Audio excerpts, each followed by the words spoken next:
HarperCollins presents The Forgotten Room by Anne Troup, read by Jenny Bede. Prologue.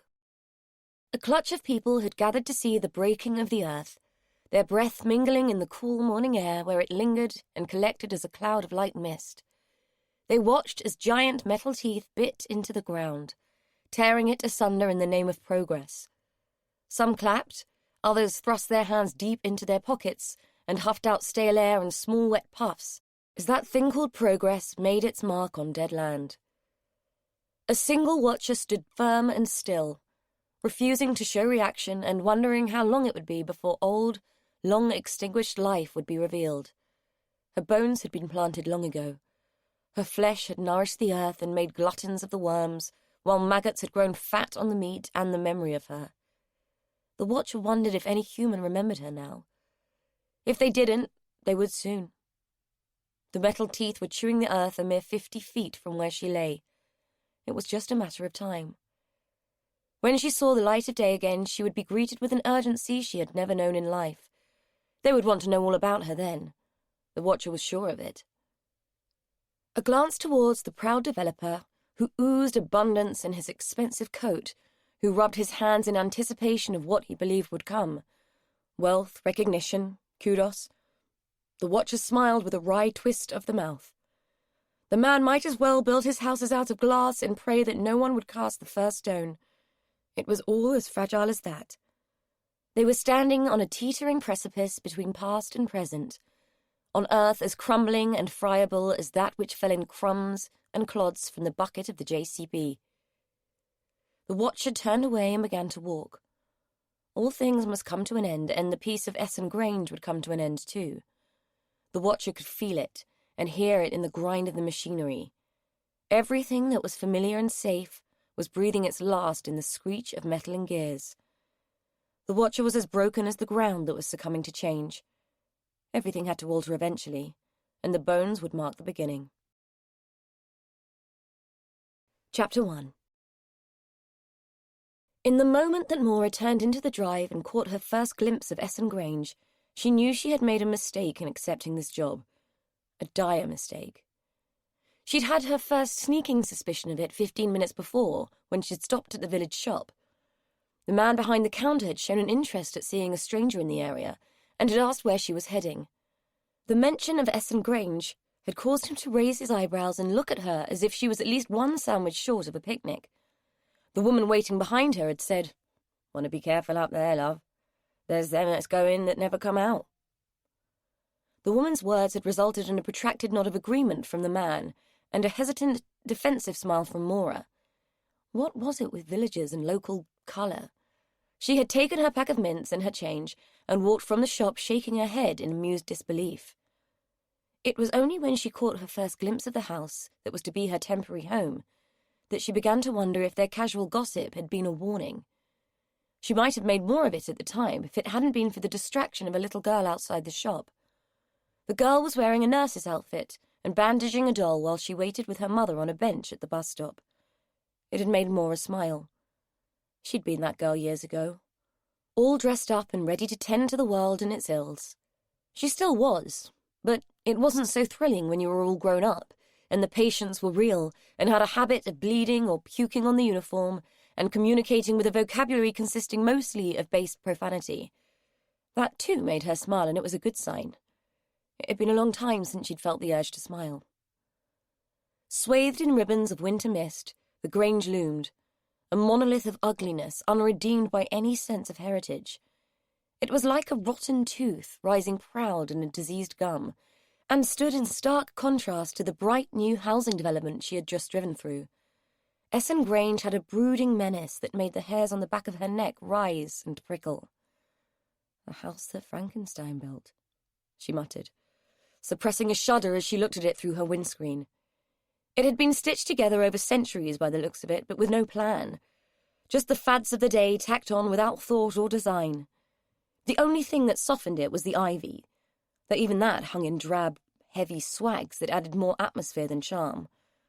There had never been any roses around the Grange's door, she was certain of that. It made her own modest home look like a haven of comfort in comparison, and that had been a lonely enough place of late. It was too late to turn back. The deal was done. She had agreed to take the job. Not that she had taken much persuading. Like a desperate idiot, she had jumped at it. Had even been flattered to hear that she had been personally requested, though she hadn't had the foresight to ask who had made the request. Besides, there was nothing to go back to. Just an empty house with nothing to do but sit there night after night, the ghosts of the past competing with her rage and her grief to see which of them could defeat her first. One of them had been ringing more incessantly throughout the journey. Not a ghost, but someone who might as well have been. A sister who had committed a cardinal sin and now wanted forgiveness. Maura could neither forgive nor forget. Not yet, and had almost thrown the phone out of the window in sheer frustration. Instead, she had switched it off and thrown it into the footwell of the car. She might be angry, she might even be running away, but she wasn't stupid. No one travelled into unknown territory and threw away their phone.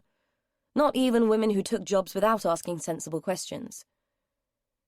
Maura's head told her that, for all its sinister countenance, the Grange had to be better than home and constant harassment by her sister. Her gut did not agree. It lurched like a drunk on a boat as she looked up at the house. Her instinct insisted that something was off. Something wasn't right, and it would not agree with what her head was telling her, that she should pull herself together, stop being an idiot, and get on with it. She should have run then. She should have climbed back in the car, turned around and driven away in a cloud of dust and skidding gravel. But Maura had decided to be guided by her head, not her feelings. Feelings had proven most unreliable in the past, and had led her into places she never wanted to revisit. Swallowing the uneasy feelings down, she walked up to the porch, approached the door, and gave the bell a tentative push, expecting to hear an echoing ring. She heard nothing, not even the hint of a distant chime. She waited for a long moment, wondering if the bell had sounded in some back recess of the house. Still nothing. Hanging from the door was a knocker, a rusting iron ring gripped in the snarling teeth of a lion's mouth. It looked as if it would take 2 hands to lift it, and as if the sound it might make could wake the dead, or something worse. Maura had no idea what worse might be, and cursed her overactive imagination, yet she couldn't quite convince herself not to feel a sense of dread. Just because instincts could be ignored, it didn't mean they disappeared. Get a grip, woman, she told herself. It's just a house, and it must have a back door.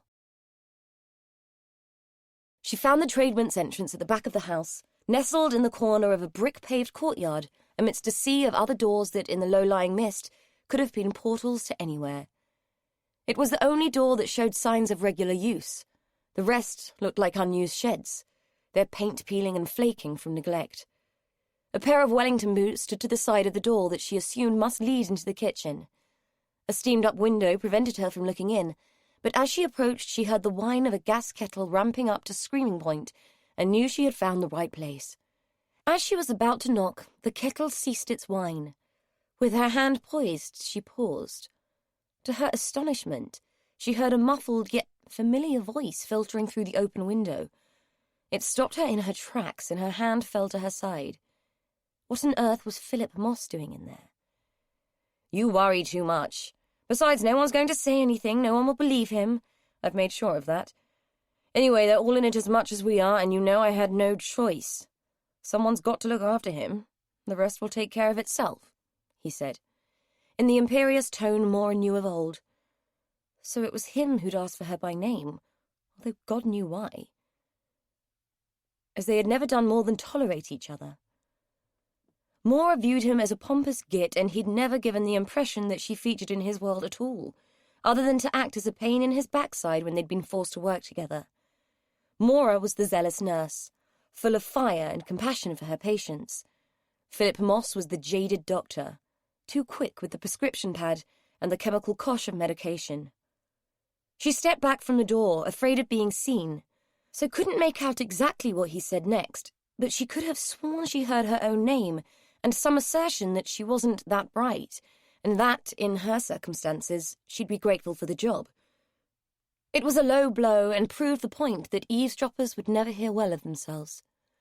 Dr. Philip Moss had always been a bit of an arsehole in Maura's opinion, and he had done nothing to redeem himself by asserting such an opinion to a stranger. There was no way she could knock on the back door now. He would know she'd overheard, or at least suspect it.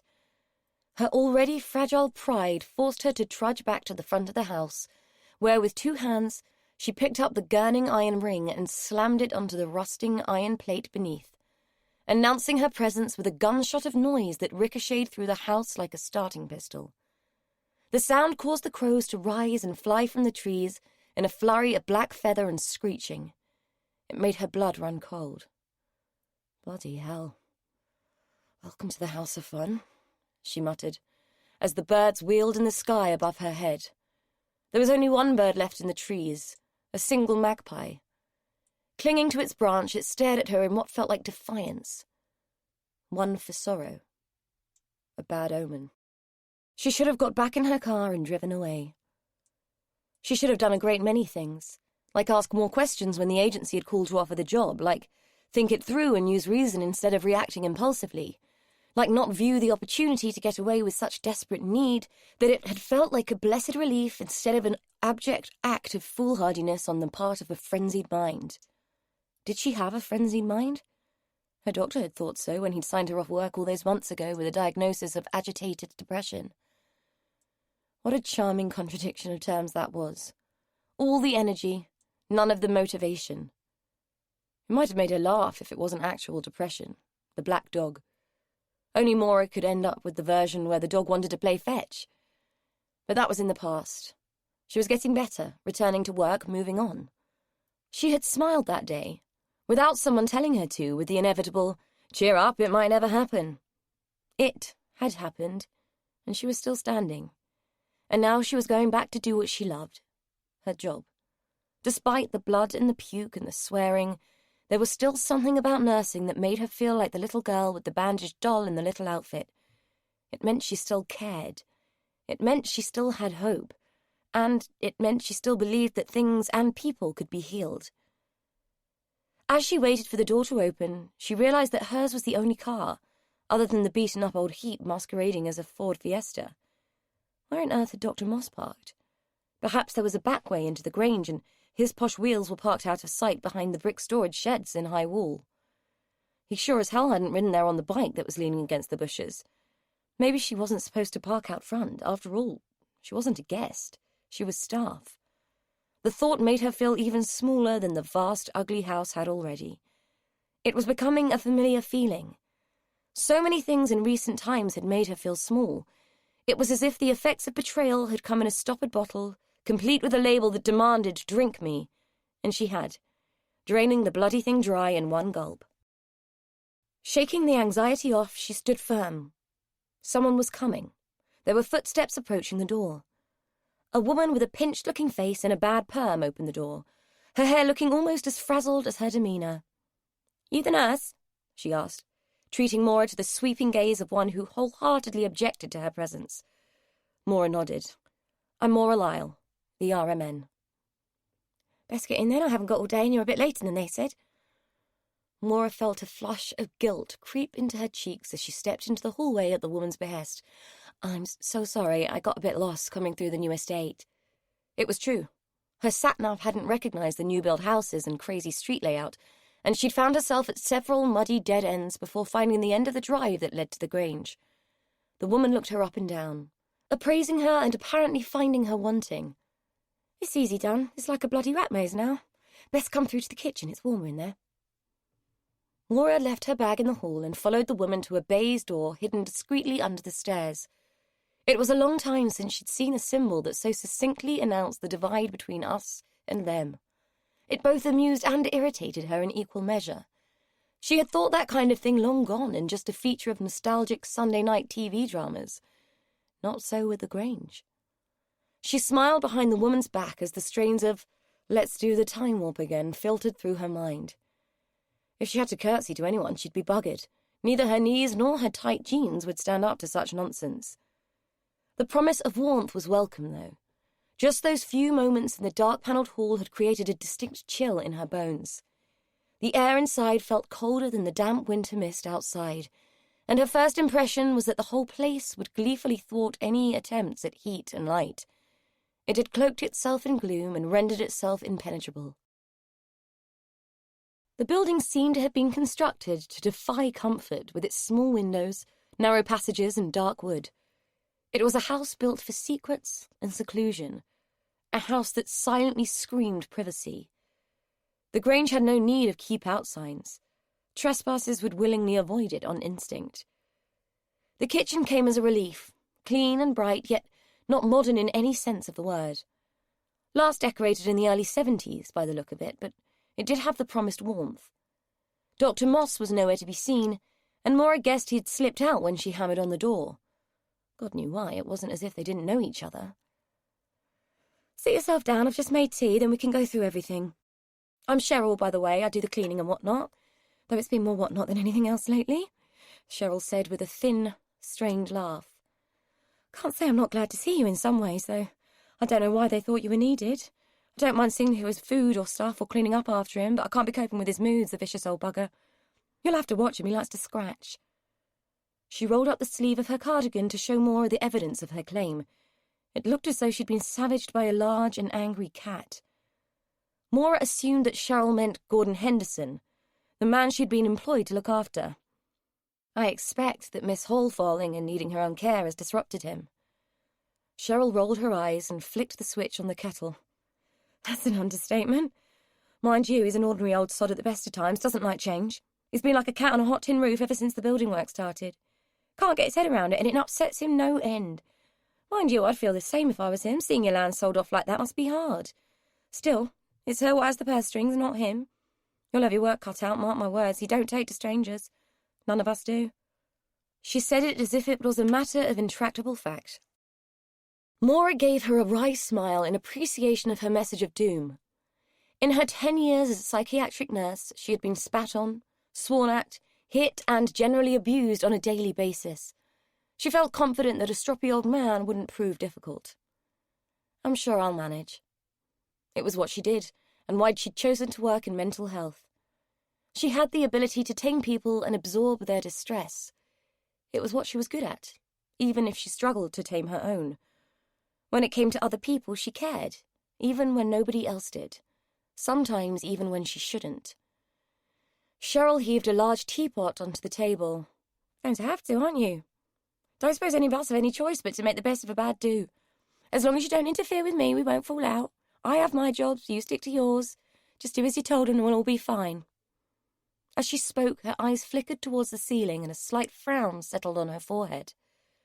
Maura followed her gaze and saw nothing but cracked and flaking plaster. She had no intention of poking around where she wasn't wanted. The woman could clean the depressing house to her heart's content for all Maura cared. The way she was feeling, she wouldn't be staying long anyway. The prospect of her own lonely, memory-filled house was becoming more appealing by the second. But she'd been paid in advance. It made it awkward. And there was the old man with no one to care for him other than Cheryl, a woman who made Maura look positively cheerful in comparison. As Cheryl poured the tea in weak, steaming streams, Maura said, "You do know I won't be here on Mondays and Tuesdays. Well, during the day, anyway. I'll also be out on Thursday afternoons." Cheryl slopped milk into the cups. "They said, but it's mainly nights you're needed anyway. I'm here every day so I can see to him then as long as you get him up. I'd be coming in more since she had the fall. Someone had to. But I've got my own mother to see, so I can't be here all the time. Just stick to your duties. We've managed fine without till now, so I'm sure we'll manage when you're not here." Maura took her tea and didn't wonder at why the woman seemed so frazzled. It must have been hard work dividing her loyalties. "Is your mother ill?" she asked, imagining what it must be like to be in this house day after day, having its atmosphere soak into your skin and mess with your temperament. No wonder Cheryl was so gritty. "No, just old and lonely. Mind you, aren't we all?" Maura wasn't sure how to take that. She knew that what she saw in the mirror, when she deigned to look, wasn't what she wanted to see. A face made gaunt by loss and shame. She hadn't thought she wore her unhappiness so blatantly, so she chose to take Cheryl's words as a general observation on life, rather than a direct assessment of her personally, and any similarities to the harried housekeeper in her burdened state. "I was told you'd run me through his routines and show me where everything is." Cheryl laughed and pulled a sheaf of papers towards her. "Her ladyship made me write it all down ages ago, as if I don't know all their fools already. He's a very particular man, likes things just so. As does she, so you'd be wise to remember it. No one in this house likes change. She said it with a hard stare which did nothing to reassure Maura. They are people who demand perfection, so make sure you get things right first time. The list went on and on, how he liked his bread cut, in quarters with the crust cut off, butter, not margarine, thinly spread right to the edges. The precise consistency of his hot drinks, tea weak, a splash of ice-cold milk, and a quarter of a level teaspoon of sugar. At night, cocoa, not drinking chocolate, made in a pan with full cream milk, to be served at precisely 9:30 p.m. His medication? Pills to be given in precise colour order, beginning with the small blue ones and ending with the white. By the end of it, Maura was heartily relieved that Cheryl had written it down. The whole thing might have been a disaster if she hadn't. I think I'd better make a copy of that and carry it around with me, she quipped, as Cheryl explained exactly how many loops Gordon preferred in the Windsor knot of his tie, before adding that he rarely got dressed at all these days, so not to worry too much about that. Cheryl didn't catch the joke and frowned. Might not be a bad idea. Anyway, I'll show you around and then take you to meet him. Maura drained the last of her piss-weak tea and followed Cheryl out into the chill grasp of the house. She was about to ask where Dr. Moss had gone, but realised this would reveal she'd been listening outside doors. Cheryl was abrasive enough, without Maura rubbing her any further out the wrong way. The woman's hostility already came off her in sharp spikes, like static electricity that snapped and bit whenever anyone got too close. Cheryl's welcome had been as bitter and cold as the house itself. For Maura, it didn't bode well, but she had to admit she felt sorry for the woman. Chapter 2. Got to watch yourself. It's not such a big place, but there's nooks and crannies, and it's not hard to lose your bearings. Sometimes I think they just tack this place together without rhyme or reason. Just stick to where I show you and don't wander off. There's nothing to see anywhere else anyway, and some bits are dangerous, so you'd be wise to not stray, Cheryl said as she led the way past an array of rooms, few of which seemed to be in regular use. They were too tidy, too quiet, and seemed to be holding their breath, as if waiting for someone else to breathe first. The creeping sensation of waiting for that breath to linger on the back of your neck was a haunting thought, forcing Maura to view the rest of the building with a fair degree of caution. She wasn't easily spooked, but the atmosphere was solemn, giving the place a sepulchral feel that settled into her bones like a deep-seated and ice-cold itch that had burrowed into the marrow and would not be shifted. She was being dramatic, and she knew it, but Cheryl had an air about her that was echoed in the feel of the house, as if they shared a twin, hollow soul. Maura's bedroom was a pink chintz nightmare that looked as if it had been last decorated somewhere circa 1935. Faded, overblown roses scrambled across the wallpaper in a busy tangle, while the ditzy curtains looked as if they were succumbing to a slow death from the constant onslaught of sunlight and moth. She couldn't anticipate trying to close them without the thought that they would disintegrate at her touch. The room might have been quaint and charming in any other house, but here it made Maura long for her 10-tog duvet and central heating. As she looked around, she felt a pang of homesickness and a hunger for the comfort of familiar things. It seemed that Cheryl had read her thoughts. Don't mess with the curtains, will you? They're a bit delicate, ever so old they are, but her ladyship calls them vintage. You can use the bed curtains if you want to shut out the light. Maura eyed the four-poster with its swags and tails and thought that the last thing she'd want to do in a house like this was shut out the light. Do you have to address her as your ladyship? Good Lord, no. That's what I call her behind her back. She's got a few too many airs and graces for my liking. No, I call her Miss Hall. Her ladyship indeed. Cheryl scoffed, shaking her head. Fair enough, Maura said, feeling slightly embarrassed at her assumption.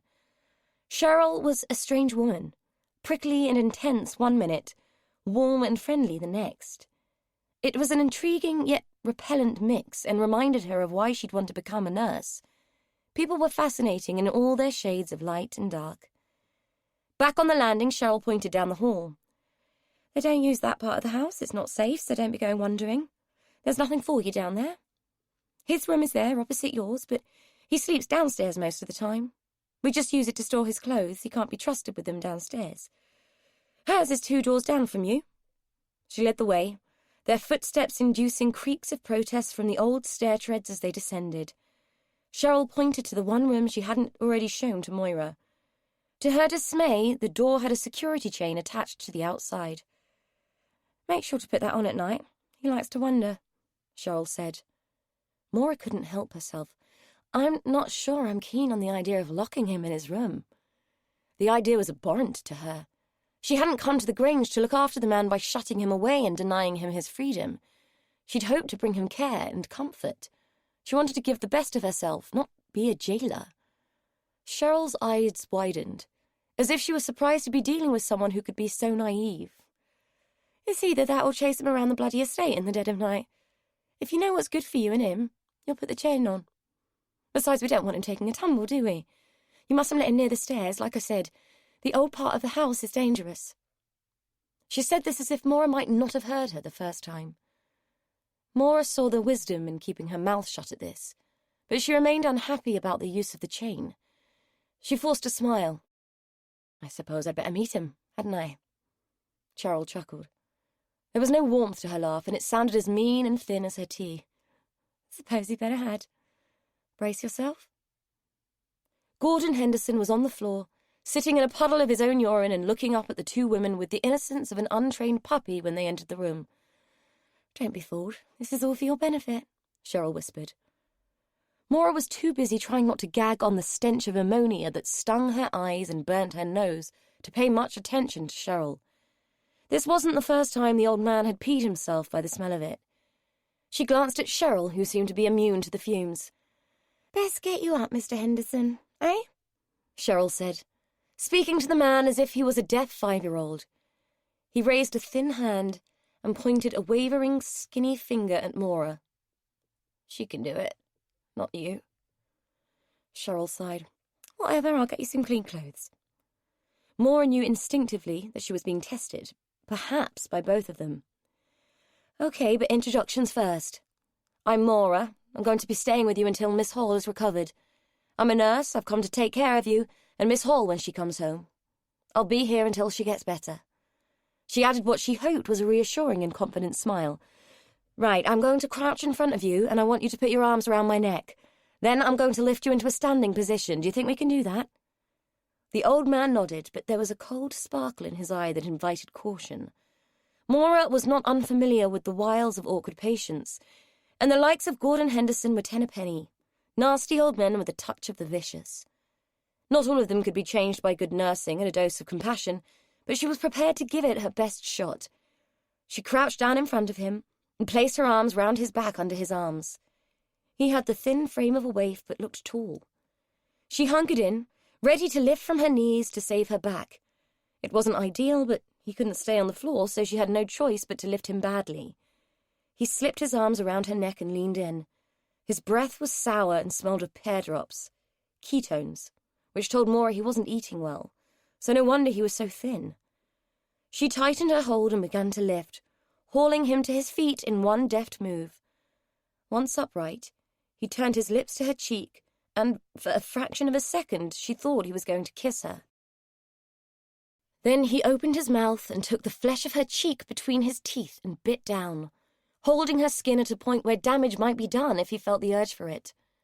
She didn't flinch. It was an old trick.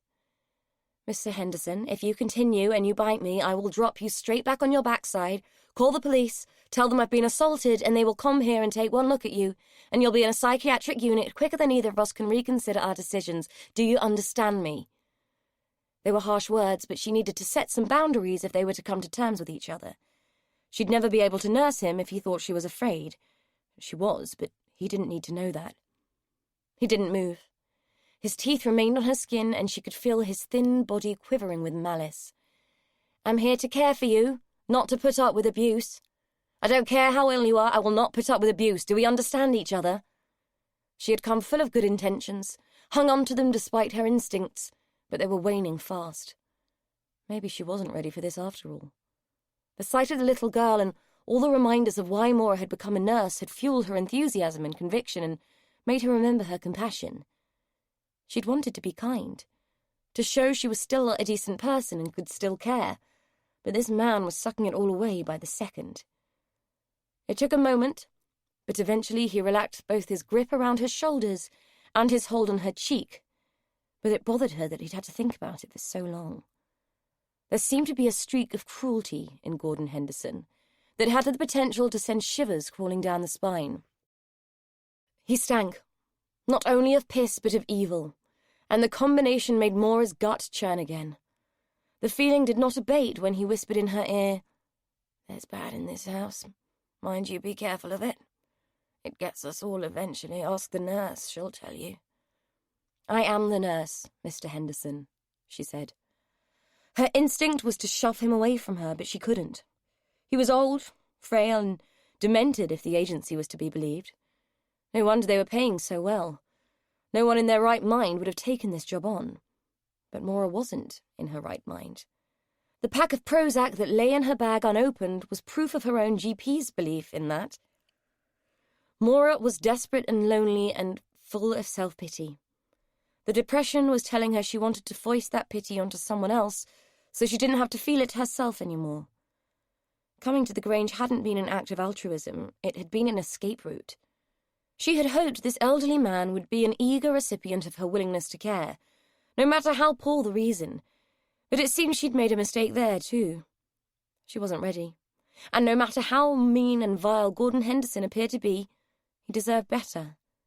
Everyone deserved better.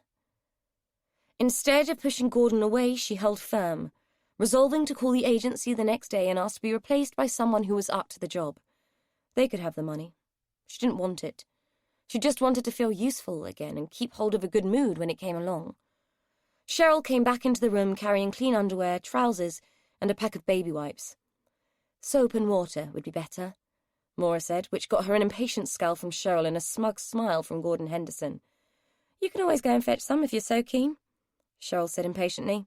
"I'll hold him, you clean him up." For the sake of cordiality, Moira caved in and took the baby wipes. No wonder the salary for this job had been so generous. She assumed it was Dr. Moss who had wanted private nursing care. He must have known that whoever he hired would have their work cut out. If the bastard had asked for her by name, she would make him pay. They had never seen eye to eye, and his presence in the house earlier had felt like much more than a coincidence. She didn't know who she was most angry with, herself or Dr. Moss. Gordon stood patiently and compliantly while Moira stripped him out of his trousers and underpants, a smile of victory playing around his mouth. She asked him to step out of his wet clothes, and he did so without complaint, holding on to Cheryl's shoulders while she looked away in disgust. The only frisson of trouble occurred when Moira pulled a few baby wipes from the packet and asked him to clean himself up. He hesitated, looked confused, then angry. "I do not do these things for myself," he said, with more coherence and pomposity than she'd expected from a man who was supposedly terminally demented. "And I don't get paid to do things for people who are perfectly capable of doing them for themselves, Mr. Henderson." She held the wipes out. He stared at them for a moment, glowered at her, then took them and did as he was asked. It was a dance, a setting out of the rules of engagement, and it happened with everyone.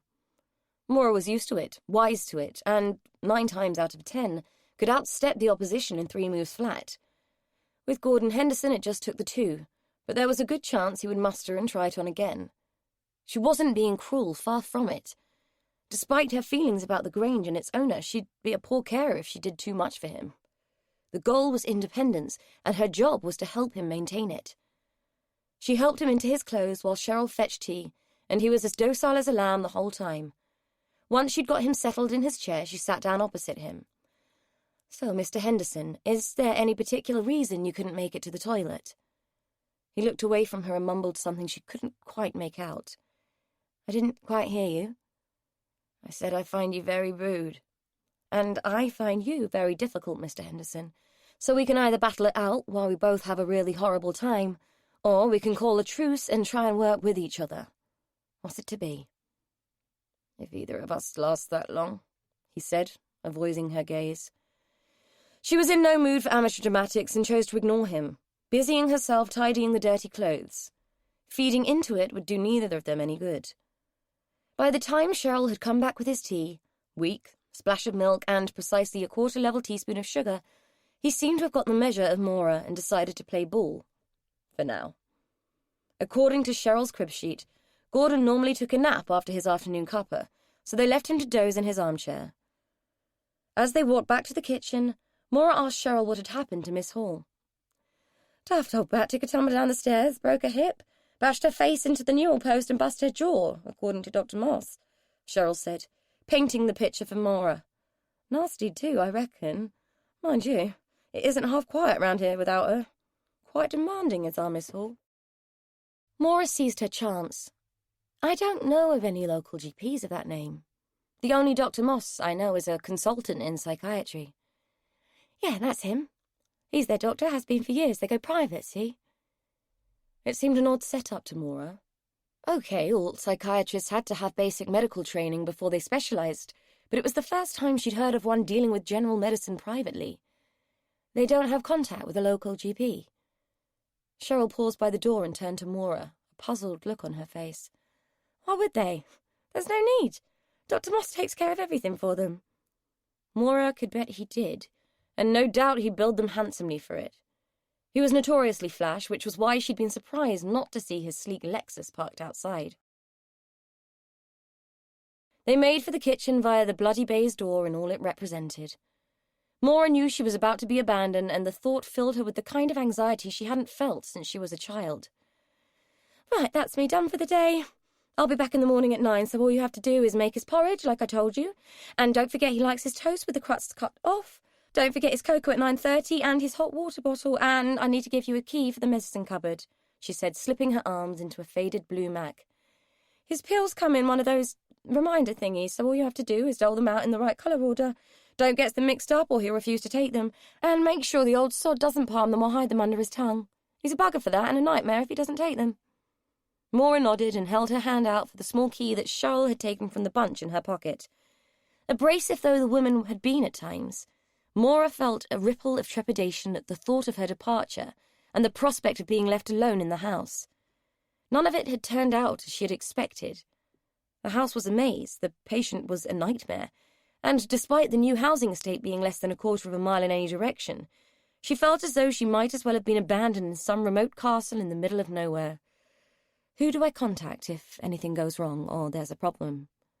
Cheryl looked heavenwards in a gesture that smacked of sheer despair and judgment.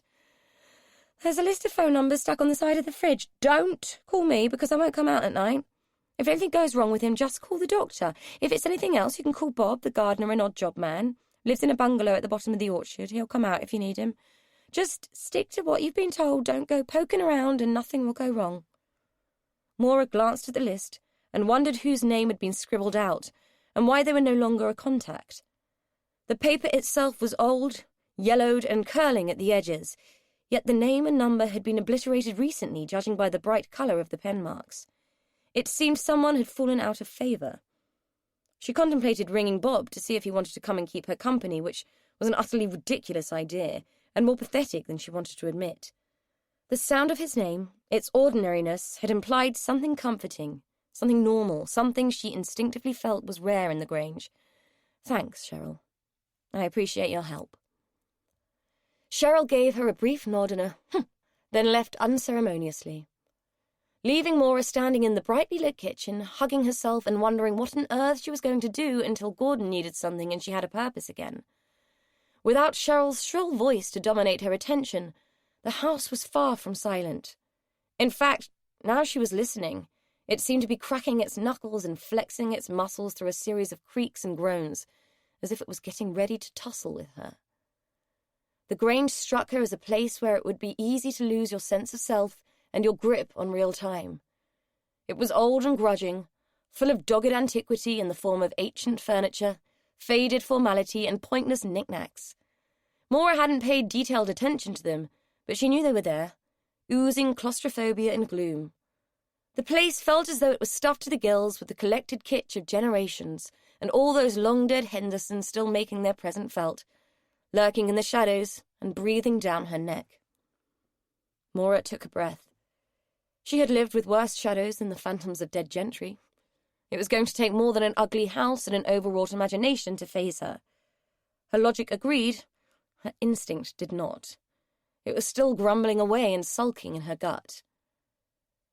Though Cheryl had shown her around, it had hardly been a detailed tour. Just a quick glimpse into too many rooms, most of which had seemed to be swathed in dust sheets. It seemed sensible to make a more exacting trip around the place, familiarizing herself with the layout and lifestyle. If she was going to look after Gordon in any meaningful way, it might help to get to know how they'd lived before he'd been confined to a single, stinking room in an old age that had got the better of him. Even if she was going to abandon ship, she would have to do something about that room, and not just the smell. It hadn't escaped her notice that Gordon was a hoarder, and had crammed his room with all manner of detritus. Given the ordered clutter of the rest of the house, it was clear to Maura that interfering with his living space was likely to upset him. As abrasive as Cheryl had been, she didn't seem the type to leave a room unclean if she could help it, and from the little Maura knew of Estelle Hall, she didn't come across as the type of woman who would tolerate disorder unless it had been foisted upon her. Gordon seemed to have entrenched himself in this pit, and surrounded himself with things that brought him security, things that would distress him if they were interfered with, just as altering his routine, his food and his medication, were likely to disturb him. Though it wasn't Maura's role to diagnose, it was certainly her job to assess, and, in her opinion, Gordon was suffering from obsessions and compulsions, just as much as he might be from dementia. He also seemed to suffer from terminal unpleasantness, something that wasn't entirely unexpected, but that might prove to be a stumbling block to even the shortest therapeutic relationship. She pondered this a while as she re-explored the house, taking her time on this occasion, not prying where she'd been told not to, but soaking the whole place up and making peace with it in her mind. Weeks of being afraid of a building were not an item on her agenda, and she refused to allow the atmosphere of the place to get any further under her skin. She had suffered enough cow defeat lately. There was no way she was going to let a pile of bricks and mortar rattle her, no way on earth. If she and the house were going to engage in a battle of wills over whose personality was going to win, Maura was going in all guns blazing. Its shadows were just shadows. Its creaks and moans, just its twisted old bones settling. Its air of impending menace, just her imagination running away with her. Its residents? Just an elderly, frail man, in need of her help, and a slightly bonkers housekeeper who seemed to have learned her people skills from the Mrs. Danvers School of Charm. Despite that, Maura had quite taken to Cheryl, even if it was with the utmost caution. "Get a grip, Maura," she said to the empty kitchen. "You're getting far too cynical and curmudgeonly. Make yourself a cup of decent tea and crack on with it, kid. You're moving on, remember?" The statement was as hollow as the echo in the empty room, and, despite her bravado, Maura couldn't stand it. There was a radio standing on the kitchen counter. Old and grubby, but functional.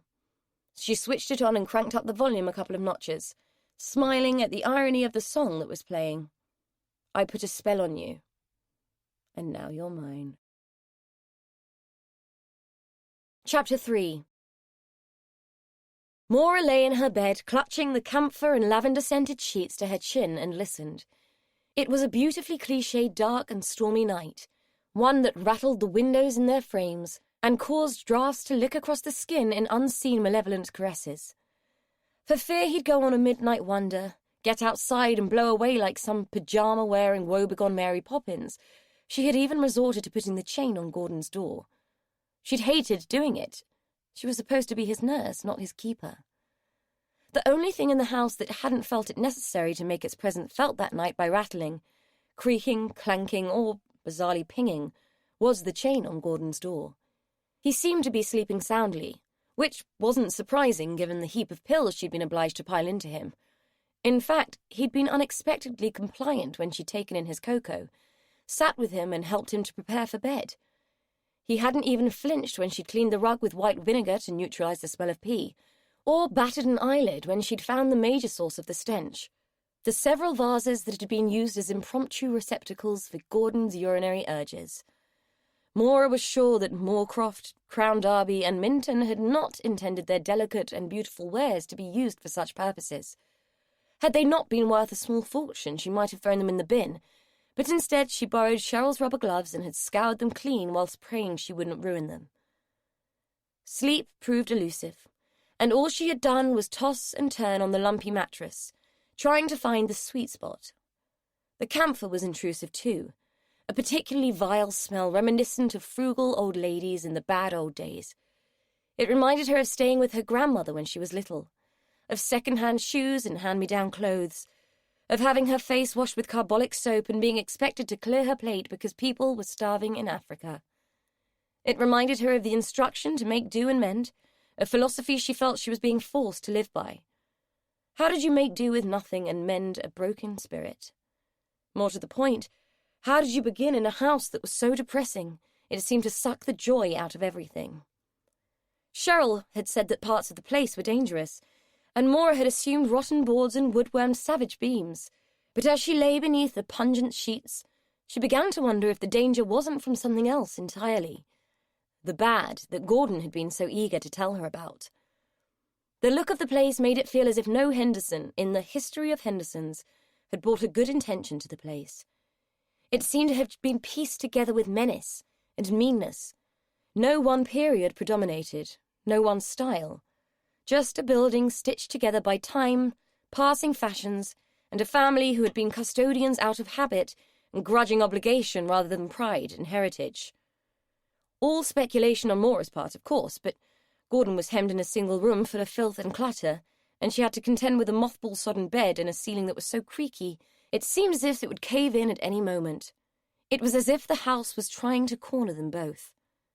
Why on earth hadn't they sold up and left? Why stay in a place that exuded such misery? They were good questions, ones she could apply to herself. Why had she stayed with Richard when it had been patently clear he was a self-serving, booze-dependent dickhead? Why hadn't she thrown him out the moment she caught him in bed with her sister? Why, after she'd finally thrown him out, had she pitied him, looked after him, and cried when he finally drank himself to death? Sometimes there were no answers, or none she wanted to face. Maybe it was the same for Gordon Henderson and Estelle Hall. There were just things they didn't want to deal with.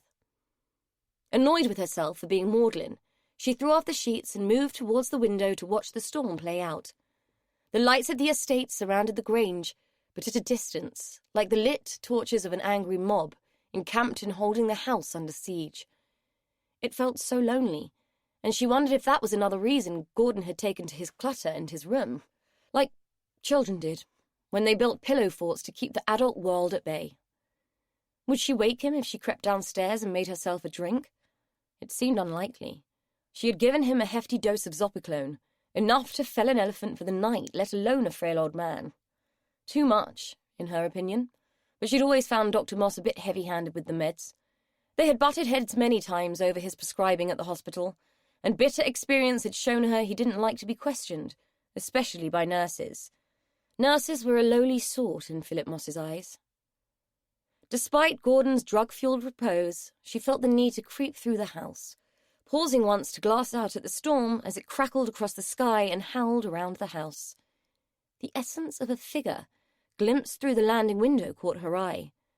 A dark, human shape standing under the trees, a shape that made her freeze, made her breath catch in her throat, and caused her to clutch her dressing gown to her throat as if a handful of fleece could protect her. Her instinct argued that only a madman would be out in the storm. A madman in the middle of nowhere, staring at a house containing only a feeble old man and a lone female. A madman lurking in the dead of night with no innocent reason to be there.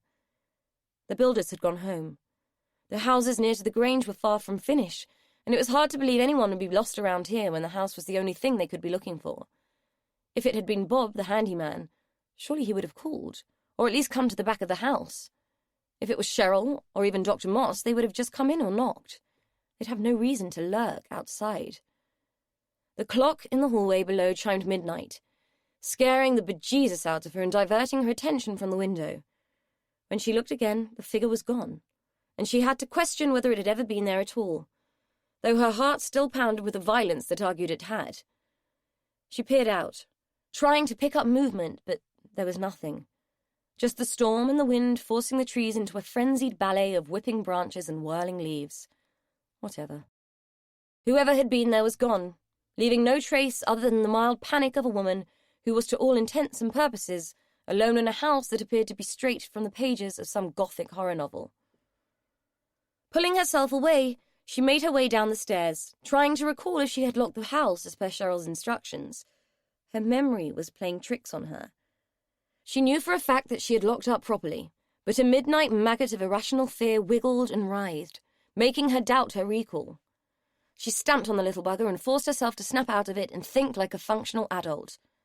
There had been no figure under the tree, just a shadow, or an illusion conjured by lack of sleep in unfamiliar surroundings. The house was creeping her out, and hooking shadows from the dark corners of her imagination. She had come to the Grange to escape all that, not to bring it with her and have it enhanced by noisy floorboards and a high wind. Coffee and a flick-through of one of Cheryl's magazines would banish such thoughts and entrench some good sense. There was nothing like perusing pictures of airbrushed women wearing clothes you could never afford, or get away with wearing in public, to slam a person back into the realms of insignificance. To Maura, it was the mental equivalent of a strong black coffee after a drinking binge. It might make you sick and keep you awake, but it did you good. With resignation and as much composure as she could muster, she defied the house and its air of doom, and strode through the passage into the kitchen, where she filled the room with light, filled the battered old kettle, and settled down with a magazine. When the rock hurtled through the window, it didn't just shatter the glass, it shattered every shred of equilibrium that Maura had managed to cling on to. Breath froze in her throat as the glass exploded inwards, shards of it hurtling towards her like 1,000 shining knife blades, the rock landing on the table like an unexploded bomb of dread. Instinct took over, and she dropped to the floor, covering her head as glass glittered her hair and clung to the fleece of her dressing gown. Tiny slivers found their way inside her sleeves and down the back of her neck, nicking her skin, biting deeper, and drawing small beads of blood. The boom was fading, but the shock hadn't. Adrenaline had coursed through her, making her heart lurch and her limbs shake. She knew she had to move, yet she couldn't. She knew she had screamed. It had emerged as a deep bellow, and now that she tried to call out, it felt as if her entire voice had been emitted with it and was rattling around the room, unable to find its way back. There had been a figure, and it had meant her harm. It had done her harm, and there was a good chance it wanted more. The kitchen phone was attached to the wall, too close to the door and window to be safe to run to. The only other she had seen was in another room, back beyond the passage and the door, and located in the heart of the house. She ran through the route in her mind, begging her limbs to comply and help her to move. Her own phone was locked in her car, where she had thrown it in disgust, so as not to have to see her sister's name flashing up and demanding her attention every 5 minutes. But what did that matter now? She had to get out of the kitchen and away from the broken window, and the rock that had damn near taken her head off. Pressing her shaking hands to the floor, knowing they would be cut on the fallen glass but having no choice, she pushed backwards, scooting towards the door that led to the corridor beyond the kitchen. She dared not try and stand.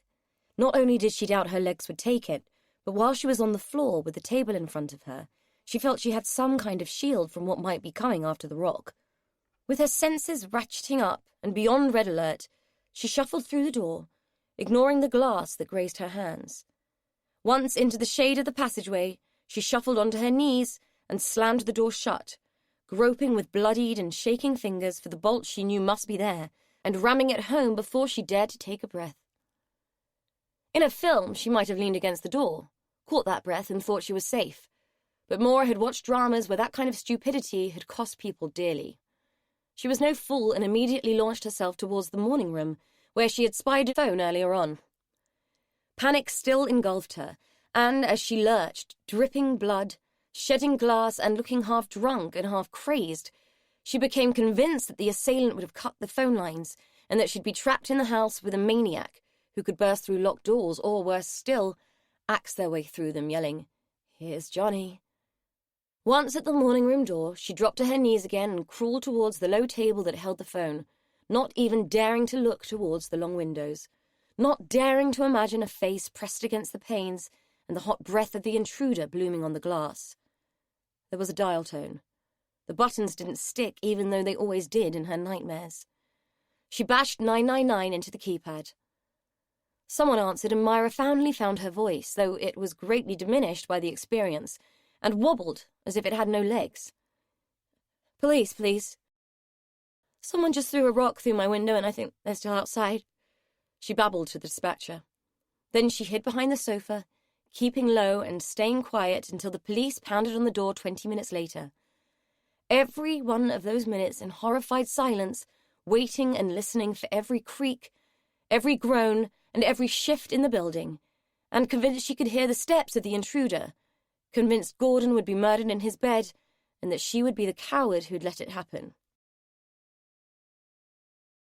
I could see her through the kitchen window, sipping her coffee, flipping through the pages of a glossy magazine, dreaming about how life could be if only she were thinner, or taller, or had bigger breasts, more money, and less stress.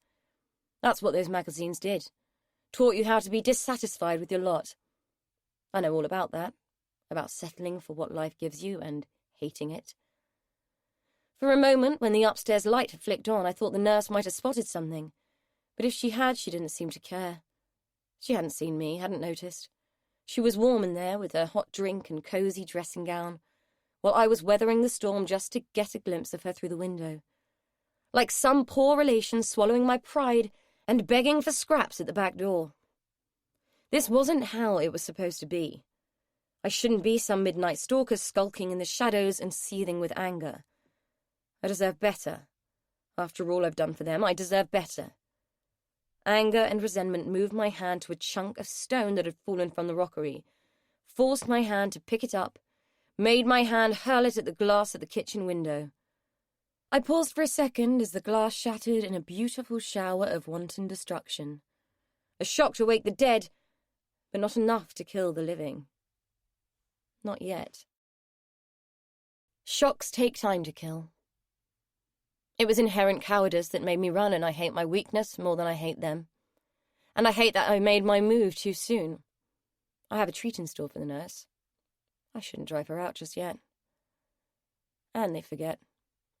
I have a key. Chapter 4. A grizzled Bob picked up the stone, stared at it and shook his head again. He'd done it at least 10 times, and Maura was using the rhythm of his bemusement like a metronome. It was the only way she could get her heart rate to slow down. Despite the police checking the grounds, despite the presence of Bob, and even though Gordon hadn't heard a thing, Maura's senses were still on high alert, and she was jumping at shadows. In a house that was riddled with them, it was doing little to calm her down. Every time she thought she'd cleared the last of the glass, another tiny shard would glisten like a minute jewel and drag her attention towards it. I keep trying to believe that the wind blew it through the window, but that's bollocks, isn't it? It would have to be a tornado to do that. And somehow, I think we're still very much in bloody Kansas, Toto. Bob switched his bemusement to her and placed the rock back on the table, into the neat dent it had made when it landed. Wind didn't do that, love. No way it could, is there? So, this man you said you saw. I don't even know if I did see someone. It might have been a shadow. There was so much blowing about out there, it might even have been my mind playing tricks on me, but I suppose someone lobbed that through the window. The question is who and why. Bob picked the rock up again, as if it would tell him who'd thrown it by some form of psychometry. It hadn't told the police much. Fingerprints didn't stick to wet, mossy stone. Your guess is as good as mine. That copper asked you if you'd upset anyone lately. You said no. That true? I've probably upset a great many people lately, but none of them know I'm here, so I don't think it has anything to do with me, personally. What about the Hendersons? Have they upset anyone? Either way, she was ringing the agency the minute they opened, giving them a piece of her mind for not vetting the job properly. No amount of money or desire to escape a dismal home life could compensate for being scared shitless in the dead of night by a rock-wielding maniac and being forced to stay in Essen's answer to the House of Usher. Bob shrugged. No more than usual, I don't suppose. They've never been well liked, but no one's ever thrown rocks at them before. They're a funny bunch and keep themselves to themselves. They like their privacy, see? Maura sighed. That copper, as you call him, wasn't very helpful, was he? I guess they're not that interested in petty vandals having a pop at the people in the big house, eh? She said with a weak smile, thinking that if she minimised it verbally, the incident would become smaller in reality. Probably not, no. Anyway, this won't get that hole mended. Stick the kettle on, and I'll get that boarded up. I'll get a bit of glass tomorrow and do a proper job. It was 4 a.m. and Maura had plied Bob with more cups of tea than a man with apparently hollow legs could possibly want to consume. She was on her fourth herself, hot and sweet and entirely useless for managing shock, but a good alternative to sitting and dwelling on who might want to launch rocks at her. Sarah had sprung to mind, but it couldn't be. And given the circumstances, it should be Maura casting the first stone at her. Richard was long gone. Besides, he'd already done her as much harm as it was possible to do, and even he couldn't rise from the dead. Whatever this was, it didn't have anything to do with her. As she faffed with the tea things, she hoped it was a one-off, a chancy kid letting off steam, or a stroppy drunk who'd taken a wrong turn on the way home and decided to have a pop at the posh folk. Thank God for Bob and his willingness to turn out in the dead of night and come to the rescue. He was hardly a knight in shining armour, more a dishevelled old codger with a 5 o'clock shadow, a missing ear that she was dying to ask about but didn't feel she should, and a distinct lack of wit. But he was there, and Maura was glad of him. Tea's on the table. I'd better go and check on himself. Gordon Henderson had slept through it all, or so it appeared. He didn't even stir when she let herself into the room and allowed the light from the hallway to stray onto his face. Not that she wanted to wake him. She just needed to check he was still breathing. Any man who could sleep through windows breaking, nurses screaming, police banging on the door, and Bob hammering was either drugged or dead. Maura was relieved to see that it was the former. Mr. Henderson had been well and truly smacked with the chemical kosh. Under the circumstances, it was probably a good thing, but Maura couldn't help thinking she'd given an awful lot of drugs to a very frail man. It occurred to her that she'd have to talk to Dr. Moss about what had been prescribed for Gordon. There were enough pills in his medicine reminder to restock a branch of boots, and it was only a week's supply. Moss wasn't going to like being questioned, but his ego came second to her duty of care. Satisfied the old man was still in the land of the living, and that she wouldn't have to report she'd not only allowed an assault on the house, but had also allowed her charge to die on her first evening, she gently closed the door and replaced the chain. The adrenaline rush that had fueled the aftermath of the incident had long worn off, and she was exhausted. There would be little chance of sleep with Bob hammering away in the kitchen, and she didn't relish the thought of him going back to his own cosy bed and leaving her on her own either. Sleep deprivation and Bob's noisy presence were preferable to even a few hours alone in a house that was giving her the distinct impression it didn't like her. Tiredness was making her irrational and making her doubt her decision to take the job, let alone whether she was willing to stay. It was just a house, a big, old, ugly house that made horrible noises, but just a house, and it had a resident incapable of caring for himself. Maybe if Bob was willing to stay, she could get a few hours' sleep and wake up with her sensible head on.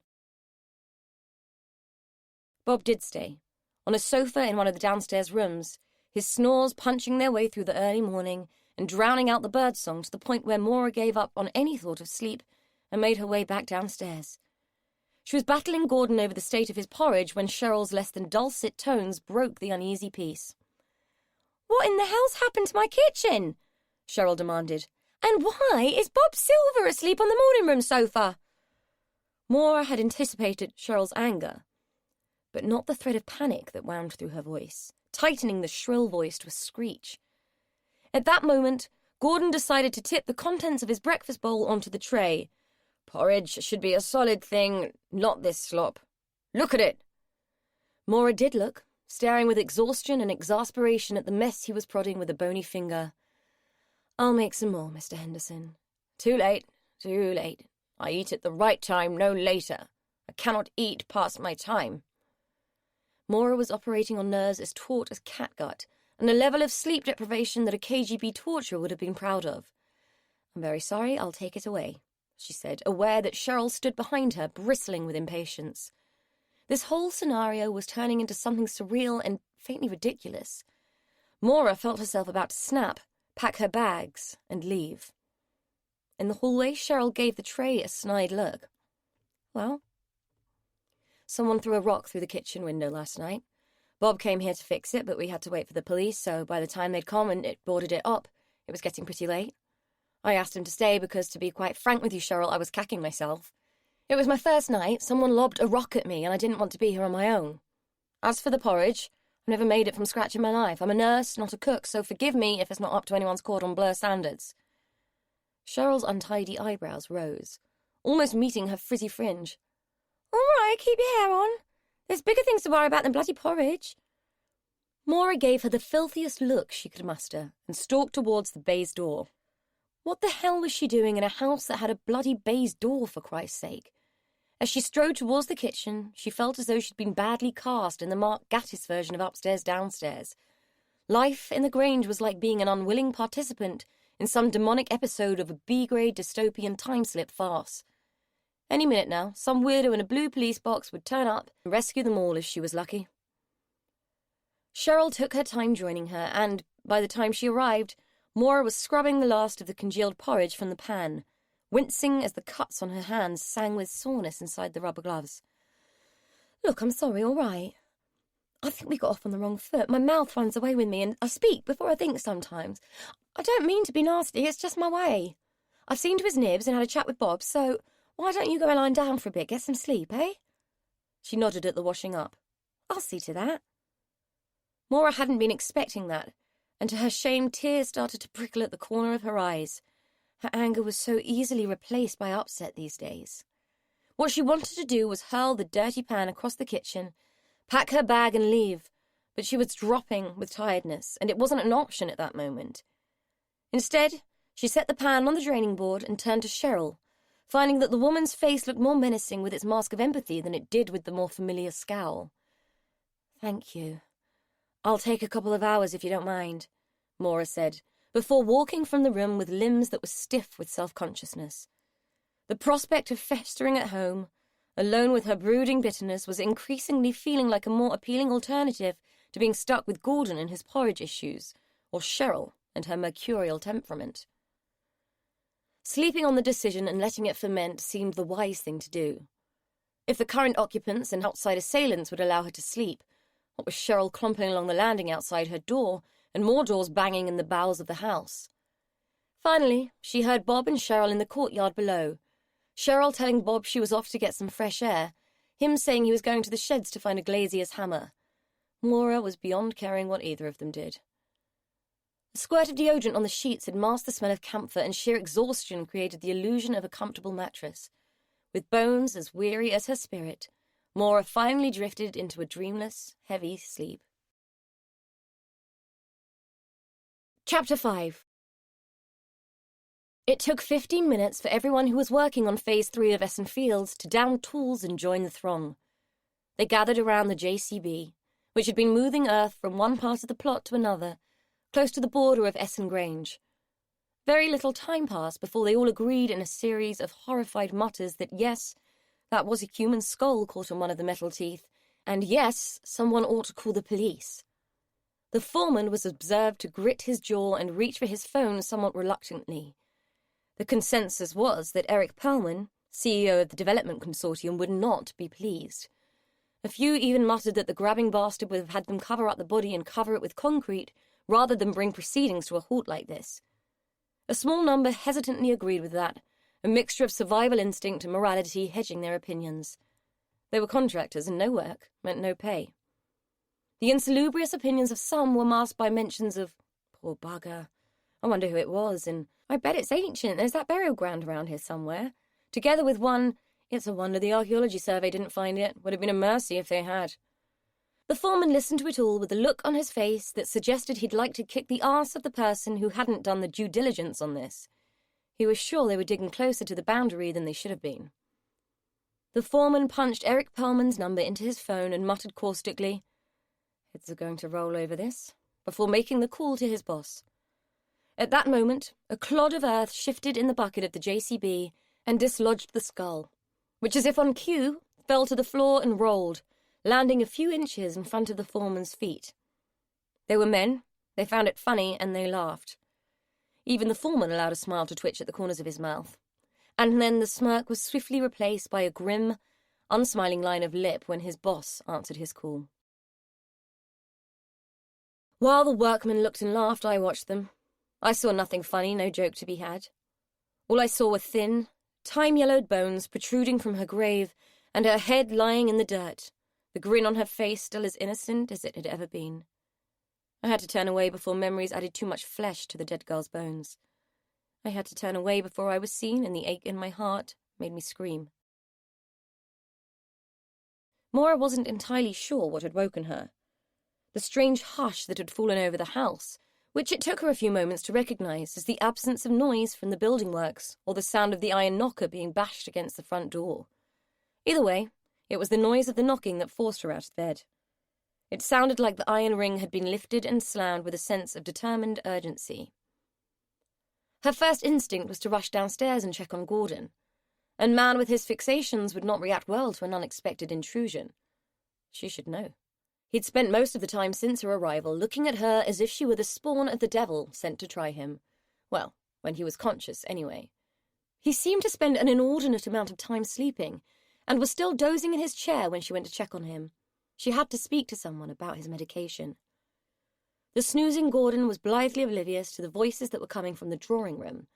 The room was a faded palace that had long ago lost its sheen, despite Cheryl's best efforts with the beeswax polish, and it probably hadn't seen company for years. The first surprise for Maura, when she went in, was the glimpse of a blue uniform through the window. The second, and a much more gut-wrenching one, was that she recognized the detective who was perched on the edge of the ancient sofa. The last time she'd set eyes on Detective Sergeant Mike Poole, she'd slapped him across the face, and the memory of it made her feel sick with shame. It had been at Richard's funeral, the last occasion on Earth where she'd wanted to show her up. Cheryl turned her head. "Oh, I was just going to come and fetch you. The police want to talk to us. This is Detective Sergeant Poole, and this is Detective Constable Gallen." Cheryl pointed at the two officers with a hand that shook with nerves that were out of proportion to the casual introduction. Maura was already aware that the colour had drained from her face when D.S. Poole spoke. "Hello, Miss Lyle. Take a seat, you're looking a bit pale." Cheryl didn't notice he already knew Maura's name and carried on regardless. "There's been an awful discovery on the building site. They've dug up human remains." Maura looked at Poole. "I didn't imagine for 1 minute that you'd come about the broken window. This place just got worse and worse. Rocks through windows, dead bodies. The bloody place was a cornucopia of crap." At the realizations that her words were a mite callous, Maura had the grace to blush. Had she become that hard? Poole frowned at her. "Indeed, though we do take all such incidents seriously, I don't feel there's a connection with our current inquiry." "I don't see that I can be of much help, then. I only arrived yesterday and know absolutely nothing about anything to do with Essen Grange." Poole's frown didn't alter. "I don't expect you do. However, I do need to talk to Mr. Gordon Henderson, and I'm led to believe he's in a somewhat vulnerable state. Consequently, we will need you to be present."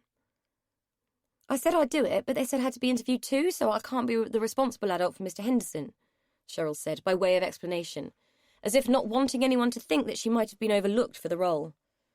There was a thin sheen of sweat slicked across her brow. She looked profoundly nervous about the police presence and seemed to be silently pleading for something. Maura didn't have a clue what, so turned her attention to Poole. She could feel Poole's gaze boring into her, going past her crumpled clothes and her tousled hair. It was as if he was trying to find out what made her tick just by staring, and it made her feel brutally exposed. "Fair enough, but he's asleep. I just checked, so it might be better to talk to Cheryl first. I'll try and wake him, though he might be a bit reluctant to talk to you if his routine has been disturbed." Poole nodded.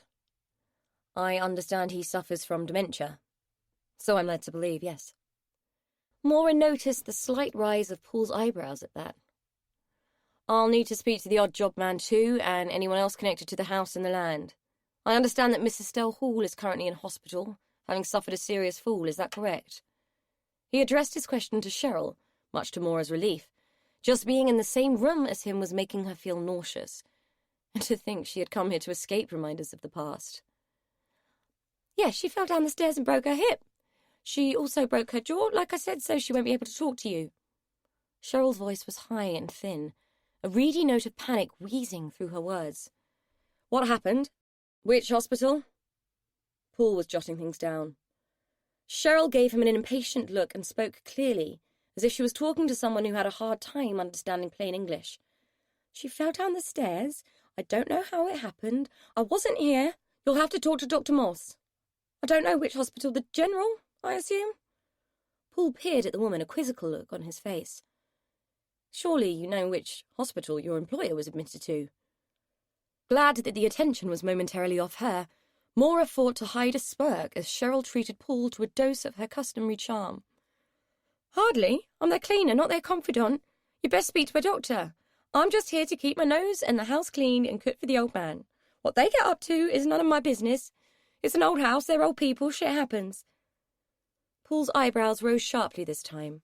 Then he frowned and scribbled something further in his notebook. Maura would have loved to know what it said. He snapped the book shut, a move that made his colleagues start a little.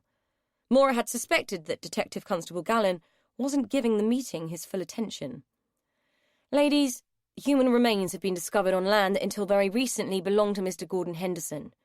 We need to know what happened and why the remains were placed there. I need to speak to people who know the area and the people, and I need to speak to the owner of this house and anyone else who has long-standing connections with it. I would very much appreciate your help in giving me the name of anyone who fits that category.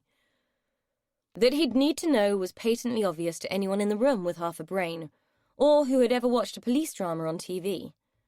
Although Maura felt that after the previous night and just a few hours of snatched sleep, she might be functioning on less than a quarter of her own brain. Isn't it likely that the remains are old? I mean, this area is well known as an ancient burial site.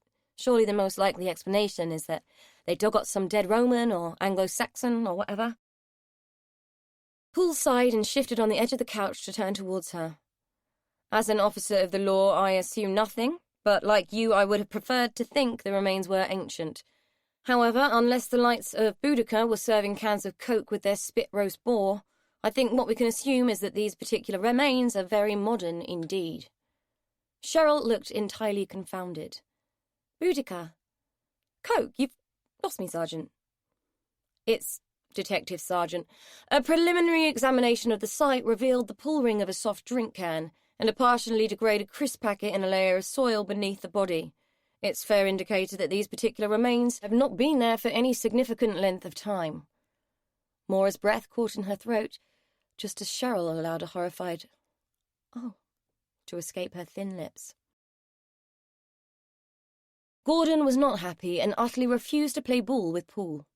His only concern was that his lunch was due at 1 o'clock. It was Friday, and that it would therefore be tinned tomato soup and white bread with the crust cut off and served in equally divided triangles.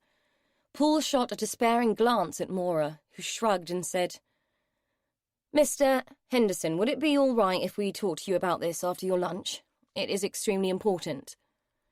"I shall be taking my afternoon nap and will require my pills. You'll have to come another time," he said, setting his mouth in a determined line while eyeing the clock. It was 5 to 1 and he was eager for his meal. "I'm not sure that's going to be possible, Gordon. Is it okay if I call you Gordon?" Maura said in a desperate effort to get the old man to comply. She wanted Paul out of the house and with no cause to return. "Young lady, you may not. You are expected to know your place." He pointed to the clock where the hands were creeping towards 1. "Cheryl will bring it right on time, just as she always does. Mr. Henderson, do you understand the seriousness of the situation? A body has been found on land that used to belong to you," Maura pleaded. He looked away and a petulant, whining ring entered his voice. "I don't deal with the estate. I don't know anything about it. Talk to Estelle." At that point, Cheryl backed through the door carrying a tray precisely as the clock struck 1. There was no distracting him from it after that.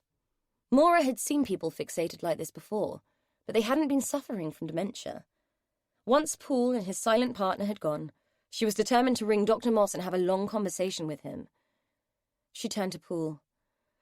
"I really don't think you're going to be able to get much from him." Paul frowned. "We're going to have to talk to him at some point. I'll leave it for now and maybe send a liaison officer in. It seems he might be more used to females, so maybe he'll be more comfortable with that. In the meantime, I'll need to see Estelle Hall, even if she's unable to talk to me." Maura nodded. At least he was indicating that he wouldn't be back.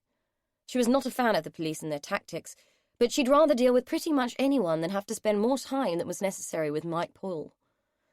"I'll show you out." He was going to get nowhere with a woman who'd broken her jaw and more than likely listing in and out of a morphine fog. Gallen went out first, but Paul paused on the wide stone step and turned to Maura. "By the way, it's nice to see you again. For what it's worth, I really am sorry about what happened." It was Maura's turn to pause, but only for a second while her better judgment vied with her more basic instincts. Instinct 1. What for?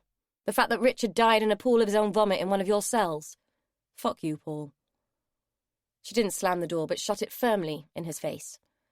Then she leaned against it, hoping he was walking away, and wondering if he'd noticed how much she'd been shaking since clapping eyes on him that day. She hoped he hadn't. It would be one humiliation too far if he had. Gordon was already dozing in his chair, a dribble of tomato soup drying on his whiskered chin. According to the list, shaving day was Saturday, and there was nothing Maura detested more than having to shave a man because he couldn't do it for himself. Blood would be shed, albeit unintentionally. The soup sat there glistening like a little red portent, warning her of things to come. With a stoical sigh, she'd picked up the tray and made her way to the kitchen. Once in the passage, she could hear Cheryl's voice, high and angry. As if I haven't got enough on my plate without that filthy mutton doing all my good work. No, Bob, I won't have it. I don't want that animal putting his nose around this house. Oh, come on, Cheryl, love. He'll be company for her. He's a good guard dog, and after everything that's happened, you can't expect the poor lass to sit here on her own at night. It wouldn't be fair. Bob's tone was wheedling. Don't you love me, Bob Silver? It won't wash. And there's no way her ladyship will tolerate him in the house. Maura was tempted to loiter in the passage until Cheryl had calmed down. The woman seemed to have a quicksilver temperament that was terrifyingly difficult to predict. The attempt at discreet avoidance was foiled by the sound of claws tapping on lino, and the arrival of a wet nose followed by a furry body and a wagging tail. A dog. Maura didn't do dogs, but this one seemed friendly enough. At least he didn't jump up at her like most did, but quietly followed her into the kitchen. Cheryl was on her before she could even put the tray down. He, Cheryl said, pointing at Bob with her arm and index finger fully extended, thinks you might want some protection, so he's brought that filthy animal here. As if that flea bag could protect anyone. She eyed the dog with abject disdain.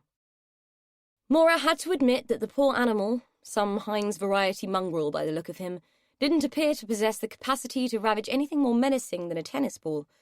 However, if his presence would annoy Cheryl, a woman who was displaying controlling tendencies that would shame a Waffen SS officer, as far as Maura was concerned, the dog could move in and sleep on the best bed. Oh, Bob, that's so kind of you. What's his name? Buster, but he'll answer to most things, won't you, boy? Bob said fondly, pointedly ignoring Cheryl's look of utter disgust. At the sound of his name, the dog began to wag his tail in a frenzy of ecstasy, a movement that set his whole body in motion and caused a large goblet of drool to fall from his mouth onto Cheryl's immaculate floor. Maura could hardly contain the snigger that threatened to unleash Cheryl's further wrath. You'll be good company, won't you, boy? She said to the dog, ignoring the puce colour that had started to creep into Cheryl's face. The woman's temper dissipated as quickly as it had boiled. Well, yes, I suppose he can stay, but I won't have him on the furniture, and I don't want him upstairs. She won't tolerate it if you let him upstairs. A moment later, it was as if it had never happened. Buster lay on a blanket under the table, while Cheryl poured her trademark weak tea, and Bob speculated on the identity of the body. Hey, what if it's her? What if the old boy did her in and stashed her in the woods? Don't be ridiculous, man. Drink your tea. Cheryl was having none of it. She turned to Maura. Don't you go listening to any of his nonsense. There's enough going on without any of it getting furled by gossip. Maura gave Cheryl a weak smile and wished she would bugger off so she could ask Bob what he meant. He seemed somewhat excited, as if something had rattled him and made him overanimated. She got her wish a few minutes later when, noticing that Bob was making moves to leave, Cheryl seemed to decide it was safe for her to get on with her work. Once she was out of the kitchen, Maura was free to ask. Bob's response was not what she'd been expecting. Is Mrs. Gordon's. She disappeared, I don't know, 20, 30-odd years ago. Perhaps longer. Maybe it's her. Maybe she didn't leave him. Maybe he bumped her off and buried her down the way. There's plenty of gossip about it in the village, I can tell you. She was completely taken aback by this. Not least because she couldn't imagine Gordon ever having been married. Despite his mental health issues, he displayed an eccentric streak of obvious long duration and, in Maura's opinion, seemed to operate from a place fueled by a deep-seated self-obsession. Not that these things precluded marriage, but they made it less likely in her experience. Did you know his wife? Me? Nah. Know of her, though. It's Connie you want to court, Sue. She knew her. Have a chat with her, she'll tell you all about the Hendersons. You don't want to listen to them in the village, I only said that to wind Cheryl up. He said it with a conspiratorial wink, as if it was Mora's one desire to go digging into the family's past and irritate Cheryl. Look after the old boy, won't you? Me and him been pals for a long time, haven't we, Buster? The dog thumped his tail against the floor at this. Gonna stay with a nice lady and keep her company, aren't you, boy? Your old man's got things to do. Buster ambled over and allowed his master to fuss him, revelling in the attention and slobbering to prove it. I've never had a dog, Bob. What do I do with him? And who's Connie? Her question made Bob chuckle and shake his head from side to side in a motion that smacked of amusement. Keep him off the furniture when Cheryl's about, if you can, and for God's sake don't let him upstairs or she'll do her nut. Other than that, not much. He'll potter around after you. I bought some food for him. He'll have that in the morning and evening, but other than that, not too heavy on the treats. Don't want you getting fat, do we, boy? He petted Buster again, who responded with the kind of adoration only a dog can display. I'll pop him to take him on his WALK in the mornings. If he's whining by the door, it means he wants a pee or the other. I've left you some poop bags, too. He won't stray far from the house, he's a good old boy. He bent to stroke the dog's head. Connie is Cheryl's mum. You should go and have a chat with her. She loves Inata, only don't let on to Cheryl. They don't see eye to eye most of the time. Funny setup, that. Never could fathom it. Mora nodded. She didn't relish having to pick up the poop. It was bad enough having to deal with Gordon's toilet. Thanks, Bob. You've been really kind. He had been, and she did appreciate it despite her reservations about caring for Buster, who was the least aggressive creature she'd ever come across. As a child, she'd owned more terrifying guinea pigs. As for Cheryl's mother, well, that might be something she'd willingly avoid if talking to her would irritate Cheryl.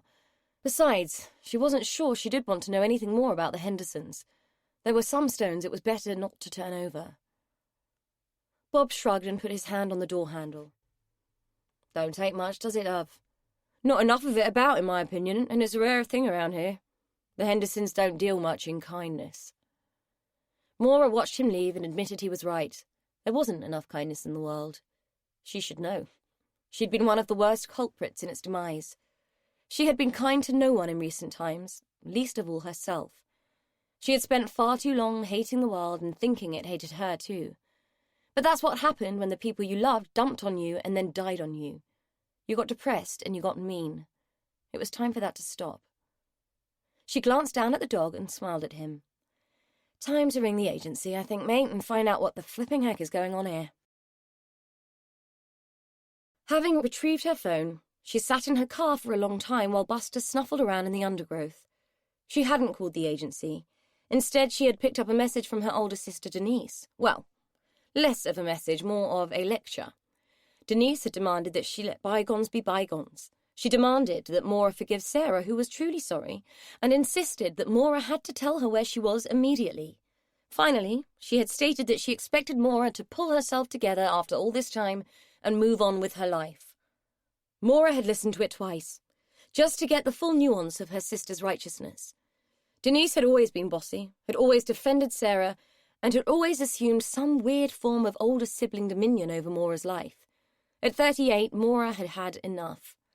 She sent a text saying it was none of Denise's business where she was, that she was moving on, and that Sarah was Denise's problem, not hers. She pressed send with grim satisfaction. Once the text was sent, she scrolled through to the number for the agency and hesitated. Breaking her contract would mean going back home, having to sit in that house, waiting for Denise to ring or visit with a list of demands and instructions that suited everyone but Mora. It would mean having to sit with the black bags that contained Richard's belongings, wondering whether she should burn them or take them to a charity shop. It would mean going back to being unable to make the decision to do either. It would mean crawling back into the rut she'd been trying to escape for months. It would mean leaving the Grange just when things had started to get interesting. Chapter 6. Little heaps of pills stood like small cairns on the kitchen table. Mora had been trying to make sense of Gordon's medication. He was asleep again, and, apart from the one peeing incident shortly after she'd arrived, was proving to be the model patient. Too model. So model she was beginning to question why she had been engaged at all. Gordon didn't appear to need a nurse, Just someone who could prepare his food to his exacting standards and who could also dish out his pills in the order he preferred. And what a variety of pills there were. So far, she had identified 2 major tranquilizers, an old-fashioned antipsychotic, 2 different benzodiazepines, a statin, a low-dose aspirin, what appeared to be a proton pump inhibitor, 3 possible sleeping tablets, and a load of herbal nonsense she couldn't identify at all. There were no packets or bottles to help, and neither was there any prescription or list, just a blue box with different compartments for various times of day, all of which was stuffed to the gunnels with pills. There wasn't even a sticker on the box to tell her which pharmacy had dispensed the medication. All she did know was that the man she was caring for was being doped to buggery and beyond. He was barely able to maintain a simple conversation, and it struck her that this had less to do with his mental state than it did with the fact that he was perpetually drug-addled. After Cheryl had gone off to the supermarket that afternoon, Maura had rung and asked to speak to Dr. Moss, only to be unhelpfully told he'd gone on leave. Her call to the local GP and request to speak to an NHS doctor had been met with a casual and patronising, "I'll see what I can do." It had angered her, not only because she wanted to discuss Gordon's medication, but also because she knew the receptionist hadn't taken her seriously.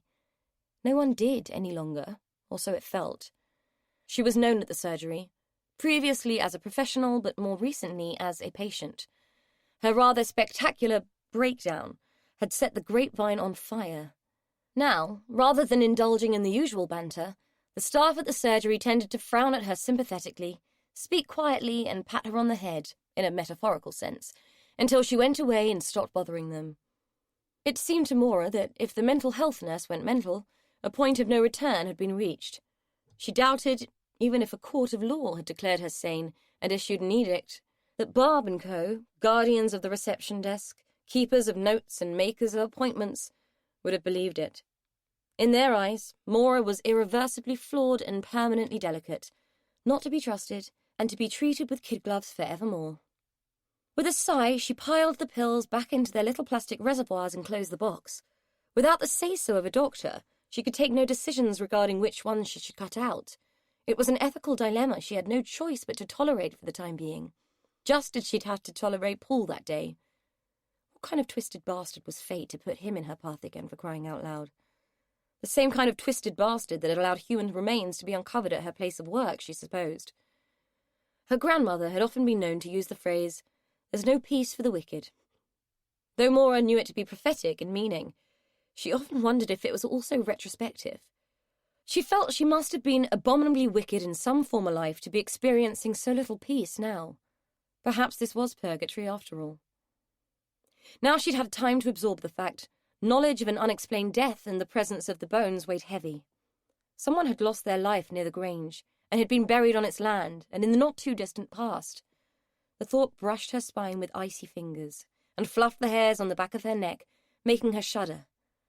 A movement that engaged the attention of the drooling Buster, who nudged at her elbow and whined for her to get up and follow. His pawing at the back door made her realize he needed to go out.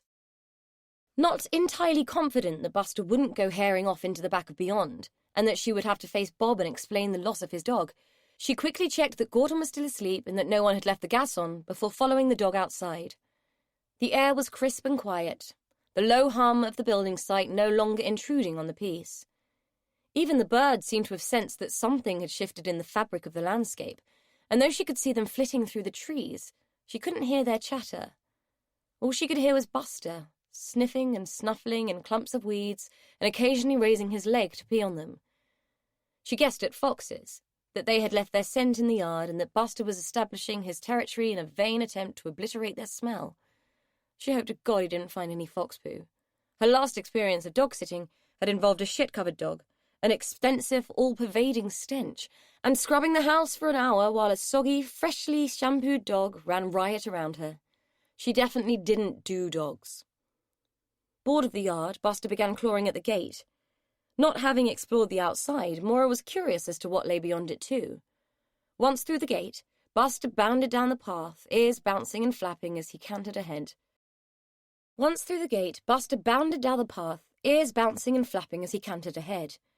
It was obvious to Maura that he knew exactly where he was going, and she followed dutifully, wondering if their roles hadn't been reversed.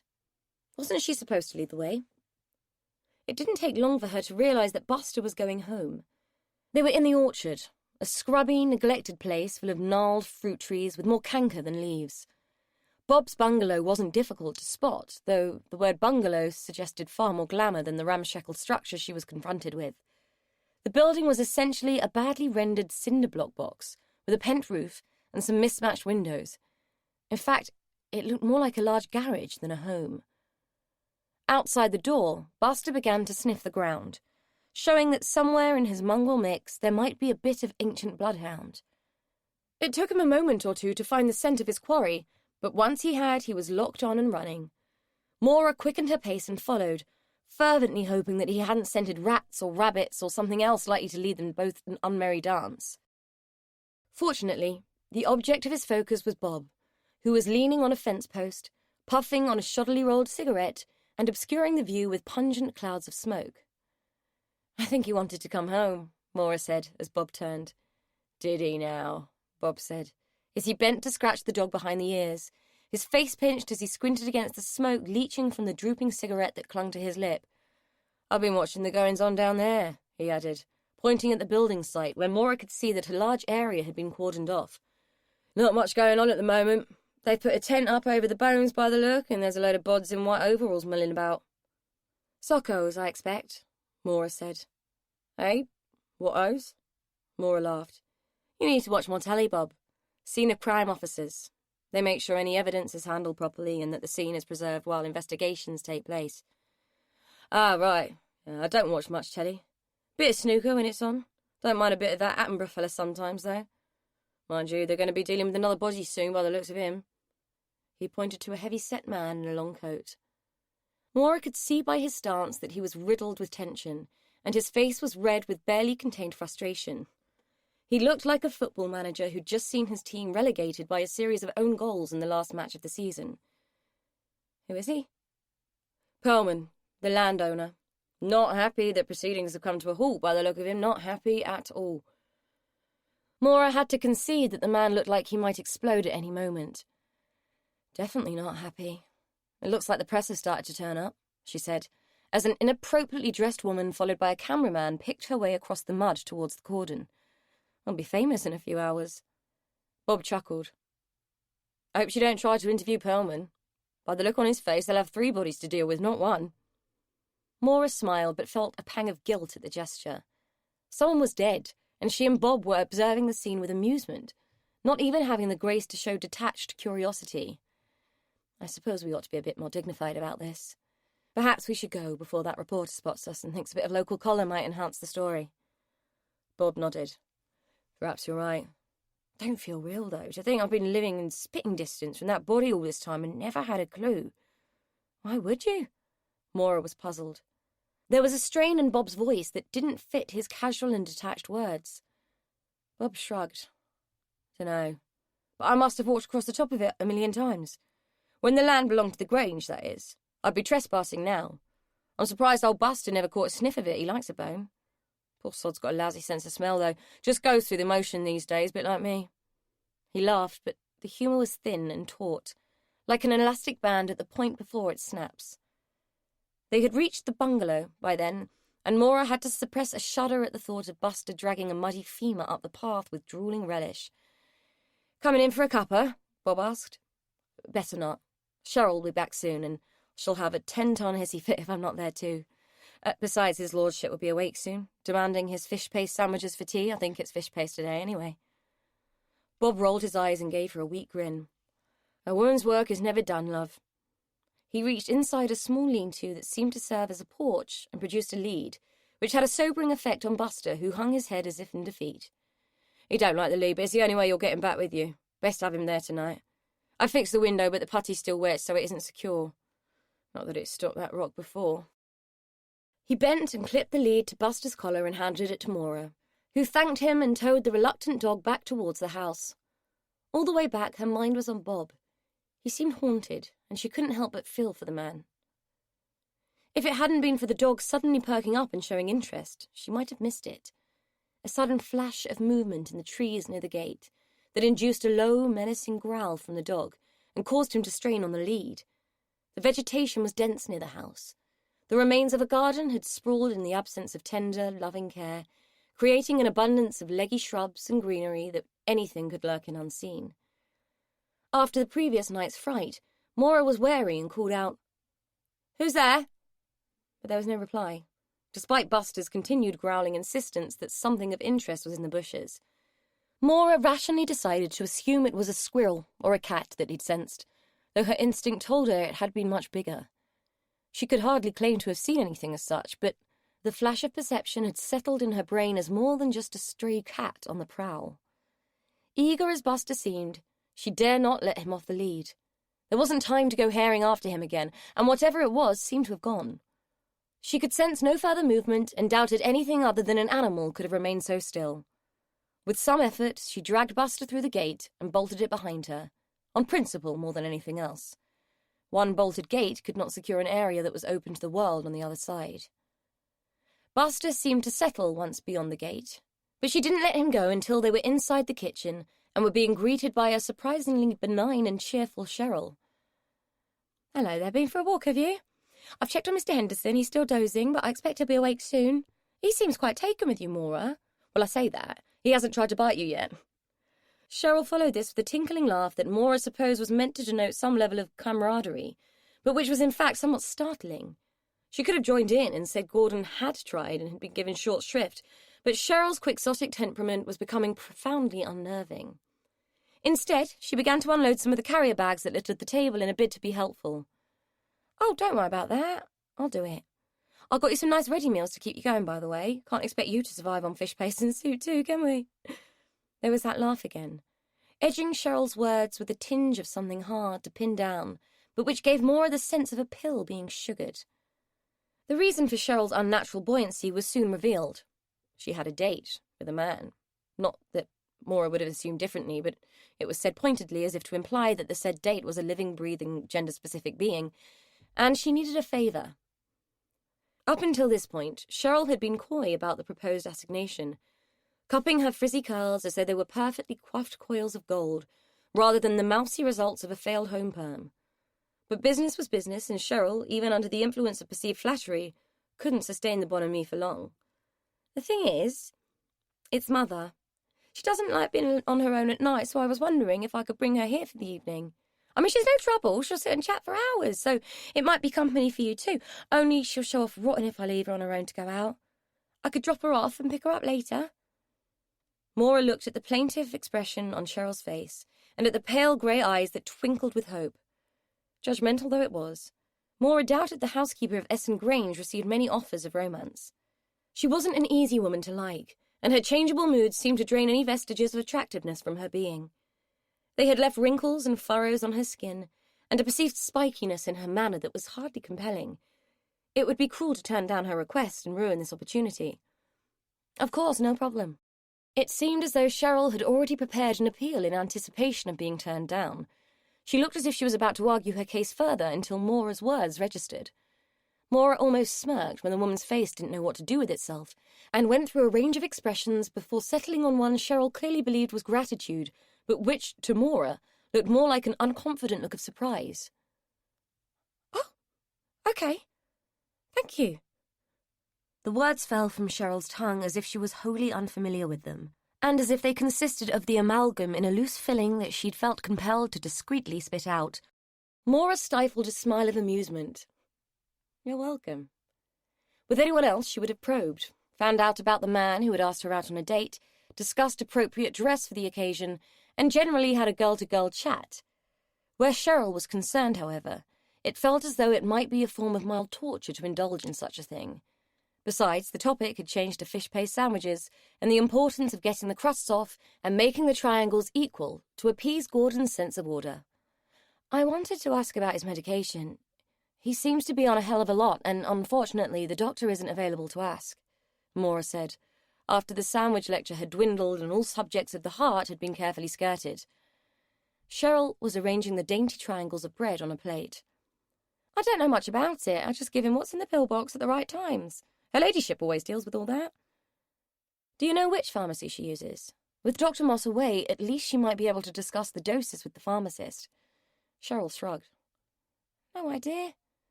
There isn't one nearby, so it'd have to be one in town. Boots, maybe, though. To be honest, I always had the impression the doctor brought them with him when he came. Maura raised her eyebrows. If that was the case, it was extremely unusual. Oh, okay. Perhaps it's because they're private patients. Probably, Cheryl mumbled, distracted by the tray she was laying for Gordon's tea. But I wouldn't go prying too much if I was you. Dr. Moss doesn't like questions from the likes of us. He'll be wanting this in a minute. You going to take it? Sure. It felt like the most useful thing she'd done all day. Gordon was indeed waiting, staring pensively at the clock as if timing her. He seemed happy enough that his meagre tea had arrived a few minutes before time, but didn't start to eat until the clock struck the hour. Despite his quirks and desire for routine, there didn't seem to be that much wrong with him. The peeing thing had clearly been done to test her mettle, and now she'd proved herself, he seemed quite content with her presence and in little need of nursing. Basic assistance was all he required. Maura had to wonder why Dr. Moss had suggested her, when an unqualified carer would have been much cheaper and just as capable. Perhaps he'd feel sorry for her and recommend her out of pity. The thought was of no comfort. Instead, it made her feel pathetic. Back in the kitchen, Cheryl was making moves to go. Right, I'll see you tomorrow. Make sure you lock everything up tight tonight, won't you? Mind you, I don't think you'll have much trouble. There's still police crawling all over. It was a fair point. The police presence was a distinct comfort now she'd decided to stay, but Maura locked the doors behind her anyway and drew the bolts just in case.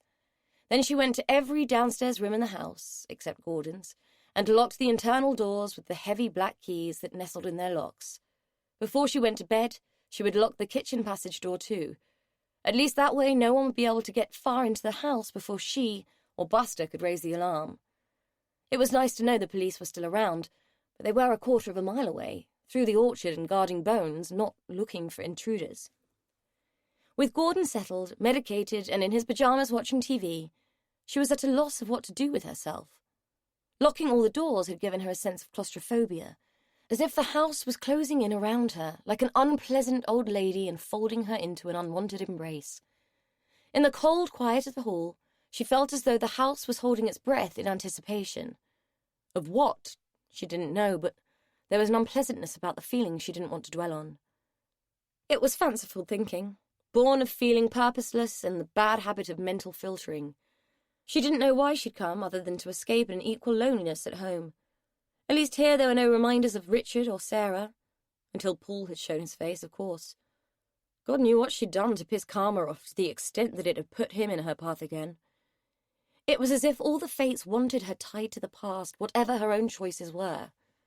Life wasn't fair, and didn't she know it? There she is, making herself at home, getting to know people, making friends. Bloody dog lapping at her heels, pathetic. There are no friends here, no one trustworthy, no one she can rely on. I should know. She's in the middle of a nest of vipers, and that fucking dog is nothing but a liability. As if locking the doors will keep me out. I know this place better than any of them. I know all its secrets. I know all of theirs, too. I wonder if she knows that all the evil is inside with her. All she's done is lock out the good. Chapter 7. There seemed nothing left to do but kill time. As she climbed the stairs with Buster at her heels, thoughts about killing things led to thoughts about the bones and what the fates had determined for the person they had once been. Whoever it was couldn't have anticipated a secret burial and subsequently being laid bare by a bulldozer for all to see. She paused on the landing and suppressed a shudder. It didn't bear thinking about, but neither could she avoid it. The lights of the crime scene were all too visible in the distance as she peered through the landing window. Bob's dwelling was visible too, light twinkling through the orchard's gnarly trees. It was a comfort knowing he was there. A bath was the order of the day, something to wash away the sense of oppression and feelings of despair. The thought of it was comforting, though the reality was a disappointment. The plumbing was old, the bath made of steel and the tank inadequate. 6 inches of tepid water wasn't quite what she'd had in mind, and a rapid whip round with a soapy sponge to compensate didn't induce the sense of relaxation she'd hoped for. Her own towel was still in her bag, and she was forced to use one of the thin, rigid things that Cheryl had hung in the guest bathroom. Maura could only hope that the house's other resident fared better with her ablutions. Gordon had to make do with strip washers and a downstairs toilet. She'd had to endure a Baltic bathroom, unsoftened by comfort or frills, and it made her curious to know how Estelle managed in this cumbersome, unpleasant house. Maura was not nosy by nature, but it was hard to resist poking around at least a little bit, if only to find out more about the mysterious Estelle Hall. Her lack of curiosity had probably contributed to some of the naivety that had led her into trouble before. She should learn to ask more questions instead of charging into things full of bravado. However, if she was going to spend weeks in this house, she wasn't prepared to put up with prison-issue bathroom facilities. In pyjamas and dressing gown, her hair still damp and busted trailing beside her in a benign, hangdog fashion, she decided to enter forbidden territory and explore Estelle Hall's rooms. Cheryl had made it perfectly clear they were off limits, but Cheryl didn't have to bathe in a bathroom that should have been in a museum, or entertain herself in a house that raised more questions than answers. God knew why she was creeping about and trying to be quiet. It wasn't as if Gordon would hear her or care what she was up to. He only cared about his own few square feet of the house and acted as if anything outside of his room didn't exist, which to him it probably didn't. Neither was it likely that Cheryl, with thunderous face, would suddenly materialize to wreak revenge for her instructions having been ignored. Even Buster didn't care and was just curious, sniffing at the door in anticipation of a new room to explore. It was a disappointing powder-puff and cut crystal boudoir, decor circa 1950, and much like Maura's room, except this one was pale blue. The most surprising thing was the lack of personal items. The room was almost as generic as the other bedrooms, with only the addition of a few nondescript old photographs and a silver-backed hairbrush to say it belonged to anyone.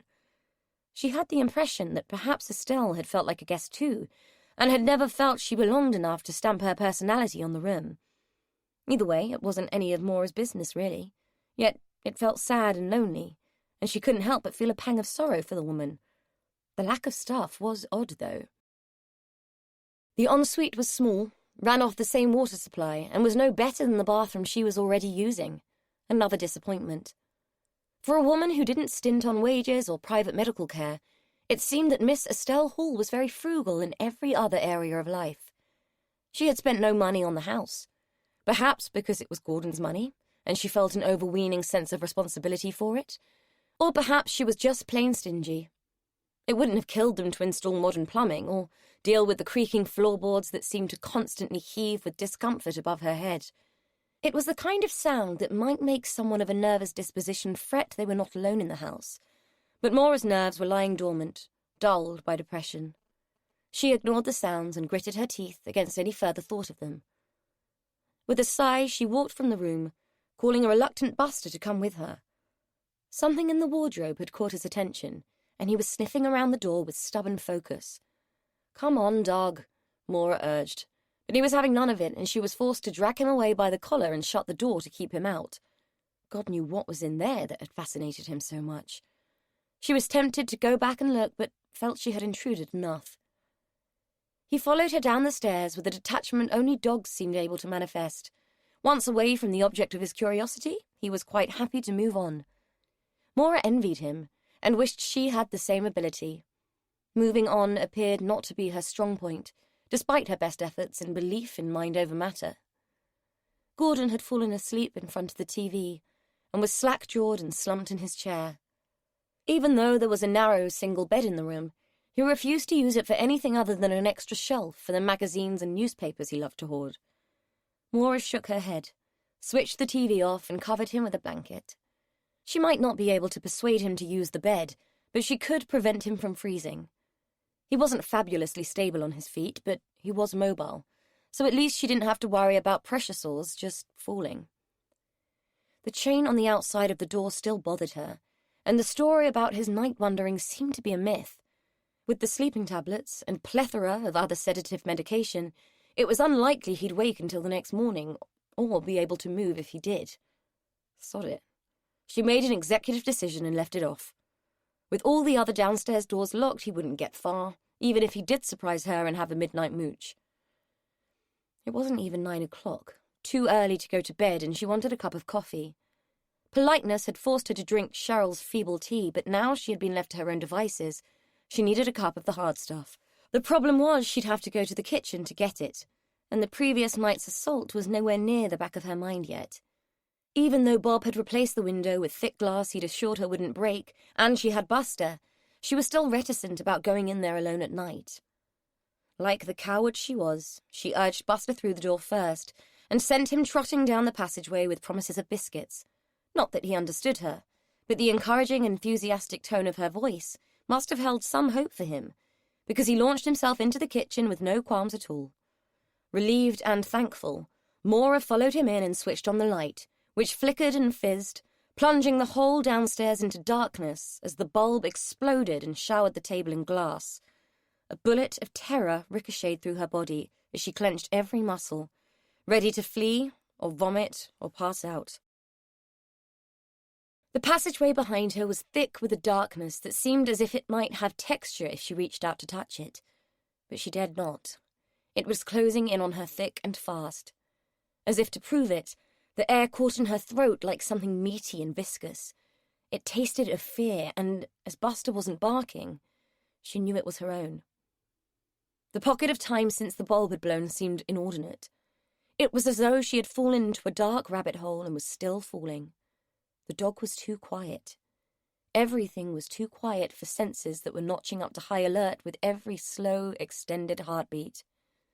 The part of her brain that had somehow remained free of terror tried to tell her it had been seconds, not minutes, and that she could speak and move if she wanted to. The other part, the big, weak, human part, just wanted to stand there forever while she metaphorically shat herself. Buster was having none of it, however. He'd been on the promise of something tasty in that kitchen, and so far nothing had been forthcoming. With a needy whine, he'd nudged at her hand with his cold nose, jolting her out of her panic by increasing it, and making her lurch to the side with shock while she emitted a guttural grunt of terror. It dawned on her that Buster wasn't scared. He wasn't growling or barking or trying to raise the alarm in any way. It was just a bulb that had tripped the circuit. She tried laughing at herself.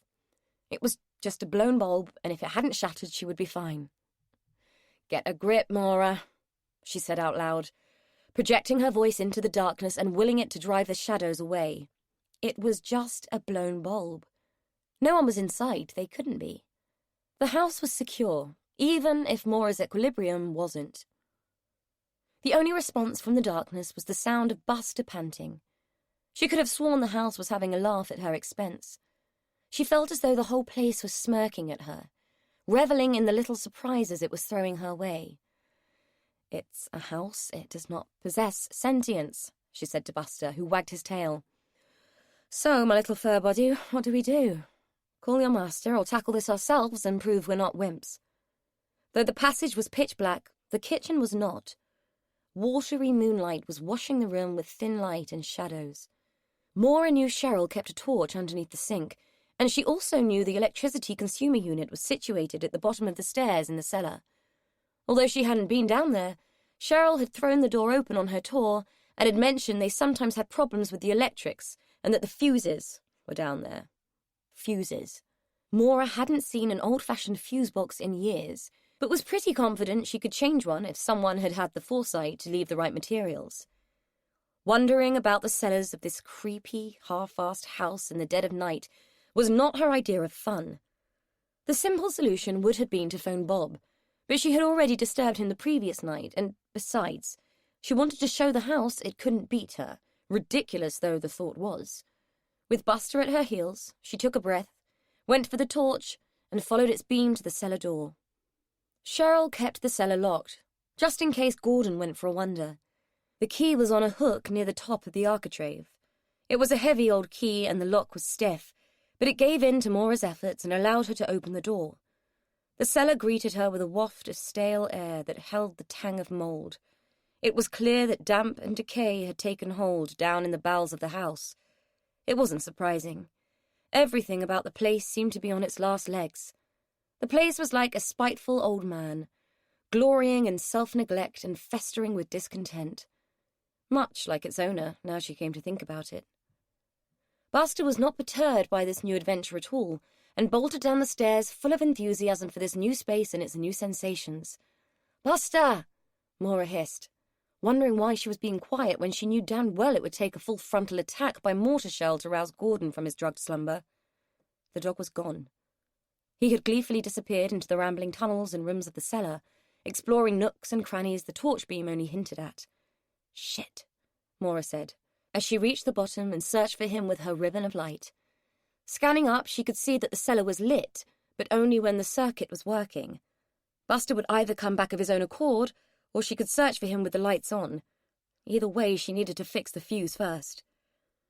Though she had recovered from the fright of the bulb blowing, her heart was still trying to find its normal rhythm, and her imagination was still trying to hamper her confidence. Too many teenage years watching horror films had fueled it with unknown horrors, and her subconscious held threats her rational mind could only shake its head at. "Get a bloody grip, woman," she said, training the torch beam on the fuse box and wondering why the thing wasn't in a museum. It seemed Bob had done his best to make sense of the beast, or more like several beasts. There were 4 separate boxes and 2 meters, all looking as if they had been tacked on as afterthoughts. Fortunately, someone had labelled all the chunky Bakelite fuses so that it wasn't too difficult to locate the one that had blown. In his wisdom, Bob had also left a card of fuse wire and a pair of snips resting on top of the first meter. Maura blew a kiss into the dank air and said, "Bless you, Bob." It was a fiddly job by torchlight, and she had no idea which thickness of wire to use. Too thin and it might blow again. Too thick and she might overload it and burn the house down. Deciding to take the centre ground, she plumped for the one in the middle and silently cursed Estelle Hall for her frugality. It was 2015, for goodness sake, but Essen Grange seemed to be clinging on to the Dark Ages and still marvelling at Edison's ingenuity. With her repair complete and the fuse reinserted into its slot, she climbed the stairs and flipped the light switch, breathing a huge sigh of relief when the lights came back on. Bob would be proud, but she'd need him to check she'd been using the right amperage wire, and she'd also need to find his dog. "Buster! Come on, boy, biscuits!" The mention of biscuits, a word that clearly had a resonance associated with pleasure for the dog, seemed to do the trick, and he bounded out of the shadows and ran up the steps, straight past her and towards the kitchen. "Attaboy," she said with a smile. After locking the cellar door and replacing the key, she turned into the hall and stood in the centre, sticking one finger up at the house and poking her tongue out in a gesture of childish contempt at its efforts to thwart her. The light from the kitchen passageway helped, but it still took the torch to show her why the bulb had exploded. Water had dripped down from the light fitting. It occurred to her that the guest bathroom she'd used was situated above the kitchen and that something had leaked. Bugger. She dare not try and replace the bulb until she knew whether it was her own carelessness that had caused it or whether it was a genuine leak that would need to be fixed. It wasn't dripping any more, but a puddle of water had mingled with the broken glass on the table. She couldn't see where the rest of the glass might have landed, and Buster was mooching about the room and snuffling. All she needed now was a dog with glass stuck in his paws. The biscuit jar was near the door, and she managed to lure him into the passageway with a hobnob, relieved to see he wasn't limping or trailing blood. But he did have something in his mouth, which he gladly gave up in exchange for the treat. Maura picked up the mouldering teddy bear, damp from the dog's saliva, and wondered why on earth she hadn't noticed it when he'd run past her up the cellar steps. She'd been too busy feeling relieved that she'd fixed the lights to notice much. The bear was a sorry-looking thing, bald in places, and with a single loose eye that dangled above a much-darned woolen nose. It also stank of mould and was a little green around the gills. Buster seemed to have taken quite a shine to it, but for all Maura knew it was a much-loved family heirloom, so giving it to the dog to be enthusiastically disemboweled was probably not a good idea. Buster was easily fobbed off with another biscuit and allowed his newfound friend to be taken to the downstairs cloakroom, where Maura sponged him down with a damp flannel, squirted him with a bit of air freshener, and set him to dry on the radiator. With that, she locked the kitchen passage door and made her way up to bed, Buster padding behind her. She was way beyond wanting coffee. Cheryl might have made warning about where the dog could sleep, but as far as Maura was concerned, what Cheryl didn't know couldn't worry her. Anyway, the smell of dog on her bed had to be marginally preferable to the smell of camphor, and one warm body was as good as another when you were alone in a house that was doing its damnedest to freak you out. She's left the upstairs lights on this time, and she's kept the dog with her, Clever girl, but not clever enough. There have been interesting developments today. I'd been quietly flitting between the house and building site to see what was going on. Predictable that the police made the Grange their first port of call, and interesting that the detective lingered outside looking so tense while he smoked his cigarette. Something had puzzled him about the house, and it wasn't just the body in the orchard. I wonder if he spotted it. The inconsistency. Most don't. They just know the house is all wrong, but they can't say why. The nurse shut the door in his face. Interesting indeed. Those two have a history they can't hide, even from each other, and certainly not from me. Not that I care. I see everything. A few more days and it will be time to put the wheels in motion. But this time, not with a rock thrown in temper, but with something much more intrusive. Something deadly. Something put in motion not by me, but by them. By their sins. Chapter 8. The morning had gone well. No more water had leaked onto the table. She'd found all the glass. The porridge had been Goldilocks perfect, and so far the house hadn't sabotaged her. Bob was coming to check her dodgy fuse repair. Cheryl was due any minute, and Buster was happily sniffing around the garden, finding a choice spot for his ablutions. Maura was about to smile when the screaming began.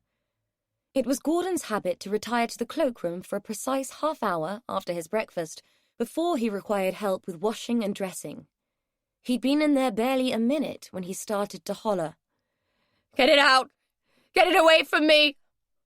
The sight of an elderly, thin and distressed man sitting on a toilet with his pyjama bottoms around his ankles was more than Maura could stand after the day had started so well. "What's the matter? Mr. Henderson? Gordon, calm down. Tell me what's wrong," she said as calmly as she could, while the half-naked man twisted and flailed his arms at her. Tempting as it was to grab his wrists to stop the assault in the small space, she daren't. His wrists were as thin as a bundle of breadsticks, and his skin was like fine vellum. She was scared she might injure him if she was too hasty. Gordon didn't seem to have the same concerns and clawed at her in panic, scraping his long, yellow nails down her arm and swiping her across the face. The instinctive reaction to pain is to lash out, but she couldn't. Instead, she wedged herself alongside the toilet, got behind him as best she could, and wrapped him in a bear hug. "Let's calm down and find out what's wrong. What's upset you?" she said firmly into his bristly ear. It was an undignified situation for both of them, and she needed to resolve it as quickly as possible. Gordon was sobbing, his breath coming in thick gasps and gulps. He struggled against her hold. "Take it away! Take it away! Get it away from me!" he cried. Take what away? She could think of nothing in the room that hadn't been there before, until she remembered the bear. "Is it the bear? Is that what's bothering you?" Gordon wailed and nodded. "Get it away, please!" he gasped miserably. "If I let you go, are you going to sit still while I take it away? I don't want you to fall because I can't pick you up in here if you do."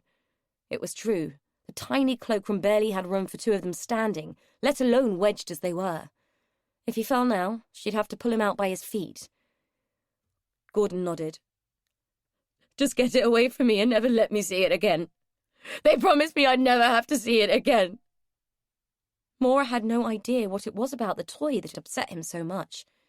When she'd taken it from Buster the night before, she thought it might be Gordon's childhood companion and that he'd be happy to get reacquainted.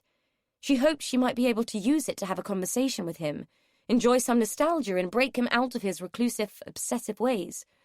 "Okay, I'll let you go and I'll take it away."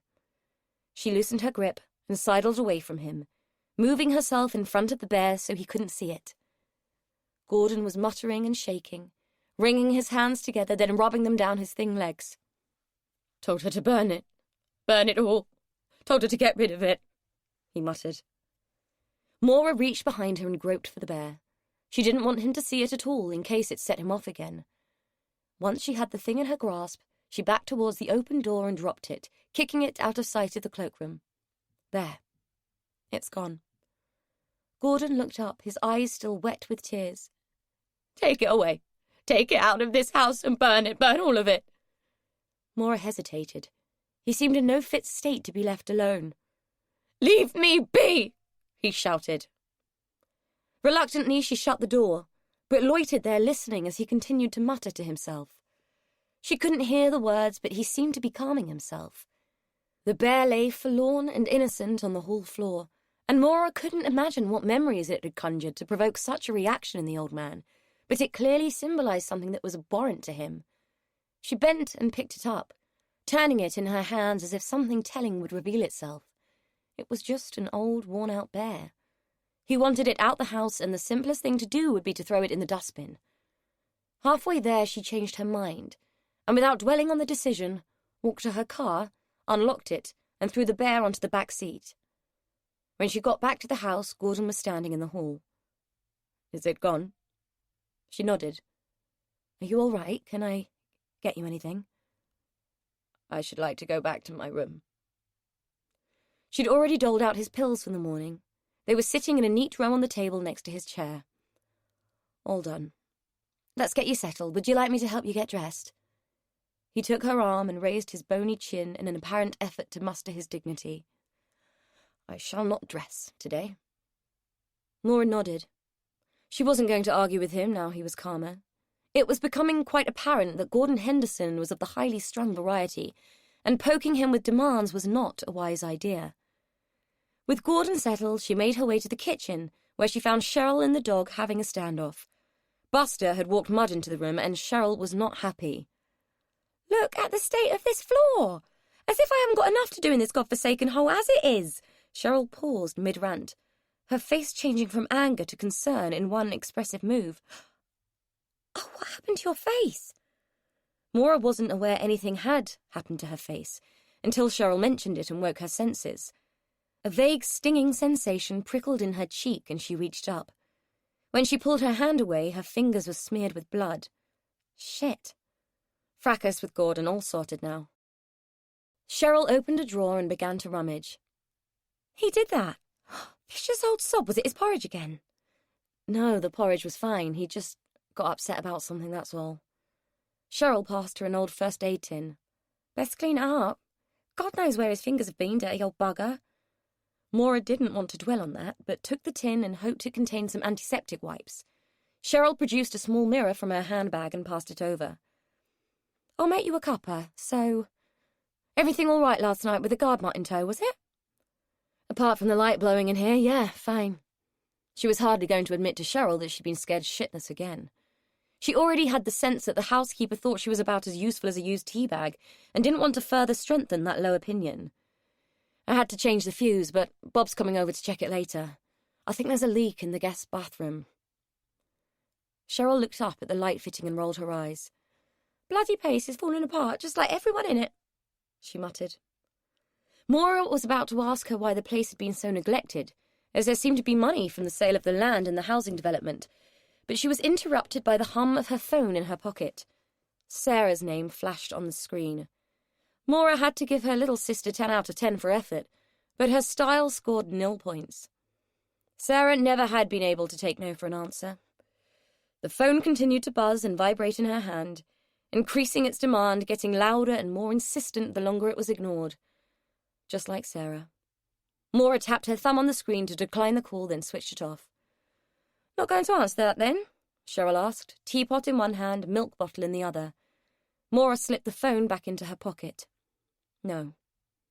Cheryl raised her eyebrows and pulled a face as if Maura's reticence was intended as a personal affront. "Suit yourself, I was only asking." Maura sat in silence while Cheryl pottered about the kitchen nursing her huff. The tea was piss-poor as always, and the grey colour matched Maura's mood. Just the sight of that name on a phone screen could bring her crashing down. Not that she had fallen far. Her mood had been pretty low to start with. She watched Cheryl move about the room, wiping and fiddling and faffing. There was a constant tension in the woman, an unstable, nervous energy that fizzled and crackled, threatening to burst out at any moment only to be rapidly reeled in again. No wonder Cheryl was thin. All that unbridled incandescence had to feed on something. Maura speculated that nerves about her forthcoming date might be fueling today's tensions. It would have been nice to ask about it, but Cheryl was not a woman who seemed able to cope with small talk, despite the fact that the silence was becoming more awkward by the second. Bob's arrival was a relief. It broke the tension for Maura and gave both women something else to focus on, especially when he informed them that the police were on their way again, having already visited him that morning.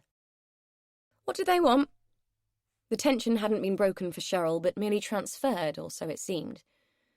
Bob seemed subdued, not even making much of a fuss of Buster. The usual. How long I've lived here, how long I've known the family, the usual. No, I don't know. I've never been interviewed by the police before yesterday, so there's nothing usual about it, Cheryl snapped.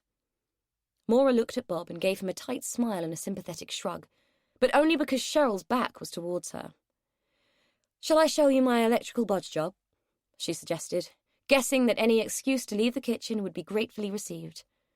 Bob nodded, a fleeting smile showing his gratitude for the rescue. Once down in the bowels of the house, with his attention on the fuse boxes, Maura felt comfortable enough to ask him what was wrong. Did the police say something that bothered you, Bob? Oh, no, you don't seem your normal self. Bob carried on prodding at the fuses.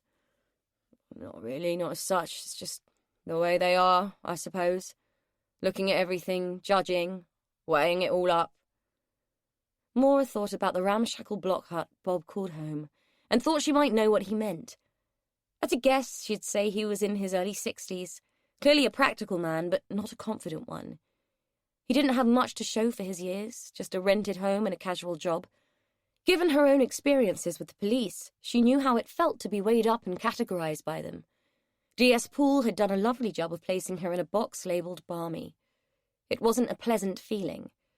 She reached out and put a hand on his arm, giving it a light squeeze. Bob didn't acknowledge it, just carried on inspecting the fuse boxes. Looks like you did a decent enough job. Where's this leak, then? She pointed him in the direction of the bathroom and left him to it. You could lead a man to water, and he might fix your leak, but it didn't mean he'd want to talk. Before returning to the kitchen, she checked on Gordon, concerned he might still be fretting about the encounter with the bear. He was spark out in the chair, slack-jawed and snoring gently. She really did need to do something about that medication. Before she'd arrived, she'd imagined doing something therapeutic with the old man, but as it was, all she'd managed so far was to fend him off and watch him sleep. Back in the kitchen, Cheryl had company. A pair of detective constables introduced themselves to Maura with a swaggering flash of their warrant cards as D.C. Gallen and D.C. Kelso. Maura recognised Gallen from the day before. Not that she'd paid much attention to him then. He had the appearance of a world-weary cliché, a middle-aged, overweight man who looked as if he was tired of failing his sergeant's exams. In contrast, Kelso was a sharp little blonde, all hawk eyes and eagerness. Kelso would not fail her exams, Maura was sure of it. She wondered if Paul's absence was significant, or whether she was just of no further interest to him. She hoped it was the latter as she smiled at the two officers. Cheryl had plied them with weak tea, which cooled untouched on the table. It was Gallen who spoke first. I was just explaining to Miss Nixon here that we're having trouble locating Miss Hall. She wasn't admitted to the County General after her alleged accident, and we can't locate her at any of the private facilities. Maura raised her eyebrows. Alleged? She looked at Cheryl, who sat tense and tight-lipped, clutching a mug of tea. Well, all I know is that Dr. Moss phoned me saying she'd fallen and broken stuff, and that she'd need surgery. He asked me to come and look after Mr. Henderson until he could get a nurse. He sent her, Cheryl said, nodding towards Maura as if she'd been saddled with Sari Gamp. It's not my place to question that, is it? Kelso narrowed her eyes. Did Dr. Moss actually state that she was being admitted to hospital? Cheryl looked thoughtful for a moment. Not as such. He did say she'd be receiving treatment privately, so I just assumed she'd been taken to the hospital. She looked around. Well, you would, wouldn't you? Kelso looked highly dubious, and Maura could have sworn she was almost scoffing when she said, Would you? Did it not occur to you to go and visit her? Cheryl was equally good at expressions of contempt. No, it did not. First, I was stuck here with Mr. Henderson. Second, I'm employed as their cleaner, not their friend. Besides, there are things that need doing here. I can't go gallivanting off. Gallen turned to Maura. On what terms were you employed? Maura was startled by the question, only in that moment beginning to question how odd her employment here was. Could it be that Dr. Moss had asked for her because he deemed her so flattened in effect that she wouldn't ask questions? If so, he'd been right. She'd been a complete idiot. I was asked to come and care for Mr. Henderson while his cousin, so I was told, recovered from major surgery. I was told it would be several weeks, live-in, part-time. And you didn't meet your employer beforehand? Or produce references? How are you being paid for this, Miss Lyle? Kelso had to consult her folder to get the name. Hang on. Maura Lyle. Maura closed her eyes for a moment. Yes, Maura Lyle, and no, I didn't meet her, and I wasn't asked to produce references. Dr. Moss has known me for a number of years as a colleague, and I was employed on his personal recommendation. I understood it was an urgent situation, and to be honest, didn't give it much thought. She paused, fully aware that Kelso had just emitted a derisive snort. I was paid by cheque in advance. Kelso jotted it all down, while Gallon continued to question Cheryl. Who would have been in the house at the time of the alleged accident? Cheryl hesitated, confused. Only Mr. Henderson. I clocked off by then. Kelso turned to Maura. We'll need to talk to him. It was Maura's turn to suppress a derisive snort as she refrained from saying, good luck with that. Gallon stood up slowly, using the back of his legs to push his chair back in a long, excruciating squeal. The noise made everybody wince except him. He just sighed as if his job had been sent to try him and asked Cheryl to show them through to the hall. Kelso, you go with Miss Nixon and check Miss Hall's room. Miss Lyle, you come with me while I talk to Mr. Henderson. Maura glanced at Cheryl, who was leading the way upstairs and looking absolutely terrified. On the landing, she glimpsed Bob, standing with his tool bag and looking bemused. Buster was at his side, growling at the advancing Kelso. Maura was beginning to like that dog. As she could have predicted, Gordon was having none of it. He strongly objected to being woken, looked at Gallon as if he was something Buster had shat out on the carpet, and insisted that they both leave him in peace immediately. Maura said nothing until Gordon began to lose it, his claw hands plucking at the arms of the chair as his distress mounted. Leave me be, I say! Leave me be! Gallon looked at Maura, half weary, half pleading. She almost felt sorry for him, then decided she could afford to pity him given that he'd been saddled with Kelso as a partner. Kelso had had a similar effect on her as on Buster. Maura instinctively didn't like her either. Kneeling in front of Gordon and meeting his eyes, she took his flighty hands gently in her own. Mr. Henderson, I promise we'll leave you if you can just answer one question for me. Do you know where Estelle is? First of all, he made to fight her off. Then, as if he realized she might be on his side, he relaxed, letting his hands rest in hers as his bony shoulders sagged. I don't know. She's gone. Everyone is gone. Maura mustered what she hoped was a tone of infinite patience. Can you remember what happened the day she left? He looked confused. He might know exactly what time of day he ate his lunch, and how many green pills he needed to swallow. He might even know that boiled eggs were for Thursday's tea and that crumpets were on Saturday, but in reality Maura knew he couldn't tell her what had happened 5 minutes before, or even last week if it wasn't directly pertinent to him. That's 2 questions, not 1. You said you'd leave me be. I don't like all these strangers in the house. We don't allow strangers in the house. He sounded like a petulant little boy. With a sigh, she let go of his hands. Neither do I, Mr. Henderson, but they won't leave us alone until we answer their questions. He stared at her, his chin raised imperiously, though it trembled with distress. Then they are most impertinent. One's privacy should be sacrosanct. Maura shot a slight glance at Gallon, who shifted from foot to foot impatiently, looking as though he was waiting for something, anything that made sense. Yes, they are a bit, aren't they? One more question. Do you remember Estelle having an accident and an ambulance coming? Gordon's eyes had glazed over. She noticed that a lot. It was as if he could just shut down when he felt like it. Who? Estelle. Your cousin who looks after you. I don't have any cousins. Just a brother, but he's dead now. And you look after me, don't you? Yes, I do. Estelle looked after you before. You remember her, you mentioned her to me. His eyes narrowed and hardened. Too many questions. You said 1. With a sigh, she got to her feet and turned to Gallon. "He's not going to talk to you." Gallon stared at the old man for a moment and nodded. "Thank you for your time, Mr. Henderson." Gordon completely ignored him. Kelso and Cheryl were in the hallway when they left Gordon's room. It was Gallon who shut the door, and Maura clocked him looking at the chain. "He wanders at night," she said, wondering why she felt the need to defend it. She hadn't put it there. Gallon merely raised his eyebrows and turned to Kelso. "Anything?" She shrugged. "Bit of clothing missing by the looks of it. No toiletries, no really personal items up there, which is a bit odd, but nothing too suspicious. But what is odd is that the only telephones in the house are the ones in the kitchen, an extension in her room, and one in that room over there," she said, pointing to what Cheryl referred to as the morning room. "What's odd about that?" Cheryl snapped, clearly harassed by all this probing into her domestic normality. Kelso gave one of her subtle but obvious snorts. "Well, if your Miss Hall fell down the stairs and broke God knows what, and the old man was chained in his room as you say he was." She paused to give a long, judgmental frown at that. "Who called the doctor?" No one said a word until Gallon spoke to Maura. "Miss Lyle, did you cash the cheque you were paid with?" "I paid it into the bank, yes. Have you checked your account since?" Maura had a feeling she knew where this might be going. "No, but I can do it from my phone if you give me a minute."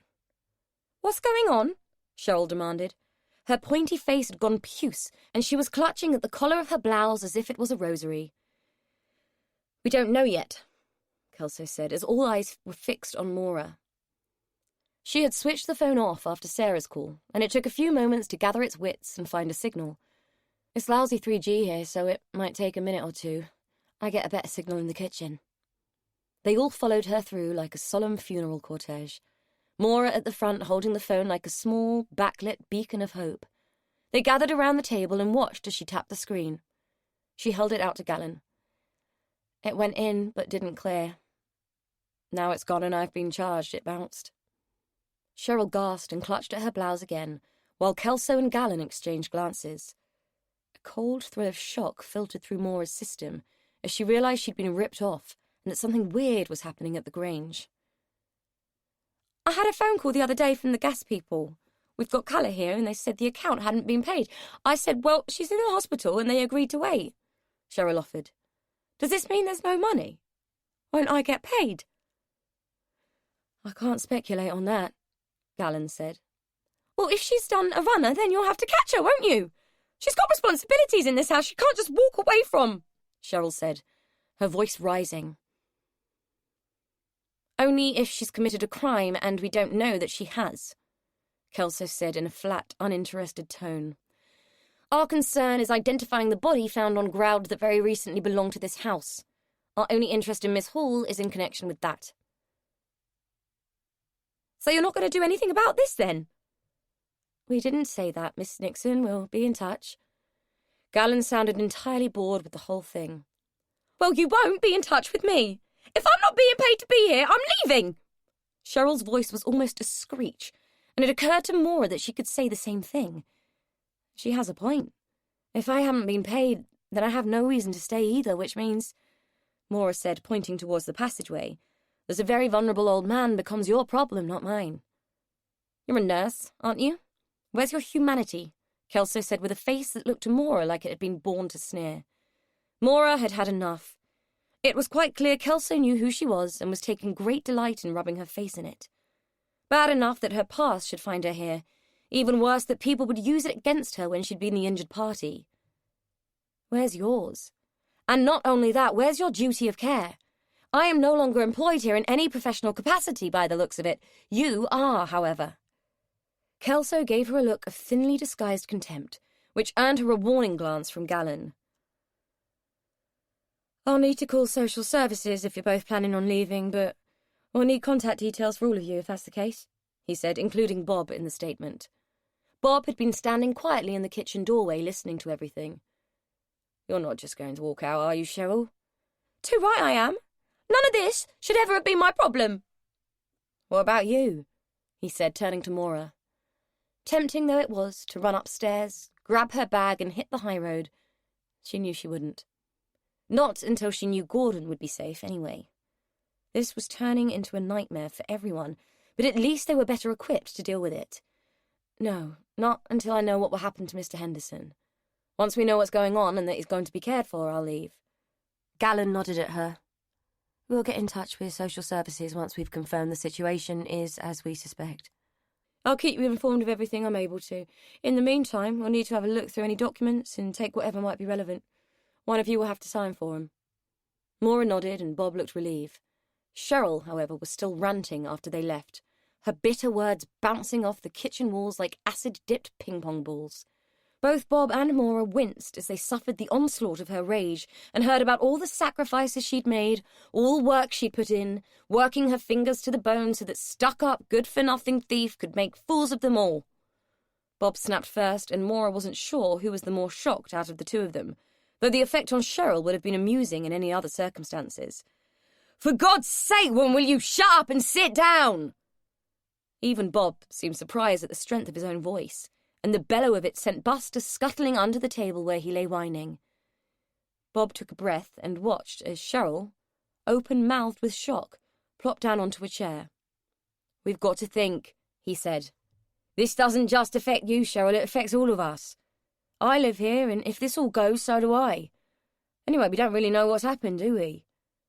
Maura pulled out a chair and sat down. Cheryl was in shock and would need gentle handling. Bob's right. We don't know what's happened, only that everything is up in the air right now. We're making some massive assumptions based on something that could be a simple mistake. Cheryl snorted. Doesn't take a genius to work out that she pulled the wool over and did a runner with the money, does it? Leaving the rest of us up to our eyeballs in it? Maura had to admit it was the most likely scenario, and in her own mind she'd been trying to work out how much the absent Dr. Moss had been involved. The problem is that whatever happened, chances are the police won't tell us much. None of us is family, we're just employees. We've all been set up, Cheryl, or it bloody well feels like it. You have every right to walk out of here right now and never come back, but there's an old man in there and he's been duped too. I can't walk away from that. Cheryl seemed to deflate in front of her eyes, her body sagging as all the tension ebbed out. Maura could have sworn there were tears in the woman's eyes, but she fought them with a desultory sniff.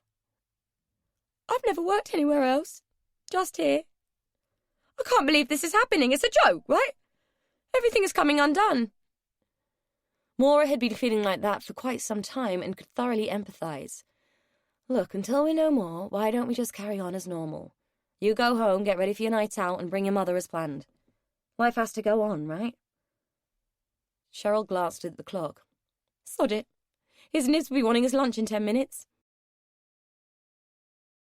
While his Nibs indulged himself with a lunch of sardines on toast, blissfully unaware of his potential fate, Cheryl reached a decision. I've thought about things. I'm paid until the end of the month, so I'll stay until then. If it isn't sorted by then, I'm off. I don't know what the hell I'm going to do, but I'm not sticking here and cleaning up their messes anymore. Maura couldn't argue. It was more than fair. She hadn't been paid at all, but couldn't leave the old man without at least knowing what his future might be. And neither did she feel she could leave Bob, who seemed to be disintegrating before her eyes. Besides, what was there to go back to? Cheryl took Maura's advice and left early, determined to make her date regardless of that morning's events. As she so succinctly said before leaving, life goes on. As if Maura hadn't said the same thing already. Cheryl drove a rusted heap that sounded like a bag of nails being rattled when it started, and might have been a Ford Fiesta at one point in its history. Bob and Maura stood side by side at the kitchen window and watched her trundle out of the rear courtyard in the rusty box. Not sure that thing's even legal, Bob muttered. The least of her worries, I think, Maura said, more concerned about Bob than the state of Cheryl's transport, although, if Cheryl drove that rust bucket, who had the bicycle belonged to? She hadn't seen it since that first day, and it hadn't entered her head since. She shook the thought out of her mind and turned her attention back to Bob. The bike was the least of her worries. Since she'd first met him, he seemed to have shrunk, his skin taking on a grey pallor that made it look like wood ash. What's wrong, Bob? You don't look well. He waved her away. Oh, it's nothing. I'm all right. It's just all this. Maura could agree that their situation was stressful. In fact, more stressful for Bob than it was for her. She had a home to go to, such as it was. However, instinct told her it was more than the security of his future that was worrying Bob. I get that, it's horrendous, but I have the feeling there's something else. I don't want to pry, but I'm concerned. Her words seemed to prick the blister of Bob's emotions, and he started to weep. Not noisily or hysterically as Cheryl had, but silently, as if even the act of breathing had become an effort and the tears that seeped from his eyes were causing him excruciating pain. Maura took his hand. Come and sit down. I'll make us some drinkable tea. The innuendo seemed to amuse him, and she caught the flicker of a smile as he allowed himself to be led to a chair.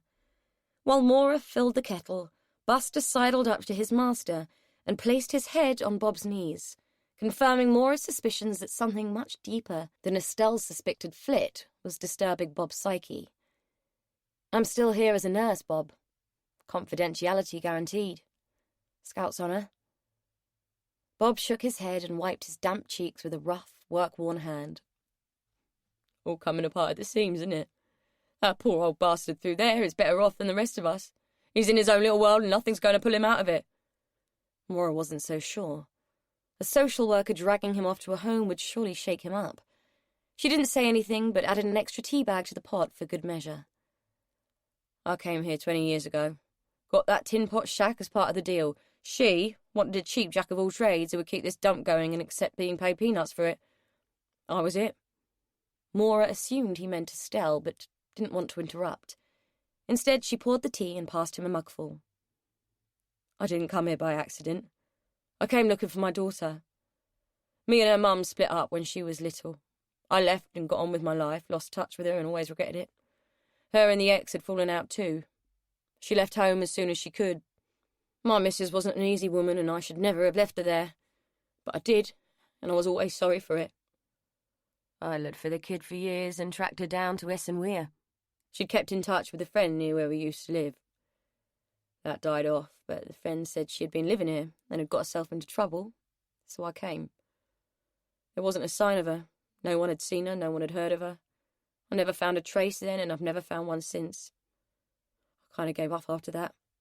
My marriage had gone, my daughter had gone. I never found her, but I stayed because I had nowhere better to be. He hung his head for a moment, as if seeing his own pitiful situation clearly for the first time. Maura shifted her stance, putting her weight on the other foot in a bid to distribute the burden of discomfort she was feeling. I kept trying, though, every now and then over the years to find her like. But there was never anything. I used to imagine she'd made a new life somewhere, was happy. He trailed off. The tears were threatening again. Maura finished for him. And then they found bones on the building site. Bob nodded, his face set in a mask of fragile control. It was a torturous-looking attempt that only aimed at containing his feelings. It missed by a country mile and made Maura feel extremely anxious. You don't know it's her.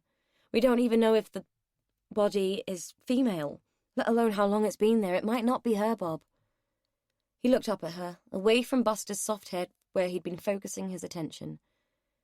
His eyes looked like deep pits of fear, fathomless and black with reckoning. But it might be. The croaking whisper was all he could manage. They sat there for a few minutes in silence, each nursing their own thoughts. Maura trying to apply some rationale, some logic, to a situation she didn't find remotely reassuring, and Bob thinking God only knew what. He drained his drink and set the mug on the table in a set of movements that seemed to indicate he'd pulled himself together. Ah, well, we'll know soon enough. They took a swab from me this morning for DNA. If it's her, we'll know. Will you keep Buster with you for now? Maura nodded. She couldn't think of a thing to say. I'd best get on. Looks like I better start packing things up. Might not be staying here much longer if we're right about Miss Hall. Maura wanted to ask about Estelle Hall. She wanted to get a handle on the woman who seemed to have screwed them all over, but it wasn't the time. Bob had picked up his tool bag and had his hand on the door handle. Bob, what's her name, your daughter? Bob paused. Is Louise, he smiled. Little sod she was, right little temper on her. Never knew right from wrong. Not surprising, really. Her mother was a right bitch. He pointed to his missing ear. Threw a bloody knife at me once, took me fucking ear clean off. And people wonder why I left. I should never have left our Lou, though, not with that woman. No wonder she ran and didn't look back. No kid should have to grow up seeing that kind of thing. Can't say I blame her for turning her back, but I'd have liked to put it right. Couldn't have been easy. Maura smiled and let him go. She tried to picture Louise alive and healthy, a woman who was not yet old, living her life, as if imagining it would make it a reality. However, with no visual reference except Bob's ravaged face, all she kept seeing was her sister Sarah, and it made her want to cry. She had to make herself believe the tears were for Bob and not herself. The police are back, trying to make sense of things. They won't, not yet, I've made sure of that. They'll have their story when the time comes, and it won't be the one they're expecting. Chapter 9. Connie Nixon breezed into the Grange like a breath of fetid air. If Maura had been expecting a Thora Hird, what she got was an aged Lily Savage without the humour. There was something distinctly rotten about Connie Nixon, and she wore it with apparent pride, as if it was her Sunday best coat. It was Connie who led the way into the morning room, using the stick she carried more as a ceremonial mace than a mobility aid. As Maura followed, she figured there was little wrong with Cheryl's mother that a good dose of humility and a conscience wouldn't fix, and that she was the last woman on earth who required granny-sitting. Connie was here because she liked to make her daughter's life difficult, and because she was a nosy old boot. She had already demanded supper on a tray, a cup of tea, and sole access to the house's single TV set. She'd also made several searing comments about Cheryl's date attire. Mutton dressed as lamb, if you ask me. Won't snare a man dressed like that, had been her last. Maura desperately wanted to tell her that no one had asked her, but instead told Cheryl, in the kitchen and out of earshot of Connie, that she thought she looked very nice. It was entirely dishonest, though meant kindly, but the truth of the matter was that Cheryl's outfit bordered on late 80s transvestite chic and did her no favours at all. Topped with hand-drawn eyebrows and frizzy curls lacquered to within an inch of the Mohs scale, poor Cheryl was a poor feast for the eyes. Maura could only hope her date was the open-minded, open-hearted type. "Hope it goes well," she said, as Cheryl pouted into her hand mirror in the kitchen, seemingly totally oblivious to the fact that her maroon lipstick had migrated to her front teeth. Cheryl smiled, revealing her stained incisors. "Tell me too. Oh, and I've told Mother about the Miss Hall thing. She went ballistic when I got home, and I'm not in the mood, so don't mind her mouth, just zone her out. I do." With that, she was gone, trundling away in her beaten-up old car and ready for romance. Maura couldn't help but shake her head in bemusement as she locked and bolted the back door. In the morning room, Connie had taken possession of the TV remote control and made herself comfortable. "Got that tea, have you? I like it weak, mine, but you'll already know that. Did you see the state of her? Not the full ticket, that girl. Not surprising when you consider the genetics. You'd think she didn't own a mirror." Connie continued to flick through the channels while talking, her eyes on the TV.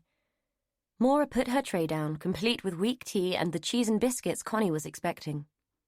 She looked at the woman who had settled herself as if she owned the place. Connie Nixon didn't seem to have a maternal bone in her body. "So, do you know who she's out with tonight?" "Wouldn't tell me," Connie said, inspecting the cheese and biscuits and wrinkling her nose with distaste. "She didn't say much about it, only that you didn't like staying on your own." Connie huffed. "Much does she care? She's that desperate for a man. Besides, I do fine well on my own, and I always have. It's you I came to see." Maura raised her eyebrows. "Oh?" Connie turned to her and looked her up and down. "Yes, I like to see who's on my patch." "Is the Grange your patch?" There was a defensive hostility about the woman that was distinctly discomforting. Connie pursed her lips as if she didn't like Maura's tone and was about to say so. "Aye, it is, after a fashion. I've links with the family. I like to maintain an interest in what's going on." Maura realised she had a choice. She could either spend an unpleasant evening with an equally unpleasant woman, or she could turn on the charm and let Connie say what was on her mind. "Well, there's definitely a lot going on." Connie huffed again. "You can say that again. Doesn't surprise me, though, the shenanigans that went on in this place. Maura decided to go along with it. Really? Hard to imagine any shenanigans, to be honest. Mr. Henderson doesn't look like he was ever much of a one for the high life. Him? Pfft, don't you believe it. He's had his moments, and I should know, calculating old bugger. It's all an act, you know. There's no flies on him, he knows exactly what's going on. She's still drugging him up to the nines, is she? What do you mean? Connie gave her a sly, sideways look. You know what I mean. It's the only way she could ever cope with him or shut him up. Ladle pills down his throat like there was no tomorrow. Maura sat back in the chair she had perched herself on. Are you trying to tell me you think Miss Hall has been abusing him? Abusing the abuser is an interesting thought, Connie said with a wink. Complicated people, this posh lot, with complicated lives. You don't know the half of it, love. Maura got to her feet. Excuse me for a moment, would you, Mrs. Nixon? She needed to get out of the room, to think and check on Gordon. It seemed Connie had come to tell her a tale. What she didn't know was whether she wanted to hear it. Gordon was in his usual state, dozing in his chair, fed and sedated. Not that 2 cream crackers with butter, a sliver of cheese and a pickled onion seemed much like feeding. Maura had seen anorexic girls with bigger appetites. As she looked at him, she tried to imagine the man that Connie had hinted at. The scratch on her cheek and the attempted bite said something, but she wasn't sure what. Probably just a frightened old man who could no longer make sense of the world.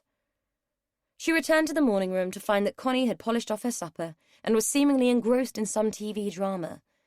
It struck Maura that Connie Nixon was more than likely a great drama fan, and when she couldn't find one, would happily create one. That was fine. Maura was game, and it had to be better than dwelling on her own dramas. I'm curious, Mrs. Nixon. You said you had links to the family. I must admit I'd like to know a bit more about them. It might help make sense of the mess we all found ourselves in. Connie picked up the remote control and hit the mute button, leaving the actors silently flailing on the screen. Well, you ought to know what you're getting into, and call me Connie. I was never a missus and never wanted to be. Maura sat down and pulled her feet up onto the chair, tucking them beneath her. It seemed it was story time. Buster had wandered in, taken one look at Connie, whimpered and wandered back out. Maura was inclined to agree with him. She would rather have sat in the kitchen on her own too if there had been a choice. So, what is it that I'm getting myself into, Connie? Connie shuffled forward in her seat, clasped her hands together and rested them on her knees. Well, let me tell you, there's more happen in these 4 walls than you could shake a stick at. They're not what they seem, this lot. This place isn't his, you know. Not by rights, anyway. It should have been his brother Robert's. He was the eldest, see? And the one who owned it, only he went off to Rhodesia, or whatever they call it now. It was Rhodesia then, anyway. Well, there was a lot of trouble out there when they were wanting their independence and all, and he got caught up in it, got killed.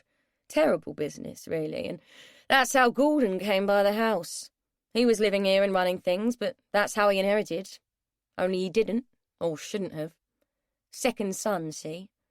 Robert was the heir. He was the spare. She paused for effect. Maura shifted in her seat, tucking one leg underneath her, and leaned her elbow on the arm of the chair before cupping her chin in her hand. Go on. See, unbeknownst to Gordon and that nutter of a wife of his, Robert had got himself married out there and had a kid. So it was the wife who should have got the Grange. So how come she didn't? Connie was looking quite animated now and warming to her theme. Well, you might ask. All I can tell you is that the wife turned up here with the kid in tow, stayed a few days and disappeared. Just like that. She snapped her fingers to demonstrate how rapidly this woman and her child had vanished. It caused the rings on her scrawny fingers to rattle against each other. Never saw or heard of him again, and he kept the Grange. Wasn't long after that his own wife disappeared. Mind you, that could have been because of the girl. Maura was still listening with her chin on her hands, allowing the story to settle in her mind. Wow, that all sounds a bit dodgy. What do you think happened to the brother's wife? Equally to the point, what had happened to Gordon's wife, and who was the girl Connie had mentioned? Connie threw her hands up, her bracelets chinking together on her thin wrists. Stands to reason, doesn't it? They've just found a body and a woman went missing. I mean, if you owned all this, would you just walk away from it? She waved her hand around the room, a room which might have been opulent at one time, but was now just faded and overblown like a gaudy, half-dead flower. If she were to be honest, Maura would have walked away from it in a heartbeat. The house was rank with the stink of corruption. I see. So you're suggesting that something happened to this woman and it's she who was buried on the land? You also seem to be suggesting that Mr. Henderson had something to do with it, and that it was all down to him wanting to hang on to the Grange. Is that where we're going with this? Connie's eyes glittered in the lamplight as she nodded. I'm not suggesting anything because I don't know anything, but I don't want me and mine accused of anything either, right? Maura pulled a bemused face. She had no idea what the old woman was prattling on about. Did you ever see anything that made you think something terrible had happened? I was here when the woman arrived, and it didn't go damn well. Gordon had no idea they existed, see. He was never one for surprises, and as I'd just delivered one of my own, he wasn't a happy man. Not happy at all. Her coming threatened everything, I suppose. Anyway, I got shoved out the door, and next time I came back, there was no sign of them, and I never saw them again. Just made me think when they found that body. I mean, it does, doesn't it? Gordon Henderson was a cruel and selfish bugger, and the biggest snob I ever met. Took what he wanted and never paid the piper. Maura pondered Connie's words. She'd sensed that in Gordon herself, and it was hard to dispute the old woman's perceptions. You're not accusing him of doing them in, are you? Just telling you what I know, that's all. God knows me and Cheryl have had to put up with enough from them over the years.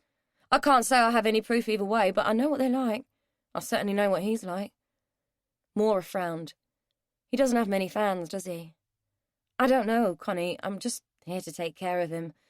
I don't know what to make of what you just told me. Connie leaned forward and extended a bony finger, pointing it at Maura. You're here for a reason, girl, and the sooner you realise it, the better. This lot don't let anyone through those doors they don't want something from. You'd best mark my words, missy. I'm trying to help you. Maura was taken aback by Connie's words. What had appeared to be some salacious gossip had turned into a dire warning of impending doom. She was about to inquire further when Buster started to whine and howl in the hall. I'd better go and see what's wrong with him, she said, rising to her feet and frankly glad of the opportunity to get away from the woman for a few moments. Connie was intense and abrasive, much like her daughter, but with an air of cunning that made Maura distinctly uncomfortable.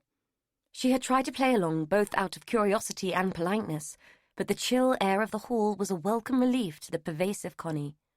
In the hall, Buster was at the foot of the stairs, both paws on the bottom step, staring intently upwards, his body stiff with tension. Low and wary whines pulled at Maura's attention as she followed his gaze up into the gloom. What is it, mate? What's up? He was clearly reluctant to go up, so whatever he'd sensed wasn't exciting him. Maura knew it couldn't be another intruder. All the doors and windows were firmly shut and bolted, and Bob had told her Buster would bark like a mad thing if he heard a stranger. His ears were flicking, as if he was straining to hear something. Maura strained her own ears, fishing for unusual sounds, but there was nothing, just the familiar bangs and thuds as the house settled and shifted in the night. Come on, you daft plonker. You're jumping at shadows and making me do it too. This place is spooky enough without you making it worse. She led him through to the kitchen, trying to make sense of what she'd just heard from Connie and why it had been said. On first sight, Connie had struck her as a mean-spirited and grasping kind of woman, and anyone who openly insulted their own child in front of a stranger had to have personality problems. It was hard to fathom her motive for telling such a story about Gordon, but there had to be a motive. It was far too specific a story to be just random gossip. Maura felt uncomfortable at having been party to the tale. She felt disloyal to her charge, and the insinuation that she might be at risk in some way was disconcerting, particularly considering the vandalism to the kitchen window. But why would people she didn't even know want anything from her? And why wasn't Connie talking to the police if she thought she knew the identity of the body? In recent times, Maura had learned to be cynical and suspicious. She couldn't look at anyone now without wondering about his or her agenda. The only rational explanation she could come up with was that Connie wanted her to leave the Grange. By insinuating that Gordon had been involved in something nefarious, perhaps she was trying to make her pack her bags and go, cease to involve herself with Gordon and his welfare. The only reason she could think of for Connie wanting her gone was that Cheryl had lied. Her mother was fully aware of what Estelle had done, and the two of them wanted the house free of witnesses so they could collect what they felt was their due. Maura was no antiques buff, but there had to be a few valuables floating about in a house like the Grange. It was the only explanation that seemed to make sense, because anything else she could conjure was far more sinister. Good grief. When had she become this hard-nosed? The answer was simple, since she'd been conned by the last person on earth she could have imagined would con anyone. She shook her head. It was becoming a habit, and she wondered if she did it to shake up the demons that liked to use her mind as a playground.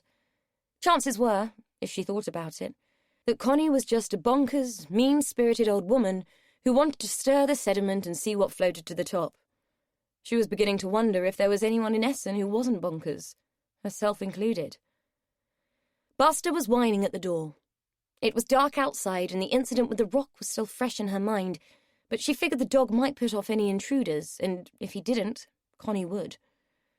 She checked the clock and saw it was close to 10.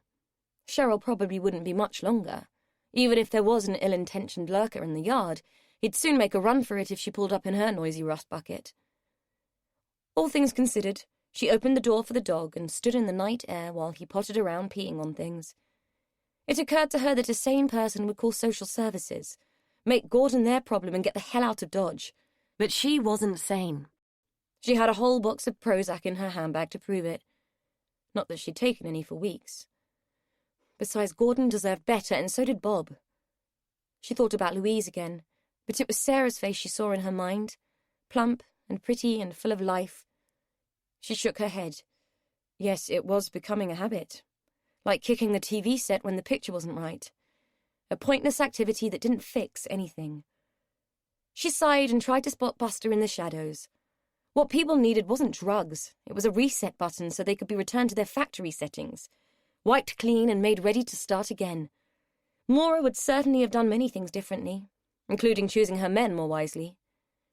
The sound of Cheryl's clanking engine in the distance broke the silence, and a few moments later her headlights lit up the yard. Maura frowned. Any date that ended bang on time hadn't gone well. She braced herself for the mood that was going to emerge from the car in Cheryl's wake. Buster had already sensed it and bolted for the sanctuary of the house, trailing drips of pee as he ran. I can't help but suppress a sly laugh as the clown-faced cleaning woman gets out of her car. It isn't hard to sense her mood. It comes off her in ever-increasing ripples of bitter disappointment and wafts across the grounds like mustard gas in the wake of battle. Poor Cheryl. Always the lapdog, doing as she's told, too scared not to, too scared to think about what it means. Keeping their secrets for them, not even knowing her own. A few minutes and she comes back out the house, that hatchet-faced hag in tow. I've never liked Connie Nixon, but no one ever has. Everything is quiet in the house.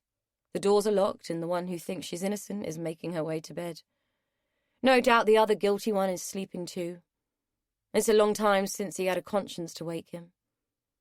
I've pondered that lack of conscience for a long time, had hoped to prick it, no, stab it. But you can't harm what isn't there. No matter. He's out of time anyway. Not long now, and it will all come undone. Sometimes all you have to do is light the blue touch paper and retire. Nothing like a good fireworks display to wake everyone up. Time to find some matches, I think. Chapter 10. Maura saw the news story on Gordon's TV just as she'd finished shaving him. The camera zoomed in on a cottage and panned past yellow tape flapping in the breeze. Crime scene tape was always an attention grabber, and she started to listen to the story. The body of an as-yet unidentified female had been found. Another body, although this one was getting far more attention than the bones. This one still had flesh, though, according to the reporter, the maggots had been feasting. The cleaner, who had arrived to change the towels, had discovered the body in what seemed to be a holiday cottage. The reporter had sought her out and was asking probing questions. The woman, basking in the attention, seemed to be taking great delight in describing her find in grisly detail. Gordon was oblivious. His eyelids had already started to drift shut before she'd made her last scrape with the razor. Thank goodness the news hadn't come on then. Her hands were shaking so much now she would have peeled him to the bone. She wanted to turn the TV up and rewind the clip, but Gordon was dozing and the TV set was old. There was no satellite dish at the Grange. What was it that had rattled her so much about the story? Maybe it was the discovery of another death, not that she wanted to dwell on that. Between Bob, Cheryl, and the dreadful Connie, she'd already been presented with 3 candidates for the Essen bones, and her mind was already dwelling on the identity of that body. Whatever it was, death was certainly making its presence felt, scything through her imagination without mercy. Cheryl didn't work on Saturdays and, under current circumstances, had made it patently clear she would do no more than she'd already been paid for. Bob hadn't been in since the day before. That morning she'd wandered down to his place with Buster just to see if he was okay, and had found him whiskey-sodden and lachrymose, poring over a picture of his daughter and wallowing in self-pity. She'd made him a cup of coffee and his excuse for a kitchen, and then left him to it. There was nothing she could do while he was drunk, much as she wanted to help him. She'd wandered back to the Grange with a sullen, whining dog tugging on his leash, and had faced the house with defiance. There was a long, lonely weekend ahead, and she would be damned if that house was going to make it worse. The house seemed to have taken her challenge and upped the ante. As soon as she turned the cloakroom light on, the bulb blew and tripped the lighting circuit again. "You bastard," she hissed. She stood for a moment, stuck in the dark with a bowl of soapy water and shaving scum. Feeling her way to the sink, she left it there. "You won't beat me, you know," she said to the gloom. "You can try all you like, but you won't beat me." If houses could smirk, she'd have sworn this one was having a damn good go at it. Given that Bob was out of action, she had no choice but to change the fuse again.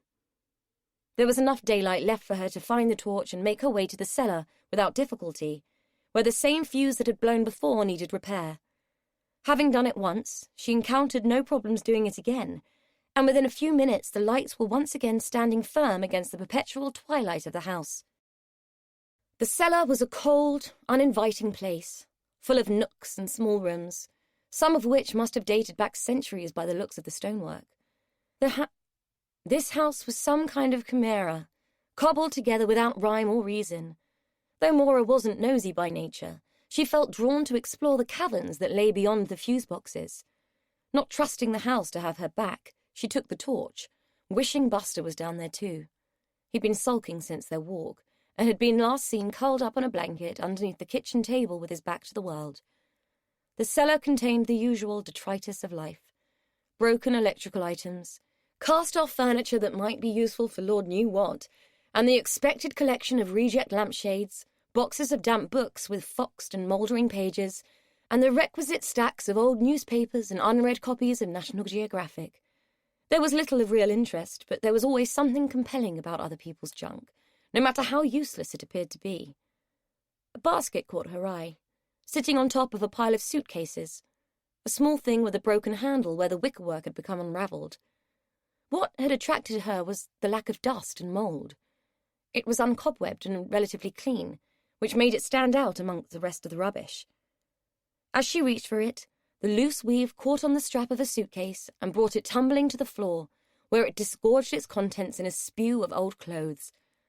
Putting the basket to one side, she began to repack the case, feeling guilty for having trespassed on the house's rejected history.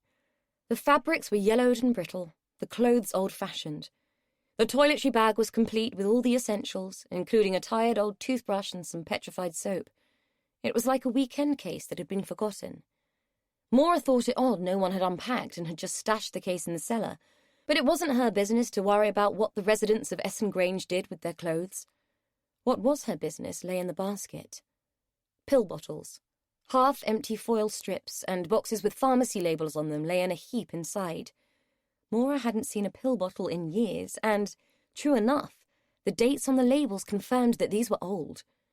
Every pill she'd been feeding to Gordon was represented, confirming her suspicions regarding the one she hadn't been able to identify. The man was being seriously and very effectively drugged, and this had been going on for some time. The most startling discovery wasn't that her suspicions were correct, but that all the medication had been prescribed for Estelle Hall, except for the Valium, which had been prescribed for Jane Henderson years before. This was quite the haul, and she wasn't entirely certain what she should do. Withdrawing all that medication from Gordon in one fell swoop would be disastrous. He had to be heavily addicted, and any sudden change might cause all sorts of issues. Besides, old meds were often more potent and effective, rather than less. Kelso had said they weren't sure Estelle had committed a crime, Maura felt certain this proved she had. Medicating a man against his will had to be actual bodily harm, or grievous bodily harm at least. Had Estelle done it to control Gordon and make him sign a power of attorney, or grasp control in some other way? She cast her eyes around the cellar, wondering what other secrets this house had chosen to keep, then spotted the passport and realized it must have come from the case. Its cover was brittle and blue. It was an old UK passport, long out of date. The photograph had faded badly, making the image indistinct, and weak acids that had leached from the clothes in the suitcase had made its pages discolor. It hadn't rotted. There was too much linen in the paper for that, but the inks from the border stamps had faded. Maura could just about make out the name. John Robert Henderson. Assumedly, he was Gordon's dead brother, but strange his passport should appear in a suitcase full of women's clothing. Maura put the passport back, wondering if there had been more than a grain of truth in Connie's story. If the document had held a woman's name, she might have given Connie's tale some credibility, but a dead man's name didn't mean much. Hadn't Connie said he died in Africa? Maura shrugged. The family junk wasn't her concern, but Gordon's health was. She wasn't going to be there for long enough to play Nancy Drew to Connie's gossip. Besides, Gordon's sister-in-law must have had a family. If there had been nefarious goings-on, it was likely they'd have taken care of it. Maybe the poor woman had taken one look at the hideous old house and thought better of it. Maura knew she would if she had been faced with such a poisoned chalice. She turned her attention back to the basket and took it upstairs with her. She needed to speak to a doctor, and soon. Chapter 11. His name was Dr. Barrow. He was an on-call locum, he was young, and he was not best pleased at being called out. Maura had needed to get a bit heavy on the phone, explaining that, though she didn't have a medical emergency on her hands at that moment, she would if she withdrew the medication or continued to administer it illegally. He'd said he would come when he could squeeze her in. He squeezed her in at 8:30 in the evening. Gordon had not been pleased to see yet another stranger in his room, and had showed off rotten at the intrusion. It had taken all Maura's powers of persuasion to calm him down. By the time it came to calming Dr. Barrow down, she was all out of options. He stood in the kitchen with his black briefcase on the table, ignoring an inquisitive Buster, who was sniffing at his trouser legs as if the man had recently been knee-deep in rabbits. He ran his fingers through his already tousled hair. I'm going to be honest with you, this is a pretty unusual situation, and I'm not entirely sure what to do. I can't admit him to hospital, there's no good reason to, not as an emergency anyway. I think we do have to get him off this medication, but for the time being, until we can do it in a controlled environment, I suggest we continue as he is. I'll write a prescription to cover you, and for tonight you'll have to use what you already have. First thing on Monday, I suggest we contact social services and get him admitted somewhere where they can do a controlled withdrawal so we can see what medication he really needs. From what you've told me, this is quite a messy situation. Maura nodded. It is. There's enough left in the pill reminder to last until Monday, and I'm happy to give it as long as you prescribe it and document the reasons. Dr. Barrow sighed. I have no idea how this situation's come about, to be honest. I checked for his notes at the surgery, but they've been archived. According to the available records, he hasn't been seen by anyone from the practice since 1988. It's ludicrous. Maura had explained how she'd come to be at the Grange when he'd arrived. At the mention of Dr. Moss's name, the young doctor had bristled. She hadn't pursued it at the time, having been more concerned with Gordon, but it had bothered her. Can I ask you to level with me? I'm not going to ask you to break any confidences, but as I do work at the Hearts part-time, can I ask if you know what's going on with Dr. Moss? Dr. Barrow frowned. I'm not sure I should say. All I've heard is gossip. Maura could sense his reluctance, but she needed to know. Look, put yourself in my shoes. A man I knew and trusted recommended me for this job. Since then, I've had to deal with the police, a dead body, frankly, bonkers staff, and an illegally drugged old man. I could have walked out, but I didn't. I'm a nurse, I have a duty of care, and, let's face it, that old boy doesn't have anyone else. Whatever you've heard, I'd appreciate hearing it too. I'm trying to do the right thing here, and it's getting bloody hard. She wanted to add that even the damned house seemed to have it in for her, but it seemed a bit dramatic and would be too hard to explain. One smashed window and 2 blown fuses in an old house were hardly reasonable evidence for personal persecution, even if it did feel that way. Maura didn't want to be perceived as a fool. Dr. Barrow pulled a face, pondered for a moment, then sighed. It would appear Dr. Moss has done a runner. The other doctors at the surgery have been questioning his competence for some time. He's been ignoring urgent referrals and been rather bizarre with some of our patients. A complaint was made to the General Medical Council by another practice, and he walked out as soon as he heard.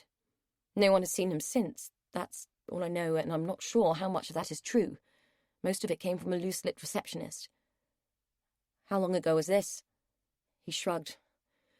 I'm not sure. More than a week ago, I think. Bear in mind I'm just a locum. Maura let that sink in for a moment. It certainly explained why he hadn't been back to the Grange since that first day.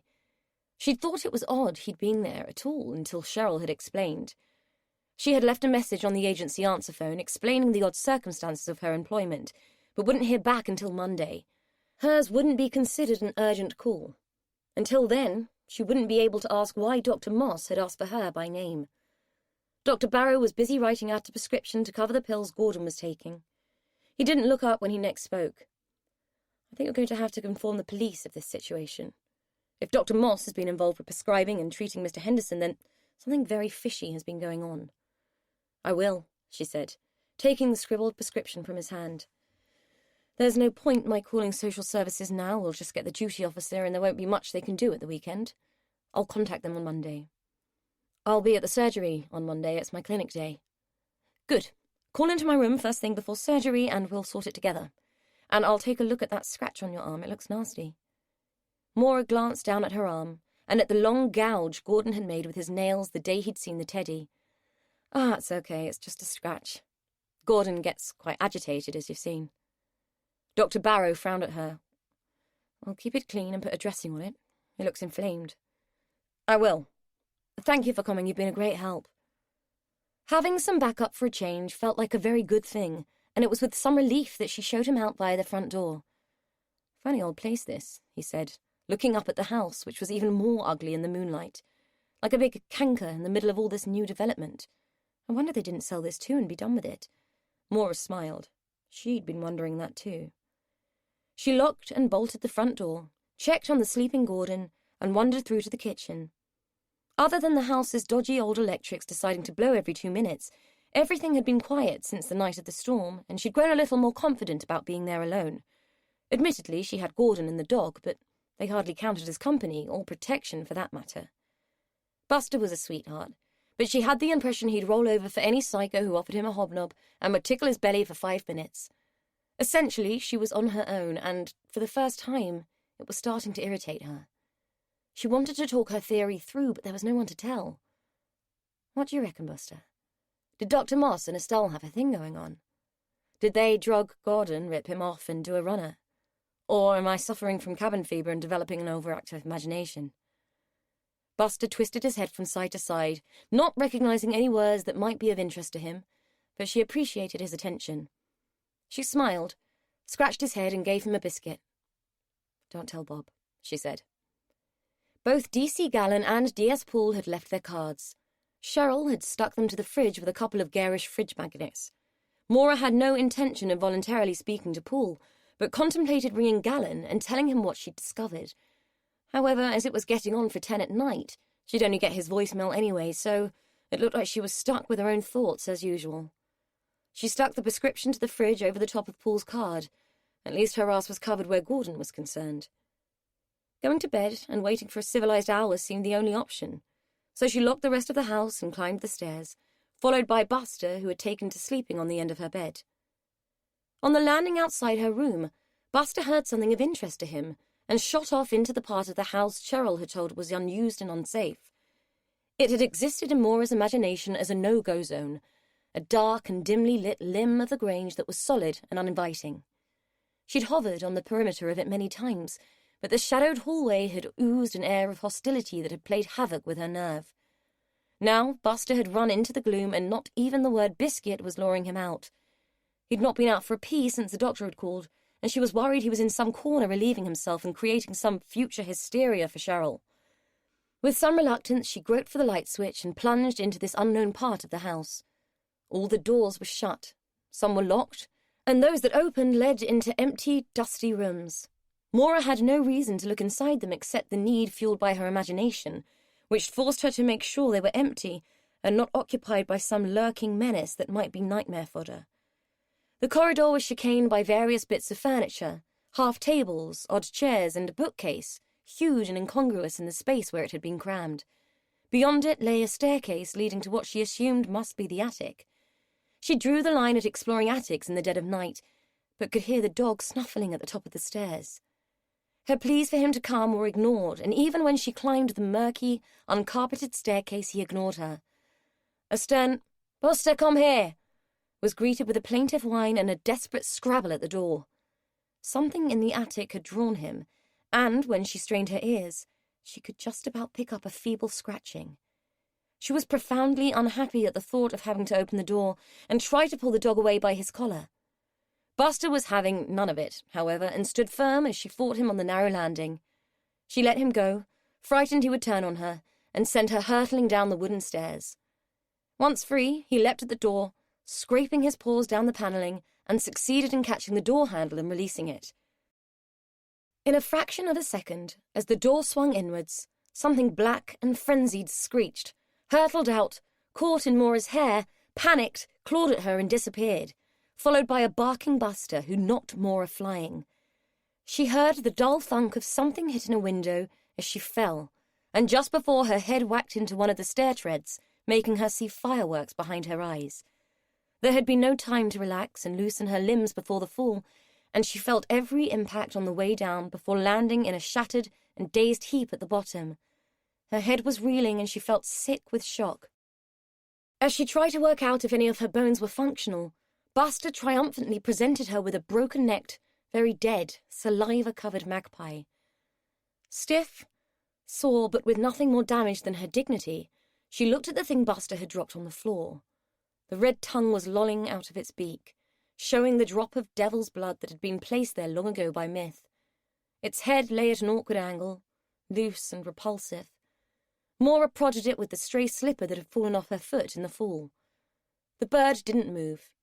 She didn't know whether the impact with the window had killed it, or Buster's enthusiasm, but either way it freaked her out. She'd long prided herself on her lack of superstitious beliefs and had walked under ladders with casual aplomb, put new shoes on the table and frequently opened umbrellas indoors. But this rattled her. One for sorrow, and a bird inside the house. A double omen of dread. She supposed she couldn't leave it there, but the thought of picking it up made her stomach lurch. Battered and bruised from the fall, she got to her feet, scowled at the rather too pleased with himself Buster, and limped along the corridor to fetch something to wrap around the bird. She put it on the kitchen table, wrapped in an old towel for its shroud, while Buster whined for it at her side. "No way, buddy, you're not playing with that, you get," she said, wincing at the pain in her face. By morning, she was going to look as if she'd done 10 rounds with Tyson and finished the bout off by getting hit by a bus. She had just finished swallowing 2 aspirin and a Valium purloined from Estelle's dubious stash when a sound outside nearly made her choke in shock. It was nearly 11, according to the clock, and she could have sworn someone had just banged a door. For what felt like an age, she froze, not daring to move or attempt to look round. Buster barked. Over his noise she could hear a voice, hesitant and female. "Hello? Hello, I'm sorry to bother, but could you help me?" Still wincing with pain and having experienced enough unpleasant incidents for the night, Maura slowly turned. She would have liked to ignore the caller, but there was a face pressed against the window and she knew she'd been seen. "Hello?" the woman called again. With a painful sigh, Maura answered. "Just a moment." Buster was already at the door, pawing at it in anticipation of this new visitor. The face in the window was pleasant, harmless, and oddly familiar. There could be no harm from a woman. Maura slid back the bolts and unlocked the door, but left the chain on, opening it just a crack. Her eyesight was blurring and she felt sick. "What's the matter?" The woman beamed, looking relieved.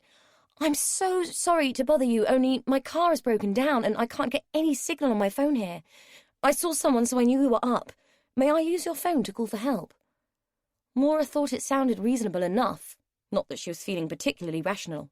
Her head was pounding and she was slick with sweat from the nausea caused by the shock of the fall. With a shaking hand, she slipped the chain off, pulled the door wide, and Buster ushered the woman in.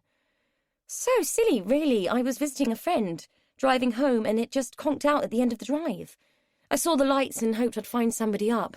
I don't fancy walking home this time of night," the woman trilled as she stepped into the kitchen. Her voice was grating on Maura's already throbbing nerves and head. "No, of course not. Help yourself. The phone's over there," she said, waving a weak and trembling arm towards the wall-mounted phone. She was feeling grim, and the edges of her vision were starting to blur. Afterwards, Maura could vaguely remember Buster whining and the woman's face falling as she said, "Oh my goodness, are you all right?" When she came to, cheek pressed into the cold lino, Buster licking her hand and whimpering, the woman was gone. Scared away by the dramatics, no doubt, she had chosen to face a walk home rather than deal with a beaten-up woman passing out in a strange house, especially one as strange as this. It was all Maura could do to stand up, let alone lock the door again. Her head was pounding, and her stomach roiled its objections. Buster's whining was grating on her and making her wince in pain, the sound of it like chalk squeaking on a blackboard repeatedly. She didn't even have the strength to shout at him. There was no way she was going to make it up the stairs in one piece. Everything hurt too much, and she knew that if she pushed her luck, she'd pass out again. She made it to the morning room sofa by a combination of wild staggering and clinging to various bits of furniture. She collapsed on its cushions and allowed Buster's now plaintive, wheedling song to lull her into a fitful, black-cloaked sleep. The dog woke her, snuffling at her bruised face, still complaining. She groaned. Her head was pounding. Her mouth was dry. Her body felt as if it had been bitten by every tread of those stairs.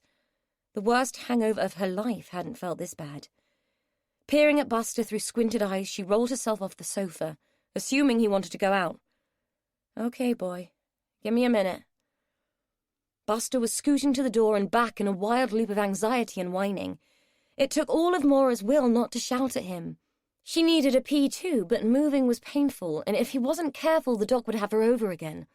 All right, I'm coming, you demanding little so-and-so."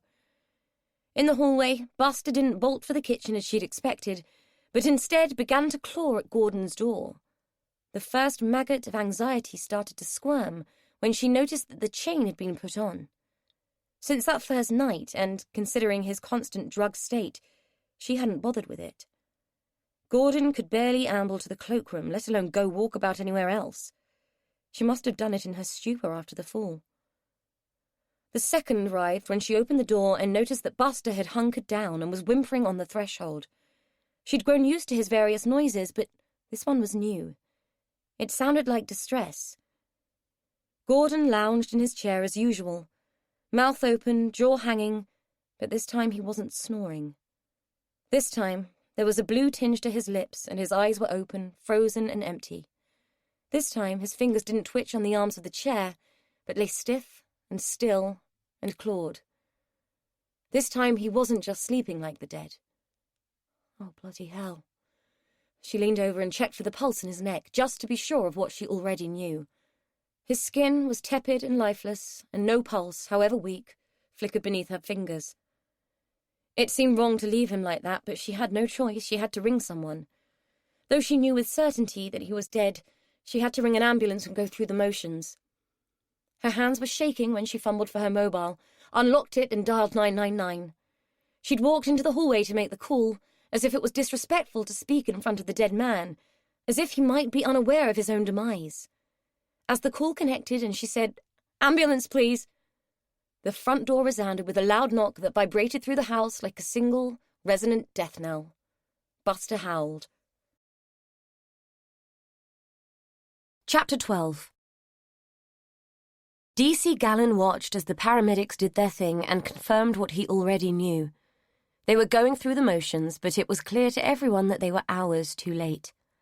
The nurse seemed to be in a state of shock, as well she might be. This wasn't ideal for anyone.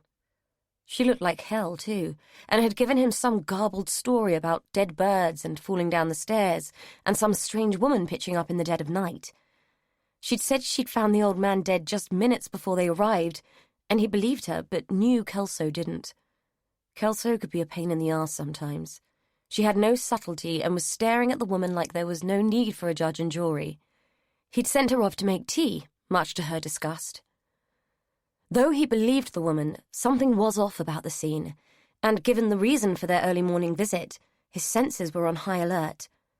Too many things were happening in too short a time around this house, and, for Gallon, every red flag was flying like semaphore for dead wrong. One of the paramedics gestured at him to leave the room, and once out of earshot of Maura Lyles, said, "Something's off about this. We're going to contact the GP, but I think he's going to want the coroner involved." Gallon sighed and nodded. His gut told him to believe Maura, but the dead man, with his staring eyes, clawed hands, and blue mouth, told him something different, as did the bruises and scratches on Maura Lyle. They only had her word she hadn't bumped the old guy off during a struggle, and despite the tale she'd told, there was no dead bird.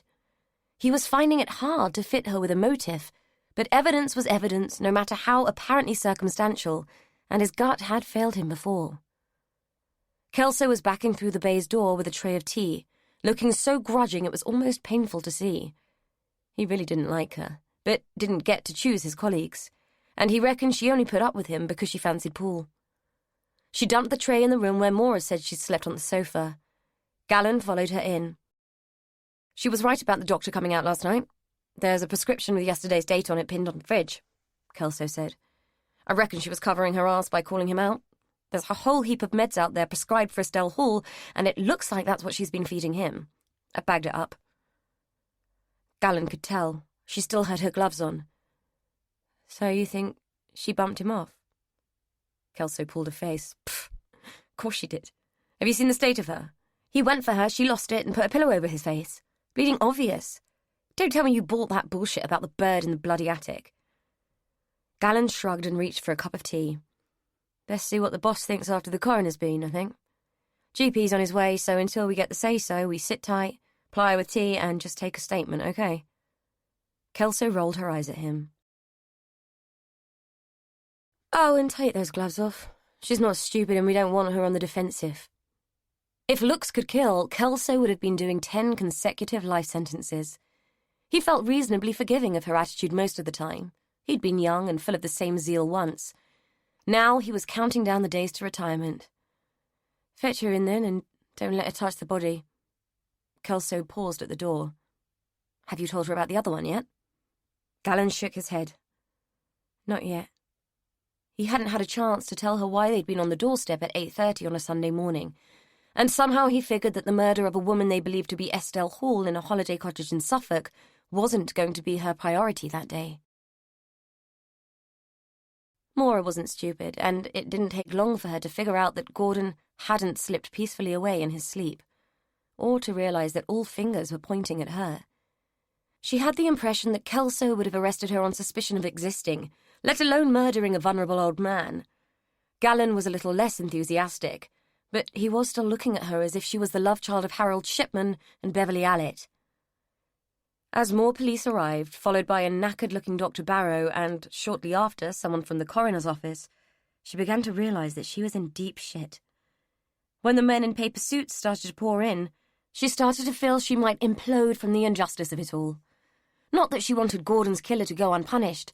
She just wanted them to aim their dirty, judgmental looks at the right person.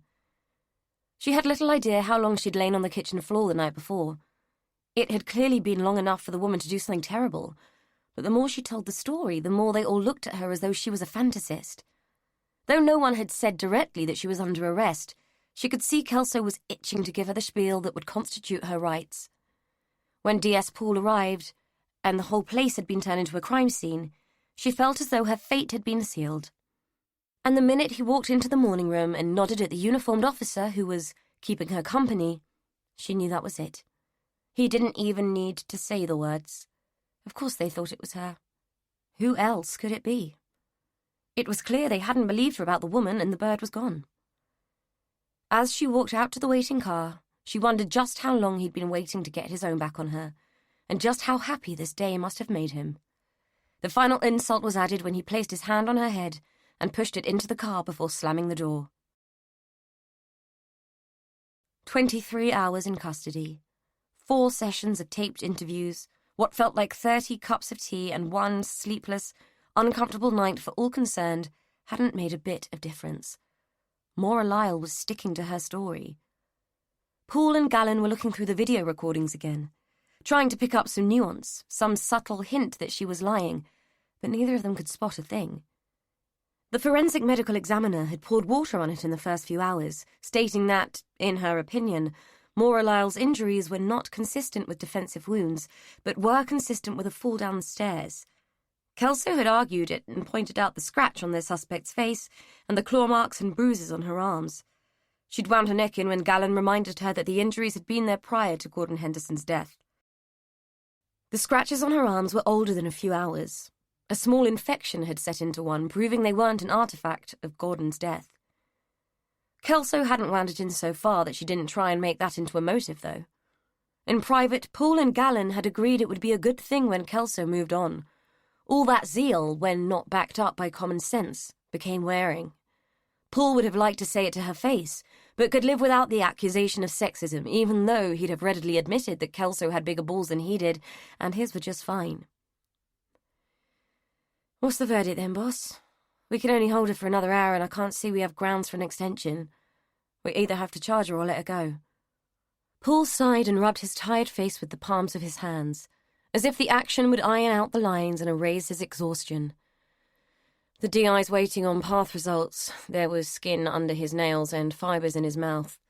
We know he was asphyxiated, but we don't know yet whether it was her who did it. All we really have, given she isn't going to confess to it, is a load of circumstances. Gallen agreed with a solemn nod. For what it's worth, I don't think she did kill him. Neither do I, but that's not a good enough reason to let her go at the moment. Someone killed him. And don't let Kelso hear you say that, she'll have us pegged for fools. Gallen chuckled. Already has, hasn't she? Probably, Poole mumbled as his mobile began to ring. He turned away from Gallen to take the call, and was glad he had, because he was aware of his jaw dropping. When the call ended, he turned towards his colleague. Preliminary results are in. The fibres in the victim's mouth don't match anything Maura Lyle was wearing, or any fabrics we found in her possession, all that were in the house. Looks like they came from something woolen, like a scarf. Gallen pulled a surprised face. This woman she kept going on about. I can't recall her mentioning a scarf. Poole shook his head. She didn't, but did say she was feeling faint and dizzy at the time and hadn't taken much in. True. What about the DNA? The DI ordered a rust job, didn't she? Poole nodded. She did, and here's where it gets really interesting. The skin scrapings from under Henderson's nails don't match anyone in our database, and they definitely don't match Maura Lyle. Gallen threw his hands up. Great, so she's off the hook and we have no bloody idea who we're looking for. Poole held a hand up. Whoa, you didn't let me finish. The DNA doesn't match anyone we have on record, but it does match with the remains that were found on the building site. This time it was Gallen's jaw that dropped. Chapter 13. Maura didn't know whether to feel angry or relieved when DC Kelso, who was looking entirely resentful about the thing, told her she was free to go. Had Maura been in possession of a cup of tea at that point, she might have thrown it in the smug woman's face. In a brief fit of retrospect, she was glad she hadn't, as she doubted she'd get away with assaulting a police officer twice, and it was clear from his attitude that Poole hadn't forgotten the first time. When she'd been arrested, she'd been wearing her pyjamas. Now she was wearing a paper suit.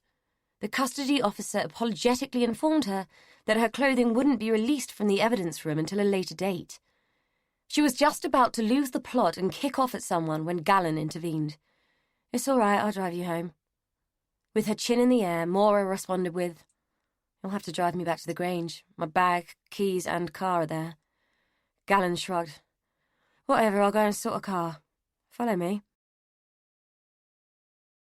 Gallen left her standing self-conscious and shivering on the steps behind the station while he located a Poole car. A few yards away, DS Poole was finishing a cigarette. Maura was fully aware of his presence but refused to look at him. Bad enough the bastard had arrested her, let alone that he should get to watch this further humiliation. She had been poked, prodded, scraped and swabbed at his behest, then stripped to her bare skin and given a paper baby grow to wear. All she had on her feet were the boots they'd allow her to put on at the Grange because they'd bagged and tagged her slippers.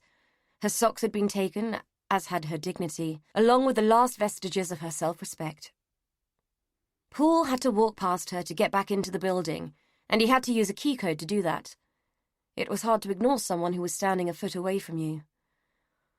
"For what it's worth, I was only doing my job," he said. Maura couldn't resist. She knew she should keep her mouth shut, but it was out before she could hold it back. "It's not worth much. Didn't the Nazis say that at the Nuremberg trials?" He raised an eyebrow and the ghost of a smile twitched at the corners of his mouth. "Touché. You know, if things had been different way back, I'd have asked you out myself." She knew exactly what he was referring to and gave him the most scathing look she could muster. "And I'd have told you to go fuck yourself." Gallon was halfway up the steps and her words stopped him in his tracks.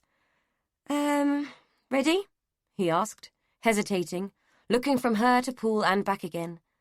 Maura nodded, gritted her jaw in anger and followed him in silence, her arms wrapped around herself in a vain effort to preserve her modesty. Mike Poole was the biggest asshole she'd ever met. No, that was wrong. Richard had been the biggest, but Poole came a close second. Not surprising, given that they were brothers. The journey back to the Grange was tense. Gallon was acutely aware of his passenger's quiet rage because it was seeping out of her in an almost tangible fog of hostility. He couldn't blame her. Most people weren't going to be happy after being arrested, even if they were released without charge. There seemed to be more than that fueling her mood, though, and his guess was that it had something to do with his boss. He wasn't sensing just righteous indignation, but something much deeper and darker. Kelso had tried to pass on gossip, but he'd zoned her out. He was uninterested in her prattle unless it was job-related. It reminded him too much of being at home and having to listen to his wife. However, he had to admit to being curious about the link between this woman and his boss. Plus, the atmosphere in the car was becoming unbearable. "So, what's the deal between you and D.S. Poole? Is there some history there?" He had his eyes on the road, but knew he'd speared her attention. "No comment," she said. He smiled. "I'm not asking as a copper. I'm asking as one human being to another." "Huh. You mean you people are capable of human feeling?" Who knew? There was a lay-by just ahead with a burger van that sold relatively decent coffee, and he pulled in. As he parked, she looked at him as if she was worried she'd gone too far, and that he was going to do something dreadful to her. She looked awful. The bruising had come out on her face, and her eyes looked hollow, as if the spark of life inside her was hanging by a thread. His gut was telling him she was a person teetering on the brink of her self-worth, and that it wouldn't take much to push her over the edge. He had a daughter not much younger, and if he'd ever seen that look in her eyes, he'd have wanted to do something about it. There wasn't much he could do for Maura Lyle, but a bit of decency and compassion might help. He got out of the car without speaking and went to the boot to retrieve the coat he'd put in there earlier. Opening the passenger door, he passed it to her. "Here, put this on." "Yeah, I know it's not much, but it's better than what you've got." The paper suit they'd given her didn't cover much. It had been designed to be worn over clothes, not to replace them. She took it and looked away from him, and he had the impression that she was about to cry. "I'll get us a coffee." He put her drink on the roof of the car and fumbled in his jacket pocket for the packet of tissues he always carried. He was prone to hay fever, and over the years had come to realize that a clean hanky was a useful thing.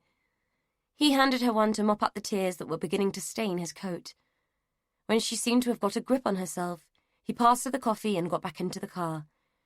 He hoped she didn't want sugar in it. He didn't fancy getting moaned at for messing up the car.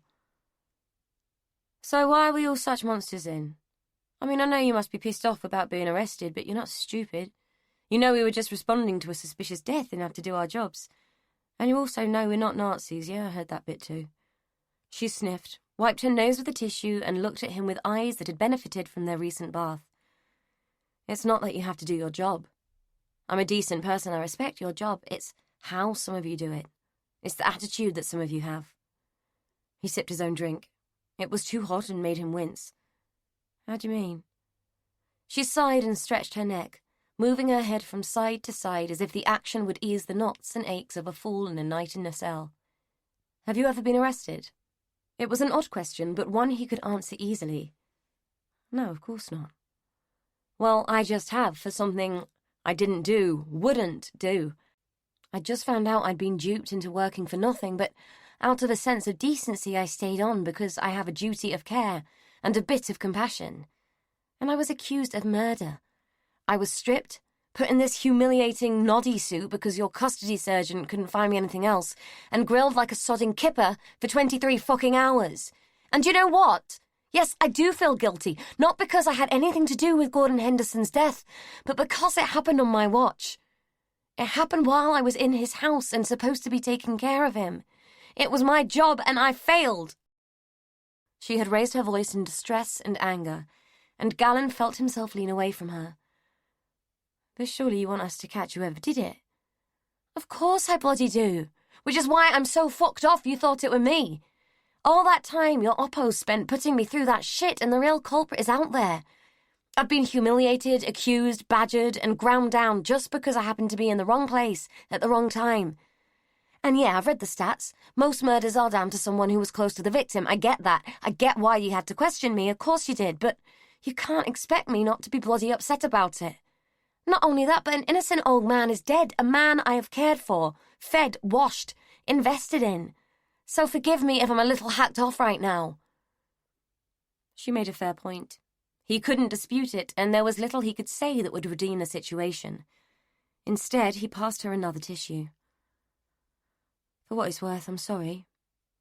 She gave him a snort of derision, but took the tissue anyway and thanked him. Tuh. That's the second time I've heard that today. Oh yeah, DS Paul said it too.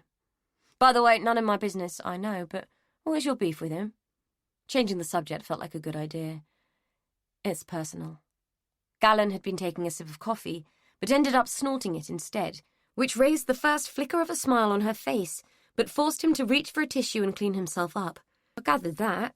I heard on the grapevine that you slapped him one, he said, dabbing at his shirt front. Look, I'm a copper, I ask questions, it's what I do, he said, by way of explanation for his blatant prying. I did, but under the circumstances, he chose not to press charges. Lucky you. She pulled her face. Yeah, lucky me. Look, if you're really curious about all this, I'm sure you could ask him. Or pull the records or something, or ask your snitty colleague. She gives the impression she knows all about it. It's not something I relish having to talk about. He could see that, and much as he was curious, it seemed impertinent to press her further. She'd already had her dignity pared to the bone. He threw the remains of his coffee out of the window and started the engine. Let's get you back to the Grange and some semblance of normality, eh? She stared at him as if he was mad. Normality? What's that when it's at home? Looking at it from her perspective, he couldn't argue. Maura wasn't sure if Gallon was being nice or just fishing for salacious gossip. It was hard to trust someone who a few hours before had been trying to get her to admit to murder.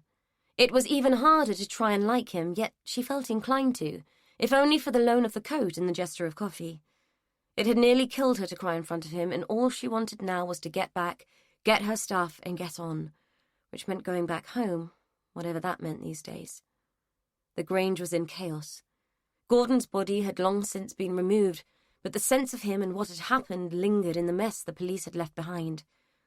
Maura found Cheryl in the kitchen, standing by the sink with her rubber gloves on and looking like the heart had been ripped out of her. She appraised Maura in the paper suit and boots, with her bruises and stringy hair. Jesus, what happened to you? Maura could only assume she meant her physical state and not the fact that she'd been arrested. I fell down the stairs and got accused of murdering Gordon in his sleep. Yeah, I know that, Cheryl said, rolling her eyes in that way that made her look like a child trapped in an adult's body. Bloody obvious you wouldn't do anything like that. I can't understand why they even thought it. I told them it wouldn't be you. Maura was mildly chuffed by the vote of confidence. She'd always thought Cheryl disliked her, or at best was indifferent. Cheers, but unfortunately at the time it would have been difficult for them not to think it was me. She told Cheryl the story of the woman with the broken-down car and the fall. She didn't mention the bird or the foray into the old part of the house, Just said she'd fallen down the main stairs. Cheryl could be funny if her rules were broken. So who was she then? What did she look like? Cheryl asked, as if Maura had been keeping the identity of the stranger from everyone just for kicks. If I knew that, I wouldn't be standing here dressed like a dick, would I? She'd developed a grudging fondness for Cheryl, but her patience and nerves were wearing thin, and stupid questions were stretching them towards breaking point. All right, I was only asking. By the way, they took your clothes, so I don't know what you're going to change into. Neither did Maura. I'm just going to get whatever they did leave and go home. Cheryl threw her gloved hands up in the air and slapped herself down on a chair. I don't know where any of this leaves me. I mean, with her ladyship and him bumped off, there's no one left in charge, is there? What am I supposed to do, just walk out and leave everything to rot? What do you mean, with her ladyship bumped off? Cheryl's eyes widened. Did they not tell you? It was her they found in that holiday cottage in Suffolk. It was on the news. That glimpse on Gordon's TV. Gordon alive and well, and her with only her bitterness to worry about seemed so long ago. Weeks, not a day or so. It was Maura's turn to slap down into a chair. Good job I had an alibi for that, then, was all she could think of to say. Cheryl narrowed her eyes. Did you? I never said when she was killed. Maura's mouth fell open, then Cheryl laughed. I was only joking. Said you wasn't the type, didn't I? Having just spent one of the worst days and nights of her life, Maura didn't see the joke, which she was convinced could only exist in Cheryl's fuddled mind. She felt like slapping the woman and putting her straight, but there would be no point. Cheryl was most fixedly Cheryl. Instead, she felt herself begin to shake from the inside, as if a small earthquake was brewing and mounting in her gut. It rippled through her in mountain waves like liquid shock spun out in a centrifuge. She thought she'd had her cry in the car with Gallon, but this was something different. She couldn't stop it, and it was turning her into a blubbing wreck. The only thing she seemed able to do was hug it in by wrapping her arms around herself and rocking. Gritted teeth and a jaw clamped shut contained the howl she wanted to release, but dare not. Cheryl looked at her in horror. Oh, bloody hell, I'll fetch you some brandy. It's about the only thing the bastards didn't take. Maura doubted she could drink the stuff if she tried, let alone get the glass to her mouth without the vibrations in her body shattering at first. But she watched Cheryl go with gratitude, not for the brandy, but for the moment's peace. Cheryl didn't leave her for long, but came back with a cut crystal tumbler full of brandy that had matured longer in the decanter than it ever had in the barrel. The smell alone made Maura's stomach revolt against the thought of it, though it did have the effect of smelling salts and allowed her to start anchoring herself back to the moment. She was finally slammed back into full reality by the sharp end of Cheryl's elbow, which was nudged into her shoulder in a vicious-feeling jab. There's a man wandering about the courtyard, Cheryl said in a loud whisper. At that moment, Maura couldn't have cared less if a troop of performing monkeys had been in the courtyard, but Cheryl was doing the thing of clutching her collar and looking scared. Don't worry about it, Maura said, still focusing on the shudders, which had all but reduced to shivers by then. The chill of the house penetrating the paper suit and licking her skin could excuse the shivers. Violent shuddering was weakness, and shock in her book, therefore unacceptable. There had been nothing but shock since she'd come into the house, and she ought to be hardened to them by now. Don't worry about it, she says, with a bloody murderer on the loose. Maura gathered her wits and peered out of the window, where a middle-aged man in a suit was looking up at the house and making notes on a clipboard. I think you'll find that the police are looking for a woman, Cheryl. And what do you think he's going to do, beat us to death with his clipboard? Cheryl harumphed. Well, you never know what's going to come to you, this place. Maura remembered the bird and had to concede she had a point. Although her insides still felt as though they'd been through a meat grinder, she steeled herself to tackle the stranger. Give me your cardigan. Eh? Do you want me to go outside and tackle him like this? She said, gesturing to the paper suit. It seemed to take Cheryl a second or two to comprehend. Then, with an "oh, right," she peeled off her cardigan and passed it over, trying unsuccessfully to hide the scratches and scars on her arms. Maura knew self-harm when she saw it. She'd noticed the fine silver lines when Cheryl had shown her the damage Gordon could do. But she wasn't there to look out for Cheryl's mental stability. She was barely hanging on to her own. Maura pulled the cardigan on, smelling cheap perfume and sweat. It was still warm from Cheryl's body, and it felt like she was putting on someone else's skin. The thought did not improve the state of her stomach. Bracing herself, she downed the ancient brandy, winced, shuddered, and allowed the heat of it to carry her to the door and out into the courtyard.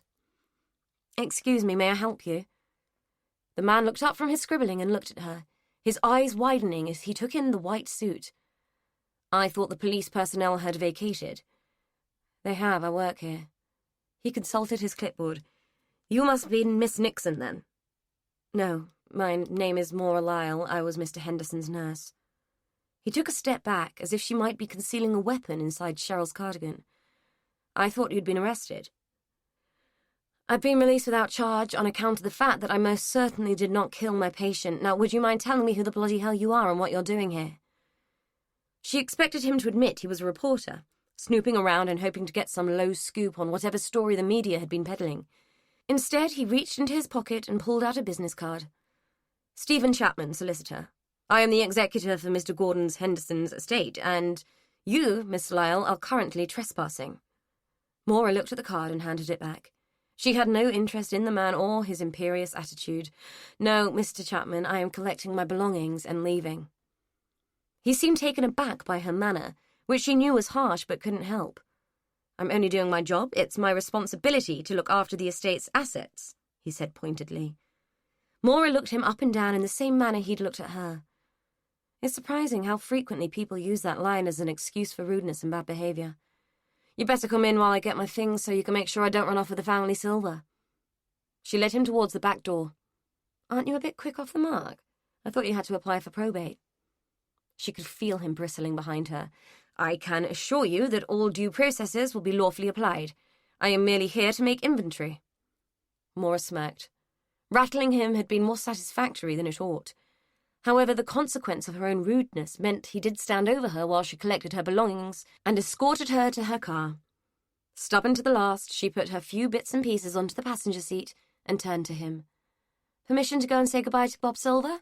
Or are you worried I might stuff a windfall apple into my pocket?" He gave her a mildly scathing glance and moved out of her way. The walk down to Bob's dwelling was arduous. It had rained during the night, and the ground in the orchard was wet and had caused the brambles and brush beneath the trees to unfurl, ripping her paper trousers to sodden shreds. By the time she got there, she was in as big a state of shambles as Bob's home. He'd been packing, which, for him, seemed to mean rearranging the rubble. It was hard to imagine where all the detritus had lived before he'd started to sort it out, or rather move it from one jagged, dusty pile to another. Bob sat in the middle of it, splayed and drunk in a tatty armchair, the remains of a bottle of cheap white cider on the floor next to him. There was no glass. He'd chugged it straight from the bottle by the looks of it. Maura reached out to shake him, then thought better of it. She'd already been accused of bumping one old man off. Best to leave him to it. She was surprised there was no sign of Buster and imagined that he was wandering the woods while his owner slept. She'd become quite fond of the dog and was sorry not to see him. A photograph lay beneath Bob's slack fingers and she slid it out, being careful not to disturb him. A young girl's face stared up at her. A child's face with Bob's eyes but not his chin. She guessed it must be the lost Louise and that thinking about his daughter had fueled his binge. She put the photo onto the arm of the chair and left him to it. The walk back to her car was slow and plodding, not so much due to the terrain this time, but from the weight of sadness that sat on her shoulders like a sack of coal. No matter the distance she put between herself and the Grange, she couldn't shift the heaviness of it, not even when she reached her own home and put her key in the door and unburdened herself of everything else. The dog is straining against the lead, whimpering through the muzzle I had to make him wear. The old man loves this dog and the dog loves him. Bloody simple creatures, the both of them. Bob Silver wouldn't know what was under his own nose if it leapt up and bit him, sad old bastard. But the bloody dog was after the bird and I couldn't let him have it. Poor thing, he was on his last legs anyway. I'm surprised he lasted so long. And the bloody dog was with me, bastard thing. I don't know why I shot the dog. I hate hasty reactions. Maybe deep down I wanted to rob the old man of his peace of mind, if the old bones hadn't done that already. I can't keep the dog. He'll give me away in a heartbeat. He'll make me visible. People only ever see what they want to see, and I'm invisible. But people like dogs better than they like each other. Dogs draw attention. He'll have to go. I'm good at disposing of unwanted things. I've always been good at that. Chapter 14. The Essenfield sales office had been shut since the bones had been unearthed. Not that it had made much difference. Though many people had made the trip to the estate, it hadn't been to buy houses. The only messages on the answer phone were from journalists asking for a statement from Eric Perlman, messages he swiftly deleted. "Go and unlock the showroom," he said to the sales office manager. "We need to get this business back up and running." He wasn't lying. The development was being financed by a series of phased payments from a hard-to-convince consortium, and any further delay in sales would make them even more jittery than they already were. He'd already had to pay a fortune for new advertising, knocking thousands off the sale prices just to drum up interest in what the local paper had now decided to call his life's work, the killing fields. It couldn't get much worse, but being a man who liked his glass half full, he figured the only way was up. Until he heard the scream. A sound so chilling it drained the colour from his face quicker than fate emptied that glass. 3 current murders and a set of remains, all linked either by marriage, medicine, or genetics, had brought the DCI out of his office and into the Essenfield show home. Paul didn't know whether to feel honoured or criticised. The fact of the matter was that they were being criticised from much higher up than the DCI. Esther Hall's murder, and there was no doubt that it had been murder, was being dealt with by another team on another patch, and Paul's team was still playing catch-up. Everyone was still reeling from the old man's murder and busy looking for an unknown woman with no reliable description who may or may not have been at the Grange as Maura Lyle had claimed. All they did know was that the DNA from the skin scraped out from underneath Gordon Henderson's nails matched someone who was related to the bones that had been unearthed on the building site. Now they had another body to deal with, but whether this one was suicide or murder, they didn't know at that point. They hadn't cut him down yet, a source of further distress to the woman who had found him and her boss, Eric Perlman. A man clearly known to the DCI. Paul suspected some Masonic connection, but couldn't swear to it. The DCI was in the sales office, handing out the tissues and topping up the whiskey, while trying to explain that they weren't being callous or disrespectful, just doing their jobs. What was it Maura Lyle had said? That was it, that they were Nazis. Paul suppressed a smile. That woman really didn't like him. Still, he couldn't suspect her of causing this death directly. She'd been locked up when this one had died. A good job for her, or he might have been pointing fingers. The body that hung stiff and rigid like a grisly chandelier from the banister rail of Perman's flagship house was Dr. Philip Moss. Which meant they'd have to talk to Miss Lyle again, and she wasn't going to like that one little bit. Maura wasn't a big drinker, but there were times she wished she was. A vat of wine might have gone down well if she could stand the taste of the stuff. Cheryl's ancient brandy was still making its presence felt, ghosting about in her stomach like a nauseating oil slick. Looking around her meagerly stocked kitchen, she realised it would have to be coffee, and black at that. She had thrown the last of the milk away before leaving for the Grange. Going to the local shop wasn't an option. She felt drained, battered and bereft, and would rather survive on black coffee and dry cornflakes than face the world at that moment. Bad enough she'd had to phone her manager and explain her absence from work. Even worse was that she was now required to attend a meeting at HQ rather than turn up the next day and carry on as normal. It was all getting way too much. For a fresh start and a chance to move on, Karma sure had kicked her when she was down. She picked up the card that had been waiting on the hall floor when she'd opened the door. The bloody thing had compounded her mood into something even more unbearable than it had been before. She tore it in half. There was no point in rereading the message before disposing of it. She already knew Sarah was sorry. It was always the if that got to her.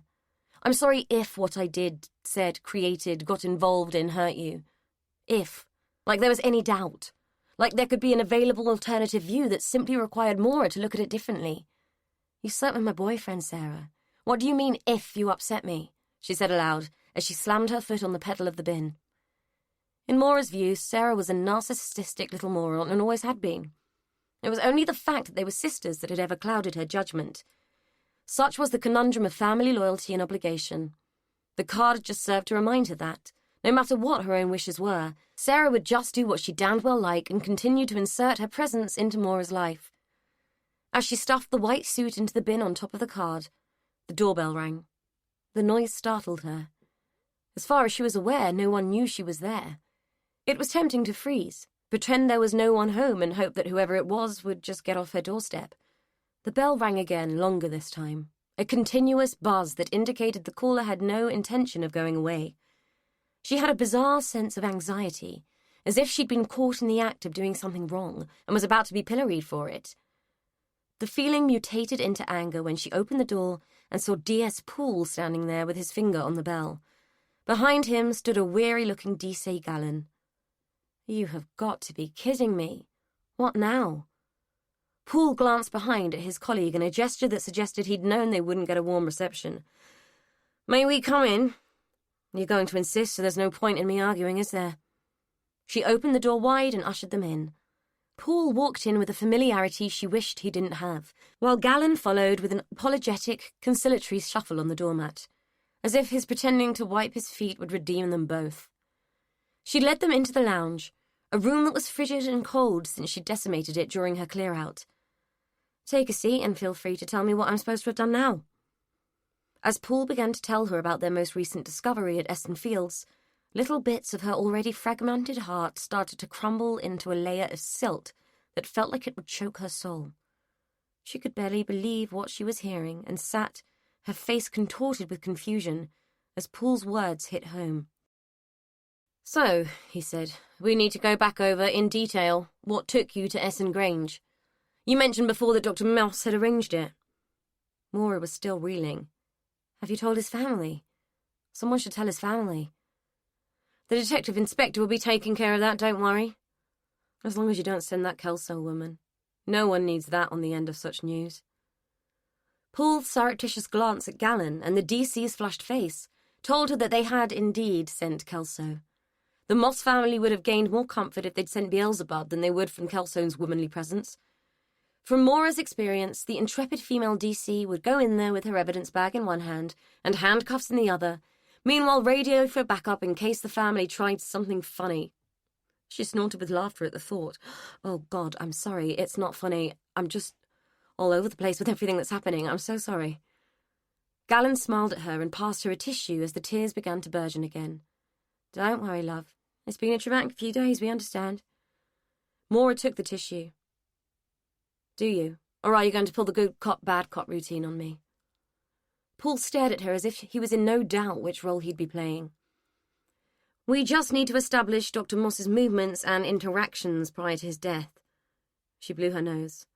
"All I can tell you is what I told you before. That's all we need. You said before that the agency told you he'd asked for you specifically for the job at the Grange." She nodded. "They said I'd been asked for by name. I only realised it was him when I turned up there and heard him talking in the kitchen. I just put two and two together and assumed." "And you were told there was a private patient who needed temporary care?" "Yes," she said through gritted teeth. She had been over this what felt like 1,000,000 times already. "And you didn't question that? You just accepted the job on spec?" She felt a flush of embarrassment creep into her cheeks. The more that aspect of things got mentioned, the more she felt a fool for not having grilled the agency for more information.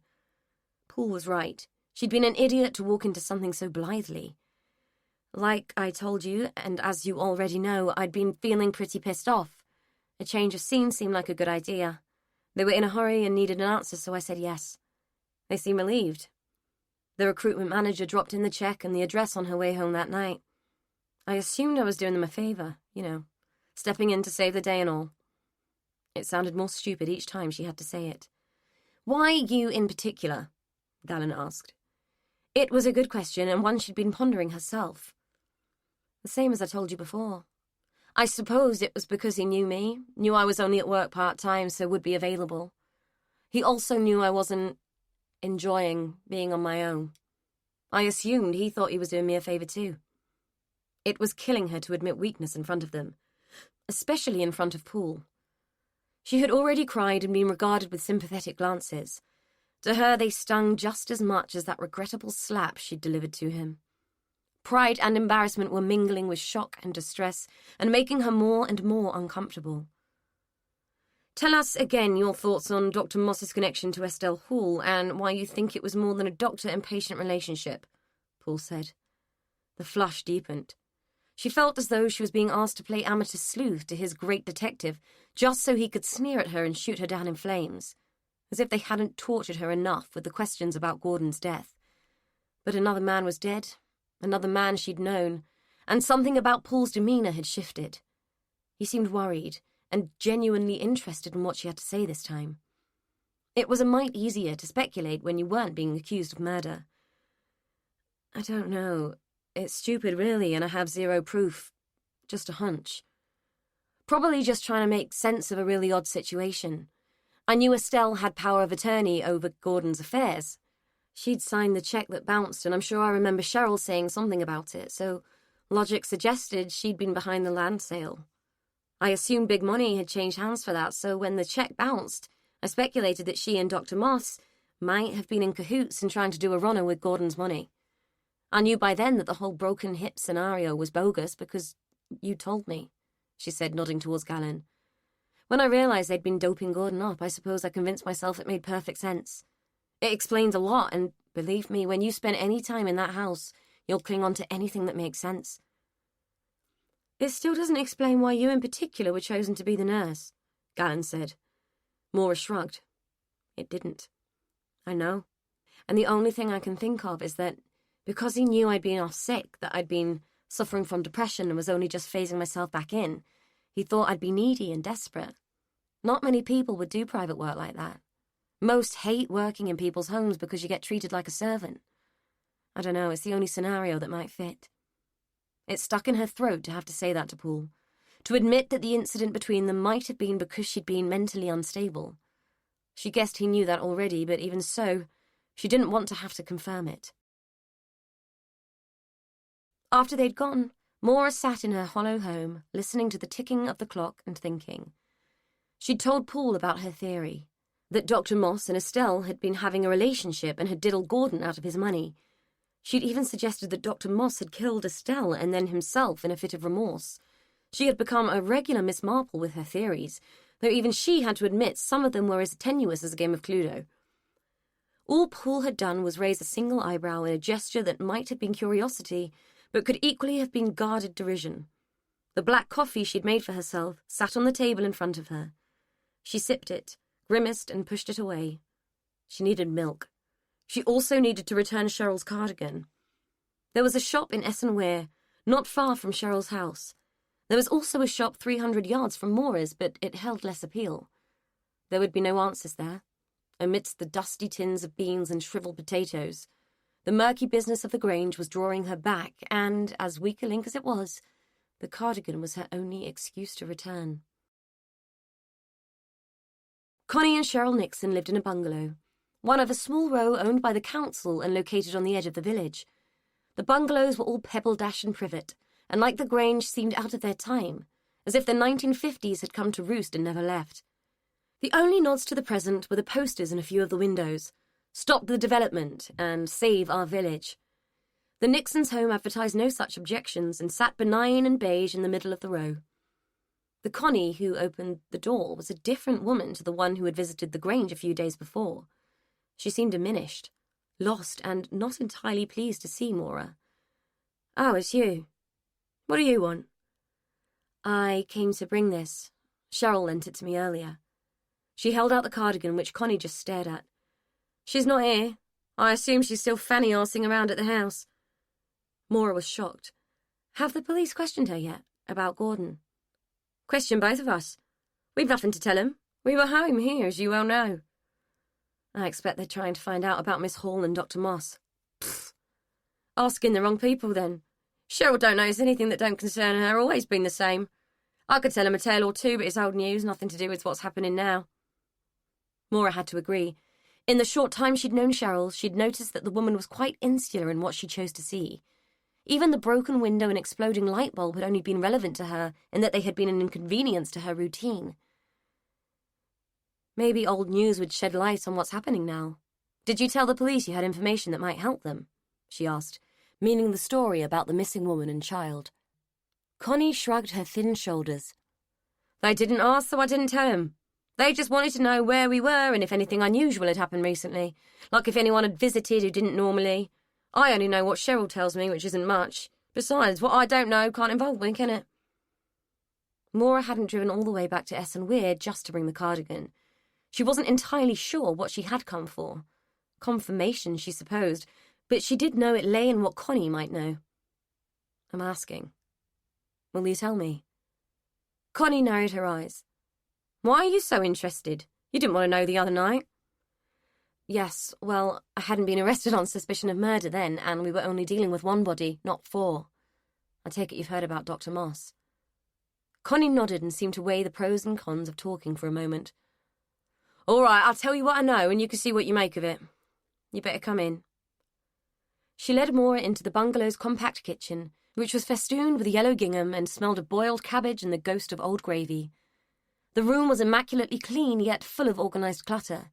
Someone was a collector of novelty spoons, condiment sets, and the kind of plates that were sold as limited editions from the back pages of the Sunday supplements. This jolly, colourful kitchen was in stark contrast to Connie's abrasive manner, as if she'd set all her softness outside herself. Unless the homey efforts were Cheryl's, which Maura felt might be more likely. Poor Cheryl, buying scraps of comfort to add a bit of colour to her life. Connie offered Maura a seat on one of the gingham-clad chairs and busied herself making the Nixon trademark weak tea. Once it was made, poured, and the first scalding mouthful sipped, she began her story. I never worked there like Cheryl does. Things were different then, and that bloody door stood for a lot more than it does now, or did anyway. It was strictly upstairs, downstairs, and even though I never lived there, I knew my place and was reminded of it every day. I'd like to say I didn't care, but I did. It irked me. The only difference between me and them was that they had money and I didn't, so I suppose we each had something the other wanted. They didn't want to do their own dirty work, so they paid me to do it. Only thing is, you never know how dirty the work is going to get. Maura listened with patience. She had long known people needed time for their stories to unfold, and that if you insisted on all the action coming first, the important bits, the subtle clues, the things that were the most telling could get lost in the rush. She gave Connie an encouraging smile, but the fact that the woman's skinny fingers were trembling wasn't lost on her. You could tell that the wife, Jane her name was, had married him for the money and the house. Let's face it, what woman could love a man like Gordon Henderson? Oh, you just knew him as an ornery old man, but he was never much different. He was an awkward, snotty bugger, always caught up in his own concerns and couldn't have cared less about anyone else. I should know. He never gave a shit about me. He pretended to at one time, but even now I think it was just for the pleasure of seeing me make a fool of myself. You see it a lot in families like that. Second-born son left to hold the fort while the prodigal goes off like some conquering hero. I never knew much about the brother. Like I told you, he went off to Africa, was a farmer or something. They had land out there and it's where the money had come from, so I was led to believe. Anyhow, Jane Hall married Gordon Henderson and brought her sister with her as some kind of companion. Their father was a missionary, apparently, knew the family through the Africa connection. I always got the impression it was some kind of arranged thing. Not like the Asians do it, but like some gentleman's handshake thing. Do you know what I mean? Maura thought she did. She'd lost count of the number of older ladies she'd nursed who had lived their lives with mild to moderate depression, often the direct result of being pushed into marriage with unsuitable men chosen by their families. Love had rarely come into it, but status and connections had, and women of that generation had been given few choices, especially those of a more genteel disposition. Connie continued her story. Well, if I'm honest, she was never the full ticket. A highly strung type lived on her nerves. It was Estelle, her sister, who ran everything, and she was always a calculating little sod in my mind. Never missed a trick, that one, and she always ruled the roost at the Grange. Still, I was just there to clean up after them, so who was doing what wasn't really my business, and I suppose they rubbed along all right for the most part. That doctor they found, though, he was around a lot. At least once a week, either seeing to Mrs. H and dosing her up, or seeing to the kid. The kid? Whose kid? Maura expressed surprise at this. She'd never noticed anything at the Grange that suggested there had been a child there, except the teddy, of course, which still lay on the back seat of her car. It was the second time Connie had asserted that there had been children at the Grange. Connie looked at her with impatience. Well, I'm just about to tell you, aren't I? They had a daughter, Barbara. Sickly thing as a baby. Never saw the light of day if they could help it. She was a Mongol. Do you mean she had Down syndrome? Maura would have been the first to agree that some aspects of political correctness had gone too far, but the labelling of people with difficulties and disabilities with such pejorative names as Mongol, spastic and so on, did offence her sensibilities. Even a woman of Connie's age should know such terms were divisive and unacceptable, though Maura had a sneaking suspicion that was exactly why she chose to use them. Connie scowled at her. You know what I mean, and I'm not being offensive. It's what they were called back then. Maura forced a smile. She wanted to hear the rest of Connie's story, but that single word, they, had confirmed her suspicions that, though Connie was clearly a bright and canny woman in many ways, she was also ignorant and bitter. Her story so far was fascinating, but the subtleties of it were even more compelling. She'd been carefully selling herself as the financially disadvantaged yet morally superior innocent bystander. Maura wasn't quite sure which one of them Connie was trying to convince, but she knew a lie to the self was a powerful shield against reality. She added a sorry to the smile to urge the woman's story along. Connie considered the apology for a moment, seemed to roll it around in her mind and find an acceptable place for it. With an almost imperceptible nod and a barely conscious humph, she recalibrated her place in the tale and continued, to Maura's wry amusement. Anyway, as I was saying, the doctor came to see the kid a lot. She used to have violent tempers, screaming fits and all sorts. Between her and her mother, it was hell on wheels in that house sometimes. I was bloody glad of that baize door some days, I can tell you. At least I got to turn my back on it. They were the ones who had to hide the shame of it. Gordon couldn't live with the fact that he created something so imperfect, so he turned his back on it too and took his comforts elsewhere. She said it with a derisive sneer and seemed to drift off into some kind of bitter memory sequence at the thought of it.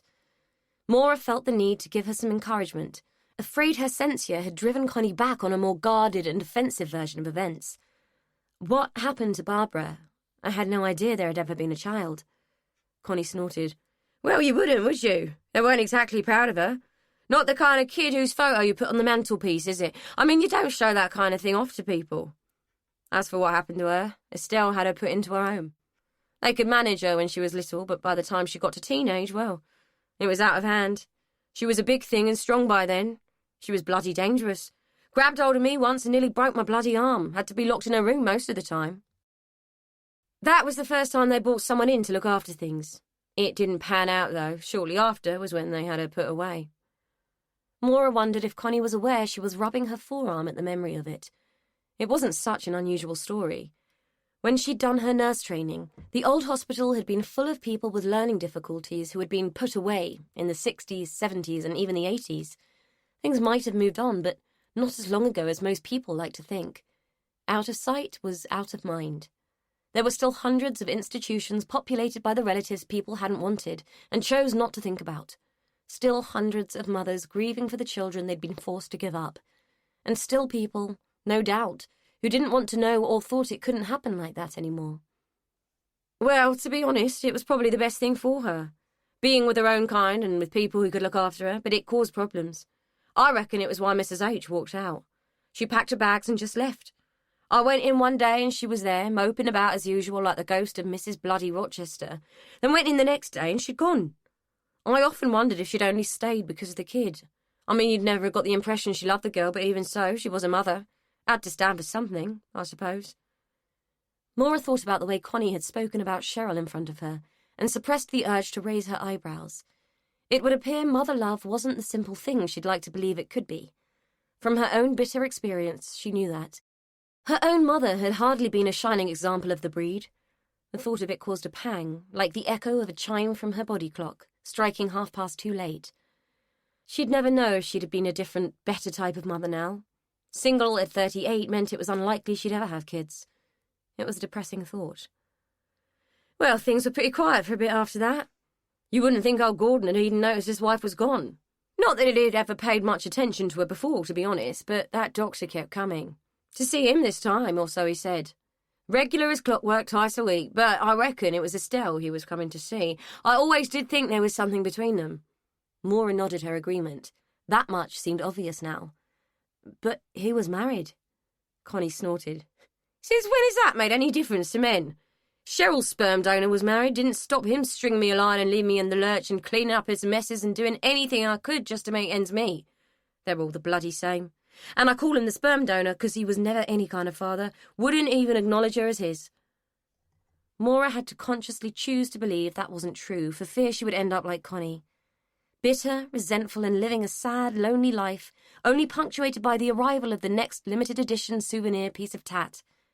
Connie had a point, though. Some men did do that. Some even portrayed you with your own sister. Anyway, Connie continued, it was all pretty quiet until they got news that his brother had died. Then the wife and kid turned up. I told you about that the other night. I'm still convinced it's her they found on the building site. Maura had gathered that from their previous interaction. She couldn't call it a conversation because it hadn't been. What makes you so sure? Well, it stands to reason, doesn't it? With her in the picture, Gordon Henderson and Estelle would have been out in their ears. The whole lot was hers by rights. Maura frowned. Well, that might have given them a motive for not wanting her around, but it doesn't prove anyone did anything untoward. What makes you think they did? Connie leaned forward, close enough that Maura could feel the woman's warm, pear-drop breath on her skin. Well, they packed me off pretty damn quick. And believe me, Estelle Hall wasn't a woman inclined to do her own cleaning. She was a hard-nosed cow, always out for number one. She wasn't the type to give up easily, so when I went back to argue the toss, there was no sign of him, not a trace. Did you ever ask what happened to them? Not her, I didn't. She only spoke to me to issue orders, but I asked him, Gordon. He told me they'd never been there, that they'd died in that air crash in Rhodesia with his brother. He told me I didn't know my own mind. Well, all I can say is I know what I saw and I know what I heard. Maura had to wonder. The image of the spilled suitcase in the cellar sprang to mind. The passport with the brother's name lying on the floor beside it. Did you ever talk about it with anyone? Tell anyone about your concerns? Connie looked away and began to twiddle with the rings clustered on her fingers. A mottled purple flush had begun to creep across her crepe paper skin. Connie? Maura urged. I did. I told that doctor. Next thing I know, I'm called in to see her ladyship, Estelle, and given a whole lecture on discretion, gossip, and the importance of loyalty, cheeky bitch. She told me the woman and child I saw were her cousins from Africa, not Robin Henderson's family, that I'd made a mistake and had been casting aspersions, and if I wanted to keep my job, I needed to respect the confidence of my employees. Well, I needed the money, and who was I to argue? And that was it. Connie, maybe she was telling the truth and they were her family, not Gordon's. What makes you so sure she was lying? Connie looked towards the ceiling and sighed. I was the one who answered the door to him, and I can picture it now. A young woman and a kid. She told me her name. Clodagh Henderson. Maura let this soak in for a moment. Her tea had gone stone cold. Not that it mattered, because all she could think about was that suitcase in the cellar. You said before that you thought the body they found might be her, yet you didn't seem this upset then. Connie pursed her lips and swallowed. Well, it was just idle gossip then. I wasn't that serious. But now, bodies turning up left, right and centre. Well, it makes you think. And what I'm thinking is, what happened to the kid? Maura thought about the mouldering teddy and wondered which child it had first belonged to. The tragic Barbara or the mystery boy. Either way, the sight of it had caused Gordon a great deal of distress. What's more, Connie said, the tremor in her voice becoming more pronounced, is that there's a killer out there, and he's targeting everyone connected with the Grange. What's to say I won't be next? Like any of it had anything to do with me or our Cheryl. We're as much victims in this as anyone else, and it's not as if we've been given any choices. She tacked the last bit on, like an insurance policy. Maura's mind was mixing and mingling the things she'd been told, and adding a dash of personal experience. She hadn't forgotten the woman who'd turned up at the Grange the night Gordon was killed. And who's to say it's a he? Connie shrugged. It's got to be a he. Women don't do that kind of thing. They're much more cruel, I reckon. There's women I know who are capable of much worse than murder. Women like to make you suffer. Just makes me think, what if it's the kid grew up and he's come back to take his revenge? I mean, he might remember me. Maura had no idea where Connie was going with her story. So far, her dealings with the woman had led her to believe that Connie Nixon was a self-serving, twisted woman, hell-bent on muddying the waters just to ensure her own safety. Maura had had enough of her for the time being. It felt like Connie was rewriting history to suit her own ends, and painting herself as an innocent bystander. She'd already admitted that she'd turned a blind eye because she needed money and security. There was something profoundly unpleasant about Connie Nixon, and Maura's gut told her she was dealing with someone who was first and foremost out for number one. Whatever the real reason of the Grange, Connie's version felt skewed. I think we're just going to have to let the police do their job, Connie. It's all we can do. I hope Cheryl's okay. I don't like to think of her in that house on her own. Oh, don't you worry about our Cheryl. She knows when to keep her mouth shut and when to open it. Like the three wise monkeys rolled into one, that one. It was a cryptic response, but Connie Nixon was a cryptic woman.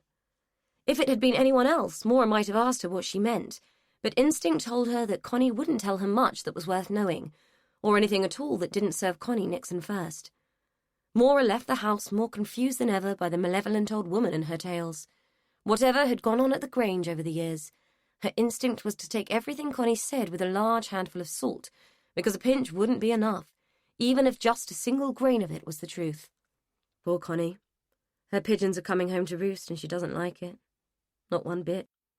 She'll get hers, don't you worry.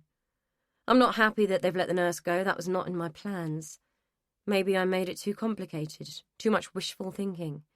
If you want a job doing well, you have to do it yourself. It's the only way. Her time will come. I'll make sure of that, but for now it's time to deal with the curtain-twitching bitch and her daughter.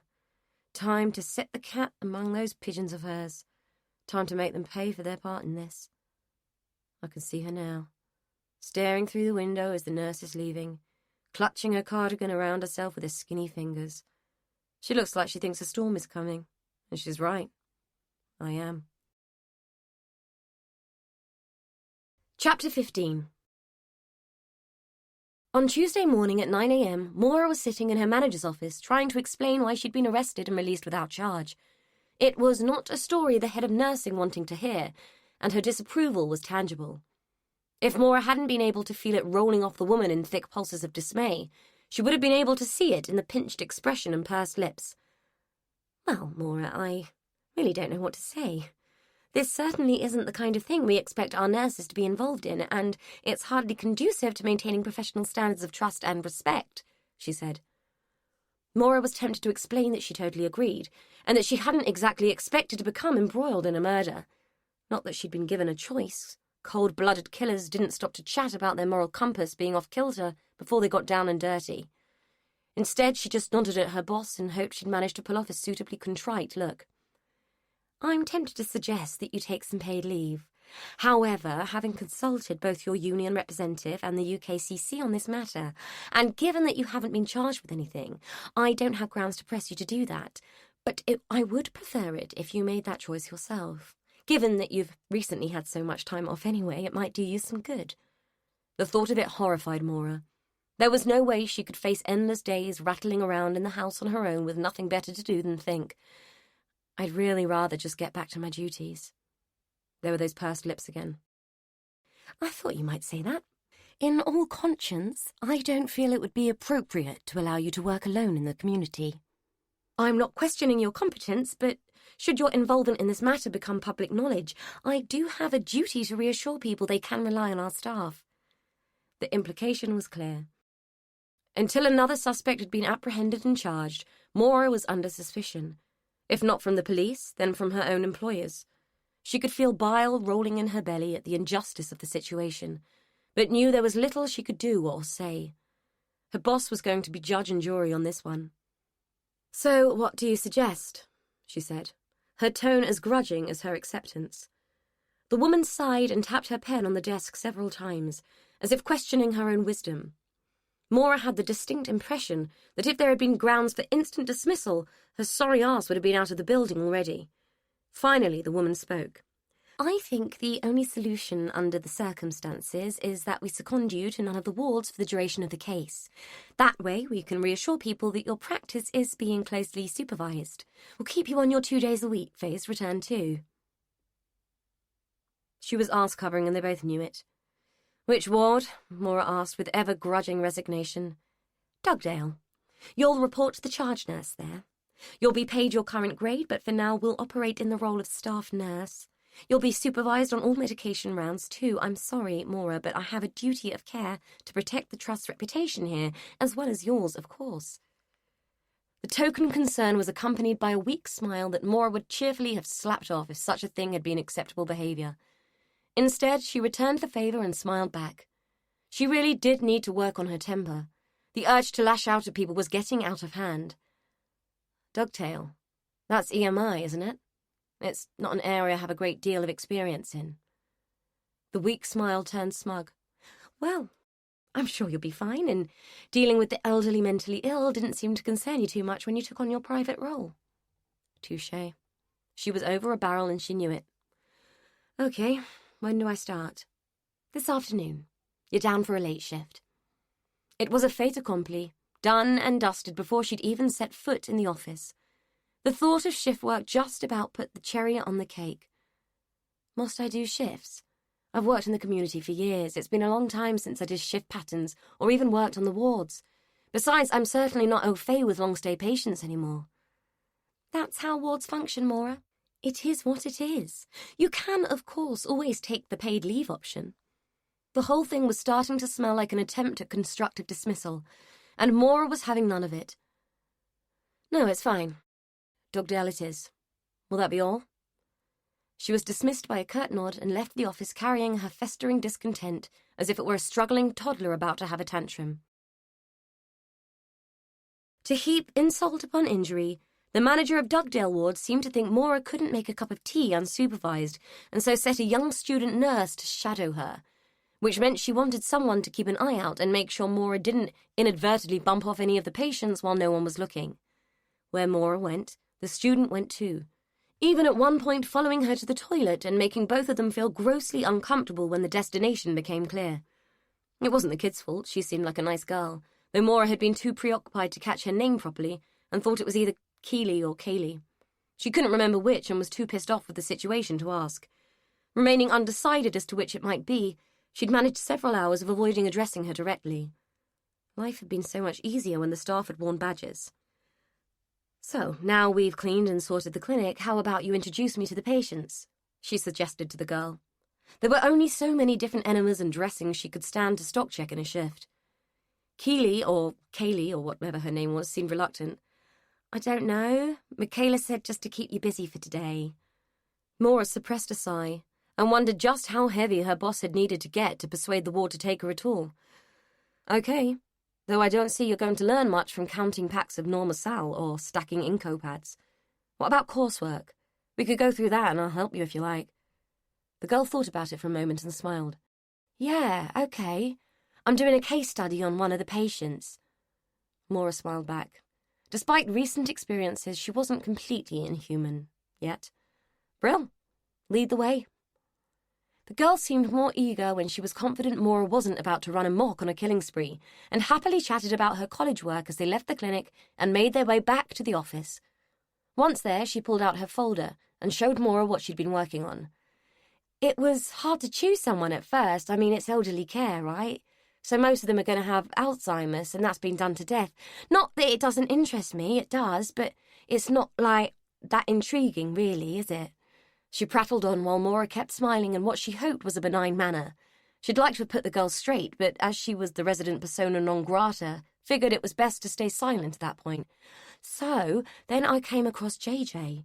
She's a little bit different from the rest. She's been in hospital for years and years, so I figured she would be a good example of the long-term effects of institutionalisation. I mean, she's been here since 1989, which is what? 26 years. And before that, she'd had frequent admissions. Maura interrupted just to show interest, really. What was she originally treated for? The girl was warming to her subject. Well, that's where it starts to get interesting. The old records state she had a nervous breakdown. Of course, we don't call it that these days, do we? So I started to look into her case, and I'd say she was suffering with endogenous depression and OCD. She said this with a triumphant little smile, as if she'd just solved an age-old psychiatric conundrum. Maura nodded. Interesting. They like their old-fashioned blanket terms, eh? So, what led her to being here long-term? Kaylee, or whatever her name was, beamed with excitement. That's when it gets really interesting. Up until 1987, she'd been treated with drugs in ECT. She'd have short periods of comparative wellness, go home for a while, then end up back in hospital. Not this one, of course, the old one, the asylum. Maura remembered it well. A huge old place like some Gothic mansion with long, green, painted corridors and rambling passageways that led to turret rooms and hidden, lockable wards. It had even had its own shop and a ballroom with a sprung dance floor. It had been quite a place until they pulled it down and built a Tesco superstore on it. She'd completed some of her own nurse training there just before it closed and still held personal opinions on the value of asylum in the truest sense of the word. People found little safety and sanctuary in the community in her experience, and there was still some argument for those vast places, that they had never outweighed the arguments against them. "I did part of my training there," she said, almost nostalgically. Plus, it was where she'd first come across Dr. Moss. He'd been a doctor there, too. There'd been a bit of scandal, if she remembered rightly, but it was a long time ago, and she wasn't keen on thinking about Dr. Moss at that moment. Not after what he'd got her into and what had happened to him. The girl seemed impressed. "Did you? Wow, I'd have loved to have seen it. Those places were fascinating. So if you were there, do you remember a psychiatrist called Dr. Meakin?" Maura cast her mind back. It had been 6 months, back in the late 90s, and she hadn't been much older than the girl. A lot of years had passed since then. Very vaguely. I think he'd retired by then, but the name rings a bell. I think I remember a portrait of him in the entrance hall. Why? The girl gave another small yet triumphant smile.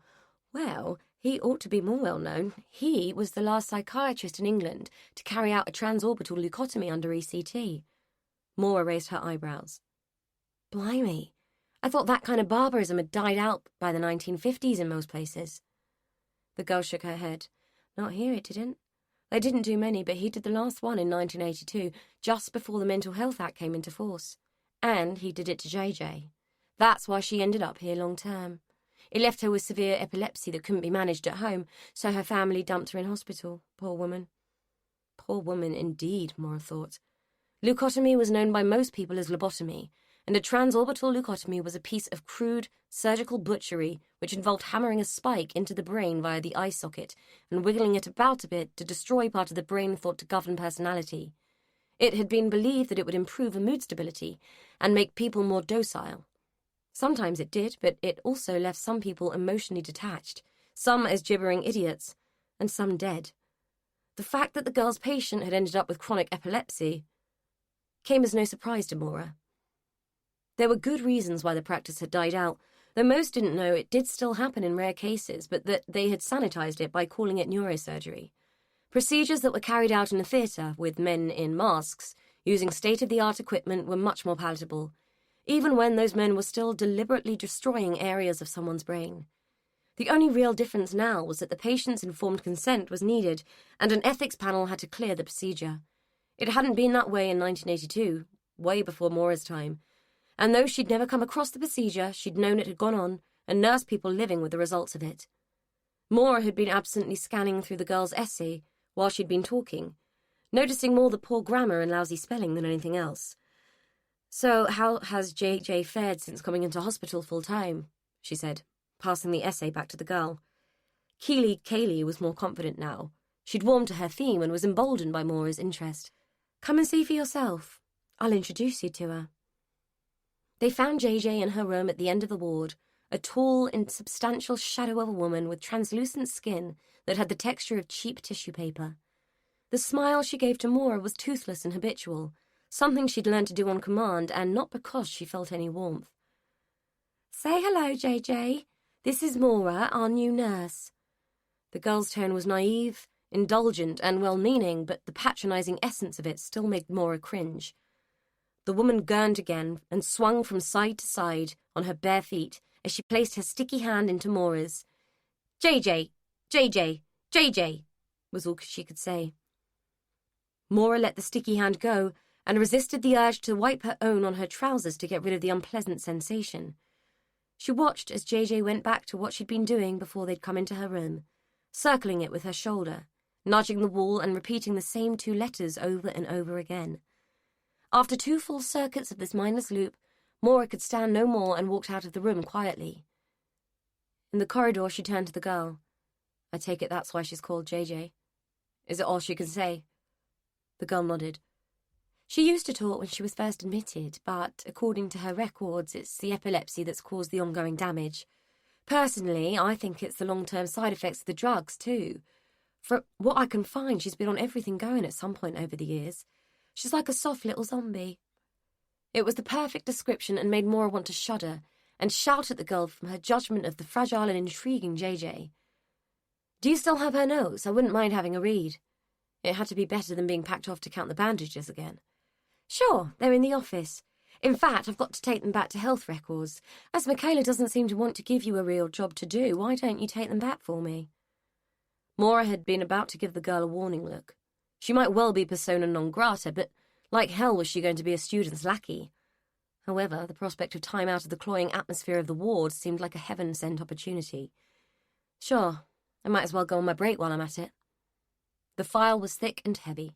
The girl had put it inside a tired old manila envelope to hold it together, for fear that some of its contents might get lost. The implication for Maura was that it wasn't going to be light reading. The quietest and most peaceful place in a hospital was never the library, as one might suppose, but always the chapel. In all her years of nursing, she'd never once been disturbed in a hospital chapel, not even by a chaplain. She'd often wondered whether God popped in for a bit of peace sometimes too, given how often people on the wards claimed he was talking to them. She had to admit she'd never sensed his presence among the blonde-wood pews and dust, and supposed maybe he was a bit like her, eager to go unnoticed. She found a discreet corner and pulled the file from the envelope, her breath stalling in her chest as she looked at the faded name. It seemed God did indeed provide in the strangest, most coincidental ways. The file proved to be the gift that just kept on giving. As she read, more and more pieces fell into place. It was like looking at a jigsaw puzzle without its lid, and fumbling about with the pieces until it was half finished, but complete enough so she could guess at the picture and fill in some of the gaps with her imagination. Only the fine details were missing. She might have doubted it, though the name was just a fluke, if she hadn't also found the document that recorded the leucotomy. Handwritten in Dr. Meakin's scrawl, which looked more like Elvish than English, she might have missed it, but the neatly typed document accounted for the whole procedure, including who was present. There was even a photograph, a macabre-looking image of an inert Jane Henderson lying on a table with a metal instrument protruding from her right eye socket. A faceless, unnamed nurse stood with her back to the camera, checking her patient's pulse, whilst Meakin stared imperiously at the lens, flanked by his assistant, Senior House Officer Philip Moss. The whole scenario was hideous, like the vile clickbait photos that turned up on the internet to entice those with a more salacious turn of mind. A consent form was attached to the document with an old treasury tag. Had Gordon signed away his wife's right to a thinking, feeling life with a single blithe flourish of his pen? Even if he'd made the decision with a heavy heart and sense of desperation, Maura couldn't forgive him now she'd met the result of his actions. Jane Henderson was an apparition, a shade, a revenant, unable to even utter her own name coherently. Whatever had been wrong with her, she hadn't deserved that. And she wasn't buried in the woods, just buried alive in a hospital, out of sight and out of mind. Knowing who had done this to Jane, knowing she had cared for a man capable of bringing about such a thing, made Maura's stomach lurch, her temper rise, and any vestige of guilt over Gordon's death take wing and fly like a bat into the shadows. Was a man capable of this also capable of the murder of an innocent woman and child? Perhaps, but it was hard to trust that Paul and his compadres would find that out. Kelso was a bitch, Gallon was a plodding fool, and Paul was an arrogant tosser. She had no faith in them and was fast losing any she'd had in anything else. The caring profession she so believed in had resulted in the creature that was now JJ. Her own incompetence had resulted in the man she'd been caring for ending up dead. She put the file back into the envelope and left her guilt over Gordon to roost in the rafters of the chapel, where it could wrestle with God of its own accord. She wanted nothing more to do with it. Chapter 16. Poole was buying. A pint for Gallon, a G&T for the DCI, Jack Daniels and Coke for Kelso, and an orange juice for himself. He never had been fond of alcohol, but accepted, though didn't understand, the urge to drink in others. He supposed he might be a bit of a control freak, and had been accused of it plenty of times, but overall preferred to think of himself as someone who kept his feet on the ground. Maybe the two things were the same. Mercifully, Kelso took her drink and went off to yap to the other DCs, and the DCI cornered himself with the DI, who'd not so discreetly bought herself a bottle of red. Poole was left with Gallon, who sipped his beer like a schoolgirl and didn't question the orange juice, saving Poole the lie of telling him there was a double vodka in it. They all knew he only ever stopped for one and always bought the first round, so he'd managed to maintain the pretense of being one of the lads for a long time. He wasn't a fan of the juice either, but sipped it anyway, and wondered why they couldn't all go to a cafe and have a decent cup of tea instead. He supposed they had an image to maintain, even though it had been cliched to death by TV dramas and had bred the need for them all to be seen as flawed yet brilliant. The thought of that made him laugh. As a team, they did the flawed bit superbly, but not in a compelling, intriguing way. It was more a bungle-it and lurch-forward approach that smacked of confusion and misapprehension. Still, who was he to deny them their fantasy that they were a crack team of slick professionals? All he knew was that they were getting slick at getting pissed and getting nowhere. "Penny for 'em?" Gallon said. Paul smiled. "Not worth the penny, mate." Gallon sipped at his pint, then stared into its depths for a moment, as if scrying for something. "I've been meaning to ask, what's the deal with you and the Lyle woman?" Paul sighed. He'd been waiting for someone to ask. "No big deal for me. A bigger one for her, though." Gallon shrugged, looking as if he was trying to imply this was just pub banter. "She said it was a personal matter, and that if I was curious, I should ask you." "Are you asking if I really let her get away with slapping me?" Gallon shrugged again. "I must admit, I'm curious. I don't really see you as the type to let that kind of shit go." "It was a while ago, and if I'm honest, I kind of deserved it at the time. Well, someone did, and I just happened to be the one standing in the way." "Oh, aye? How come?" Paul nodded and rotated his glass on its sodden beer mat. "I was seconded a few years ago for an undercover job. We were watching a group of activists, environmental campaigners, and had got wind of a plan that went above and beyond a bunch of hippies singing Kumbaya outside a nuclear power plant. There was a particularly noxious individual named Joshua Richards who had some previous for being involved in firearms and making fertilizer bombs. We'd never managed to pin him for anything, but had been tipped off he was planning a major incident at a planned rally. So I was watching him and feeding back like you do. Anyway, I got pulled off the job because my brother died." Gallon interrupted. "Bloody hell, mate, I had no idea. I'm so sorry." Paul pulled a face. "Don't be. Richard was a complete arsehole, a pisshead and a fuck-up. We weren't close, in fact, we barely knew each other. He didn't like me and I didn't like him, but you know what it's like with the powers that be. They insisted I take time off and I was seriously fucked off. We were so close to a breakthrough on that case. So bloody close. It all got rather complicated because my dear brother died in the cells. He choked on his own vomit after getting pissed and belting a barman when he wouldn't serve him anymore. The barman didn't want to press charges. Richard was just in cooling his heels over the night and the fucker died on us." Paul paused and took a sip of the warm juice, grimacing at the acidity. "Anyway, guess why my bro was out on a bender that night?" Gallon shrugged. "No idea." "Because his missus had kicked him out for shagging her sister in their bed. His missus was Maura Lyle." Gallon sat there, his mouth hanging open. "Shit. No way." Paul nodded. "Yep, afraid so." He didn't want to go into details. He'd had to watch a woman whose life had been shattered by his brother's problems endure the injustice of her situation, pay for his funeral, and tolerate other people's pity. He hadn't been kind to her in the aftermath. He'd been angry at Richard's death and his wasted life, and had accused Maura of being a fool, but mostly he'd been angry at being pulled away from a job he'd been so invested in. He'd taken it out on Maura and had regretted it ever since. The day of Richard's funeral had been the first and last time they'd met. He'd put a sting in his words and she'd put a sting in the slap. He guessed now that he'd deserved it more than she had. She'd stood by his brother when he hadn't, cared for him when he couldn't, done the honourable thing when he wouldn't. Paul had taken more than a slap from a woman in his time, and it seemed a little enough thing to let it go. It was just a shame no one else could. The truth was that he felt sorry for Maura Lyle. He'd asked for a transfer to his current division soon after, thinking life would be more cut and dried where he was now, but it seemed fate had developed other ideas. It had put Maura back into his path, and he'd had to declare a personal connection to her, which, though tenuous at best, had meant he hadn't been able to intervene after her arrest. He'd only managed to stay connected to the case on the promise that he'd keep any personal involvement out of the picture. Ironic when there was really no personal involvement, just two people thrown together by chance, and a man who had sucked both their souls dry. He gave Gallon the diluted version. "Like I said, I didn't have a close relationship with my brother, and like a twat I insulted her at his funeral. She was upset, understandably, and slapped me. It's as simple as that, really." Gallon raised his eyebrows, his mouth twisting into a gesture of what looked like a mixture of disappointment that the tale hadn't been more thrilling, and an urge to press for more. Paul shrugged.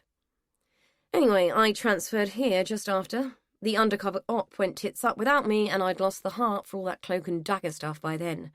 First time I saw Maura since was at the Grange when they found the bones. Something is connecting her to all of this, and I have no clue what. I have a feeling that her being at the Grange when all this kicked off was no coincidence, but hunches are just that until we can evidence them, eh? I don't suppose she'll ever forgive me for arresting her. Insult to injury and all that. Gallon nodded his head slowly. Bloody hell. Tangled webs, eh? She'll get over it, people do. Paul put his glass on the table. Indeed. Anyway, that's me. I'm heading home. See you tomorrow, bud, and let's hope we can join the dots and get a bloody picture. He stood and started to pull on his coat. Gallon drained his glass. Sure you won't stop for another? Paul glanced around the bar at his colleagues, all letting off steam like they had something to celebrate. 4 corpses and not a bloody clue was what they had. He gave Gallon a wry smile and shook his head. Nah, I'm off to bed. I'm bloody knackered. Chances were so were the rest of them. They were just more reluctant to go back sober to their boring and dismal lives than he was. He slipped away quietly and left them to it, walking to his car with his head weighing heavy with reminders. If he'd been forced to explain why he then drove 2 miles out of his way to pull up for a moment outside Maura Lyle's house and stare at the chink of light that filtered through her bedroom curtains, he'd have struggled to find a rational answer. But it's what he did, and what he felt like a fool for doing when he finally got home and walked into his own sober, dismal life. I wonder if Maura Lyle has any clue how many people have her under observation, or any thought as to what their motives might be. She's blissful and ignorant, yet in some way she has been the catalyst for it all. An innocent agent of destruction. A benign, unexciting thing in her own right, but in the right mixture capable of causing chaos of infinite proportions. In a way, it's quite funny, really. If any of this could be classed a laughing matter. Maura Lyle has no idea what she set in motion, of what she has undone. She has no idea what I have planned for her. She thinks the nightmare is over, but I'm not done yet. The dog whines through his plastic muzzle, a soft, plaintive sound. I hush him. Not long now, boy. Not long now. Only a few more to go, then it's over. Justice will be done. Chapter 17. The surprising sight of D.S. Poole in her place of work snapped through Maura like a static shock.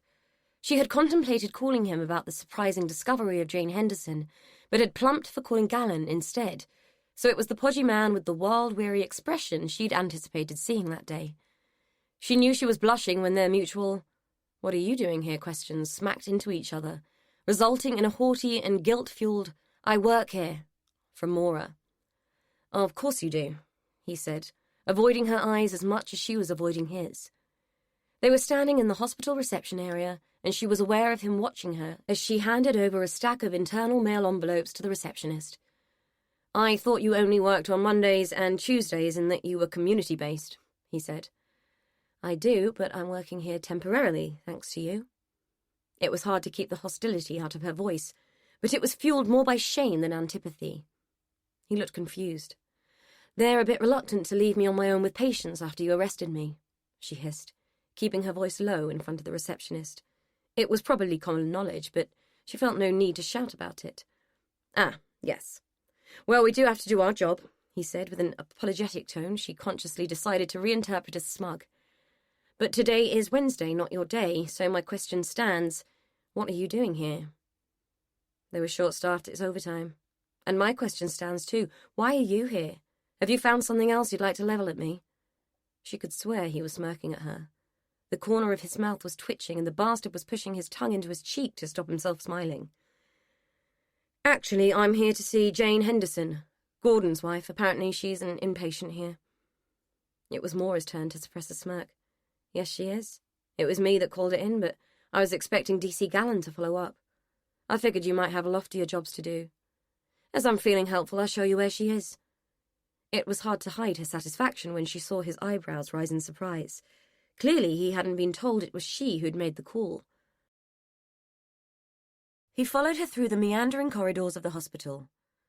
"You didn't mention when we interviewed you that you were aware of Mrs. Henderson's whereabouts," he said. "I didn't mention it because I didn't know myself until yesterday. Up until then, all I knew about her was that she'd left at some point in the past." "And you didn't think it would be useful for us to know she was here sooner than today?" His question was a little scathing for her liking. She was glad he was being his usual abrasive self. It made her feel less guilty about her dislike of him. "I finished my shift at 9:30 last night, my first ever shift on that ward. I made the call to DC Gallen first thing and left a message on his answer phone. For the record, so far our dealings with each other haven't made me feel particularly inclined to want to be useful to you, so I'd appreciate some credit for the fact that I have been. Whether it will be of use to you remains to be seen. After all, she is a patient in a psychiatric hospital." She knew she sounded like an imperious cow. It felt like her default setting for dealing with Poole, and this time it wasn't even his fault. Even though she had her back to him, at that point she heard him scoff. "Well, we'll see, shall we?" She knew she deserved it and winced, glad he couldn't see her face. They'd reached the ward by then, and Maura found it hard to keep her discomfort hidden as she opened the door. If Poole thought Jane Henderson was going to be helpful to him in any way, he was in for a huge surprise. The charge nurse was initially reluctant to allow Poole to see Jane at all, but Poole had whipped out his warrant card, explained he needed to inform Mrs. Henderson of her husband's death, and suggested that Maura accompany him to maintain the woman's well-being. It was meds round time, and they were short-staffed. The charge nurse didn't take much persuading. It wasn't until Maura escorted Poole to Jane's room, introduced him, and saw the look of utter dismay and pity on his face that she began to relent and accept that the man might have a human side after all. It was clear to both that Jane had nothing meaningful to offer him, and that he had nothing meaningful to offer Jane. The news of Gordon's demise barely registered as she looped the room, groping her way around the walls, whispering to the dead air in that haunting, docile way. Outside the room, he turned to Maura, his face pensive and concerned. "What happened to her?" Despite his obvious compassion for Jane, there was still some reluctance in Maura, an unyielding residual resentment of him and what he represented. She didn't disrespect the law, but she did have issues with a man who had left his own brother on the scrap heap of life. Most of Richard's problems had stemmed from the experience of them growing up in care as kids. Mike Poole had got over it, left it behind and made something of himself. Richard had been dogged by it all his life, and had bitterly resented his brother's success and reluctance to maintain a relationship. "I'm not sure I'm at liberty to discuss that with you," she said, knowing with a sinking sense of acceptance that she was taking her anger towards Richard out on his brother. Mike Poole had owed his brother nothing, yet Richard had expected love, affection, and a brotherly bond as his right, including forgiveness for being a selfish asshole. She should know the man had drained her dry for years. If she were being honest, she'd be the first to admit that Richard Poole was a man who took everything and gave nothing.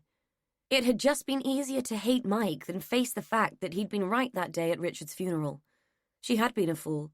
She had tied herself to a man who had become an albatross around her neck, and the humiliation of it was unbearable.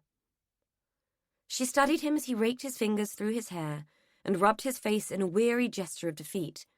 He looked exhausted, frustrated, and deflated. To her surprise, she felt sorry for him. She'd always known deep down that she'd shot the messenger, and that had seemed okay up until now, when she hadn't had to justify it and see the man, not the role he represented. "Look, Maura, I know you think I'm the devil incarnate, and I don't blame you, but can we just put that aside for a minute? I've got dead bodies piling up left, right, and centre, and you're involved whether you like it or not. So can we at least agree that now you're no longer a suspect, we just might be on the same side in this?" Maura felt like every shred of her professional ethics had already been compromised, either through the way she'd been treated or by her own spurious decisions in the past. She could have held firm. She had no obligation to tell him anything. But what had been done to Jane had kept her awake late into the previous night, had inhabited her early morning dreams, and was still preying on her mind. "Okay, you can buy me coffee, but not here. I don't want to talk about it here. I finish my shift in an hour." Poole looked around the corridor and nodded. "Okay, not here." Maura was well aware there had been budget cuts and that Paul's expenses might be on a tight rein, but she'd hoped for more than a McDonald's latte from a drive-through. But it would suffice. "I'll share if you do," she said as they sat in his car in a quiet lay-by on the edge of town. "Fair, if unethical, but it seems we're beyond that," he said. "You first." She told him what she'd found regarding Jane's admission and treatment in the hospital. The story of the leucotomy caused a few raised eyebrows and created a deep frown that creased his brow and made him look more human, and more vulnerable than she cared to concede at that moment. It seemed he cared after all, an aspect of his character she hadn't allowed herself to contemplate when his boss had been sitting one side of a metal table and she'd been sitting on the other, being grilled like a cheap steak on a hot barbecue. When she finished, he thanked her, and the genuine tone of it made her ashamed of the grudge she had borne against him for so long. The feeling came as such a surprise she was forced to go backwards and cling to her dislike just for the familiarity. Antipathy towards him was a much more comfortable notion than the thought that she might have been wrong about him all along. The reality was that she'd likely been wrong about a lot of things, but she couldn't deal with that now. As promised, he returned the favour and told her what he knew. "It would appear your theory about a long-standing relationship between Estelle Hall and Dr. Moss might be correct. We also know she transferred a huge sum of money into a personal account shortly before she was killed. We're guessing she was expecting Dr. Moss to join her in Suffolk. Phone records show there were a fair number of calls from a recently purchased mobile phone to his number. We also know that whoever killed Gordon Henderson is related to the person whose remains were found on the new development." "Haven't you found out who that is yet? Surely these days you can tell." Paul shook his head. "Reality is not like TV. Forensic anthropologists are a rare, busy and expensive breed. These things don't happen fast, but I'm expecting more information soon. All we do know is she was female and probably quite young. She was also naked when she was buried, and we found no trace of clothing. There are no dental records either. The only link between her and the current killings is the DNA match. Anyway, your turn. Anything else I should know?" She told him the little that she knew, repeating Connie's story about the family and the missing sister-in-law and her son.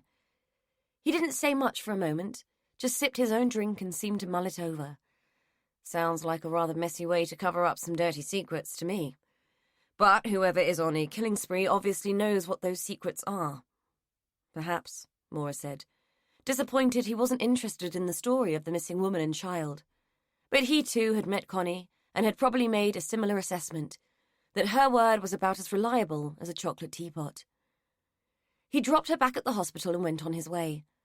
Maura was surprised to find she no longer wanted to scream and rage at him. In fact, she'd found his company quite benign. It seemed her bitterness might finally be beginning to dissipate. That had to be a good thing, didn't it? The fact that the feeling was accompanied by a frisson of guilt wasn't quite so comforting. As she walked through the car park towards her own car, she spied a familiar face. "Mary," she called, waving to the one puddle of plump, grey-haired desperation she knew as Mary Baxter. The woman glanced over, gave a weak smile and squeezed past the cars towards her. "Don't tell me Jamie's been admitted." Jamie Baxter had been one of her community patients, a fragile, often brittle man, but one she'd been able to keep at home with his mother. Mary shook her head, the movement full of weariness. "Not this time, but it came close.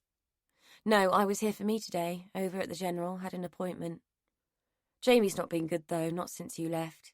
He just wasn't coping, and neither was I. You know what he's like, he dwells in the past too much, and half of it is a figment of his imagination. He didn't take to the new nurse." It was Maura's turn to shake her head. Guilt over abandoning her patients to meet her own needs was wound around her conscience like a coil of razor wire. All those months of recovery and getting over herself had been dogged by the feeling that she had let so many people down. "I'm so sorry I wasn't there for you. I hope someone explained why I wasn't." Mary sighed. "Not really. They just said you'd been seconded, whatever that means. Anyway, I've got to go or I'll miss my bus." "Let me give you a lift home. It's the least I can do." Her offer seemed to lift Mary's mood a tad.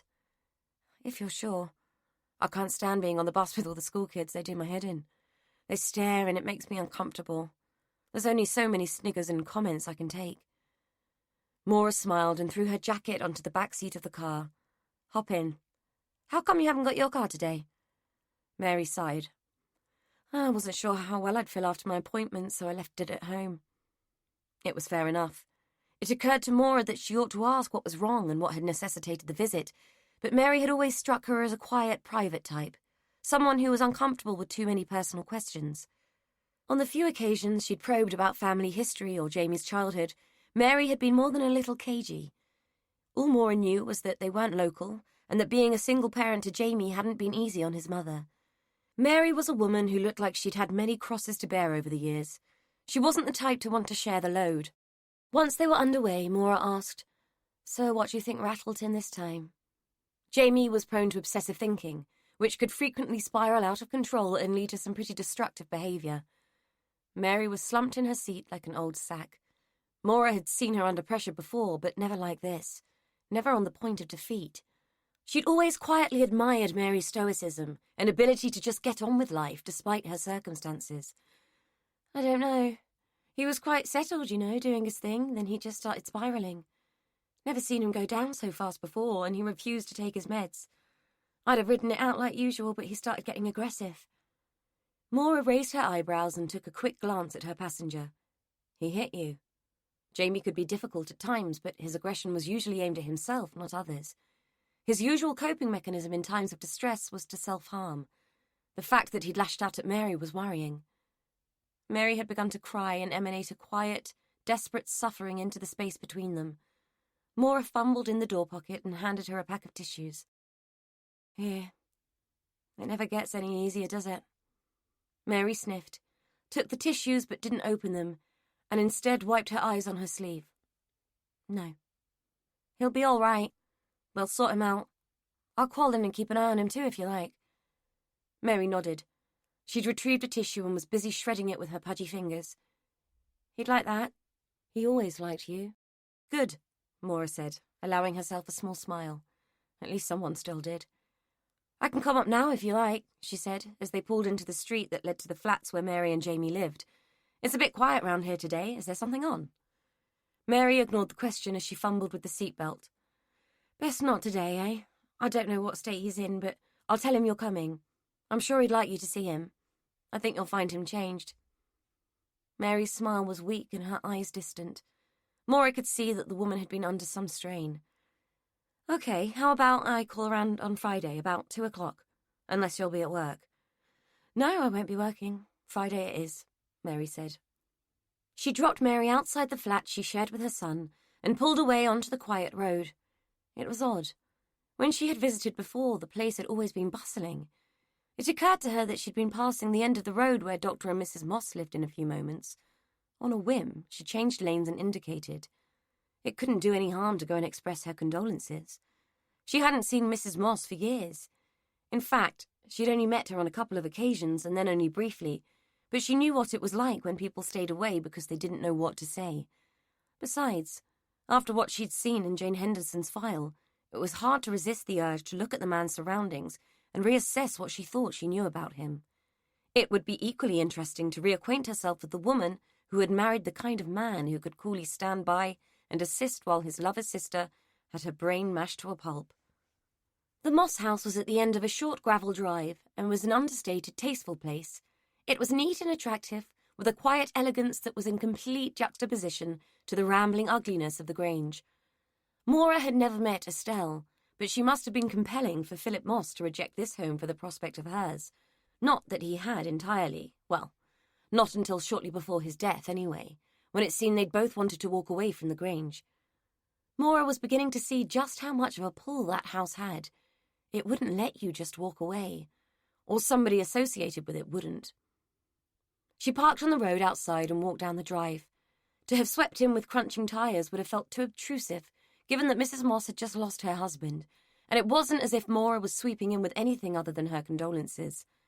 There certainly wasn't anything left to rescue for Mrs. Moss. The house seemed quiet. Too quiet. There was a stillness about it that was disconcerting, as if it was off kilter with time, just a fraction of a second off the reality clock. It was an impression magnified by what Maura saw at the door. The immaculate white paint, had been marred by a streak of blood that was on the point of drying into a brick-red smear. It had been underlined with crime scene tape, which meant the police were more than likely still around. She peered at the mark, hoping the close scrutiny might make it into a figment of her imagination, make its presence impossible. There was no such luck, and, if anything, her attention made the thing bloom under her gaze until it seemed much bigger and more menacing than something the size of a thumbprint ought to be. There was blood on the door. The house was too quiet. There was crime scene tape, screaming a warning in loud black and yellow. One man had been killed while she lay unconscious in the same building. Another, a man she'd known, the man who'd owned this house, had hung himself a few hundred yards from where she'd been staying. There was blood and crime scene tape across a door she had been about to knock on, and she knew she'd be crazy to leave her own mark on it. She and Paul had called a truce, but only because he believed she was innocent. Third time lucky? She doubted it. If Kelso suspected she'd been in breathing distance of a bloodstain, she'd forego any sentiment of innocence until proven guilty. Maura was already convinced Kelso had a lifer cell ready and waiting with her name on it. She turned away from the door, swallowed any sense of decency, and quietly walked back to the car, surreptitiously eyeing the neighborhood for anyone who might have seen her. There was no one. It was part of the beauty of suburbia. High hedges and privacy hid a multitude of sins, including that of turning a blind eye. Dealing with an uneasy conscience was quite a different sort of guilt, and, as she walked, she felt as though she was dragging the last vestiges of her decency behind her in a makeshift body bag. Whatever had happened in Dr. Moss's house, she felt the urgent need to get away from it as quickly as possible and put as much distance between her and trouble as she could. Chapter 18. DS Mike Poole stared down at the body in the chair. By the looks of his surroundings, Bob Silver hadn't had much of a life, and his death looked like that of Gordon Henderson at first glance. However, the general opinion was that this hadn't been another murder as such, yet the man had died with a photograph screwed up and stuffed into his mouth.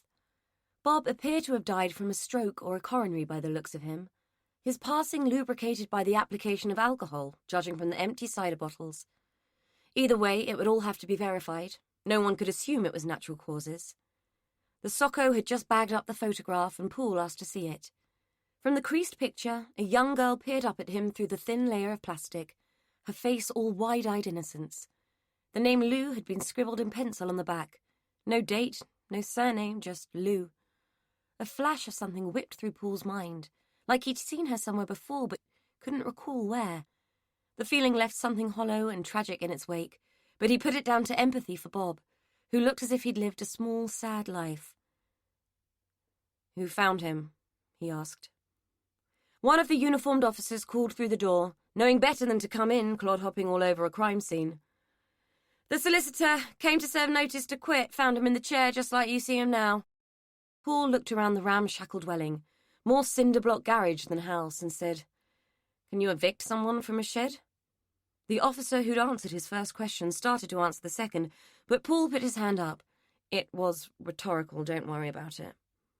His phone vibrated in his pocket, telling him he had a message. The forensic anthropologist had arrived to assess the bones, and D.I. James wanted him back at the station. He instructed Kelso and Gallen to stay put and oversee the scene, brushed some dog hair off his sleeve, and turned towards the door where he paused. "That's a point. What happened to the dog?" Everyone else exchanged glances and shrugged, and Paul didn't have time to worry about it. "Someone find out about the dog, yeah?" A splintered human, stripped of flesh and sinew, lay on the table, with all its bones placed carefully where they had been situated in life. It wasn't even a carcass, just a collection of brittle, yellow sticks and lumps.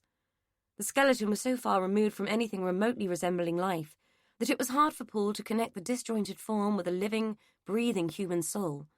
Yet she had been. The forensic anthropologist, Dr. Francis, call me Frank, Channing, had a touch of the cadavers himself. Tall, gangly, and spare, he bore a greater resemblance to the bones on the table than he did to either D.I. James or Paul. There was an ashy tinge to his skin, too, which only served to heighten the effect that the man had a foot in both camps, looking like he trod a fine line between the living and dead himself. Poole had read that dogs often resembled their owners, But it was the first time he'd noticed that human beings could take on and display the nature of their occupation through their appearance. Paul was pretty rattled himself. Perhaps that was how he personified his own profession, by looking half-assed and not quite up to the challenge. With a fifth body linked to Essen Grange about to hit the cold store, it was hard not to see it any other way. Call Me Frank was talking about the skull. The damage here was clearly caused by the equipment that was being used when the remains were discovered. It would appear the skull was also dropped. Some of the teeth were dislodged, and there are several cracks that would indicate it. I won't be able to give you a definitive answer until I've had a chance to thoroughly examine the remains, but from the size and structure of the long bones, my guess would be that this female was born with a trisomic disorder, possibly trisomy 21. D.I. James rolled her eyes and frowned at Paul. In lay terms? Call Me Frank didn't look up from his loving attendance to the bones. Sorry, more used to lecturing than explaining these days. You'd know it as Down syndrome. I'm fairly convinced already. The set of the skull almost confirms it, but I don't want to state it as a fact until I've made specific measurements. He tailed off as Paul's voice cut across him. Barbara. The Hendersons had a Down syndrome daughter called Barbara. D.I. James threw her head back in disgust. And how long have you been keeping that little gem to yourself, Mike? Paul rubbed his hand over his face. James's ire was not something he relished provoking. Since yesterday, but I've been trying to get it verified. There are no records of her. Until now, I had to assume she might just be a figment of local gossip. D.I. James scowled at him and strode towards the door. My office. Now. Paul offered an apologetic smile to Frank Channing, who by then was idly nursing a femur in his gloved hands. He followed the D.I. out, studying her tense, determined frame as she walked. It was not going to be an easy conversation. It wasn't. D.I. James was festering with discontent, her knuckles white with tension as they gripped the arms of her chair. What the fuck, Paul? Don't you think this whole scenario is screwed up enough without you withholding essential information? Paul knew better than to interrupt her. It was always better to let her roll and burn out than fan the flames of her temper with arguments or excuses. She ranted on for a minute or two, which was a longer time than people imagined when all you were there for was to hear all your faults reeled out in a barrage of criticism. She ended only when she had run out of complaints and had no choice but to pitch the ball back into his court. So what's the excuse for it, Paul? We're up to our necks in this shit and I want answers. Paul did too, but they were proving hard to find despite his best efforts. I was in receipt of what can only be called gossip yesterday, regarding the possible existence of a Down syndrome daughter of Gordon Henderson. I couldn't verify via the alleged mother, as she's currently a long-term resident in an EMI unit, and probably hasn't made the trip to planet Earth from La La Land since the early 80s. Having only had someone's second-hand allegation, I felt it only right that I should try to establish the veracity of the claim before bringing it to the table. There's enough confusion with these cases as it is without one of us bringing more, he said. D.I. James was beginning to look less tense. The yelling seemed to have acted as a purge, and the expression on her previously livid face told Paul she just might be back in her rational mind. She was a good detective, but she liked things easy and straightforward. It wasn't in her psyche to be patient. Paul supposed it might not be in his, either, if he had a baying mob of superintendents and DCIs breathing down his neck. Well, what did you manage to find out? Paul sighed and rubbed his hand over his face. He needed a shave and a week off, maybe 2. Perhaps even a holiday involving bugger all but lying on a beach and surreptitiously watching scantily clad women. Naff all. Technically, she doesn't exist. No birth certificate, no school records, no dentist records, no medical records. All I can surmise is that because of her disability, she was kept as some kind of dirty little secret. The information I was given implied she'd been placed in care when she'd become too difficult to handle. I think what we just saw, courtesy of Dr. Channing, would imply they'd found an alternative means of disposing of a problem child. James tapped her fingers on the desk, implying deep thought. It's not a scenario that's out of the way. Who gave you this information? Paul had been waiting for that, and it annoyed him that he'd have to tell her. Maura Lyle. She was told by Connie Nixon, Cheryl Nixon's mother. D.I. James frowned. I thought we'd eliminated Lyle and Nixon from the inquiry. We have, Maura Lyle works at the hospital where Jane Henderson is an inpatient.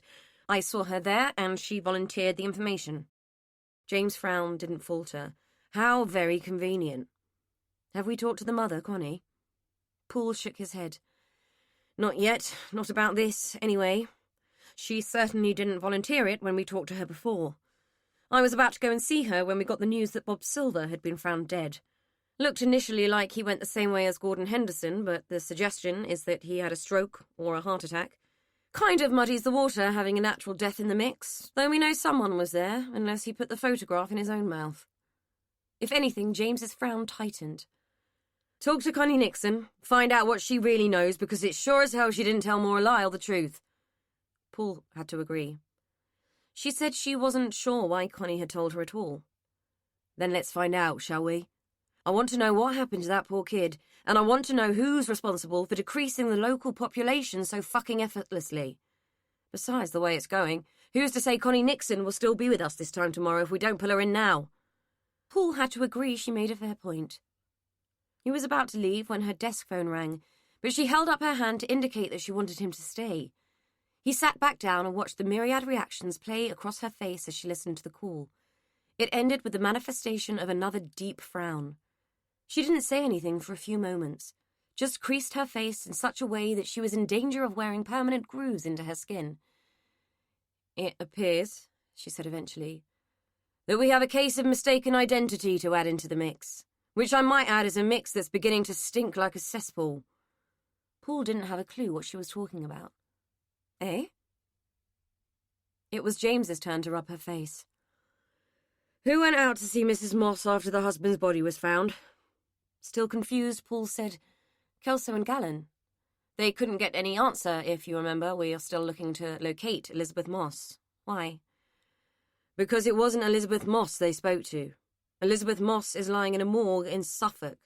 The body, it turns out, was identified by the presence of Estelle Hall's belongings in identifying documents, primarily an out-of-date, unusable passport. The post-mortem, however, told a different story. The dead woman has been formally identified as Elizabeth Moss. Paul couldn't think of much to say except Jesus, an entity he wasn't known to invoke very often. James nodded.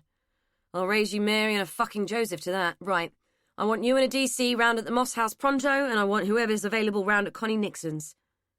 Paul paused at the door. At least it explains the weird DNA match. Looks like Estelle Hall might be our killer after all. James slapped her hands on the desk. Then get the fuck out of my office and go and bloody find her. Paul gave her a mock salute. Yes, boss, he said, grinning. Finally, they had something to go on. That enthusiastic sentiment was completely obliterated when he reached the Moss house with his team and realised someone had been there before them. Since Kelso and Gallen's unproductive visit to locate the widow Moss, someone had placed second-hand crime scene tape across the door and left them a smear of blood as a calling card. No prints, just the blood. Of course, none of the neighbours had seen a thing. The last thing Maura expected when she answered her phone to an unknown number was to hear Cheryl sobbing down the line. It took several attempts to calm her down, and even then talking to her was a garbled mess. Cheryl, are you really trying to tell me they've arrested your mother? Cheryl blew her nose. The sound of it trumpeted down the line and caused Maura to hold the phone away from her ear. Took her to the station and everything. She's 67 years old. Maura tried to keep her voice impassive. Being 67 didn't preclude a person from being capable of committing a crime. But the real shock was that Connie Nixon was as young as that. If Maura had had to judge on looks alone, she would have guessed Connie was nudging 80 at least. It was a hard life that produced something that haggard. Did they actually arrest her? Another loud sniff. They took her to the station. So they didn't read her rights in front of you? No, but they took her. Maura had no doubt that Connie could hold her own if necessary. Did they say why? Cheryl made a loud, snotty sniffing noise and Maura winced. Just that they wanted to ask her some more questions about the Hendersons and Bob. That'd be it then, Maura said, offering what she hoped was a reassuring response. But what's the concern about Bob? Cheryl gasped. Don't you know? Bob's dead. They found him this morning dead in his chair just like Mr. Henderson. That solicitor it was. Went to serve him eviction papers and found him there. The dog's gone too. Maura struggled to absorb this new information. Bob? Why him? He never harmed anyone. She had liked Bob, felt sorry for him. He'd been a kind face among the madness of the Grange. Cheryl snorted. Didn't he? What do you mean? Do you know something? Maura was thinking of bloodstains on doors, of the days of blissful ignorance, of the time when no one had died on her watch. Cheryl blew her nose again. How would I know anything? It's just that, with everything that's gone on, you just don't, do you? I mean, no one's quite what they seem. Anyway, it's why I wanted to ring. I'm scared. Me and Mum both are. We don't have anywhere else to go, and I don't feel safe here anymore. Besides, it's all too late. Everything is gone. I understand your worry, Cheryl, but I'm sure everything will be okay. I can't imagine, after everything that's happened, that the police won't be looking out for you. They weren't looking out for Bob Silver, weren't they? Cheryl snapped. I thought we were friends. I thought you'd be willing to help. The petulance and temper were back, and Maura found them familiar, if not comforting. It was hard to credit at what point Cheryl had deemed their incidental connection a friendship. Maura would have reluctantly described them as acquaintances, at best. When she had left the Grange, she'd very much hoped they wouldn't bump into each other again. I don't know, Cheryl. I don't know that I'm the best person to help, Maura said, feeling the pressure but trying not to give in. We don't have anyone else, or anywhere else. Mum is at her wit's end, and I haven't been coping for a while. I'm under the doctor, you know, and neither of us can be expected to deal with this on our own. Not when I'm finding dead birds on the doorstep. It's like a sign. Cheryl was pleading. It tugged on Maura's sympathies, and the mention of the bird made the hairs on the back of her neck stand on end. You found a dead bird? Cheryl nodded, her brow furrowed with fear and worry. On the doorstep, half rotted and stinking, just dumped there. It was a magpie, and they're always unlucky, she said with a shudder. Never did hold with people keeping birds, filthy bloody things. It seemed too much of a coincidence to Maura, but she had to ask. Perhaps it just died there. I don't think so. Someone put it there and it's a message. We're next. Will you come? I just don't want to be on my own, especially without Mum here. There was nothing worse than being put over a barrel, and Maura loathed the idea that she was now obligated to these two women purely through Cheryl's perception of a relationship that didn't exist, or hadn't existed to Maura's knowledge. It was hard to say no to a frightened woman, and she already knew Connie was frightened. Cheryl, however, came across as a drama queen, even though Maura could understand her fears regarding the dead bird. 1 for sorrow, 2 for joy. There would be little joy in this situation, not until someone was caught and they could move on with their lives. But she'd already compromised her conscience enough by walking away from a potential crime scene. Maybe helping Cheryl would rebalance the karma. Cheryl had a point. There was a killer out there who seemed to be targeting anyone and everyone associated with the Grange. Perhaps there was greater safety in numbers. I'll come over and sit with you until we know what's going on with your mum, and we've had some more news from the police. I just can't take it in about Bob. I can't believe it, she said, distracted by the thought of the man's untimely and unexpected death. What about Buster? Cheryl shrugged. Dunno. He's gone. Maura didn't know which to feel more sorry about, Bob's death or her missing furry friend. She'd become quite fond of the dog and had liked Bob. She'd even intended to help him look for his missing daughter, until all hell had decided to break loose. Okay, stay put. Lock the doors and I'll be there as soon as I can. It would beat sitting alone in her own house, dwelling on what had happened. Sharing Cheryl's troubles would at least distract her from her own. Maura had never considered herself to be a stupid person, yet the events of the last year were making her question that assumption, and it was an assumption. She had been entirely stupid by lurching from one unsatisfying, crazy situation to another with no conscious thought other than to flee her own bad decisions. Maybe showing a little kindness to the strange Cheryl and her awful mother would be redemptive in some way. Maybe it would lead to her liking herself a little more. It was only as she began to pull on her coat that she noticed how sore her arm had become. The deep scratch bequeathed by Gordon was raised and red and had begun to weep. She'd have to sluice it with a bit of TCP later, but there was no time for it now. There's nothing like a bit of fear and panic to galvanize people into action. Those bloody women are so predictable, so malleable, so dead so very soon. They know not to mention my name, not to tell anyone who I am or what I did. If I go down, they come with me, and Connie will do anything to save her own neck. She will lie through teeth as false as herself. Shame she can't put her conscience in a glass and soak the stains out overnight, too. Oh, I forgot. She doesn't have a conscience. Cheryl has one, but it's not as big as her fear of her mother, and that is where my power lies. Fear. You can mould fear, exploit it and make it do whatever you want. I should know. I was moulded by fear myself, and it didn't save me either.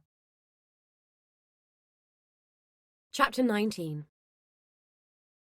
The Moss house was empty, not only of people, but of anything valuable the Mosses might have owned. Key pieces were conspicuous by their absence. A gap on the mantel, a lonely picture hook, telling spaces in display cabinets and dents in the carpet. The Mosses had been cleaned out, and there was a smear of blood on the door.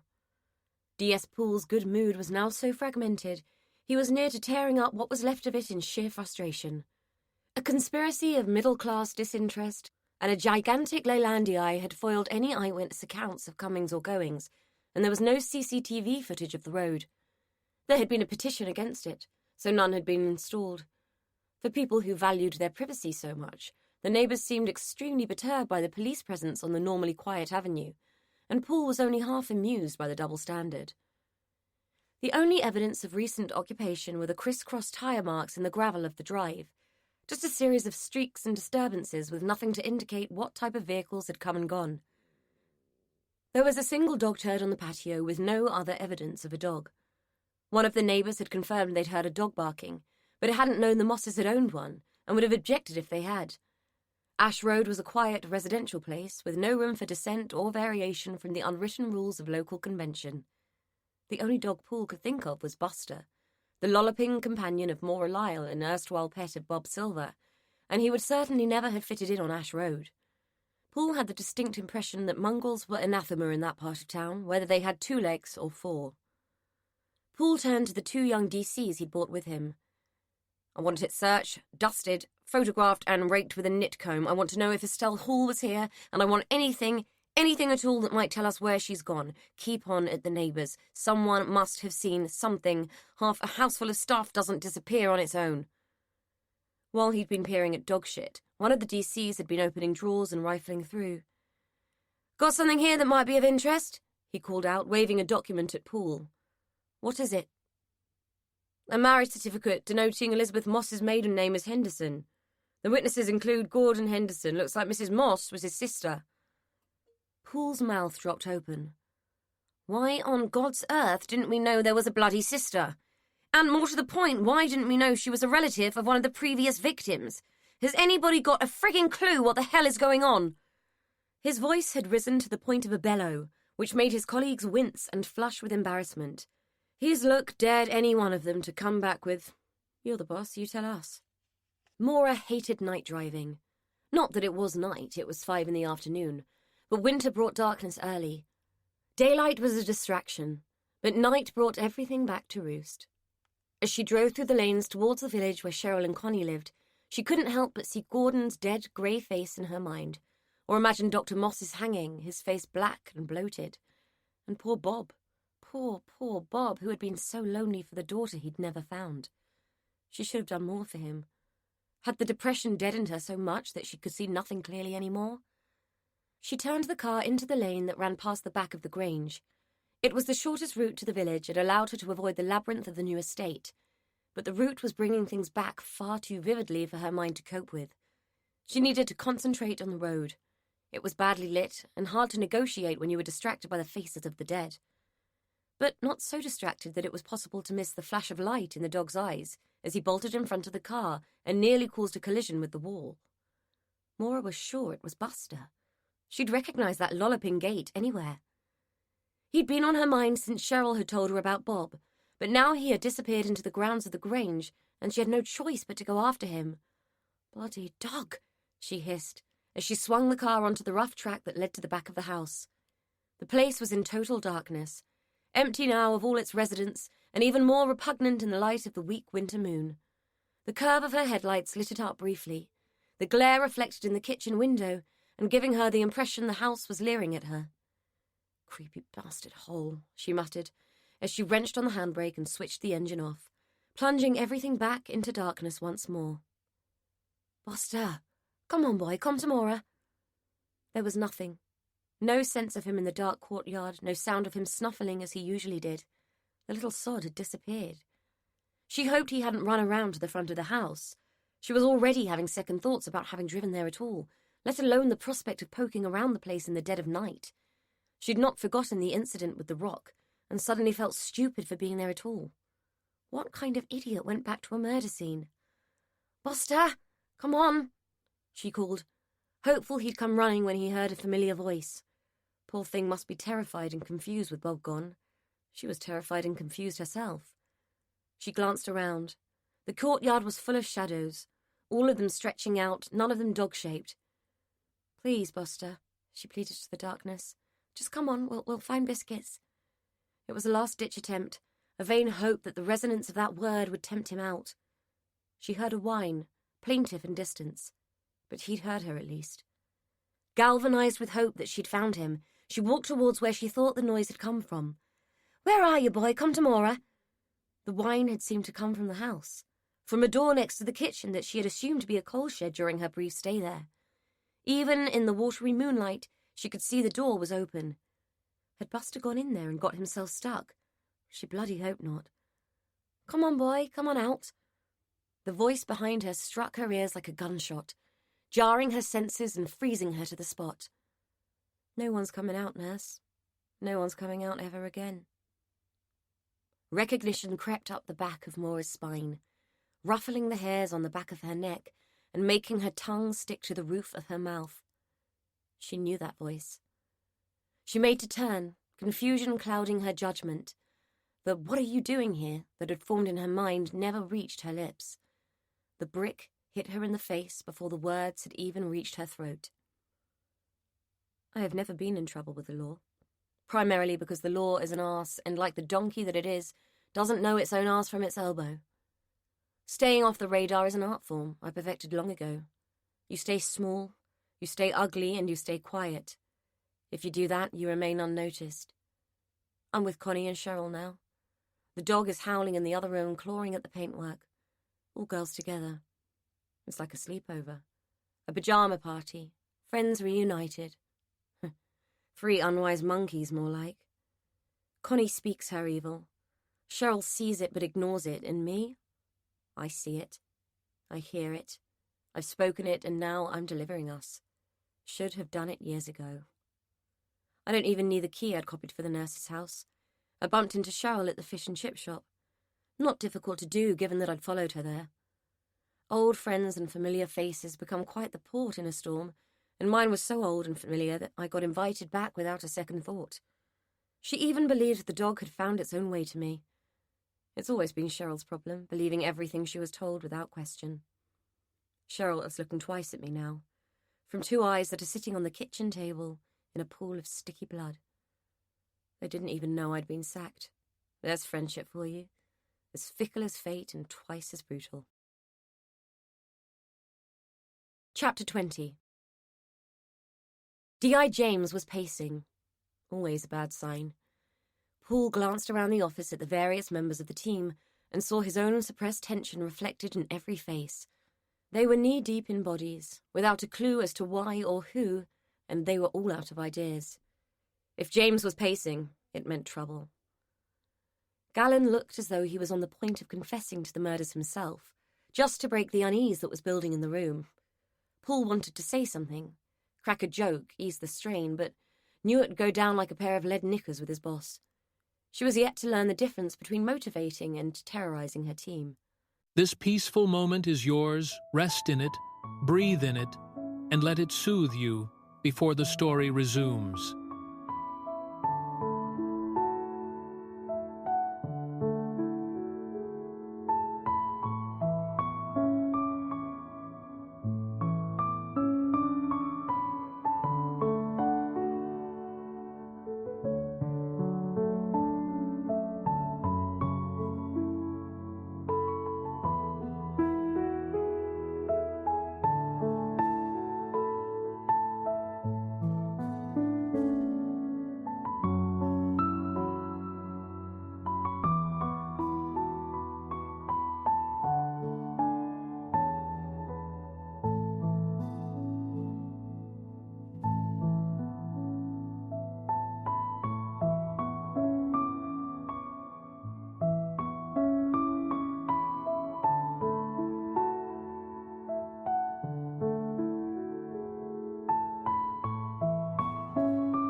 He wished she'd get on with it.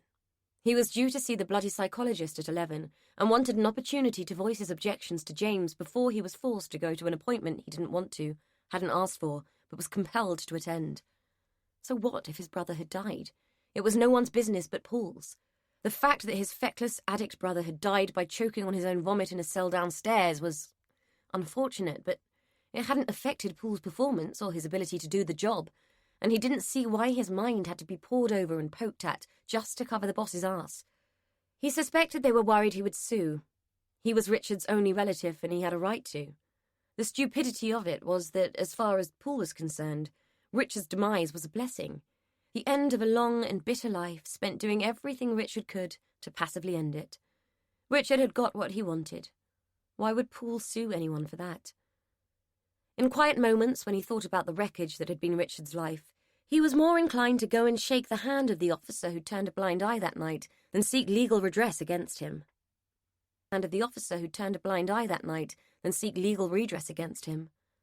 Paul wondered what the psychologist would make of that. Probably write him off as a sociopath with a complete lack of empathy. He didn't think he was, but sometimes the numbness, the inability to connect, and the preference for solitude made him wonder. James's steady, repetitive trudging across the office had been interrupted by an urgent call. The whole team seemed to be holding a collective breath as she listened, and they watched her reactions play across her face as they waited for the ball to drop and their next move to be determined. When it finally did drop, she whacked it so far out of the park, Paul thought it might have landed somewhere on the dark side of the moon. The situation had just become much, much worse than they could ever have imagined. A woman. Not quietly suffocated while she slept like Gordon Henderson. Not allowed the dignity or even the discretion of a stroke or heart attack like Bob Silver. Not allowed the opportunity to choose her own way out like Philip Moss had. No, this was a murder that had been so savage and angry, it was clear the killer had led them into a false sense of certainty regarding his methods. His. Paul had been convinced they were looking for a woman until this. She had been gagged, beaten over the head with something blunt, tied to a dining chair, and her throat had been cut. Not cleanly, not swiftly, but with the jagged blade of a bread knife, which lay next to a paring knife. Both were mired with congealing blood. Her severed tongue had been placed on the table, and a grisly lump of that had already started to turn and attract flies. She had bled out slowly. No dramatic spurts or arcs of blood for anyone to analyse, just a slow, seeping pool of red that told them she had felt every moment of her impending death with agonising terror. Her eyes, two grisly lumps of gore, sat on the table next to the tongue, lifeless, yet staring at the severed lump, as if in accusation of what it might have said. In all his years, Paul had rarely seen anything more stomach-churning. He hadn't eaten breakfast, but wished he had. The bile that churned and roiled in his gut like bitter oil threatened to fill his mouth at any second, and he'd rather have thrown up something substantial than retch on nothing at all. Kelso already had. For all her bravado, she had puked like a dog, heaving her breakfast into the drain outside as if it was going to be her last solid meal for the rest of her life. The smirk on the face of the uniformed officer who had maintained the crime scene hadn't gone unnoticed by Paul. Did anyone like Kelso? A neighbour had called the police, concerned by the unholy howling of a dog in a house that had never contained a dog. They might have ignored it had the house not been connected to a series of murders. Howling dogs weren't illegal. They were annoying, inconvenient, and a matter for others, but when a dog howled when there should be no dog, well, there had to be a reason. While the Sockos did their thing inside, he'd gone out into the garden, briefly patted Kelso on her trembling shoulder, and stared at the mist rolling up the small garden. He took a breath of the damp morning air and turned back to the house. D.I. James was perusing the scene in the kitchen with admirable restraint. Not even a flicker of green tinged her skin or altered her equilibrium. She turned to Paul as he stepped back through the door in a fresh pair of shoe covers to match his paper suit. "What's this?" she said, pointing to the eyeballs and the tongue on the table. "See no evil, speak no evil." Paul shrugged. "Possibly. It does seem somewhat symbolic. If it is the same killer, he's definitely more angry with the women than the men." James raised her eyebrows. "He? Is it likely that a woman would be quite so gratuitous?"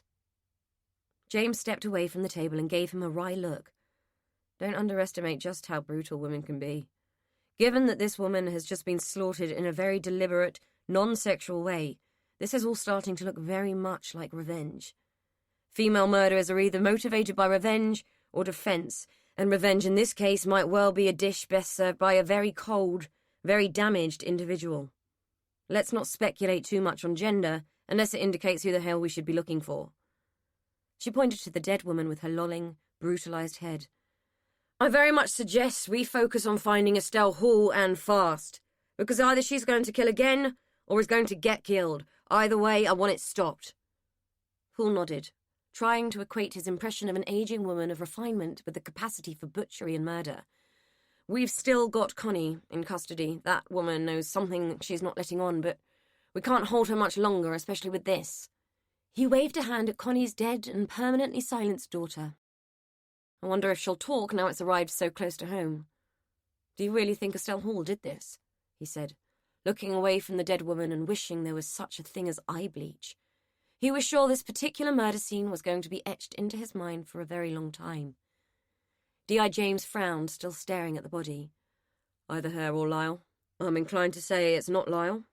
I watched the interview tapes again and there's no motive. Maura Lyle is either a bad penny or a catalyst. I can't decide which. Maybe she's just a shit magnet. As for Hall, until we locate her, yes, she's our only logical suspect, unless one of you lot comes up with something more concrete. Paul didn't even want to speculate on why he found her comment about Maura so offensive. Given the circumstances, he pushed the reaction to one side and set his face into what he hoped was a neutral expression. What do you want us to do about Lyle? We'll have to interview her again. Oh, for fuck's sake, I don't know. Grill her like a kipper and sodding well eliminate her. I'm sick of the sound of her name. If she can't help us, and she isn't responsible for this, rule her out and get her out from under the feet of this investigation. Paul wasn't sure how he was supposed to do that, given that Maura wasn't answering her phone, and no one had been at home when he'd sent a DC out to check on her. Whatever she had or had not done, Maura was firmly entrenched at the centre of this carnage, whether any of them liked it or not. He picked up the evidence bag that contained the dead woman's mobile phone. The last number Cheryl had dialed before she'd been so brutally and grotesquely murdered had been Maura Lyle's. Should we bag the bird? It was Kelso. Eh? Paul said, pulling his attention away from the phone. What bird? The maggoty one, out the back by the drain. Looks like a dead magpie. Coincidence or evidence? He pondered it for a moment. Maybe we should... He'd not made any connection before, but he'd been finding feathers. The first had been on the day he'd first gone to the Grange, a single green-black feather wedged under his windscreen wiper when he'd returned to the car.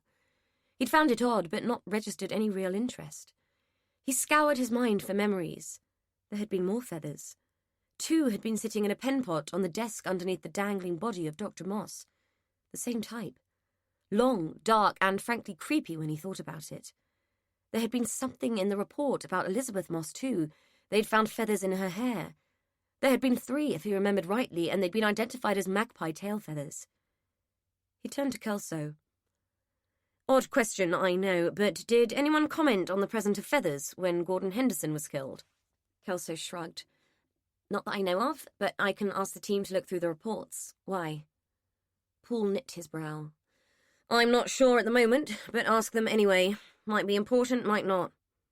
He looked at Kelso's puzzled expression. He was puzzled too. All that was going through his mind was the old rhyme. 1 for sorrow, 2 for joy, 3 for a girl, 4 for a boy, 5 for silver. Shit. 5 for silver. While you're at it, check for any mentions of feathers at any of the scenes. Gallon pulled a face and jotted it down. The word feathers, followed by a large question mark, loomed large on the page. Paul was still repeating the rhyme in his head. 5 for silver, 6 for gold, 7 for a secret never to be told. At 10:30, he left the scene to Kelso, with instructions to make sure the dead bird was bagged and tagged for forensics. His appointment with the psychologist was looming, and he hadn't had time to wriggle out of it, thanks to the individual hell-bent on creating carnage on his patch. As he mooched to his car, reluctance and resentment weighting his steps, he wondered how sane the doctor would think him if he told her he'd rather spend time staring at severed body parts than an hour in her office, picking over his feelings about his brother, and trying to convince her Richard's death hadn't affected him or his loyalty to his job. In reality, he'd barely known his brother. They had both grown up in a variety of foster homes, none of which had given either of them the firm base for a secure future. Richard had started abusing drugs and alcohol, and breaking the law to get hold of them, almost as soon as his age had hit double figures. Paul had been the lucky one. After a bad start, he'd found decent foster parents, a nice couple with a nice home.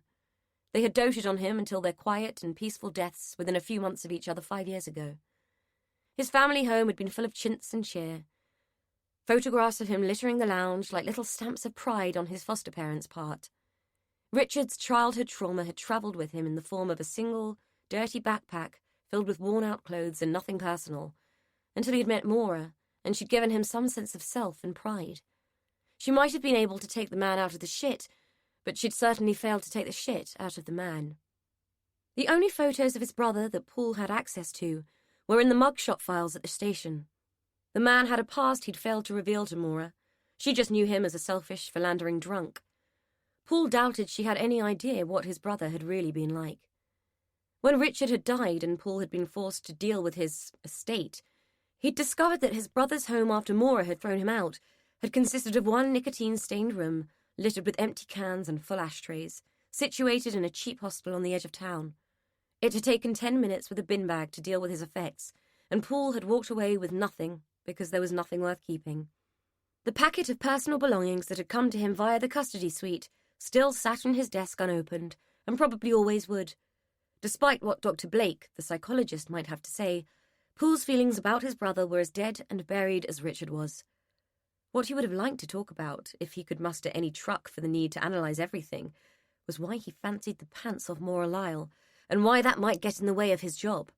If that little snippet ever got out, he didn't know who would castrate him first, D.I. James or D.C. Kelso. Either one of them would be champing at the bit to convince him of the error of his ways. James because she would think he was a dick, Kelso because, rumour had it, she fancied him herself. Perish the thought.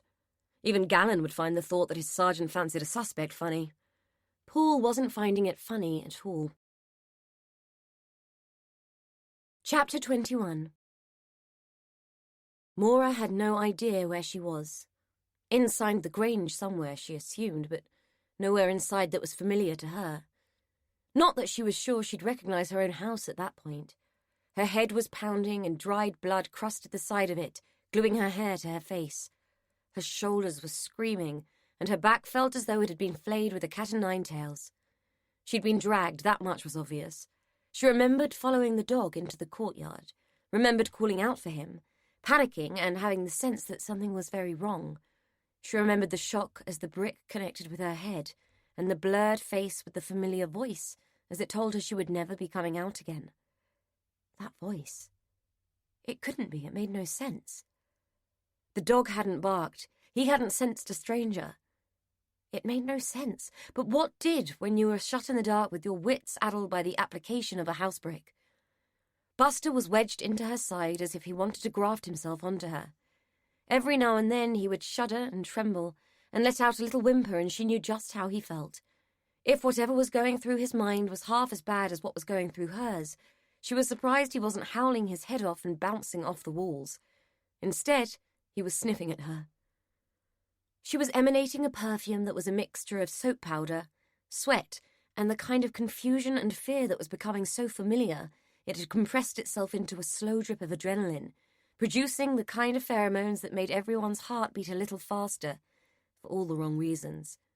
It was the slick scent of terror and desperation. She was in trouble. Both she and the dog knew it. She would have comforted him, but her hands were bound. She would have soothed him and herself, but her mouth had been gagged. She would have screamed if it hadn't been for that. The last day. The day when all debts will be paid and I'll be freed from the burden of it all. What was it my mother used to say? If you've got to go out all guns blazing, and make sure you drag the bastards down with you. The first time she told me that, she was wiping the blood from a carving knife, and I was staring at half an ear lying on the hall carpet. I have 4 feathers in my hand. 4 for a boy. They're for the nurse, payment for her sins. She can use them to pay the devil and I'll see her in hell. It's time to show her what she did to deserve all this, what she did to tip the balance and make me end them all. It's time to take her home. Chapter 22. The team had been busy and, to Paul's pleasant surprise, had made progress. They had been tasked with examining the Moss bank accounts and were busy tracking down all the regular payments and expressing their surprise that the Mosses weren't as wealthy as they might have appeared. D.I. James was pinning her hopes on that being the reason for Dr. Moss's apparent suicide. They were none the wiser as to the motive for Elizabeth's murder, and no closer to finding Estelle, but progress had been made in the form of a set of regularly occurring fingerprints found at both the Mosses' house and the Grange. It had been an enticing breakthrough until they realised that, though the prints matched each other, they didn't match any on the vast database. To Paul, there was nothing like having a mouldy carrot on a bent stick dangled in front of you to get the day off to a good start. Kelso, however, had come up trumps. Feathers had been found in Gordon's room, 2 of them. They were sitting in an evidence bag on her desk and telling them precisely nothing of any importance, but the thought of them and their symbolism was still niggling at Paul, as was the story Maura had told him about the bird in the attic at the Grange. It meant something. He just didn't know what, yet. Gallen had also been doing some poking into the wider Henderson family and could confirm that there had been a brother who had died in Africa in 1978, shot by guerrillas after narrowly surviving an air crash. Gallen had deemed him one unlucky bastard, and Paul had been inclined to agree. To their mutual surprise, it seemed Connie Nixon had told them the truth. There had been a wife and child. They had travelled to England in October of that year as part of an evacuation from the Troubles and hadn't been heard from since. It appeared no one had reported them missing, because no one had cared enough about them to miss them at all. Gallen had traced a cousin, some several times removed. Her only interest had been in the possible inheritance. Poole had given a wry smile at this. The woman had clearly never visited the Grange, but, in his opinion, she'd be welcome to it, bloodstains and all. "I suppose we better go back out there and take another look," he said, registering the look of abject reluctance on Gallen's face. "There was mention of a passport in the cellar. We need to find it and check it out." "Can't you take Kelso? I'm happier at my desk, you know that," Gallen said with sullen discontent. Paul glanced across the room to where Kelso sat scowling at the ton of paperwork in front of her. In fairness, he should give her a break, let her get out of the office for a while, but he didn't feel like being fair. "Get off your fat ass, you lazy twat, and do some proper work. Besides, what did I do to piss you off so much that you want me trapped in a cellar with the Ice Queen?" Gallen smirked and rose from his chair. "Well, calling me a twat doesn't help," he said, reaching for his coat. "I could have called you worse, and it wouldn't deserve a punishment like that," Paul quipped. They were about to leave when D.I. James stuck her head out of the office and called them back. "Oi, you two. There's something you need to check out." The men exchanged weary glances and followed the small woman into her office. "While you two have been prattling about doing God knows what, the minions have been busy. They've been trawling through the phone records at the Grange, and lo and behold, on the night of Gordon Henderson's death, a call was made to the RAC. It seems Miss Lyle was telling the truth when she said there was a woman who called at the house. The RAC tell us they were unable to attend due to a high volume of calls that night, but as it was a lone woman, they authorised and sent out a breakdown truck from a local garage, so again, Miss Lyle was telling us the truth. Said woman is Mrs. Evelyn Dexter, and here's her address. At the very least, I'd like the silly cow threatened with prosecution for perverting the course of justice. In my ideal world, I'd like to find out she has a murderous grudge against anything Henderson, but let's be realistic, eh? Go and talk to her and... Gallen?" He turned to her. "Drop the hand-dog look, okay? Try and at least appear as though you wield the strong arm of the law, will you?" It was a statement and not a question. She looked Poole up and down. "As for you, you look miserable enough to strike fear into any middle-aged woman's heart. As you were, Paul, as you were. As for me, I'm off to see Connie Nixon again. See if the news of her daughter's death won't loosen her tongue a bit. Oh, and I've got a warrant out for Maura Lyle's arrest. In for a penny, eh, boys?" "Good job we love her," Gallen muttered as they left the main office. Paul glanced back, glimpsing the suit-clad ball of tension as she hauled someone else into her office for a daily dose of sarcasm. We do? Who knew? He said. Mrs. Evelyn Dexter looked utterly devastated to find the police on her doorstep and hastily checked that none of the neighbours was watching before deigning to let them in. Once inside, most of her consternation seemed to revolve around the fact that she wasn't dressed and had been forced to greet them wearing her dressing gown, a faded pink affair that resembled a bedspread and which sported dubious stains on its lapels. Poole had seen worse and remained unfazed by the woman's nervous false modesty and fabric clutching. Pulling the garment over her pink nightie wasn't going to improve anyone's first impression. Gallon, however, didn't know where to look and was focusing his attention on anything but Mrs. Dexter's pink fluffy attire and the blue-veined legs that protruded beneath. Poole couldn't blame him. It was hardly a pretty sight. It wasn't long before her face began to match the colour of her dressing gown. She had to admit to not reporting that she had visited the scene of a murder, and the flush of shame it induced in her already ruddy cheeks gave her the appearance of a chameleon, as if the colour of her guilt would make her disappear and not have to face Poole and Gallon. I didn't just walk out and leave her, if that's what you're thinking. The other woman said for me to go, that she would see to her. It might sound bad now, but I was more worried about my car and getting home. I thought as someone else was there, it was safe to go. Poole frowned at her. What other woman? The one I saw going into the house. She came into the kitchen when the woman fainted. You saw her going into the kitchen? I saw her going towards the house. I didn't see her go in, but I assume she went in. I mean, she was in the house, wasn't she? Her pink face was wrinkled with confusion, a feeling Poole could echo. Did it not occur to you to contact us when you saw the news stories about the house? Gallon asked. She flushed red this time. I thought about it, but there was nothing I could tell you. I figured you would know who was in the house, and when I saw you'd arrested that woman, I figured you'd got who was responsible, and I'd had a lucky escape. There wasn't anything I could have done to help, she said, her defences on red alert matching her face. Poole treated her to his most profound and menacing frown.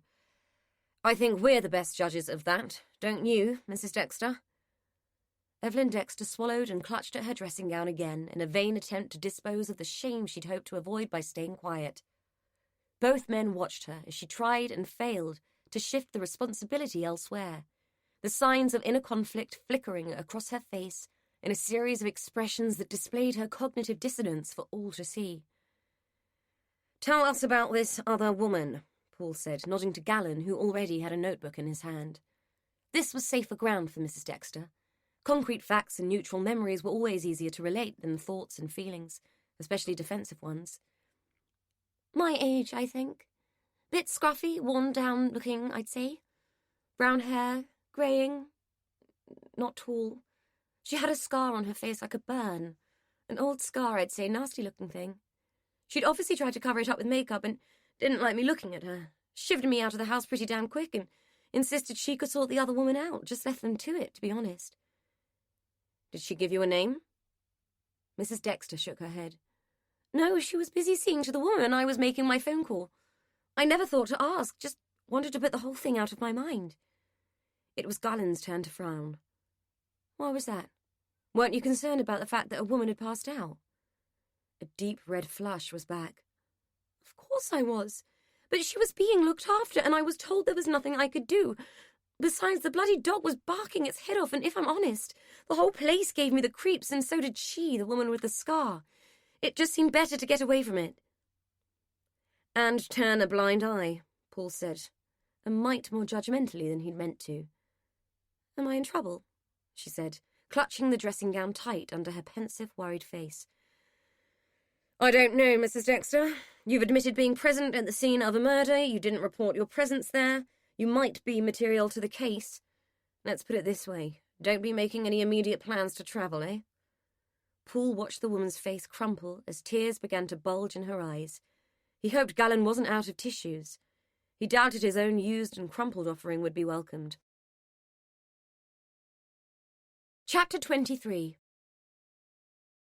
Poole hadn't registered just how ugly and unpleasant a building the Grange was until he had to see it in the dark. Lit only by bulbs as weak and orange as own brand squash, it had all the feeling of a bad 70s horror film set, but with less of the flimsiness of cheap props. There was something solidly malevolent about Essen Grange, and Gallon was feeling it too. Paul had known him long enough to know when the man was seriously unsettled. "Attic or cellar?" he offered. Gallon shuddered. "Neither. Can't I just opt for early retirement and a fat pension?" Paul allowed a smile to flicker across his face. "Not tonight, buddy. You do the cellar. Maura Lyle said she'd found a passport and women's clothing in a suitcase down there. See if you can find it." Gallon gave him a reluctant nod. "What are you looking for in this attic, then?" "Magpies," Paul said, as he walked towards the stairs. He could hear Gallon take a deep breath behind him. Something was distinctly off about the house. Not just in the atmosphere, which was thick with a brooding sense of old secrets, and not just in the creaks and groans and sighs of an old building woken up from a quiet night, but in the structure of it. The proportions were all wrong. The upstairs corridor that led to the attic felt too long and too narrow. The sensation wasn't helped by the clusters of furniture lining the walls, like a series of chicanes designed to slow progress and disorientate. The dust and gloom were cloying, and the close quarters of the attic stairs, tight, narrow, and steep, gave Paul a sensation of claustrophobia he was unfamiliar with. He wouldn't have called himself a fearless man, far from it, but neither was he a wimp. Yet this house was making the hairs on the back of his neck stand on end. The attic itself held little that was unexpected. Boxes of junk, broken chairs, mouldering books, and the general detritus of an old family who had never managed to locate the nearest landfill site. And there were spiders. Lots of spiders. Again, Paul wouldn't have called himself a wimp, but he didn't enjoy the company of small things with more legs than sense. Though the attic was cool, he could feel no drafts, and even when he braved it and turned out the feeble lights, he could see no gaps where the moonlight shone in. The house was old, but the roof was sound, which begged the question of how a magpie had got inside. Of course, Maura could have lied about the bird, but why would she? There was no point to such a lie, no payoff, and in his experience all lies had to have a payoff. Evelyn Dexter hadn't recalled the bird, and he'd come away from her with the feeling that her involvement had been brief, dramatic, and other than the description of a mystery woman, entirely useless to him. The dust on the floor had been recently disturbed. Footprints had crossed each other in skids and blurs, which Paul put down to the movements of his colleagues during their recent recce, and the solicitor who had been in the house to take inventory after Gordon's death. He should stop thinking of it as just a death and call it a murder in his mind, just as he did when he referred to it verbally. It was bizarrely difficult to equate the relatively gentle suffocation of an elderly man with the bloody and horrific mutilation of Cheryl Nixon, and assume they had come from the same quarter. Yet they were linked, he had no doubt about that. Linked by this house. Even in the absence of tangible evidence for that assertion, he knew it as a fact, as surely as he knew his own name. The attic was as odd as the rest of the house. It had different levels and nooks any normal structure wouldn't have logically possessed. It was clear the house had been extended and altered over the years, but not recent years. None of the roof supports could be described as new, but some were less aged than others. Overall, it was a confusing space with pockets of shadow and darkness that were wholly unnerving in the encroaching light. Despite the presence of the feeble bulbs, Paul had to resort to his torch to drive the ghouls and shades out of the corners, where they had disguised themselves as boxes and teetering piles of junk. It was only by doing this that he managed to discover the door. Just a glimpse of it. The hint of architrave hiding behind a sagging velvet curtain. Exploring the innards of an old house was disorientating enough, especially in the dark with nerves on high alert and jangling like a brassy wind chime at every little noise. Finding what must have been the original entrance to the attic was both thrilling and confusing. From memory, Paul couldn't place where the corresponding stairs must be on the floor below, and wondered if the doorway had been blocked off at some point in the house's history. He slit the curtain along its sagging wire and tried the door, unsurprised to find it locked. In his pocket, he carried a bunch of keys, officially signed over by the reluctant solicitor who seemed to dislike the continued police intrusion into the Grange, but who had no choice but to concede it. All in all, there were around 20 keys on the bunch, of varying sizes and degrees of age. He guessed the modern keys wouldn't be of much use to him, and focused on the older mortise types that seemed in keeping with the age and style of the door. Why people didn't label the things was beyond him, and he began to fiddle the lock with mounting frustration until the 8th key turned the tumblers and allowed him to open the door onto another narrow staircase, this one older and steeper than the one he'd used to reach the attic. It led down to an unknown part of the house that simply shouldn't have been there at all. As he ventured down the narrow stairs, he felt as if he was entering the heart of the house. There was no light at all here, only the beam of his torch, the tilt of the old wooden treads, and stale, dry air. The staircase was shorter than the other, and gave him the sensation that the room he found himself in was between the floors, a space where there should be no space.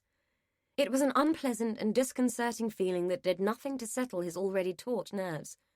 The room itself was small and low-ceilinged, more like some kind of antechamber than a room in its own right. There were no windows in the dark wood panelling, but there was a further door, and this one was also locked. He went through the keys again, finding the right one on his 5th try. Paul was about to push it open when he heard Gallen's panicked voice filtering down from the attic. He nearly gave the poor guy a heart attack when he loomed out of the hidden door and caught him mid-meltdown. "Jesus H. Christ, Mike! You scared the living shit out of me." Paul might have laughed if his schoolboy humour hadn't been overshadowed by his discovery. "Get your ass down here! I might have found something." Gallen puffed and heaved his way into the narrow stairwell. "This house is crazy," he said. "You think you know where you are with it, and it throws a curveball at you. Should have sold the place for the land and had it pulled down," he muttered as he followed Paul into the panelled cubbyhole that had been hiding itself all this time.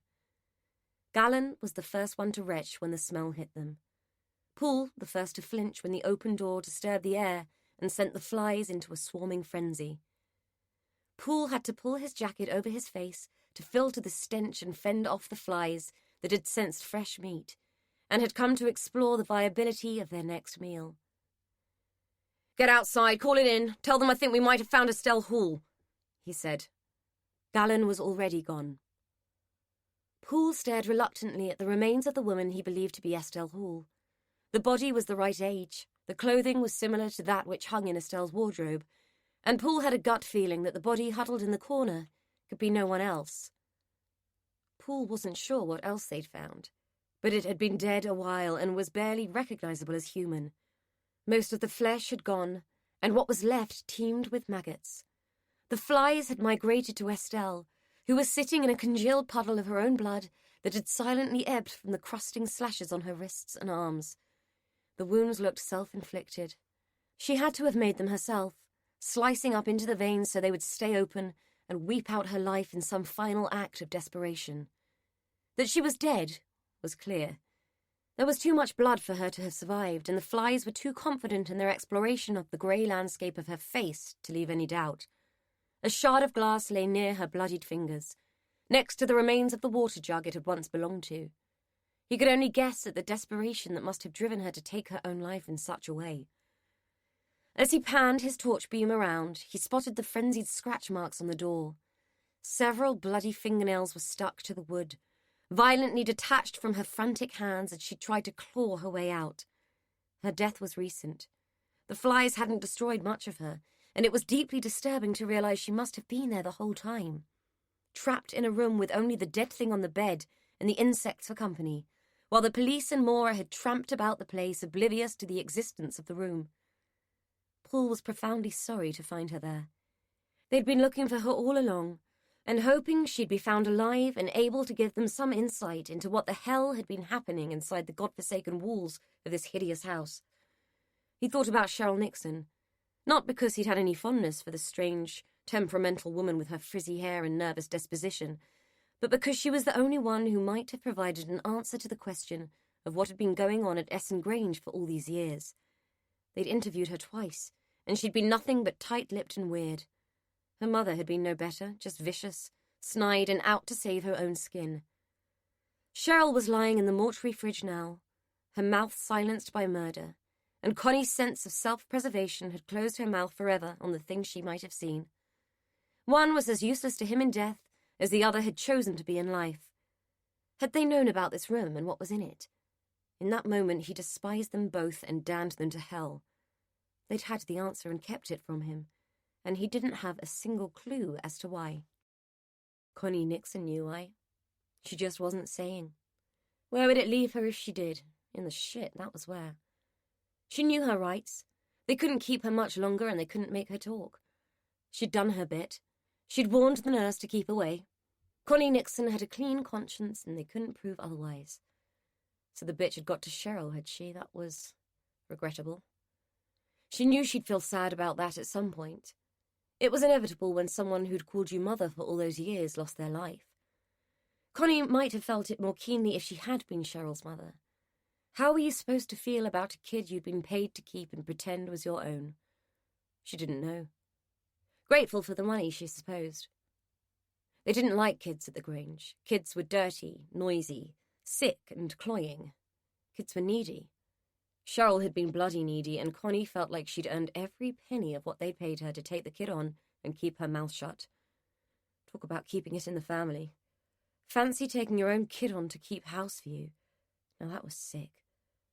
It was that house. It made everybody sick. Sick in the head, like Jane.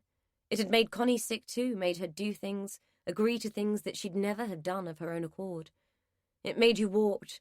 It took your soul and made it ugly, greedy and insatiable. That house consumed you. Did Cheryl know, every time she took a meal to that forgotten room, that she was feeding her own mother? On some level, had she known? She couldn't have done, or she'd have resented Connie even more than she had. They'd traded on spite for years, her and her adopted daughter, feeding on vicious little exchanges, each more bitter than the last. That had been their bond. Oh, God. Cheryl.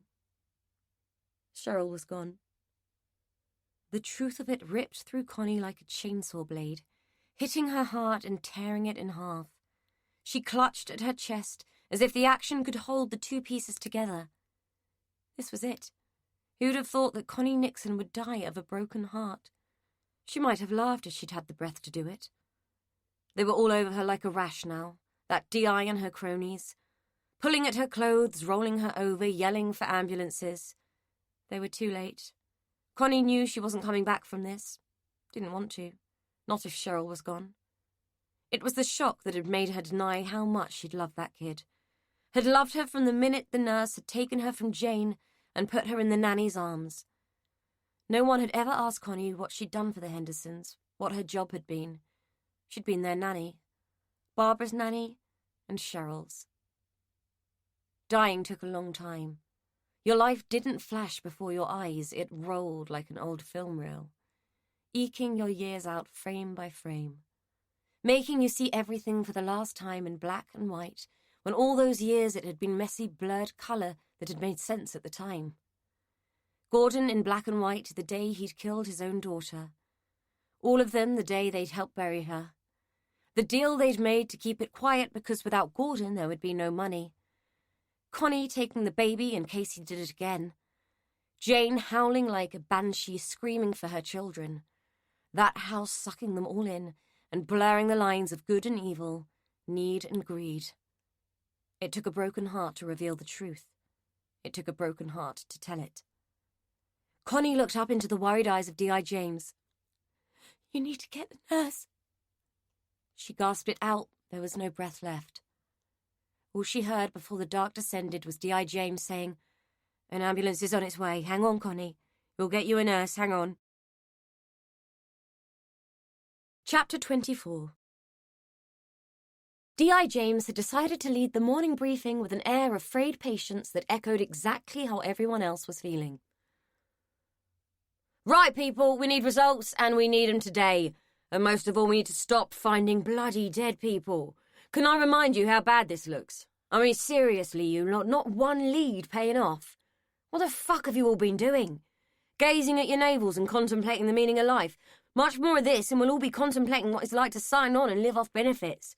Do you have any idea how many people I've got breathing down my neck over this?"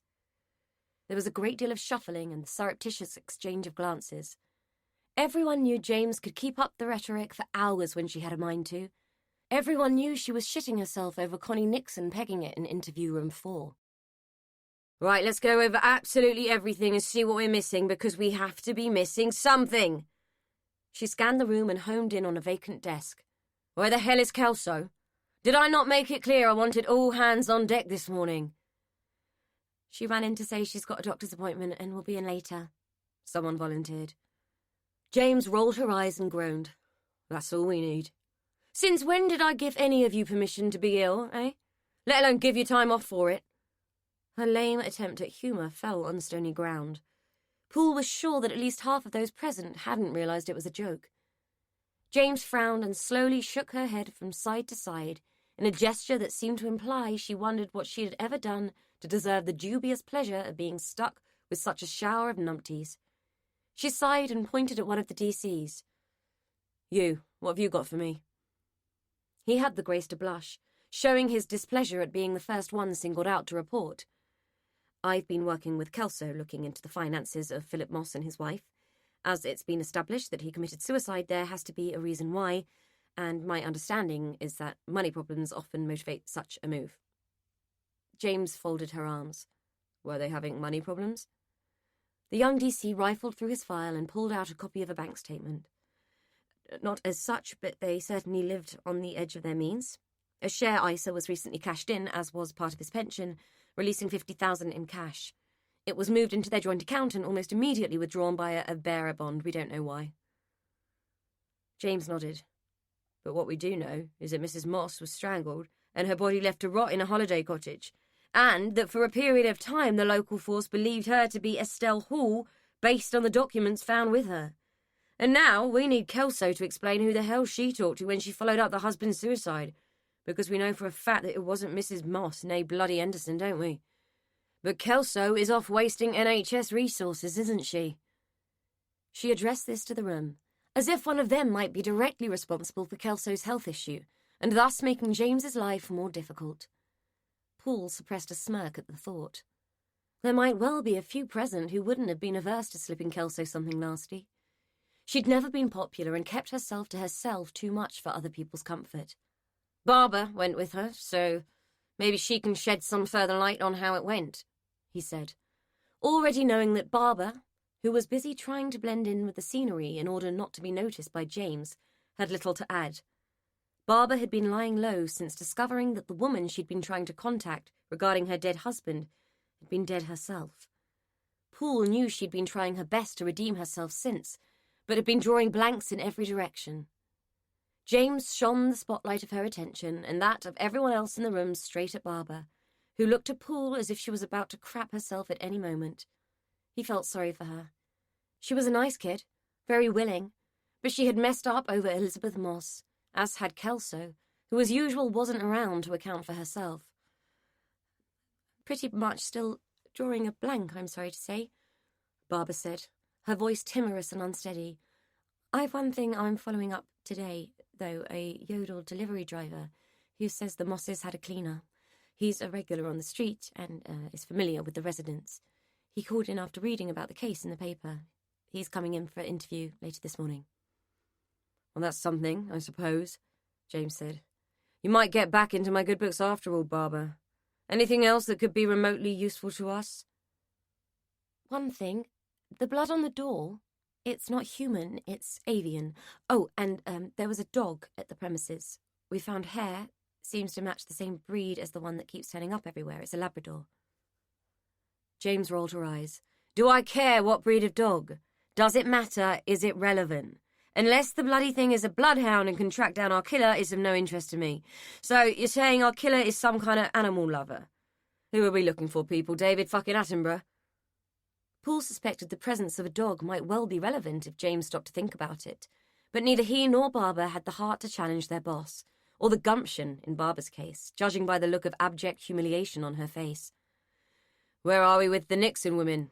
James asked, her expression seeming to stifle the fact that she was sorely disappointed Cheryl and Connie hadn't lived to be found guilty of murder. Poole picked up the folder he'd only had minutes to flick through before the meeting had begun. Cheryl Nixon was killed in her own kitchen. There's no evidence she was killed elsewhere and moved. In the absence of any defensive injuries or DNA from the attacker, it would imply that she knew or at least had some confidence in the person. Actual death was caused by strangulation, but Cheryl had already been tied to the chair at that point, as evidenced by some lacerations to the skin on her wrists and some bruising and broken skin on her feet and ankles, suggesting she fought against her bonds while she was being strangled. The throat was cut post-mortem and the tongue and eyes removed post-mortem too. As we know, there was no spray pattern and this has been confirmed. Her blood wasn't found anywhere else in the house. Stomach contents were minimal. No prints were found on either knife, so we have to assume the killer wore gloves. So how did the assailant get her to sit quietly and allow herself to be tied to a chair, Sherlock? Paul flicked through the pages in his folder, scanning them to see if there was an answer. He'd hardly had time to glance at the thing, let alone absorb its contents. Blow to the back of the head, so she was likely to have been rendered unconscious for a period of time. Tissue damage shows evidence of pre-mortem manhandling, finger marks on the skin and some tears. It wasn't gentle. It's possible she was dragged. We'll know more when we get the full report, but my guess is that she knew her killer. We have no evidence anyone forced entry into the house. Reluctant though he was to say it, he had to. It puts Maura Lyle back in the frame. We know Cheryl phoned her and we've been unable to locate her since. So why do we think the killer cut Cheryl's throat and cut out her tongue? Huh? Anyone? James said, displaying her unnerving ability to pin everyone in the room down as if they were live moths about to meet their doom on a display board. For show.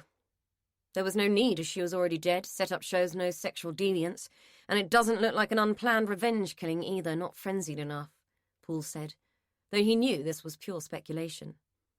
Any witnesses to anything at all? Did anyone see Maura Lyle in or around the area? James asked, eyebrows raised.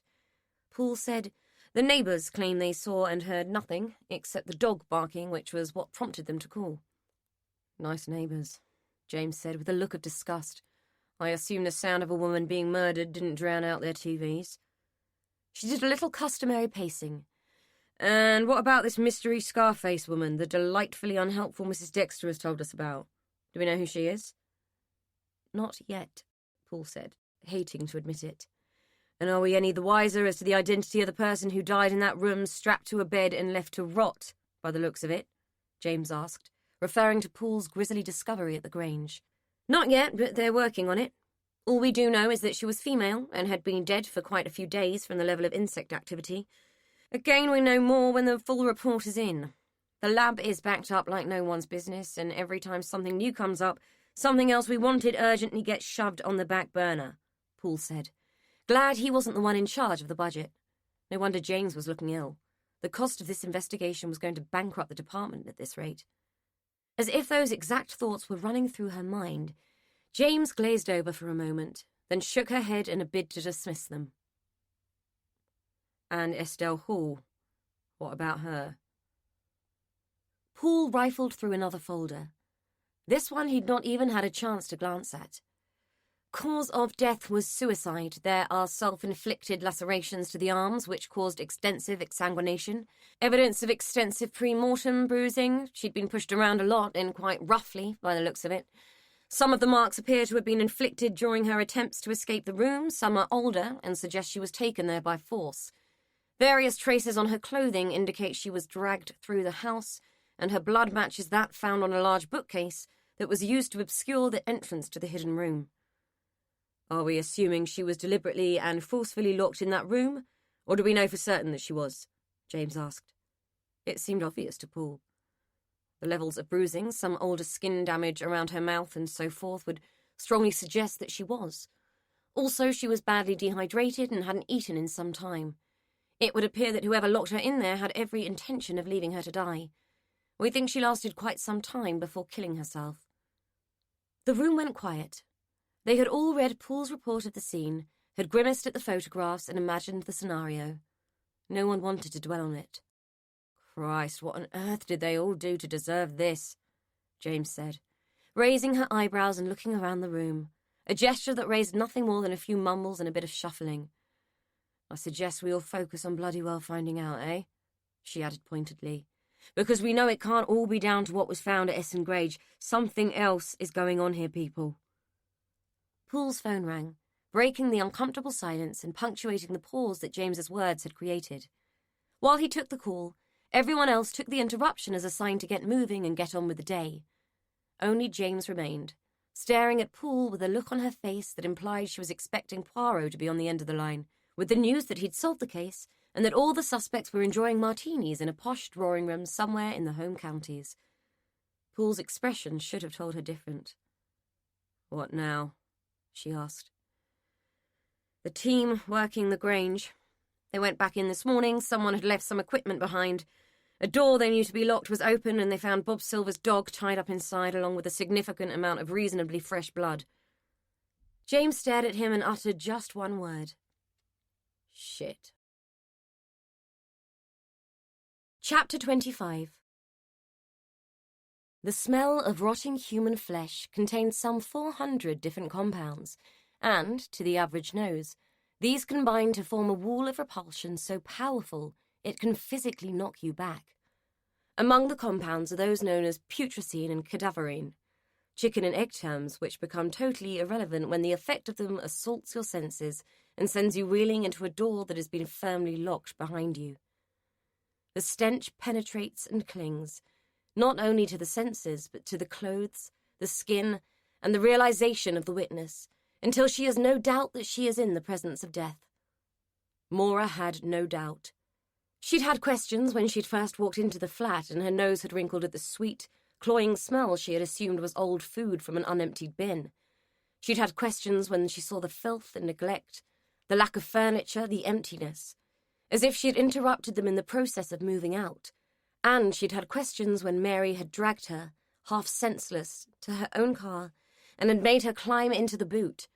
She'd have asked them if she hadn't been gagged and bound, with blood dripping in her eyes from the reopened wound and the tip of a knife blade digging into her back.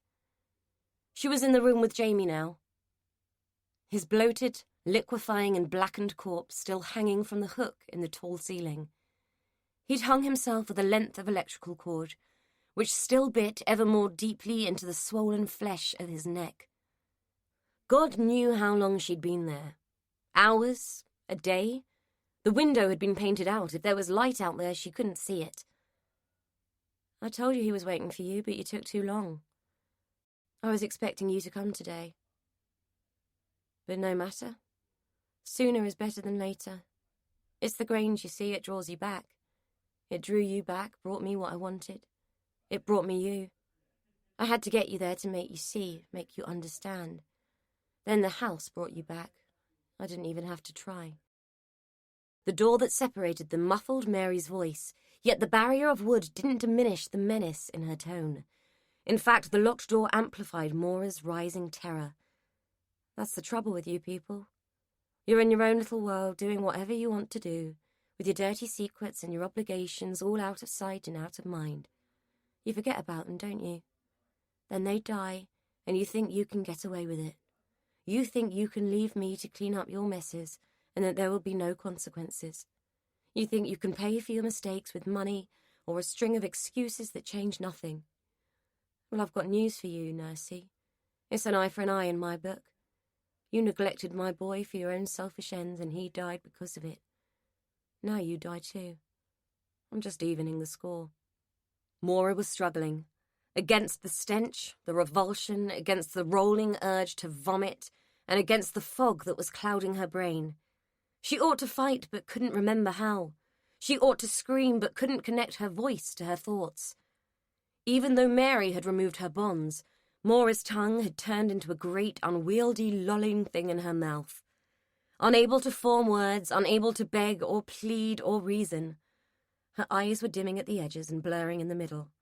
Flies were buzzing in her face, but her hands were too heavy and she couldn't swipe them away. Everything had turned to lead, and her thoughts were nothing but a thick, molten soup of confusion and fear. The only thing that was still clear was the stench, and it was the only thing she could focus on as her consciousness waned. Mary heard the thud as Maura's body hit the ground. It made her smile. Chapter 26. The sense that she was nothing other than a pain in D.I. James's arse meant no one was overly concerned with the fact that Maura might be at significant risk. No one except Paul, and he wasn't sure whether his concern was personal or professional. For that reason, he was trying to push thoughts of Maura away until he knew what to do with them. She was still a suspect, though one he thought could be easily eliminated. Maura Lyle had not done all this. News of the fresh blood at the Grange was even making him wonder whether she was a victim of this. No one had seen or heard from her for some time. Too much time, in Paul's opinion. She wasn't due at work until the Monday, so they were not concerned. There was little contact with her family. Her older sister Denise had been dismissive of their inquiries, claiming Maura had estranged herself from her family and was a loner. There were no friends. Richard had alienated those, and her neighbours were indifferent. It seemed no one paid much attention to Maura Lyle. Gallon had wandered over. "What's up? You look like you lost a pound and found a penny." Paul ran his fingers through his hair and sighed. "It's just this bloody case. It's getting to all of us now." Gallon smiled. "Well, I have good news." He pointed over at Barbara's desk. "Come and join us." Progress has been made. Barbara had come up with a lead from the Yodel delivery man about the Moss's cleaner. The driver didn't know her name. Neither did the police, but they did suspect that the unidentified fingerprints at both the Grange and the Moss's house were likely to belong to her. They also knew she bore a scar on her face. A burn, the man had said. Old and silvery like shiny paper, apparently. The door-to-door contingent had grilled every neighbour, but all they'd found out was that Dr. and Mrs. Moss were aloof, strange, and hid behind their bloody Leylandii and privet as if they had something to hide. Maybe they had employed a cleaner, but no one had ever seen her except the Yodel man. There were a couple of reports of a car coming and going, a car not in keeping with the neighbourhood. No one had bothered to note the registration number, and given that the local residents' association had strenuously resisted the installation of CCTV, there would be no record of it.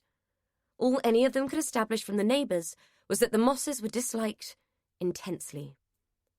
The delivery driver had offered them one more thing. He'd seen the woman elsewhere, coming in and out of the flats on the White City estate. Barbara was looking quite triumphant until Kelso walked in, overheard and offered her usual grim pronouncement on things. "Fat lot of good that is. Those flats are scheduled for demolition in a few days. All the residents moved out weeks ago." Paul stared at her. "Then get me a list from the council that tells me where all the residents moved to." They were mostly dropouts and druggies, as I recall. I think some got rehoused to Essen Fields in the social housing bit. Bet that pissed the developer off, having to move that lot in to get his subsidies. "Just get me the list and narrow it down to middle-aged couples, single women, and people with bloody scars," Paul snapped. He didn't care what Kelso thought of the former residents. He just needed to know where they'd all gone. There were noises outside. Giggling, swearing, and the smell of smoke softly mingling with the stench. Maura had yelled, paced to the floor, and pounded the walls and door until she could pace no more. Her head was hazy from fever and fear, and her hands were bruised and bloodied. Smears of red were daubed about the room, and she had ripped her nails beyond the quicks by tearing at the locked door and sealed window. Jamie Baxter's bloated, stinking body hung there like a side of fly-blown meat, taunting her, making her crazy with terror and guilt. She had been locked in with her mistakes, locked in that room, locked inside her own head. Her temper was spent, and all that remained was despair. She had been left to die, left to expire in the worst way by a woman she had believed was nothing more than downtrodden and needy. That Mary could have hated her this much had come as a cold and brutal shock. That she had been held responsible for the suicide of Jamie was an idea that weighed heavily on her soul. Mary thought Maura hadn't cared. She had cared. Deeply. She'd just been sick herself. Like Jamie, she'd also been sick of herself. Trapped in a room, 5 floors up in an empty building, Maura was beyond trying to make sense of it. She had gone over and over it, from her arrival at the Grange and that moment of dread at the sight of the place, to the moment it had lured her back and she had heard that familiar voice. She had even gone over that split second before the blow, when she had thought she was safe. She had never been safe at the Grange. Ridiculous to think she was safe with the lumpen middle-aged woman with the careworn frown and the silvered scar. She had not been safe. None of them had ever been safe. Even Mary.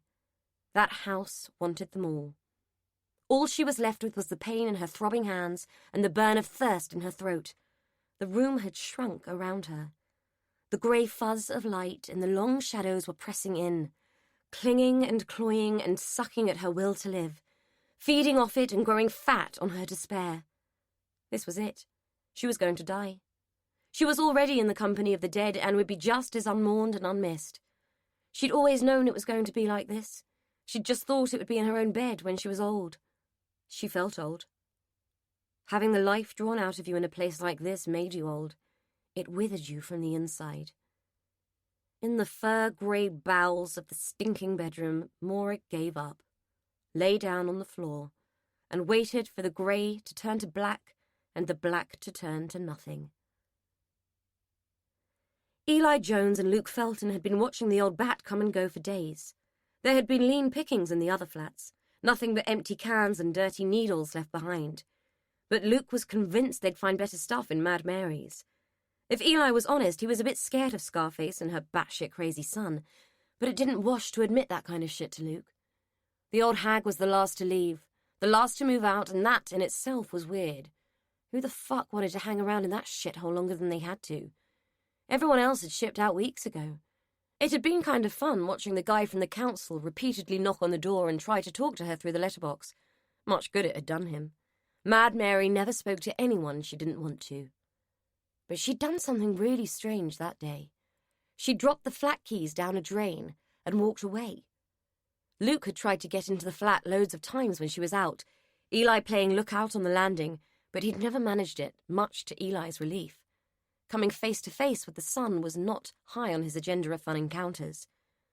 Luke was adamant he'd not seen anything decent come out of the flat, like a telly or computer. There had been nothing but a few carrier bags she'd hung on the handles of her bike.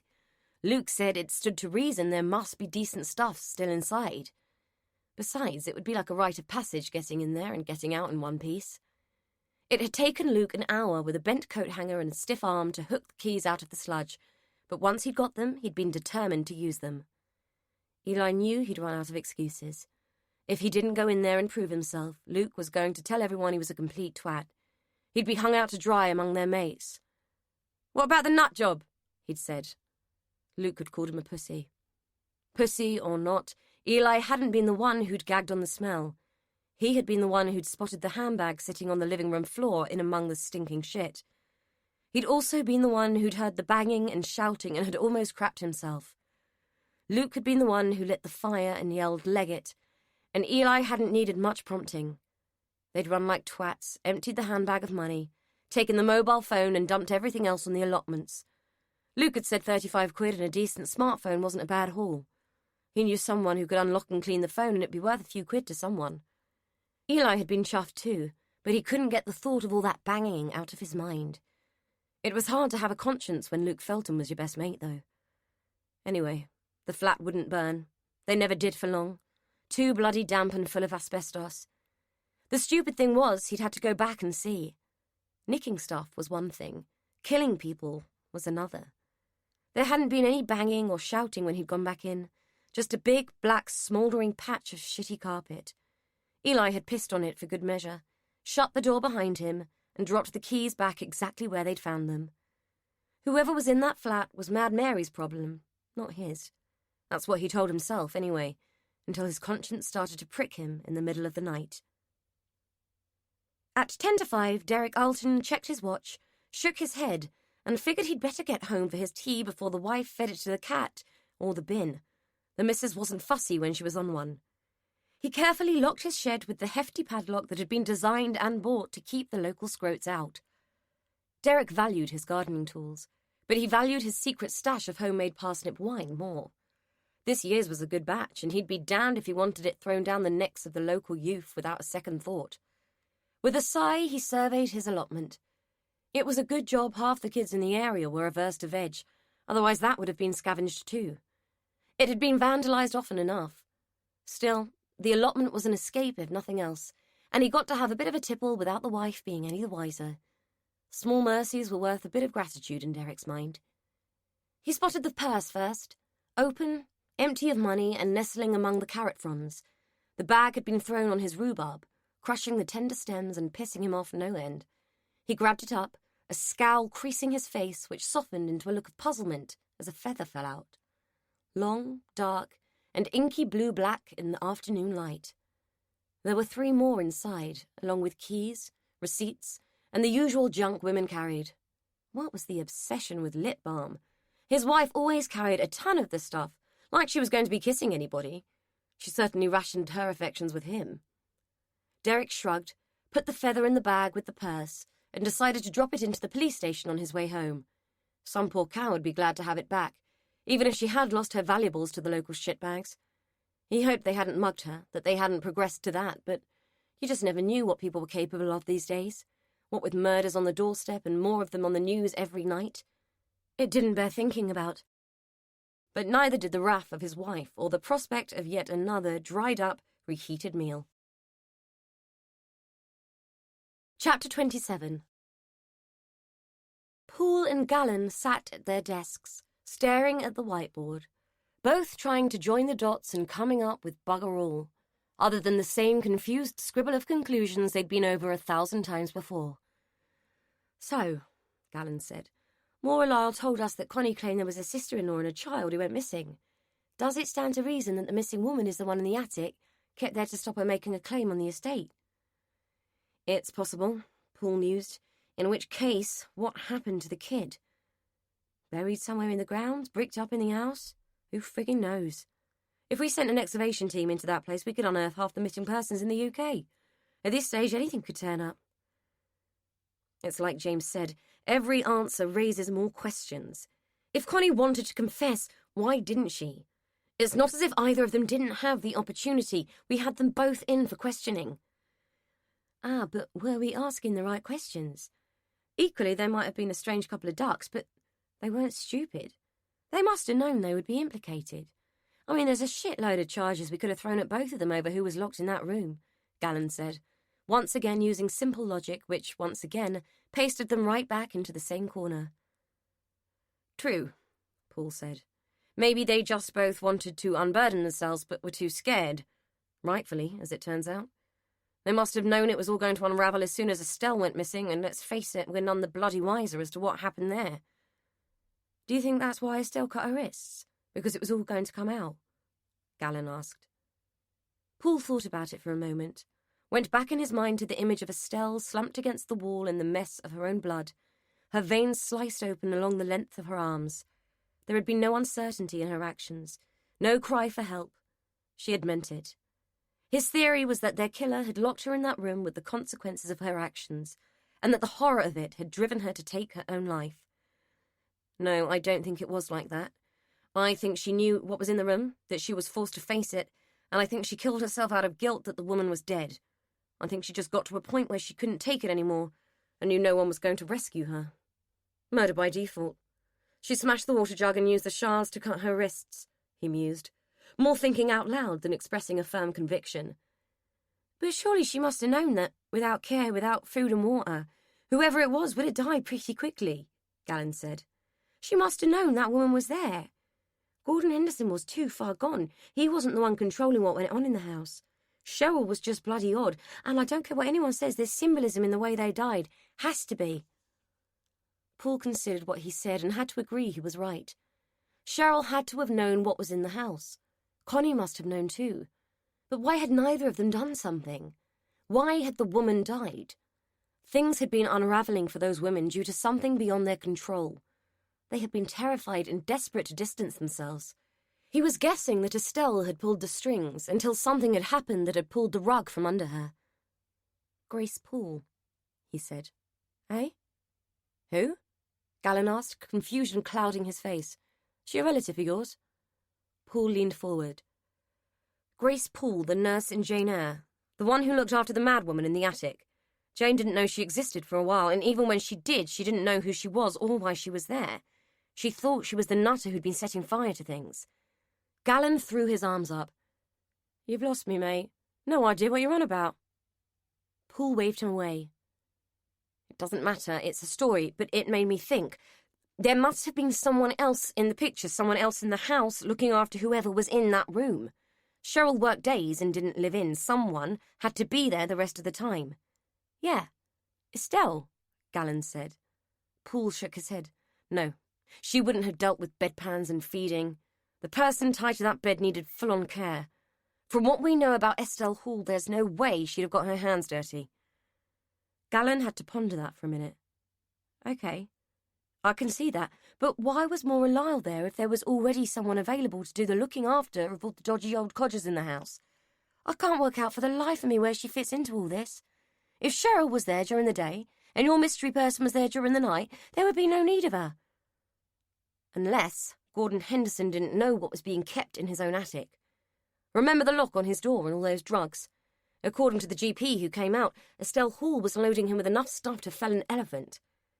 Then why not just carry on drugging him and lock him up every night? Or why didn't Cheryl just bring Connie to stay at the Grange and see to him herself? That I don't know, Paul said, but I have a gut feeling that Maura being there was no accident. Someone wanted her there. Someone wanted her involved. Didn't she tell us often enough that Philip Moss had asked for her by name? The agency confirmed it. Based on? Gallon asked, his eyebrows raised. Don't know, just a gut feeling, like I said. And, as you say, why was she there at all? And where the fuck is she? I wish I knew, Paul said, meaning it most sincerely. James might not be concerned, but he was. Maura didn't strike him as the flighty type who would just take off on a whim. She knew what she was part of, and he knew that despite her bravado, she'd been worried. People had been slaughtered. Logic dictated that she was at risk, but for some reason James just couldn't or wouldn't see it. She still saw Maura as a suspect. Maura could have gone walkabout at any point. She could have been taken at any time. He must have dialed her number 100 times, left message after message, but she hadn't answered. James couldn't believe she wasn't at risk, surely. But equally, if he put himself in his boss's shoes, he had to agree it made Maura look like a suspect too. He just couldn't fathom motive. Hey up, Gallon said, nudging him out of his reverie. James is beckoning. Looks like the forensic reports are in. Paul snapped to attention. Maybe now they would have some concrete answers. Listen up, people, James said. Finally, and at great bloody expense, I might add, we have some results. Let's hope they shed some light on things, eh? Those that were present put down what they were doing and turned their attention to the DI. Right. Let's start with Barbara Henderson, our bag of little bones. Our very costly forensic anthropologist had painstakingly studied the poor kid's remains and concluded she died of natural causes. Can you credit it, people? Natural bloody causes. Damage to the remains, that is the breaks and fractures we could see, all occurred after her death, most of them when she was hauled up by a bloody great JCB bucket. Anyway, he did find evidence of a pre-mortem bone biopsy, and his conclusion is that she died of leukemia. Apparently it's a more common disease in people with Down syndrome. Who knew? Well, you do now. He had some suspicion she might have been murdered, given that she was buried in secret, but no evidence. So we have to accept his findings. Surely that would have been treated in hospital, though, wouldn't it? Someone piped up, earning themselves a glowering look from James, who was just reaching her flow. Ordinarily, yes, but given that neither Barbara's birth nor death were ever registered, and we know full well that Philip Moss could have given Harold Shipman a run for his money, my guess is that our very own Dr. Death performed the procedure, treated the child, failed miserably, and disposed of the poor kid in the back garden, no doubt aided and abetted by his loyal companion, Estelle Hall. This is the guy who put an ice pick through Jane Henderson's brain. I can't see him drawing the line at playing God with a young kid, can you? No one said a word. So the only puzzle left is why she was buried naked. I've no answer to that, and as everyone who might have been able to tell us has met with an untimely death or is dribbling their way towards the Grim Reaper in a psych ward, I guess we may never know. Case closed unless anyone has any revolutionary ideas or someone we can sling a charge at. She scanned the room, looking at the sea of faces, almost defying any of them to speak. No one did, though a few had the good grace to look crestfallen and sad at the prospect of a vulnerable young girl dying, no doubt in pain and distress, and being unceremoniously disposed of in a not-so-shallow grave. Good. Now, you might think I'm a hard-nosed bitch, and I am when I have to be, but I'll make sure she gets a decent, dignified burial this time, okay? Fuck the budget. Paul smiled at her and received a mild scowl in return. James wasn't keen on revealing her softer side for very long, let alone very often. On to her father, Gordon Henderson. The full report agrees with the prelim. He was suffocated with a woolen scarf. The DNA found under his fingernails, which denotes he was aware of the attack and fought back, turned out to be a familial match for Barbara, which means either he suffocated and attacked himself, or the person who killed him was a relative. And Here's where it gets interesting. The DNA is also a direct match for Cheryl Nixon, who in her report is shown to have had several scratches on her forearms that would correspond to the marks that might have been made by a frightened old man fighting for his life. Unfortunately for us, she wasn't there. A neighbour confirmed seeing her and Connie arrive home that night, and to the best of our knowledge, she didn't leave the house until the next morning. So, the most likely scenario is that the skin got under his nails because he was an ordinary old bastard who liked lashing out at his carers. Maura Lyle had similar marks, but was not a DNA match. Hang on, Paul said. Are you saying that Gordon Henderson was Cheryl Nixon's father too? James pointed at him. Well done, DS Paul. Brownie points for you, putting 2 and 2 together and coming up with 4. The first time anyone has in this entire nightmare of a case, but, yet again, it raises more sodding questions, the answers to which will require the assistance of a friggin' medium, as everyone who could have answered them has sloughed off their mortal coil. Or had it sloughed off for him, Gallen muttered. Well, if Connie Nixon was bonking the boss, I suppose it explains the ridiculous loyalty and secret-keeping that went on. Well, to some extent, anyway. Although I had the impression there was little love lost between her and him. Paul was basing his assumption on the conversation he'd had with Maura when they'd called a truce and decided to communicate. Maybe, James said, but it might have had just as much to do with the decent amount of money that was being paid to Connie each month, far and away beyond when she officially retired. Cheryl Nixon must have been the only illegitimate child in the history of man who was still in receipt of maintenance money in her 40s. So I'd suggest that money spoke louder than loyalty in the Nixon house. It seems Connie was more than happy to start selling out when she thought that might disappear, but, and this is why I don't like assumptions, boys and girls, Cheryl and Barbara were true sisters, not half-sisters. They share a mother and a father. There was a ripple of confusion around the room. So that poor cow in the psych ward is her birth mother? Paul asked, his head reeling with all he was being told. Yep, James said. Your guess is as good as mine when it comes to the shenanigans there. Gallen frowned. He seemed to be struggling to take it all in. Do you think she knew? Cheryl, I mean. Not a clue, if you ask me. When I saw her with Henderson, she treated him with mild contempt and very much saw him as an unpleasant aspect of her job, Paul said. Any attachment was saved for whoever else was in that house. There were a few nods of agreement around the room.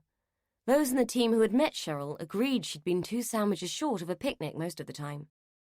Her weirdness had never been in doubt, even if her paternity had. Now that it had been confirmed, it seemed to fit. Gordon Henderson hadn't been the full ticket either. James coughed, bringing their attention back to her. I think it would be wise to remember at this point that Cheryl Nixon was as much a victim in this as anyone else. Her murder was surely provoked by some seriously dire circumstances imposed on her by the people who should have had her welfare at heart. We have no idea what Cheryl experienced in that house, or what was imposed on her, through Connie's greed or Estelle's control. We may never find out just how strange things were with that shower of shite at Essen Grange, so I think we should have a bit more sympathy for Cheryl Nixon, don't you? Even Paul felt himself flush. He was as guilty as everyone else, if not more so. He'd judged Cheryl Nixon harshly for her odd persona and bad fashion sense. All that frizzy hair and brittleness must have been hiding a seething mess of distress and confusion, enough to get her killed in the end. Fair point, boss, he said. James nodded. We still don't have the full report for Elizabeth Moss. Different force, different rules, but I don't anticipate it will say much we don't already know. She was strangled, well, actually, she was garroted. Whoever killed her didn't want to use her hands, and I say her for the sake of argument. I'm still open on that one. We don't know exactly when she left her own home, or when she travelled to the cottage, or how. What we do know, thanks to those who get the boring jobs, is that the cottage was booked by Dr. Moss on his credit card 2 weeks before. Now, we've had some speculation over whether he was planning to leave with Estelle Hall, but I'm beginning to wonder if, in fact, he and the wife were planning a bunk to escape the consequences of whatever happened at the Grange.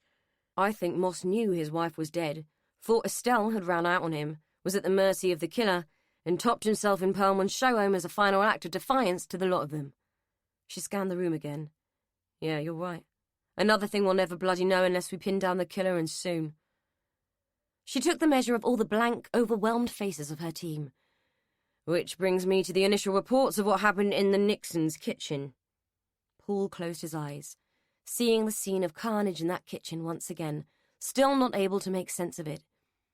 It would appear we're dealing with a killer with a completely different MO to the one who killed Gordon Henderson. What was done to Cheryl was savage, deliberate and ice-cold, James said, her voice taking on an edge equal to the one the killer had used to brutalize the two women. No prints, no hair, no fibers, no footprints, no nothing. No clue how she got into the house without being seen, no idea why Cheryl opened the door to her if she suspected her, and yes, I'm still using her for the sake of convenience.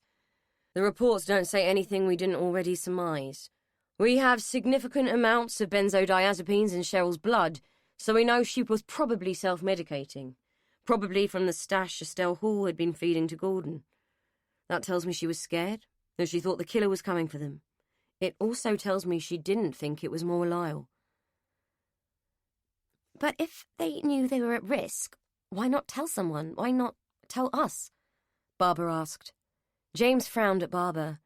And implicate themselves in the imprisonment and subsequent death of an innocent woman. No, I don't think they had any intention of telling anyone. I think they were trying to stay safe, distance themselves and pretend they didn't have a clue. But we do know Cheryl called Maura Lyle. Yet Connie told Maura Lyle the story of the missing woman, Gallen said, as an aside to Paul. What about the thing with the tongue and the eyes? Does it mean anything? The question came from the back of the room, from a DC called Thompson who had an interest in profiling, if Paul remembered rightly. James didn't hold with profiling and believed anyone who had read more than 3 Val McDermid novels or watched Criminal Minds was probably as qualified as anyone else on the subject. She didn't want to waste time on best guesses. James shrugged, glanced at the photograph of the offending articles for far too brief a moment, gave the slightest, almost imperceptible shudder, and answered the question. Opinions vary. It's been suggested there was some symbolism to removing those particular body parts, and if Gordon Henderson had had his ears cut off, I might just buy the theory. Speak no evil, see no evil, hear no evil and all. I might even have thought the killer was trying to explain his actions through some kind of symbolic gesture. But 2 out of 3 isn't enough to convince me. I think it was garnish. He did that because he could, and because he thought it would send us spiralling off in a whole new direction. I also think he did it to take the piss out of us. He's cocky, clever, forensic savvy, and thinks he's going to get away with this. Let's make sure he doesn't, and yes, I'm using he now because I really don't like assumptions. Love to, boss, but how? We have 0 leads on this, and unless we pick up someone who can shed some light on this, we're just a bit fucked right now, Gallen said. We haven't even managed to locate the Moss's cleaning woman yet. Impatience and frustration leaked into James's expression, pinching her features and making her look even more pissed off than she normally did. I'm well aware of all the difficulties we're facing, but they are just difficulties, not impossibilities, Gallen. Let's remember that. She turned back to the paperwork she was holding and shuffled the pages. We know Estelle Hall was locked in that room by someone prior to her suicide. We still don't know who locked her in, but her clothing has been examined and we did find splinters of wood on her clothes. We also found mould spores and traces of glue on her skin. It looks like she was bound with duct tape at some point and dragged through the house. Rather bizarrely, we also found traces of butter and breadcrumbs on her skirt. This titbit raised a few sniggers, soon suppressed by the frown of impatience that suffused James's brow. It suggests she'd eaten not long before she was taken, she said coldly, which means she wasn't expecting an attack. I'm guessing she knew full well what was in the hidden part of that house, but didn't remotely suspect there would be any retaliation for it. I suspect she believed no one would care. Well, that narrows it down. We're looking for someone who provides supper before they kill, Gallen said dryly. A few still dared to giggle, and this time James didn't hush them. Instead, a sly smile snuck its way onto her features, and she shared the joke for a moment. For Christ's sake, don't let the press get hold of that. All we need now is for him to be deemed the bread-and-butter killer or the supper psycho. The sniggers turned into laughter, and the humour spread around the room like a much-needed Mexican wave of mirth, lightening the mood and lowering the tone in equal measure. Poole joined in, allowing a broad smile to soften his face and loosen his frown. Jokes were healthy. Laughing made it bearable. It made everyone feel human again. White people, we are, of course, still waiting for results on the body that was discovered at the Grange. I'll keep you posted on that. In the meantime, keep digging and keep looking for anything that might help us nail this down, James said, once the joke had run its course. Back to work, everyone. Let's get this done. Poole turned back to his desk. They were no further forward, but they hadn't made any major errors either. It was like a no-score draw, but it was better than a kick in the teeth. He was about to say something to Gallon, but his words were halted on his lips by the ringing of Gallon's mobile. "The desk sergeant has got something he thinks might interest us," he said. "He's bringing it up, just wanted to check we were still here." Poole smiled again and looked heavenwards. He didn't believe in a higher power, but needed to pitch his gratitude somewhere. At last they might have been given a break. As his eyes became level with the room again, he spotted the desk sergeant making his way across the office. "What have you got for me?" Poole asked, hoping good things would arrive in twos, if not threes. "This," the sergeant said, placing Mora's bag on the desk. It was handed in last night by a guy who found it on his allotment. Said he didn't see who dumped it, but thought he ought to hand it in. I recognise the name for the driver's licence. Poole's heart sank. He recognised the bag without being told who owned it. He'd seen Mora carting it about often enough, always strung across her body. It was very representative of her. Good quality, but well used and a bit worn. There was a sad quality about it, as if it had once been loved but was now just a receptacle for everyday junk. Just a bag for the baggage. The only time he'd ever seen her without it was the time they'd arrested her and put her in a paper suit. His heart nearly flatlined when the sergeant produced the 4 feathers from inside. "These have any significance?" Gallon stared as Poole's face turned the whitest shade of pale that was actually a pallid grey. "4 for a boy," Poole whispered. Chapter 28. Gallon was in the evidence room, standing amidst a sea of boxes all labelled Essen Grange. If he'd had the choice, he might have turned around, walked out, and shut the door on the lot. But he didn't have a choice. Every single item in every single box had to be gone through. There were 6 boxes marked cellar. In one of them would be the items he'd found the night Poole had drawn the short straw and tackled the attics. In the rest there would be God knows what. When you were trying to unravel the history of a family like the Hendersons, everything became potentially relevant. Every receipt, every photograph, every document. Looking around, Gallon felt as if they'd bagged and boxed the contents of the whole house, just in case. Going through it all was going to be a gargantuan task. He started with the cellar boxes, already knowing what he wanted to find. A theory about the murders had been developing in his mind, but it wasn't one he wanted to share with the whole team just yet. They'd been chasing rabbit-shaped and vague theories for days and getting precisely nowhere, coming out of it looking like a bunch of overexcited but dim-witted lurchers. James had been reluctant to let him run with this. Her budget was melting away like snow in spring. However, she needed results too, so had signed off with grudging approval. In one of the boxes, he knew there would be a passport, some clothing, and a couple of souvenirs. Tiny things, simple memories really, but if he was right, things that could put them onto a path that didn't lead to a dead end. The night he and Poole had found the dead woman at the Grange, he'd spotted something in the cellar. A small package in a suitcase full of old-fashioned women's clothes. It was a worn envelope, brown, sealed with age and brittle tape, labelled, "First curls and first tooth." A woman and child had arrived at the Grange on an unknown date and had disappeared. No one had reported them missing, no one had looked for them. In fact, no one had known of their existence at all, until Connie Nixon had told Maura Lyle about them for reasons none of them could fathom. Connie Nixon had been an old sow, in Gallon's opinion. A vile woman with calculating eyes and a huge streak of spite.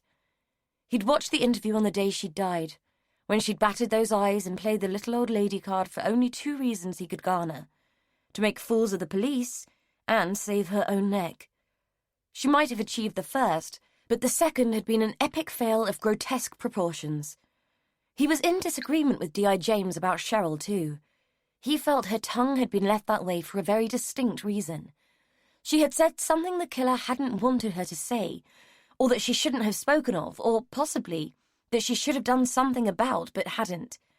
He didn't know which, but it was symbolic, all right, just as much as her eyes, which had clearly been responsible either for seeing something she shouldn't have, or for not seeing something she should. He had a gut feeling that what the 2 women had seen and ignored, or spoken of, or kept secret, was linked to the woman and child no one knew or cared about. If there was one thing Gallon had learned, It was to listen to his gut. In his opinion, it was the seat of knowledge.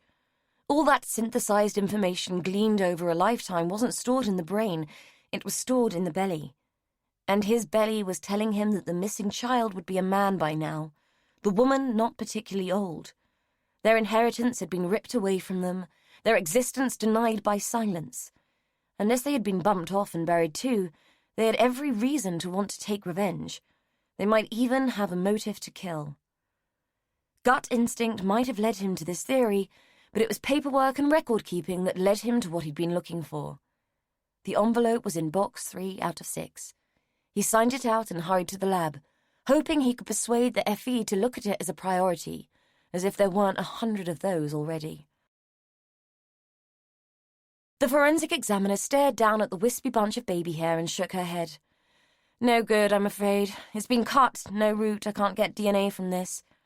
She picked up the tooth with a pair of tweezers and examined the tiny pearl of dull white babyhood. She held it under a magnifying lens and scrutinized it in the same way a jeweler might appraise a gem.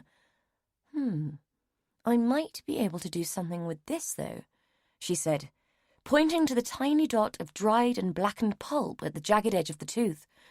Whoever had the foresight to wrap this in paper and put it in a cool place had no idea what it would mean. That person is a pathologist's dream. Leave it with me, I'll see if I can squeeze it in. Gallon smiled. Chapter 29. Poole was at the Grange. It had been half stripped since the discovery of the women's bodies, and had an even more baleful air in its semi-naked state. It had always been a house that had made the hairs on the back of his neck bristle, but now it had been pillaged, it seemed even creepier, as if the location of so many deaths needed the extra atmosphere. The Sockos had been busy. The huge bookcase that had dominated the corridor to the attics had been moved, revealing the other entrance to the room that had held the bodies of Estelle Hall and the unknown woman. Poole had thought it odd that anyone in the house would have had to scramble through the junk upstairs to reach the room, and had explained the optical weirdness from outside, where the ivy-clad wall seemed to be missing a window. It was now clear that the bookcase had been a recent addition, its original home having been one of the unused upstairs rooms. The ghost of its outline could still be seen on a blousy wallpaper. They had speculated that the monstrous thing had been moved recently. A smear of dried blood adhered to its back just below a splintered patch of wood. Someone had caught their finger during the move. More DNA for the harassed FE to consider, but Poole would bet the splinters on Estelle's clothes would be a match, and he'd take a punt on the blood matching either her or Bob Silver. They were drowning in DNA, with more results than people on the database. DNA was a fabulous thing, providing the person that owned it was on record. Unfortunately for him, it seemed the inhabitants of Essen Grange had evaded the swab despite the evidence that they had been up to their necks in dirty deeds over the years. The woman's prison-like room was in the oldest part of the house, the 17th century heart that had been added to and hidden by subsequent Hendersons, each with their own version of what made a house a home. From what Poole could see, Mia Casa Henderson style was a clandestine, higgledy-piggledy hodgepodge of additions inadvertently designed to confuse the orientation of random visitors. It was the moneyed people's equivalent of hanging new wallpaper over old because you couldn't be bothered to start from scratch. Such things covered a multitude of sins. In the Hendersons' case, they had covered up the tiny, ancient centre of the house. Like a pearl inside an oyster, the existing house had swallowed up an irritant and surrounded it with layer upon layer of nacre in the form of additions and extensions. Beyond the Victorian door, previously hidden by the bookcase, was a small passage with one door that led into the squalid little room, and another opening onto a staircase which was well used, surprisingly clean, and which led straight down into a vestibule with a rough oak door. That door led straight into the rear courtyard of the house and nestled into the wall benignly next to the kitchen. Poole had seen the door before, but assumed it to be a storage room. There was no access to it via any of the house's downstairs rooms, so it had just appeared to everyone as a typical glory hole, or possibly an old coal cellar. The discovery that it had direct access to the hidden room was quite a revelation. The more recent discovery of fresh blood was profoundly worrying. What it meant was that anyone with a key could come and go unseen by anyone else. It was a discovery that raised as many questions as it answered. It certainly explained why Maura Lyle hadn't known she was sharing the house with a corpse. But she had shared it with Buster, the poor animal who'd lost his master, been pushed from pillar to post, and abandoned now to the mercies of the animal shelter. Poole had no idea why, but he'd retrieved Buster from the rescue shelter, offering to take him on himself. Sheer madness for a man who lived in a flat and had never had the inclination to care much for himself, let alone another creature. But Buster was in situ, shedding on the carpets, drooling on the sofa, and eating his own body weight in biscuits. The vet at the shelter had given him a good bill of health, but had said Buster was old, erring on bad eyesight, and had almost completely lost his sense of smell, even if he hadn't lost his curiosity and enthusiasm. His hearing, however, was perfect. Poole had felt an affinity for the dog. He too felt old and seemed to be losing his instincts. So he'd taken Buster on the premise that birds of a feather should stick together. Buster hadn't picked up the smell of the body, just as Poole had failed to sniff out the human rats populating Essen Grange, though he felt as though he was knee-deep in their droppings. He felt his mouth twist into a wry smile as he thought about the dog. He wondered if Buster was missing Maura too, and felt as sad as he did. Of course the dog had barely known her either, but he'd placed a decent bet the poor old guy felt her loss. He doubted the dog was as frightened by her absence as he was, though. Kelso had come to the Grange with him. He'd have liked to bring Gallon, but he hadn't been around. She stuck her head around the kitchen door. "Come in here a minute, would you? I might have found something," she said. Poole pulled his attention away from the old door and followed her into the kitchen. Once inside, she drew his attention to the list of phone numbers stuck to the side of the fridge under a horribly ironic decorative magnet that read, "You don't have to be mad to work here, but it helps." "Who's Mary?" Kelso asked, pointing to a name that had been crudely scribbled out. The other names on the list were all relevant to the Grange, from Bob Silver to the doctor, to the butcher who provided the meat and the company that supplied the heating oil. Whoever Mary was, she was equally important. Poole peered at the name. The phone number that followed it was still legible, though it had been struck through with biro, altering some of the numbers, so it wasn't entirely clear whether the sloping sevens might be ones. "Good call. Let's find out, shall we?" he said, giving up a silent prayer of thanks that they might finally have found someone who could give them some insight into what might have gone on in the house and why. He was hoping they'd found his Grace Poole. The moment the phone rang, I knew. There was no one left at the Grange to call me, yet its number flashed onto the screen like a taunt. That house. It draws them all back, whether they like it or not. They'd found me, but not until I'd wanted to be found. If it wasn't for Jamie, I might have run years ago, but I couldn't leave him. I never could leave him for long. He'd only just come home, sodden with drugs, sitting in the chair like a drooling zombie, me having to wipe his chin and feed him while his fingers twitched and plucked at the arms of the chair. It broke my heart. It's always broken my heart to see him like that. My beautiful boy wrecked and ruined by the demons in his head. Me wrecked by the demons in mine. She killed him, that nurse. Promised him she'd be there. Promised us she'd help. Then she left him to die by his own hand while she got on with her life. Just like them at the Grange got on with theirs while my lady lay dying. You don't get away with that. You don't get away with leaving me or dead and expecting me to do nothing about it. We've done okay over the years. I worked 3 jobs to keep us. I never wanted to be a drain like my own mother was, or a feckless wanderer like my father. He died, in his chair, holding a picture of me when I was the innocent one. Just a kid. Just a child full of trust and hope. I don't remember that child anymore. He did, though, him in his rose-tinted glasses.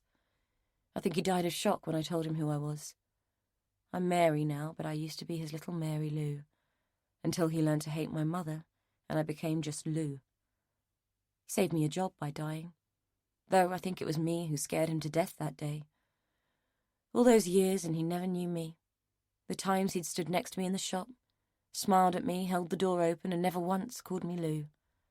You know you're invisible when even your own father doesn't see you, even when you're coming and going from the place where he works. More interested in that bloody dog and his next bottle of cider than he was in his own daughter. He was a crap handyman, too. Never cut the ivy, never wondered why there was never a job to do in the attic corridor, or what the door was for next to the kitchen. My father couldn't have found his own arsehole with a torch and a map and a drill sergeant shouting directions at him. I could have told him who I was 100 times, I could have said, but I never wanted to see him search my face and try and find the kid he'd left behind. Yet we were the same, I suppose. He'd lost his ear to my mother's temper. I'd lost my face. A pan of chip fat, scalding and melting my skin because that's what happened to little girls who didn't do as they were told. That's what happened to Mary Louise Silver when her daddy didn't come home and rescue her. I am what happens when you grow up with that. I fed him that bloody photograph, shoved it in his sorry mouth as he was dying. No heartfelt reunion for us. The phone has rung 15 times now. A hollow, sorry sound. I ought to answer. Come in, Mary Lou Silver, your time is up. I don't answer it. I don't answer to anyone anymore. Chapter 30. Poole watched the forensic pathologist prod at the brain. The sodden grey mass had started to liquefy, and he had to fight for every vestige of detachment. He'd only just managed to hang on to the contents of his stomach while she'd scraped off the fly eggs and put them in a specimen pot. Bits of the cadaver were sitting all over the room, having been weighed and measured and handled like the precious bits of meat they were. What hadn't already been consumed, what hadn't already rotted, had been severed and sliced, probed and pillaged, in an attempt to reveal what had killed the woman in the Grange. Poole suspected despair, but the FE had other ideas. Severe dehydration. She died of thirst, probably in a matter of days. It looks as if she was pretty frail already. There's significant osteoporosis in the bones. If she'd been kept inside for as long as you suspect, she'd have been severely lacking in vitamins A and D. It doesn't matter how much calcium you pump in if you don't have those to help it along. There's a lot of muscle wastage. She wasn't malnourished as such. There's a fair amount of visceral fat, but the muscles have wasted through lack of use. All in all, she was well cared for a woman who was kept prisoner, that is. I'm still waiting for tox screens. Sorry to say it, but you lot have given us quite a backlog. But I'd expect to see sedatives in there somewhere. Bottom line is, she died of neglect. A quite abrupt neglect. My guess is that whoever was looking after her suddenly stopped. Poole nodded. He could have told her all of that and saved the department a metric shit ton of money. He could have told her about the dehydration. The water jug had been empty, smashed by Estelle, its pieces used to slash her arms. The plastic sippy cup had fallen to the floor, a thin layer of dust rhyming its surface. He could have told her about the shrunken, chalky bones. It had been clear no light had entered that room for years. The high, tiny window had been covered with ivy, so thick it had made the room invisible from the outside, and the world invisible from the inside. 5 minutes in the stinking, claustrophobic cell, and he'd felt his own health start to wither. He could have told her about the muscle wastage. He'd seen the thin sticks of her limbs protruding from the tangled, stinking sheets, and he'd seen the leather straps that had tied her to the bed. He could have told her someone had cared for her, from the dead flowers that had wilted and browned through lack of light and water, just as the woman had, cut off in their prime and trapped in a pretty vessel, just as she had been cut off and trapped. He could have told her everything, but he couldn't have cut the woman open, juggled her organs, and proved it.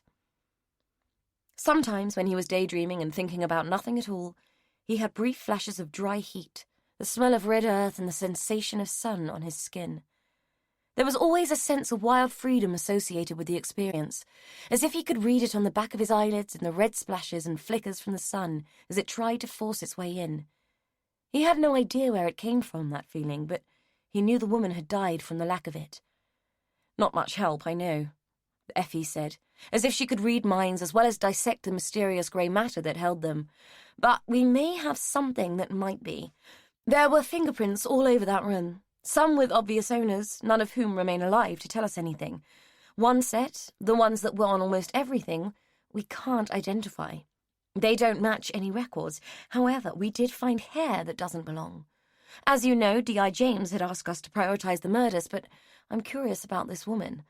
Someone looked after her, then stopped. The hair isn't a match for Cheryl, Connie, or Estelle, but it will be a match for someone. Unfortunately, no one on record, but we're running further checks to see if we can find a familial match in the database. It's a long shot, but you never know.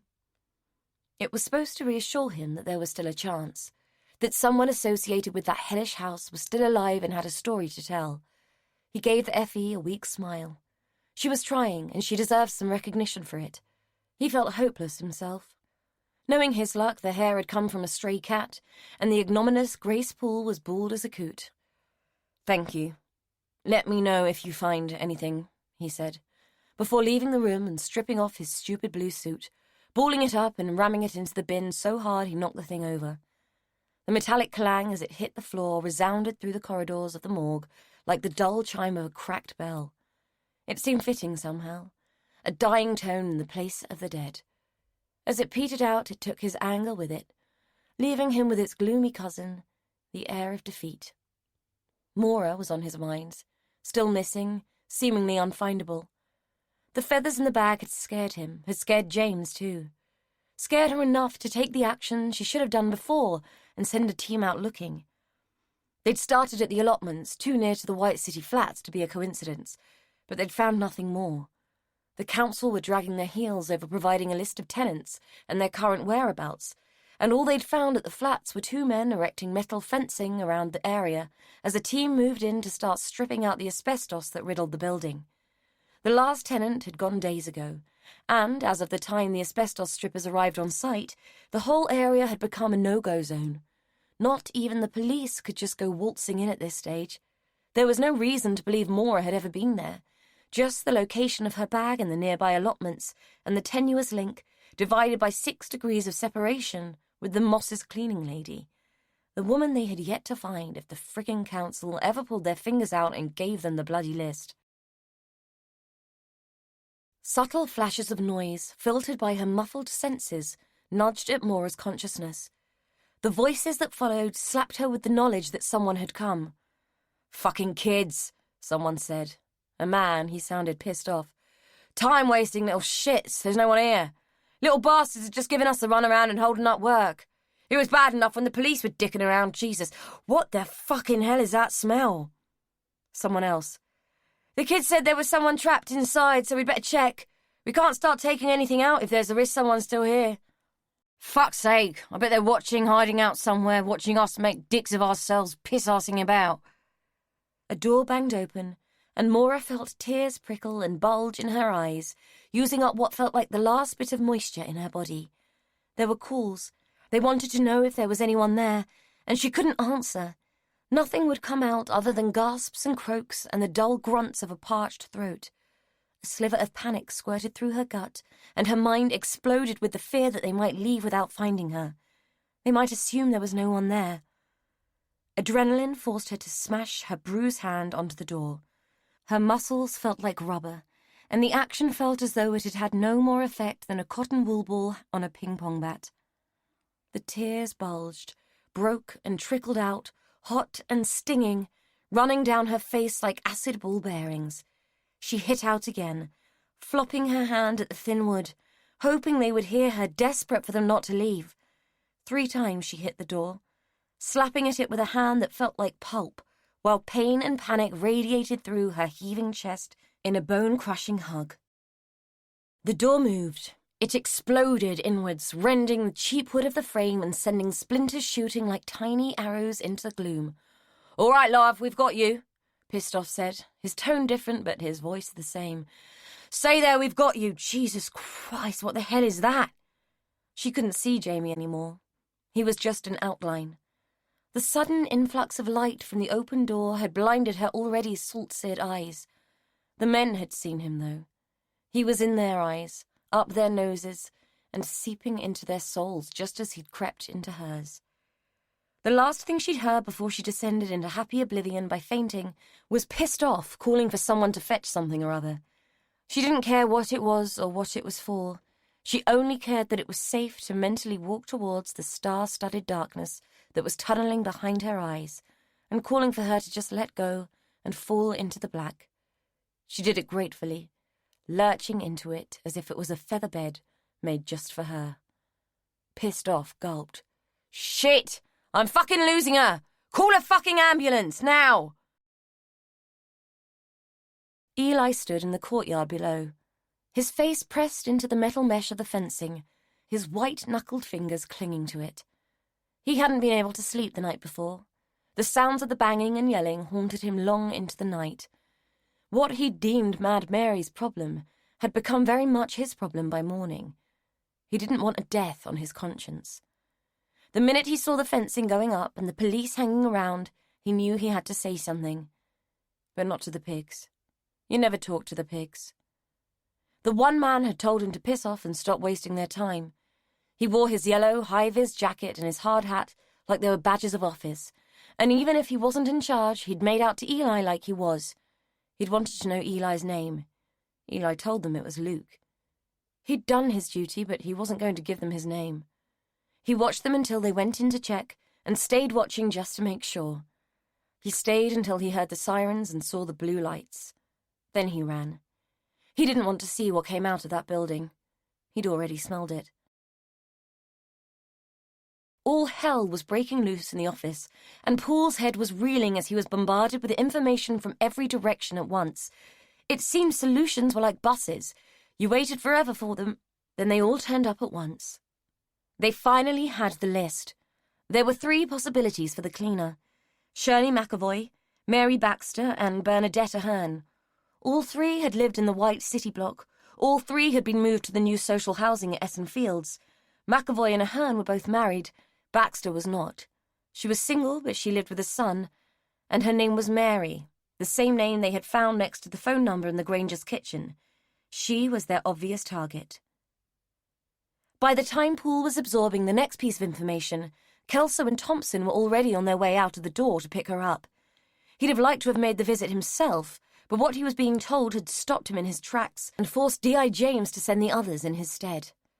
The FE had identified the body of the woman in the house. The DNA matched with that of Barbara, directly matched. The woman who had died tied to her bed was Jane Henderson.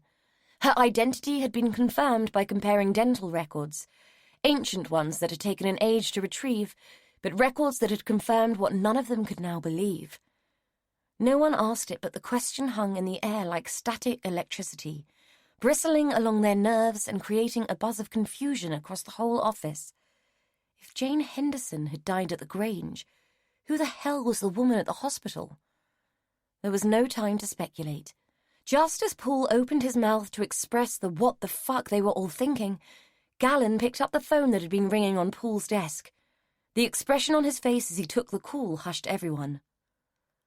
Maura Lyle has been found in a flat on the White City estate.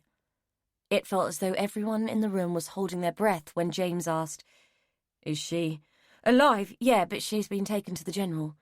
She was unconscious when the paramedics got there. She's in a critical condition." Paul closed his eyes and thanked God she was still alive, even though he was aware of James's curious frown. "I guess you'd better be the one who goes down there to see her, then," she said pointedly, anticipating his next reaction. "There's something else," Gallon said, his face tense. "The flat where they found her was recently vacated by Mary Baxter." James looked at him for a long, too drawn-out moment. "Gentlemen, we may have found our killer at long, bloody last." She glanced at Paul. "Don't worry, we'll keep Mary quite contrary on ice until you get back. Provided Kelso and Thompson can find her, that is. She seems to have been quite good at slipping through our fingers.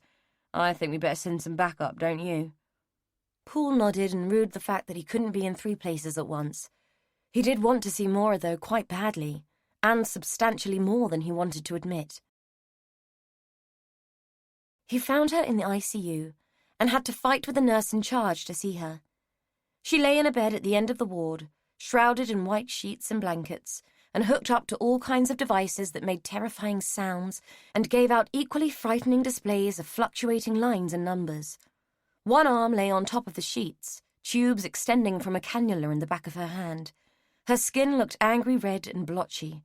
A deep scratch on her exposed arm had begun to fester and ooze. The nurse saw him looking. "I'm about to clean that up and dress it. We think she might be in sepsis, so we've had to take the cultures before doing anything else," she said, as if to allay any criticism. "Sepsis? That's bad, isn't it?" he said. "It can be, but we've hopefully caught it in time. We're doing everything we can to help her." "Can I talk to her if she wakes up?" "Yes, but no heavy questions.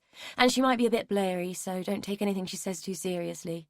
She might ramble. She's very febrile at the moment and needs rest, so don't stay too long, will you?"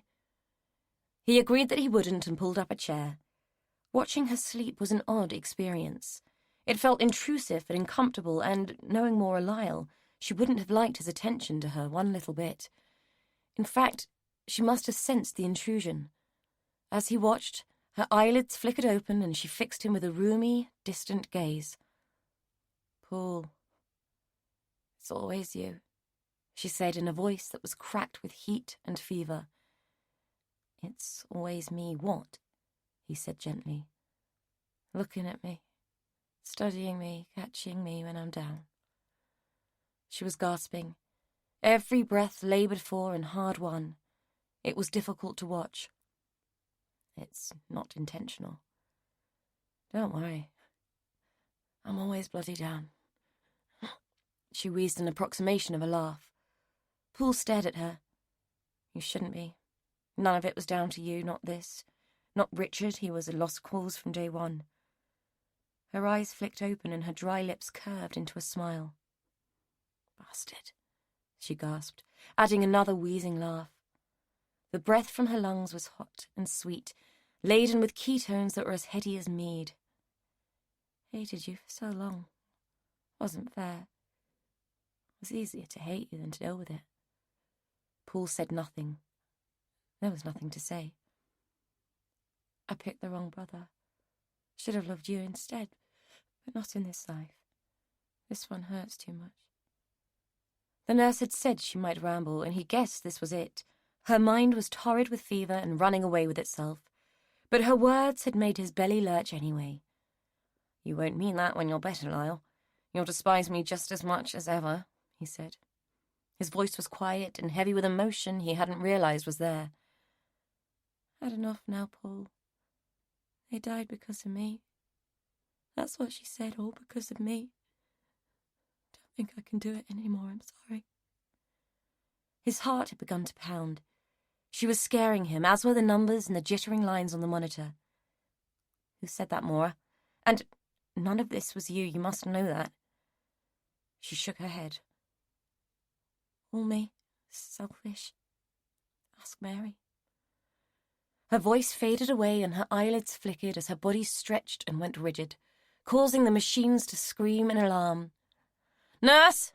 Something's wrong," he yelled, all the while watching as the seizure rattled the frail body on the bed. "Nurse!" Chapter 31. Oh, Christ. He was going to have to go back over it. Think about it, process it, find a bloody home for it where it wouldn't leap out and choke him. They had found their killer, had thought they were home and dry, but everything had unravelled in an instant, and he felt as though he'd left his old life in the interview room. Paul had been hauled out of the interview, and he didn't know whether it was because of what their suspect had said to him, or whether they were worried what he might do to her in light of it. Perhaps they were trying to save him from himself. Whatever had come from that woman's mouth was pure filth. It was unutterable rubbish. It had to be. He didn't want to face it if it wasn't. What he'd believed to be a relatively straightforward fair cop had gone horribly, irredeemably wrong. He knew he'd have to go back over it, retrace his thoughts, but the idea of doing that was almost as repellent as what he was experiencing in that moment. D.I. James was looking at him with the most excruciating look of sympathy on her face. If she apologised one more time, or said that she'd had no idea, or pulled that expression of pity again, well, he didn't know what he was going to do. He felt sick. His thoughts were running wild, screaming like a bunch of sugar-fueled toddlers running amok in a bull pool. His body was numb. He could feel nothing but the churning nausea that washed around his centre, finding no escape. "I know this must have come as a shock, Mike," she said. She'd called him Mike. She never called him Mike. She saved their Christian names for bollockings and bad news. Shock. Bloody come as a shock. She was having a laugh. She had to be having a laugh. Didn't she? He glanced across the office to Gallon. He'd gone pale and couldn't meet anyone's eyes. Didn't want to be culpable. Coward. Paul closed his eyes, shut them out, shut it out, and went back over the events of the last few hours, trying to find the flaw, trying to find the chink in the armor of what these people were telling him was the truth. It had to be there, he just needed to go back and find it. Which meant he had to think about Grace Poole, and he had to face things. He couldn't give her any other name now. Though he knew she was Mary Louise Baxter, born Silver, she would always be Grace Poole. She always had been, and now he remembered why. Oh, God. He was going to be sick. Chapter 32. Just a few hours before, Mary Baxter had come quietly. No aggression, no handcuffs, more than willing to help them with their inquiries. Her only concern was for her son. She'd left him alone in the flat. It was as if she'd forgotten he was dead, that she'd locked Maura in with his remains and left her for dead too. Poole had already seen the bloated, maggot-ridden wreck lying on a slab in the morgue. The Effie's first impression was that it had been a week, maybe 2, since Jamie had hung himself. Must have been pretty mind-bending to have lived with that, she'd said, referring to Mary. Kelso and Thompson had found Mary in her new home. A nice, neat, magnolia-painted apartment situated on the second floor of a block built at the arse end of the Essenfields estate. According to Thompson, there was a perfect view of the Grange, framed by the sitting-room window, and it had been furnished by the pickings from the Moss house. It had been an incongruous scene. The shabby woman sitting on the edge of a Queen Anne chair, surrounded by antiques worth more than she could ever have earned. Apparently she'd been quiet in the car, had just looked out of the window, admiring the scenery. The woman with all the answers. Cool and detached, as if she was going on a day out. Poole had watched her through the viewing pane in the interview room, where she'd sat nursing a cup of tea and looking as cool as the slab her dead son was using as a bed. He'd pondered what was going on beneath the surface. Was she panicking, but making like a duck? Calm and unruffled on the surface, but paddling like fuck underneath? He had the feeling she wasn't, that she'd known she would be caught sooner or later. He also had the feeling she saw it as a relief. He'd wanted to ask her about her face. It was an old scar, a soft stain that smeared her features and blurred her expression. It had bothered him on a visceral level, and he had no idea why. Was he really so shallow? Not usually. Her face was not the issue. They needed to know what had happened at the Grange and why she had targeted Maura. The prints they had taken in the custody suite matched perfectly with the ones found at the Grange and at the Mosses' house, and the scarf she wore seemed as though it would be an equally perfect match for the one that had been used to strangle Gordon Henderson. Poole couldn't be certain, of course, not until it had been examined, but he'd have had a safe enough tenor on it with shit odds against. Mary, with her anorak and slacks, her mouse-brown hair and air of careworn humility, seemed totally unfazed by the experience of being brought to the station, and had gone off with Barbara quite happily.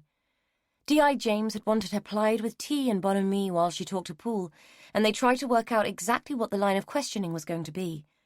Before the news about Maura and where she'd been found, they had only planned for a chat about Mary's connection with the Grange and the possibility of some background information on its inhabitants.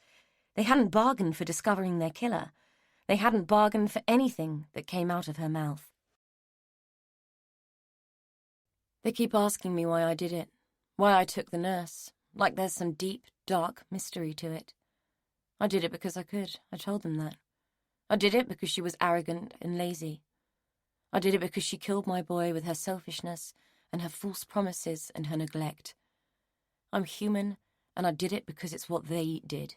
They pretended to be something they weren't. Is it so hard to understand?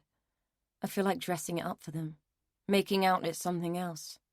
I feel like I ought to. It seems to be what they want. But I'm here to tell the truth. I shan't dress it up by pretending. I tell them again, I wanted her to pay for what she'd done. She drove him to it, killed him. She promised us she'd be there for him, and she wasn't. She just disappeared and left us to it. These people are all the same with their airs and graces and their fake concern. People die because of them, and there's a price for that. I'm getting upset now. They're not listening. They're not asking the right questions. I don't want to go over this again. I want to tell them what happened, why it all went wrong. So I ask the questions myself and watch their faces. She'd just come out with it. Boom. Do you want to know why I killed Gordon? Don't you want to know why I killed Cheryl? Don't you want to know what I was up to while you were chasing your tails like that ruddy dog? Mary had been getting more and more frustrated and couldn't seem to understand why they didn't see things as simply as she did. Paul had been anticipating something, but he hadn't expected such an easy, casual confession to a double murder. He'd tried to sit calmly, hoping the thudding of his heart couldn't be heard across the room, hoping the surprise hadn't flooded his face with red. "Why don't you just tell us everything, Mary, from the beginning?" He'd smiled when he said it, hoped he sounded kind and encouraging.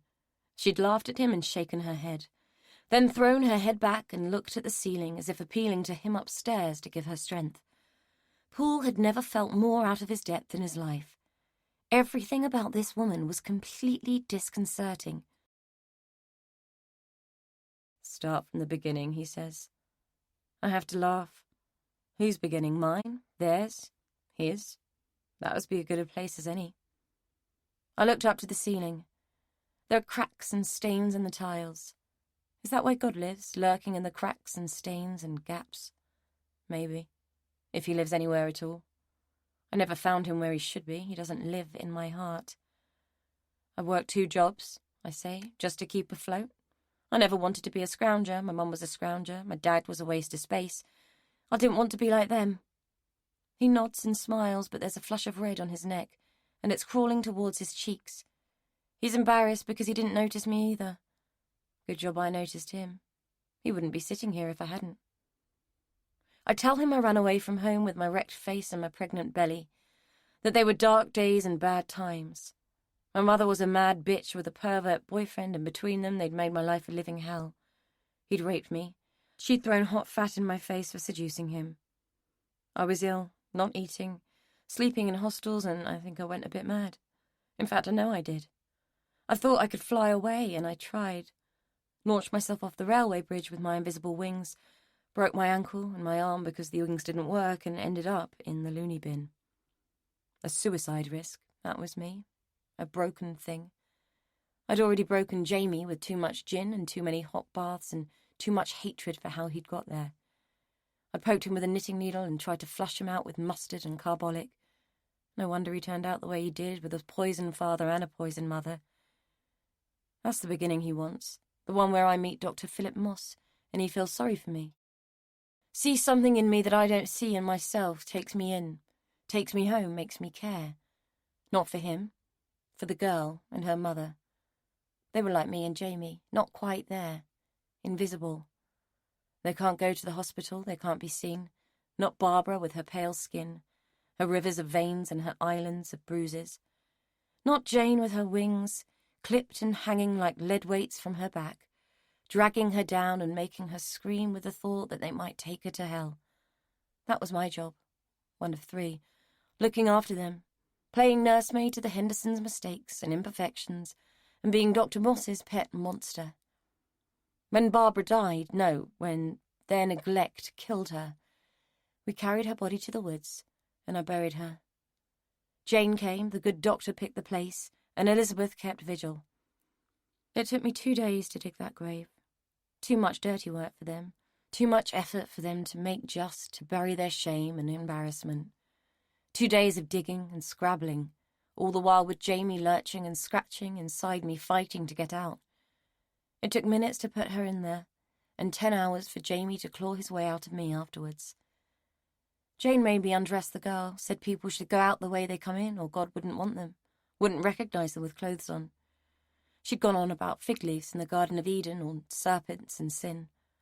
I'd been too weary to argue or make sense of what she said. She never did make much sense.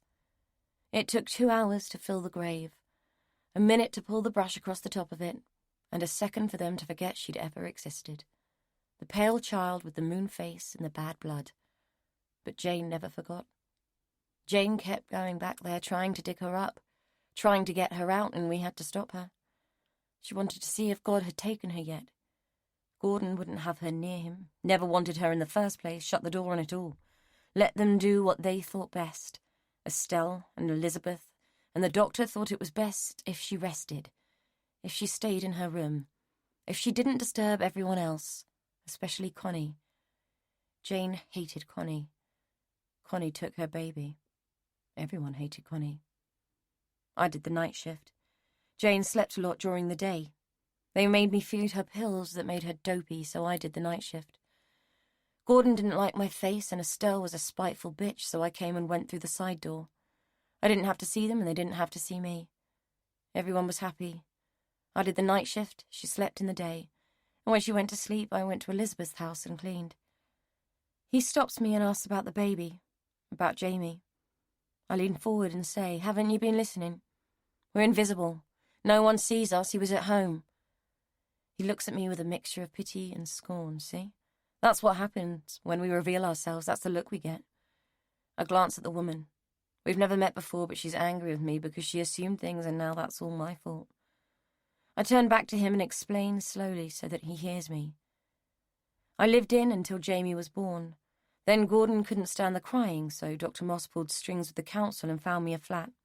All paid for. The wages of my sin, I suppose. Everything I am, everything I have, I owe to them, and I always kept my side of the deal. Even when my father showed up and I could have got out, I always kept my side of the deal and never told the man that the ugly woman with the scar and the scowl was his little Lou. Bob Silver was too drunk and too stupid to notice anything but his own self-pity, and he wouldn't have recognised me if I'd leapt up and bitten him in the arse. He's interrupting again, asking more stupid questions. Yes, I am Louise Silver. No, I never married, but I couldn't keep that name, could I? Not with my dad lurking about. I changed it to Baxter, like the butchers, because it was as good a name as any. I always was a Mary Lou, but Mary was my mother's name, and I was never a Mary to him. I'm a Mary to me, though, through and through.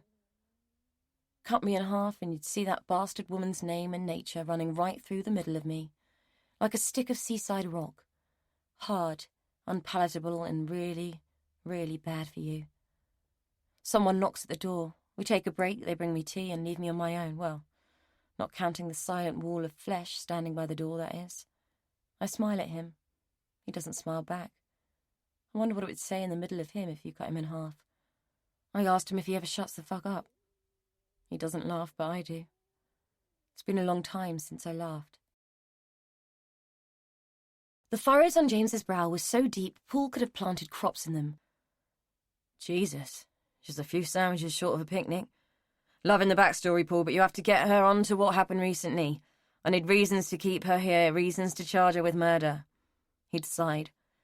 I know, but she needs to tell it how she sees it. Can't you see how irritable she gets when I ask anything? If I push her too hard, she might clam up. I'm not saying we should push, just steer. Guide, but don't lead. As if he'd needed to be told that. Are we buying what she says happens to Barbara? James asks. Paul shrugged. It might be the only version we'll ever get, and it fits. James shook her head. So we're to accept that these weirdo freaks kept secrets of the people they deemed to be imperfect, and that Mary was victimised by Moss into doing their dirty work. Seems so, Paul said. I suggest we let her roll with this and ask the nitty-gritty later. What do you think? James shook her head again, a slow, bemused gesture of disbelief. He could see she was struggling to grasp that it was possible for people to be so ashamed and afraid of imperfection and madness that they would go to such lengths. Hard to take in, isn't it? He said. What? That the world is full of fucked up people with fucked up ideas? No, Paul, what's hard to believe is that no one ever noticed and that no one ever cared.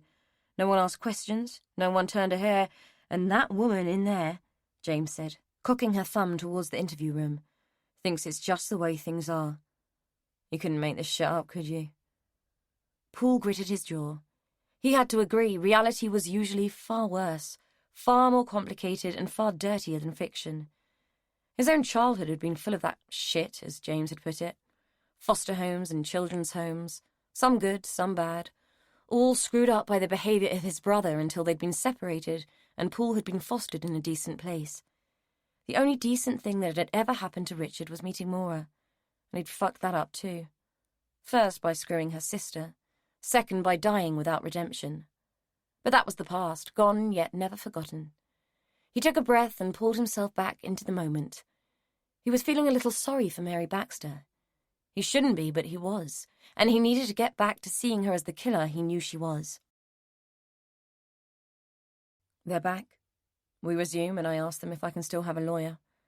He says I'm not under arrest, but that I can have one if I want one. He says he already told me that when he started the recording. I don't remember. My mind is too full of the past. I don't want one. There's no point. I just want it over with, but it's the principle. I know he wants to add yet when he says I'm not under arrest. I can read it on his face. I'm good at faces. He's asking me if I can tell him what happened to Estelle. Of course I can. I can tell him everything he wants to know. He won't like it, though. I got ill, I tell him. He smiles indulgently, not getting it. I was ill. I couldn't work. I couldn't go in for 3 weeks. I was so ill I could barely move. Jamie was going downhill fast and I was out of action. It was a very stressful time, given that I'd been told we had to move out of the flat, too. Jamie didn't want to leave and he was driving me up the wall with his complaining. I was at the end of my tether with everything by then. I had to drag myself back to that house, up those stairs, towards that room, towards that same shitty, depressing, god-awful existence. I knew she'd be upset. She'd have missed me and given them a bad time, and I was worried. When I got there, she was dead. My poor sweet lady, all on her own in that stinking room. Not one of them even thought of her. No, that's a lie, they did, but too late. They pushed a bookcase across her door and pushed her out of their minds. They killed her, and my services were no longer required. I had tended their sick, buried their dead, kept their secrets and slaved for them, and they didn't want me anymore because she was gone and I had served my purpose. They were going away, leaving her, leaving me, leaving Gordon. And I was angry. They were taking the money and running and leaving me to clean up the mess. I loved her and they let her die. They thought I didn't know what they were planning, but I've been listening at keyholes all my life. I'm quiet. I'm discreet. They forget I'm there. Everyone forgets about Mary Lou. And that nurse forgot about Jamie. He's tensing up. He's not happy about what I did to the nurse. I knew there was something between those two, and it's written all over his face. I should probably feel sorry for him, but I don't feel sorry for anyone. Not anymore. I'll tell you what I did to Estelle, shall I? He leans forward, all ears, while the woman just looks at me like I'm shit on her shoe. I made her face what she'd done. I drugged her with the same shit she'd been drugging Gordon with for years, and I dragged her up the stairs and locked her in the room with Jane, with the stink and the flies and the desperation, and I let it do its work. I didn't kill her, she killed herself. Wouldn't you if you had to face what she'd done? I ask it, but they don't answer. They don't say anything for a long time. I hate the silence.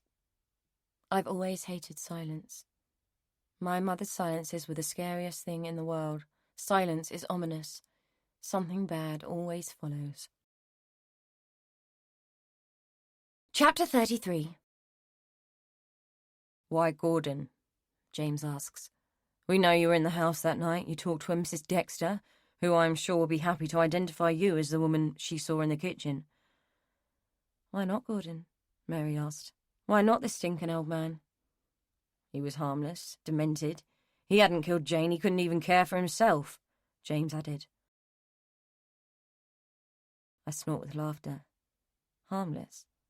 A man who wouldn't acknowledge his own child and who married a woman he couldn't stand just to keep up appearances. Harmless my arse. He locked his wife in a room and left her to rot.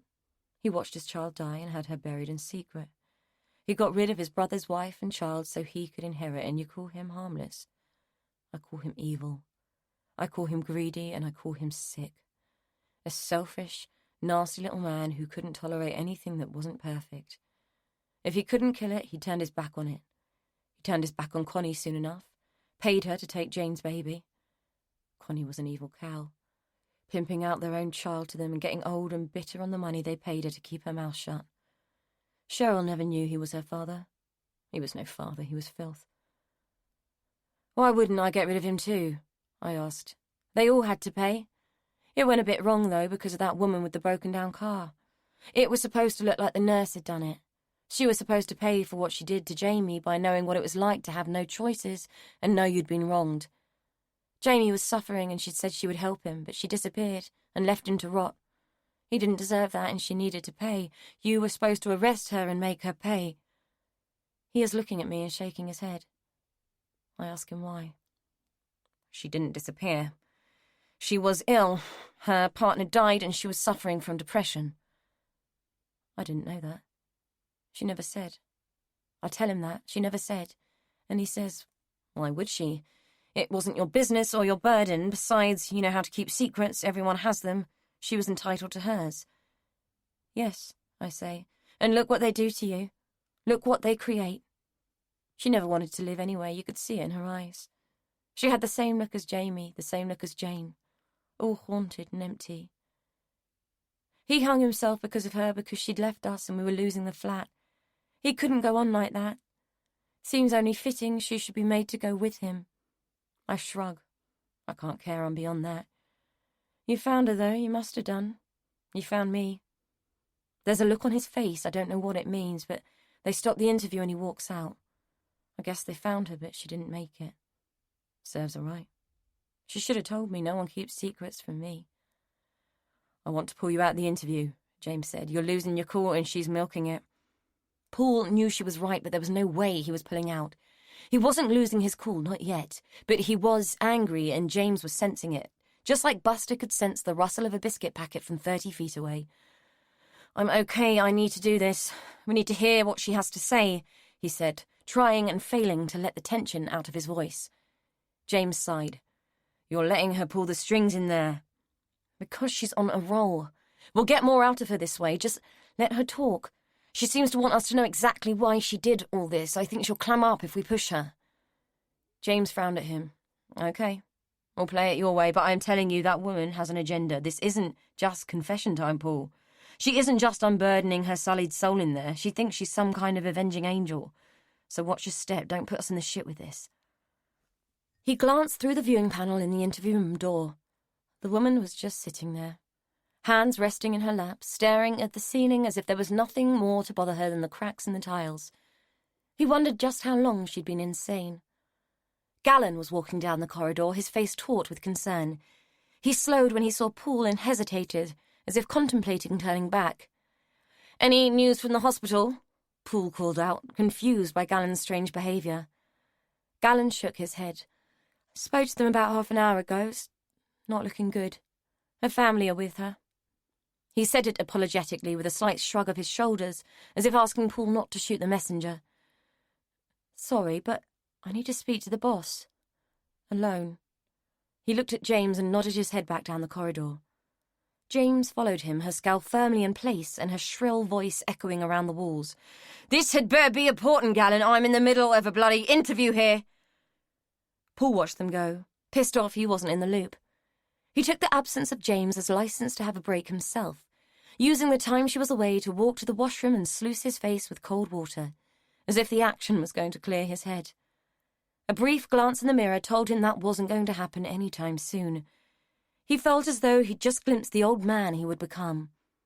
Back in the corridor, James looked troubled too. He had no idea what had transpired between her and Gallon, but whatever it was wasn't sitting easy on her. When she spoke, she was terse and avoided his questioning look. Okay, one more bout with the Butcher of Essen, then we break. She can sweat it in the cells overnight. They had barely sat and started recording when Mary opened up again, spilling information as though it was a rising tide inside her. I didn't have much sympathy. She killed Sorrow. The nurse, that is. She broke his neck, just like she broke Jamie's. Sorrow, he says. I sigh and wonder why he can't keep up. The bird, I tell him. We found him as a fledgling. Hand-fed him, gave him to Jane for company. Tame as anything he was. She called him Sorrow because he was alone too. That's when I lost it with Cheryl. She never saw to Jane, but she knew she was there. Knew she and the bird would need food and water if I wasn't coming. Knew I was sick, and she left them to die. I'd have dragged Jane's body and put it on her doorstep if I could, the bitch. Had about as much conscience as Connie, and she had the conscience of the devil. And to think I was always so nice to her, felt sorry for her. I thought it was a bit bad when she kept dating men and they never wanted a second. Poor cow must have thought all her Christmases had come at once every time one of them said yes. I laugh, but it's not funny. It's cruel. but not as cruel as starving a woman to death because you're too scared to go up the stairs and too scared of your mummy to do the right thing. He's going a bit green around the gills, and I haven't even begun to tell him what I did to Cheryl. But he knows that already. He's seen the results. My pretty mess in the kitchen. I am my mother through and through. She took the ear of the man who didn't listen. I took the tongue of the woman who talked when she shouldn't have, and kept quiet when she should have spoken up. I took the eyes of the woman who saw it all and did nothing. That's justice, not this lily-white questioning and whatever comes after. It was your fault, I tell him. You lot forced my hand. I'd have done it nice and clean if you'd just arrested the nurse and played along, but no. You let her go and I had to deal with her too. Cheryl let me in, silly cow, thought I was a friend. I'm no one's friend and no one is mine. Why did I butcher her, he asks. All I can do is stare at him. It's like he's not listening, not taking this in. I was angry, I say. It's as simple as that. I took the eyes that would not see and the tongue she held too tight. It was justice. My justice. How many times do I have to explain? I can see the expressions on their faces. The disgust, poorly disguised behind learned impassiveness. I'm not all bad, I say. I didn't kill the dog. Thought about it, but I didn't. I didn't kill Moss either, though you could say I encouraged him to do it himself. He'd been helpful in getting the nurse to the house for me, but then he would have been. I had his wife, I had his source of money, and I had his secrets. They were planning to run, you know, him and Elizabeth. Thought they could just walk away and forget what they'd done. Had a bloody key to their house, too, and the bastards didn't even ask for it back when they told me I wasn't needed anymore. I wasn't needed anymore. Can you believe that? I laughed, but I can see they don't get the joke. She was going to meet him at a holiday cottage she'd been stupid enough to print the booking confirmation for. He was under the impression that if he did what I wanted and got the nurse to the Grange, that I'd let Estelle and Elizabeth go, and they could all fuck off into the sunset with the money from the land. How stupid can you get? I sent him a picture of what I did to his wife, and sent him one of what Estelle did to herself. I guess he weighed up his options and did the decent thing. First decent thing he ever did. Shame that fucking nurse didn't follow suit. That was it. Paul had had enough. He made a slicing gesture across his throat and James called the interview to a halt.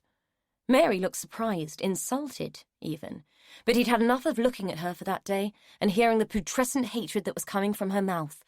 Yes, he was being unprofessional and he knew it. James had told him not to land them in the shit. If he'd had to spend one more second in that room with Mary, he might well have done just that, by smashing the mad bitch's face in. He stalked to the door, ready to wrench it open and put as much distance between himself and Mary Baxter as was humanly possible.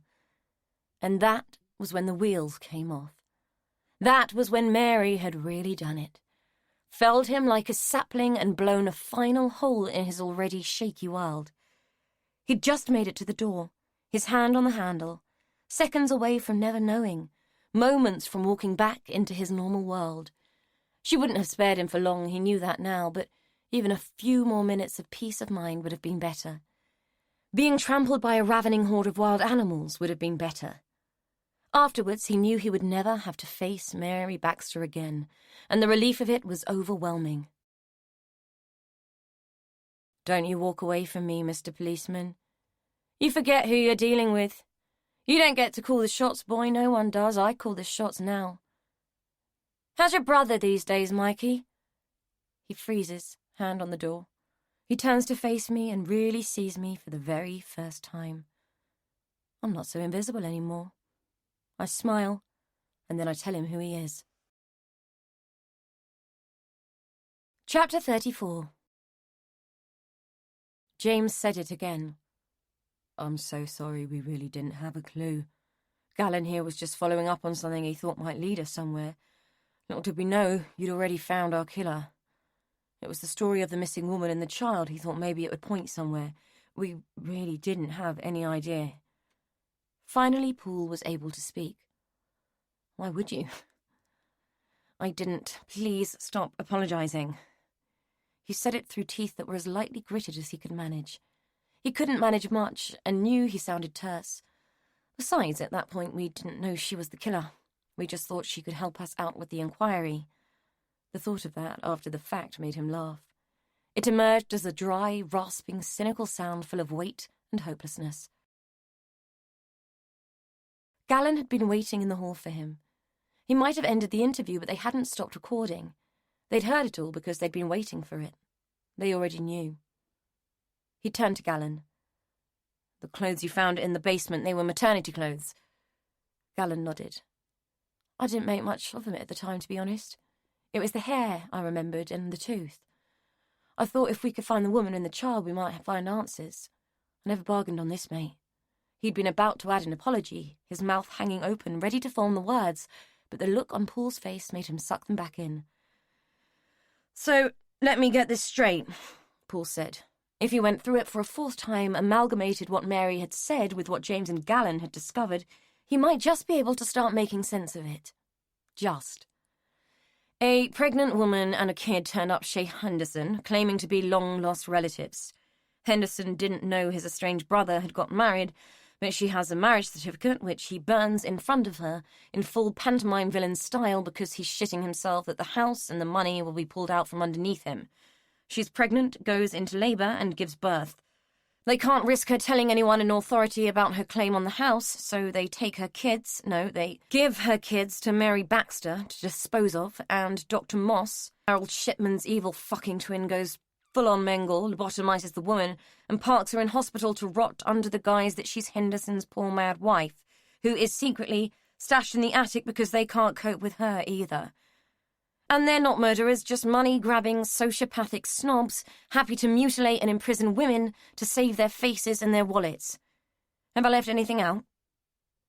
The précis of Mary's tale was delivered on a platter of cynical disbelief, garnished with disgust and seasoned with bile. James, her eyes wide with worry and her trademark brow rippling with tension, nodded. "That's about the size of it, yes. If Mary Baxter is to be believed."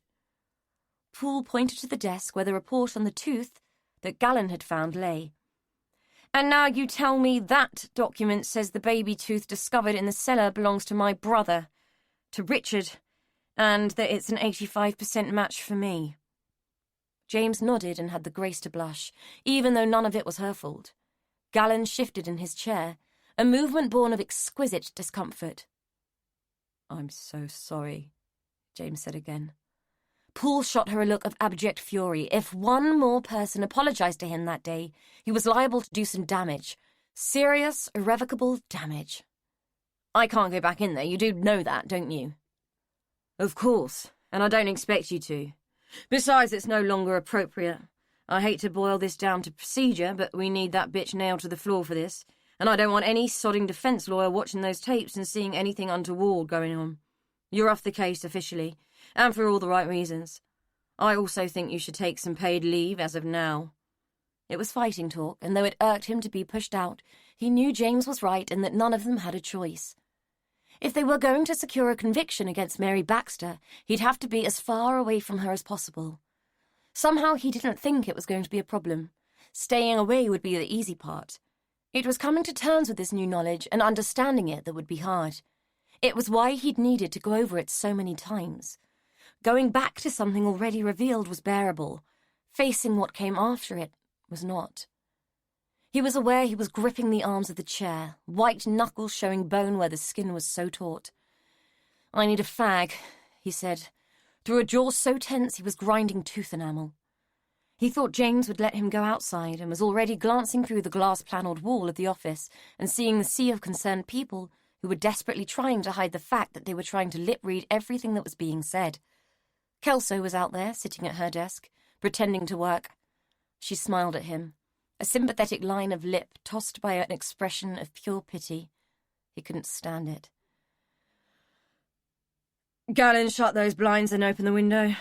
"Here," she said, opening her drawer and fishing out a small round tin, the kind that usually contained boiled sweets. On this occasion, it contained the remains of several skinny, hand-rolled cigarettes. She passed it to him and shrugged. "Needs must when the devil drives, and discretion is the better part of getting away with having a sneaky fag in the office." She followed it by producing a can of air freshener too, and placing it on the desk as if subterfuge and rule-breaking was something she'd distilled down to a fine art. Poole smiled, the hint of it breaking at the corners of his mouth and creeping across his lips until it was a full-blown smirk, which had the effect of making James relax her face too. Conversely, Gallon exhaled as if he'd been holding that single breath in his body for an hour. Poole watched as the man visibly sagged with relief. "Feel free to remove yourself from the vicinity for the duration, Detective Constable. I have no desire to force you to witness a crime taking place or to sully your lungs," James said, eyeing the DC and speaking with her tongue firmly in her cheek. "Don't be daft, boss. I've been here since well before the smoking ban. If my lungs are screwed, they're screwed. Besides, I don't fancy running the gauntlet out there," Gallon said, nodding to the office that lay beyond the blinds he'd just closed. "Why do you think we're staying in here?" James quipped, as she produced a skinny roll-up from the drawer and proceeded to light it. Poole lit his own cigarette and inhaled. He was beyond caring about the fact that he ought to give up and get civilized at that point. That was the trouble with addiction. The first thing you craved was the worst thing for you. All three of them sat quietly for a few moments, watching the smoke make pungent and languid curls in the air, before it found itself discreetly fanned out of the window by Gallon. He was using a case file for the job, which is another thing that induced a wry smile from Poole. "Richard died from a drink and drug OD in the cells downstairs, as you well know," he said, surprising himself with the statement. It had been terse and aimed at James, who'd long been forcing him to face that demon. Before that moment, he'd been determined not to talk about it, but the smoke seemed to have loosened his tongue. "We weren't close. To be honest, he was a complete idiot, which is why you have his DNA on file. I'll bet he spent more hours in a day in this place than I do." He gave a small laugh and saw it reflected in the wry smiles of his colleagues. "We didn't grow up together. I think the first foster home had us both, but they couldn't handle him. He was only young, but he had problems even then. Not surprising when you think about what we've just been told. Anyway, he went one way, I went the other. I didn't even really remember I had a brother until my 20s when I got curious and tried to find out why I'd been dumped as a baby. You don't think that stuff's going to bother you, but it does, and it needles at you. My wife at the time pushed me to do it, and I thought I had nothing to lose."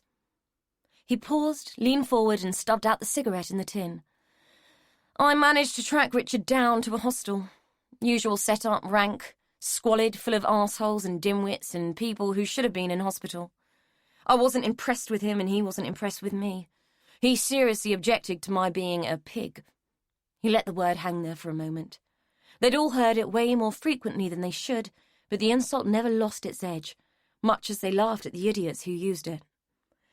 "But, as usual, he was happy to take money off me.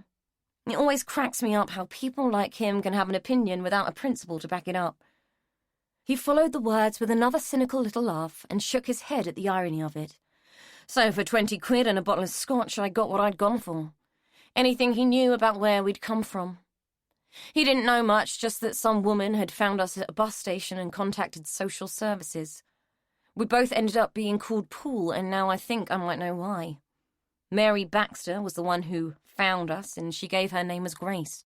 I'm guessing someone at social services must have been a Bronte fan and lumbered us with the name.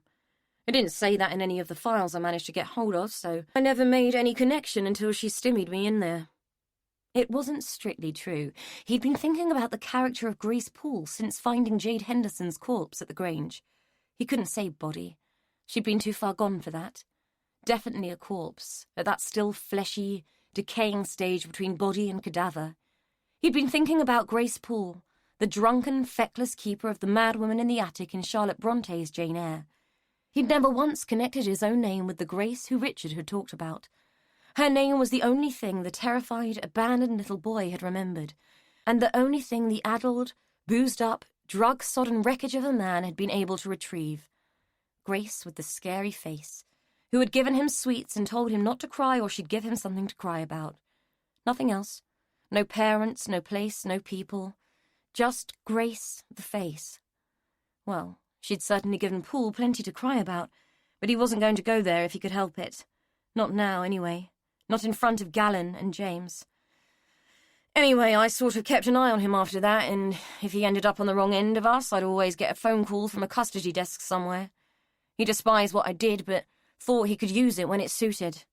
He could never grasp that I upheld the law and couldn't bend it for the sake of convenience. Unlike some, he thought. People like the Hendersons, who didn't just bend the law but made it into an abstract, unrecognizable mutation. He was good for a while, met a decent woman, seemed to sort himself out until he fucked that up too. Then one day I finally got the phone call telling me he'd died. He didn't do street drugs, but he'd abused alcohol and prescription drugs. He'd choked to death on his own vomit. Accidental death. He glanced at Galen. That's why you never see me with anything stronger than an orange juice and why I became a detective, so I didn't have to deal with drunken twats in the cells every day. He lit up another cigarette because the next bit was going to be harder. So here we are. I'm the second son, and he's the missing kid, and our mother. He trailed off, unable to say it. Unable to put into words the picture he had in his mind of the one ethereal wisp of a woman who he'd last seen whispering to herself and clinging to the walls of a small room in a psychiatric hospital. Food down her nightgown, knots in her hair, and spittle clinging to the soft lines of her slack mouth. He'd been repulsed by her. There was no other way of putting it.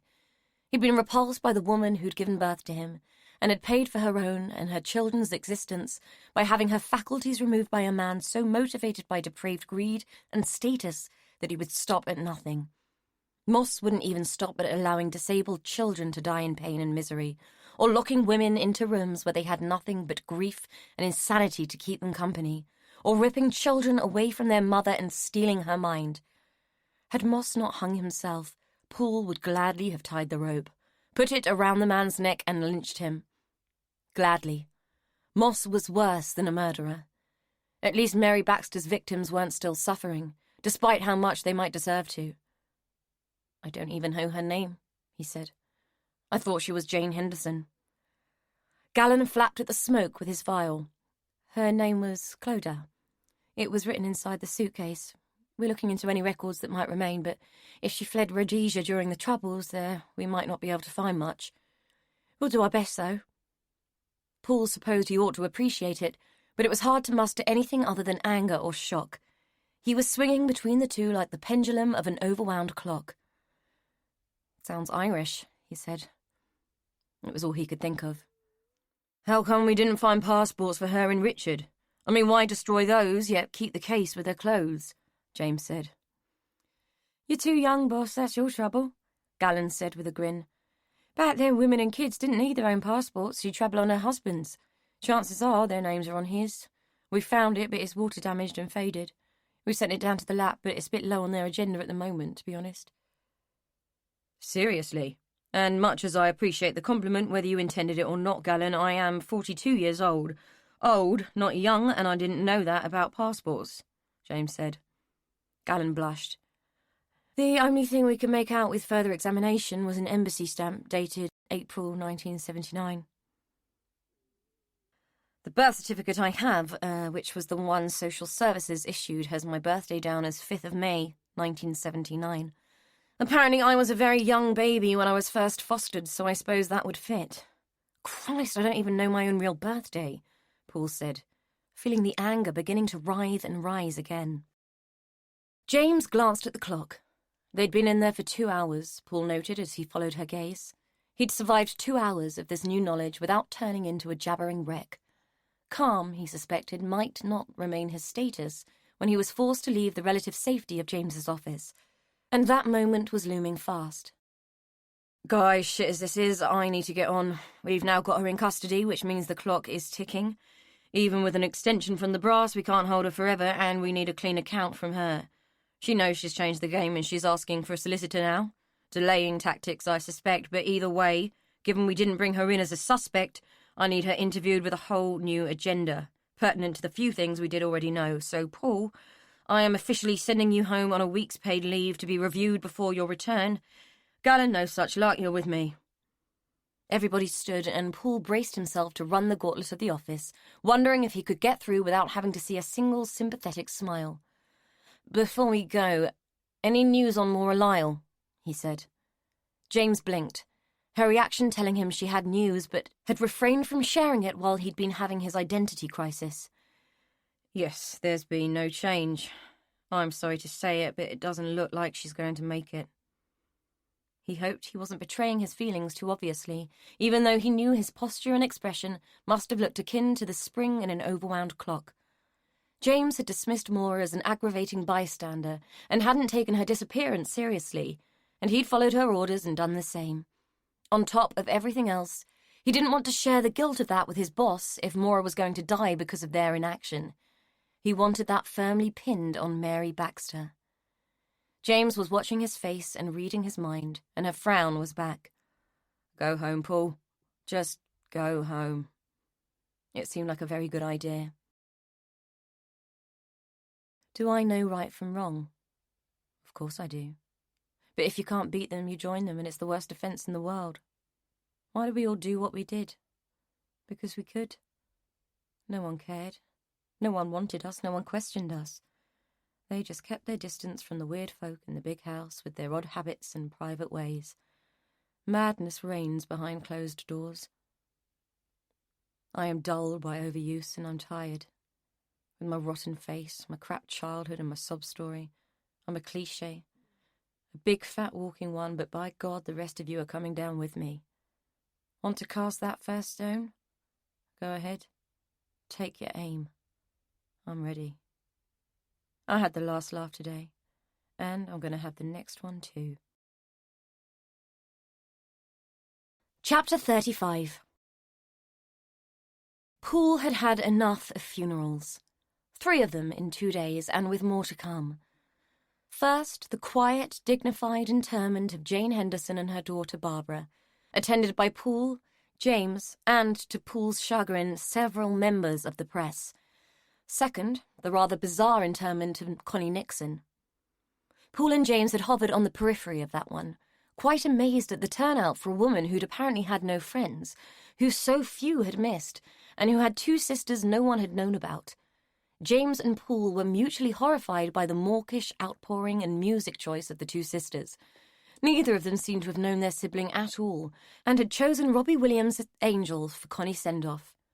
As the first bars rang out, Paul suppressed a smirk, and James resorted to hiding her face in her hanky. D.I. James hadn't liked Connie. No one had, and it had been made plain often enough.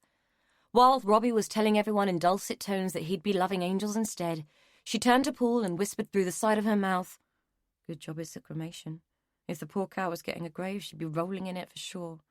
Please don't tell me we have to go to the do. I don't think I could stand the thought of not being able to arrest people for being disingenuous bastards." Paul was inclined to agree, but less inclined to voice it. They were only there because the brass were worried the 2 sisters might sue. Connie had died during a police interview. It was delicate ground. James had visited the sisters, 2 spinsters who shared a bungalow 10 miles outside of Essen, and had declared them reasonably dotty and unlikely to make waves if they were treated with care. While Robbie droned on incongruously, Paul's mind drifted elsewhere. It had to. He'd have to get up and walk out otherwise. He was thinking about Maura. He'd done an awful lot of that lately, and they were not easy thoughts. The team had retrieved her car from the White City flats, and it had been in the compound at the station for a few days before her sister Denise had come to collect it. In the meantime, they'd been all over it, matching the blood from the hidden lobby at the Grange with the blood in the car's boot. Mary had said the incident had been merely opportune, that Maura had turned up out of the blue, and, taking her chance while she could, Mary had smacked her with a brick and forced her back to what she considered the scene of Maura's crime, Jamie's bedroom. Evidence from the car had seemed to fit Mary's story, and there was no need to hang on to it afterwards. Maura wouldn't be needing it. Someone had taken the teddy from the rear footwell, wondered at it, then discarded it when they realised it had no bearing on the case against Mary. Gallen retrieved it and secured its release from the evidence room, realising where it had come from when he noticed the tiny embroidered stitches on its ear. He gave it to Paul because it had been Richard's, and someone, their mother he supposed, had lovingly embroidered JH on its ear, in tiny, exquisite stitching. Gallen had also come up trumps with the Rhodesia Zimbabwe search, producing copies of both a marriage certificate and a birth certificate for a John Mark Henderson, son of Clodagh and Robert, and heir to Essen Grange and all that came with it. Richard had been the missing boy. His name had been changed, his inheritance torn away, and he had died drunk, alone, and choking in a cell. All because Gordon Henderson was a greedy, murdering bastard. All because, in Paul's opinion, the Grange was an evil, soul-sucking place that oozed corruption. Could a house do that? He'd spent enough time there to suspect that it might. Clodagh had been a farmer's daughter, not rich, not important in any way. No surviving family that Gallon had been able to trace except the distant cousin, and Poole, which meant Clodagh was the current legal inheritor of the Grange, which, given her mental state, made the Grange Poole's problem. Somehow he didn't think he'd be getting over things and moving in any time soon. Was it still arson if you burned down your own property? He should know, he supposed, being the law and all. As it had turned out, the Grange had been mortgaged up to the gills and wasn't worth a penny. Anything left over from the land sale would get sucked up in the payment of inheritance tax and debts. Until this point, Poole had never considered that the wages of sin could be physically inherited, and that despite their origin, or who had earned them, the government would still want their cut. The irony was excruciating but strangely bearable. One way or the other, by the time the vultures had descended and picked over the bones, there would be nothing left for him to worry about. The government could have Essen Grange with Poole's pleasure. His attention was pulled back to the funeral. People were filing out, led by the two black-clad sisters. The little entourage dragged Poole's thoughts into the present, and he realized that while he'd been mentally elsewhere, he'd missed the prayers. He considered himself agnostic when it came to the great Redeemer, but you never knew. He guessed it didn't do to completely disrespect the guy when you were in his house. He had no inclination to pray for Connie. She didn't deserve it, but he felt like putting a word in for Maura. When everyone else had gone, and James's back was turned, he looked heavenwards and saluted Maura with a silent, blown kiss and a tiny, unspoken prayer.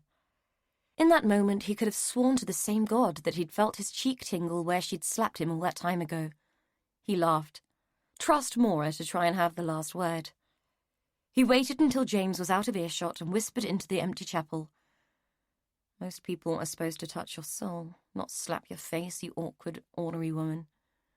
I'd like to have known you better, and I can't say it's exactly been a pleasure, but I'll catch you on the flip side, Maura Lyle.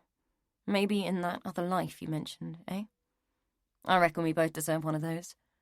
I think I might have quite liked you if you hadn't picked the wrong brother, that is. He gave God a wry smile and hoped the message would get through.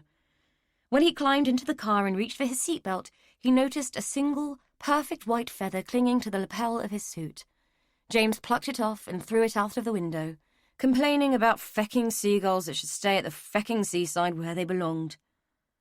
Poole watched it for a moment, floating away, wheeling and whirling on the breeze. It seemed these women still had the capacity to irritate the bejesus out of James, even if Robbie Williams had declared one an angel. The thought of it made him crack the first genuine smile he'd had in an age. He called himself a sentimental old sod and started the car. Where to, boss? The pub, Egypt, where else? There were no more feathers, least of all in the sleazy little pub he'd found where he nursed an orange juice and she sipped at a glass of stale red wine. It wasn't a place for angels other than those of the fallen kind. He and James fitted right in.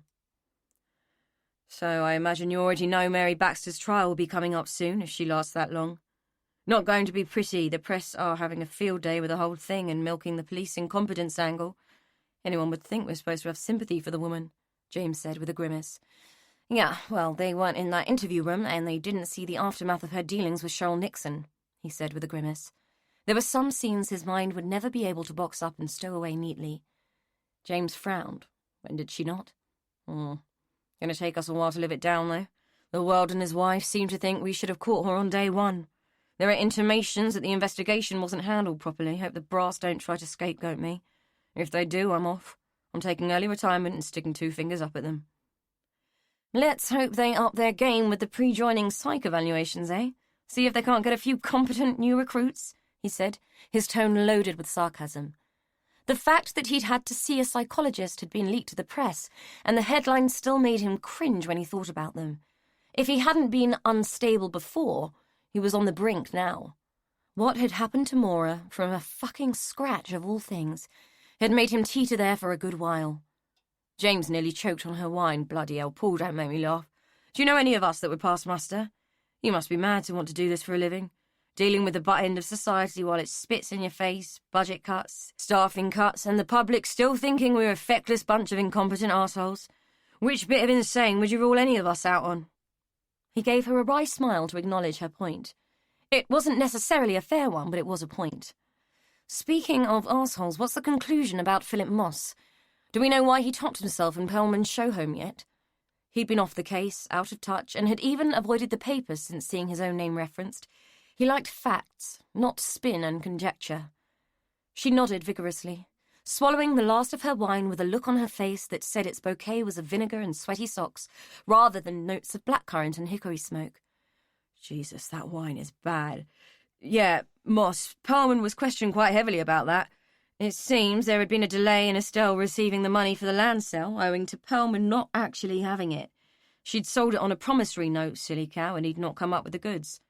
Moss had been there putting pressure on about the money, then he received a picture of his dead wife taken by the delightful Mary. He deleted it from his phone, but the tech boys managed to retrieve it, and it wasn't pretty. We think, if we could believe all of what Mary tells us, that he thought he could pay her off. Kelso did extensive searches into his finances, and they didn't exactly live within their means, and it seems Estelle had been creaming off Gordon's money for years to subsidise Moss. This is pure speculation, and we'll never know for sure, but he must have had a serious hold over Estelle. Or maybe they were just so tied together by their snobbery and secrets it had become some weird kind of menage a trois. So I reckon maybe he saw Elizabeth dead and, being the convoluted frickin' weirdo that he was, decided to blame Perlman for not moving the money and bring him down by topping himself in Perlman's pride and joy. Needn't have bothered. Perlman was sinking quicker than a pair of lead knickers anyway. I guess we'll never know, but it's a scenario that fits. I'd prefer it if Moss hadn't topped himself, of course. Personally, I'd have liked to see him rot for the rest of his days in a Cat A prison in a cell with some similarly nasty bastards. It was a sentiment Paul could share. Of all the evil people mixed up in this unholy mess, Philip Moss had been the worst.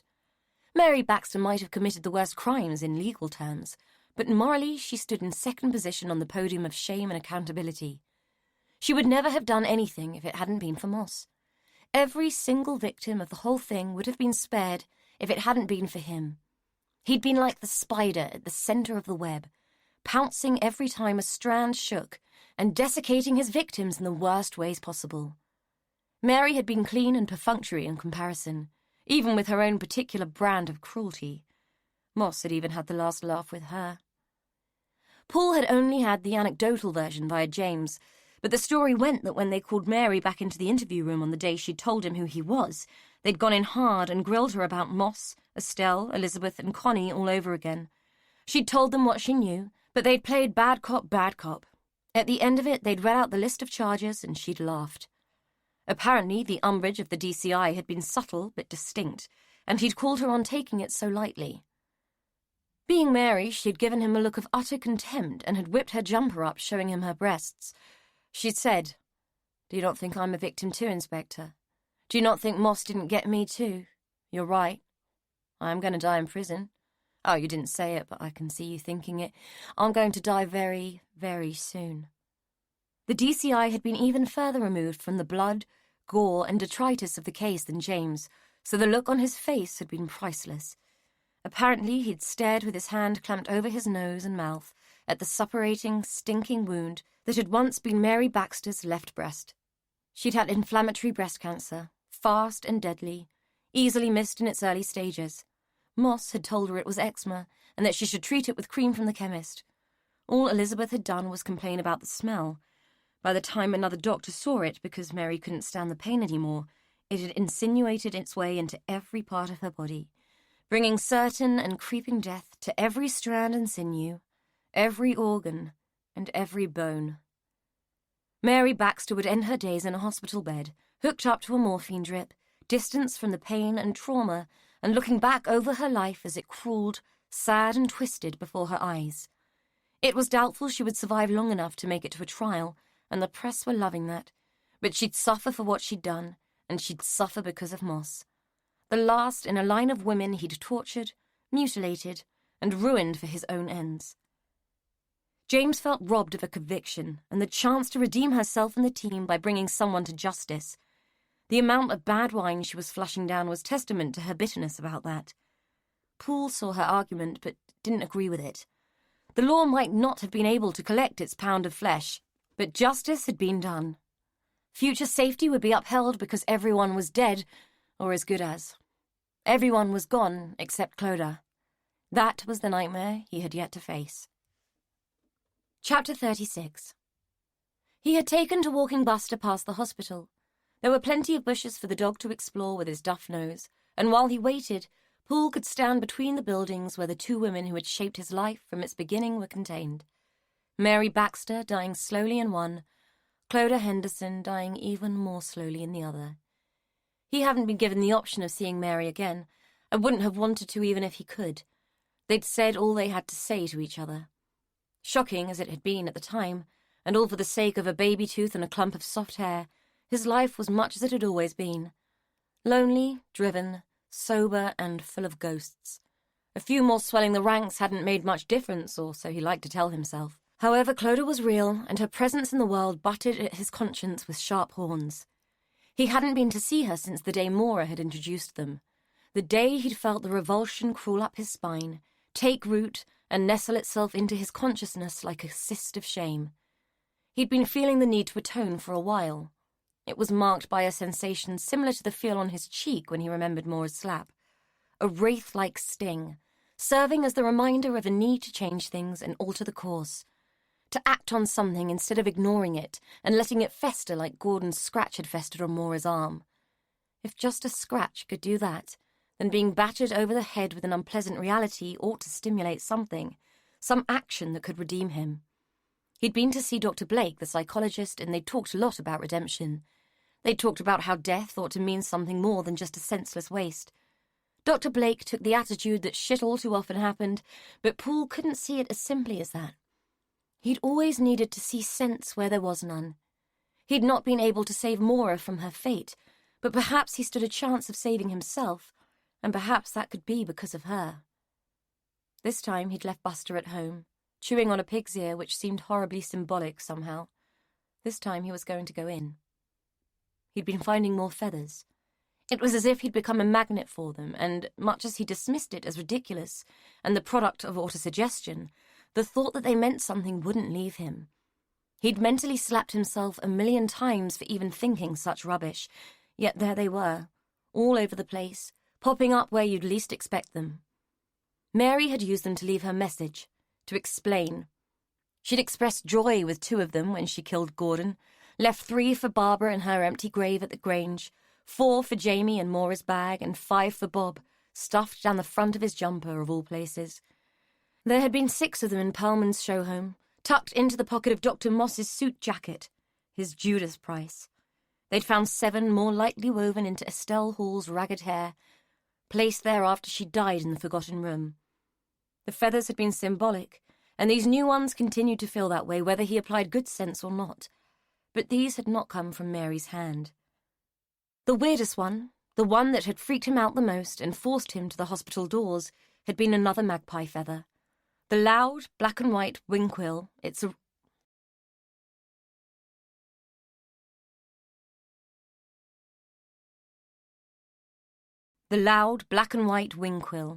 origin unmistakable, that he'd found trapped under the windscreen wiper on his car. One for sorrow. Of course it couldn't be. He didn't believe in messages from beyond the grave. Neither did he believe in guardian angels, but he needed to stop noticing the bloody feathers, to stop seeing signs, and the only way he knew how to do that was to face the only thing that was left. Clodagh, in a clean dress that hung from her bones like a worn sheet on a clothes horse, didn't even look up when he entered her room. Even though a girl called Kaylee or Keely, he couldn't remember which, had cheerfully and patronizingly told her she had a visitor. "I'll leave you to have a chat," the girl had said, as if the hope that Clodagh would indulge in chat might override her clear inability to do so. Poole watched her for a while as she looped the room, feeling her way along the walls with hands like creeping white spiders, searching out the cracks and imperfections, hesitating, examining, then moving on. She was muttering to herself, soft susurrations of sound that made no sense. "I bought something for you," he said, pulling the mouldering teddy from a carrier bag. She ignored him and carried on inching her way along the hall. He watched her make the circuit twice and knew she'd get to the window soon, and that her spider fingers would trace its edge until she reached the wall again. He put the bear dead center, where the afternoon sun lit him up, made his worn fur glow and resurrected him for a few moments. When she reached the spot where the bear sat, she stopped, her body jerking at the interruption. Paul felt a lurch of concern. He'd interfered with the thing that comforted her. A shard of guilt pierced his conscience. Who was he to disturb her solace? He was only the second son, the one she'd never known. He was about to move and retrieve the bear when he saw one of her hands snake towards it and spider crawl across its foot. Eyes widening, breath held. Confusion and what might have been pain flickered across her face, and in that moment, Paul had to wonder which parts of her mind Moss had tried to destroy and which he had failed to ruin. Perhaps Mother's love was too primal and too deep a thing to be destroyed so casually. A tear, a wet grain of anger and regret bulged in his eye. He left it there. Some things you were supposed to feel.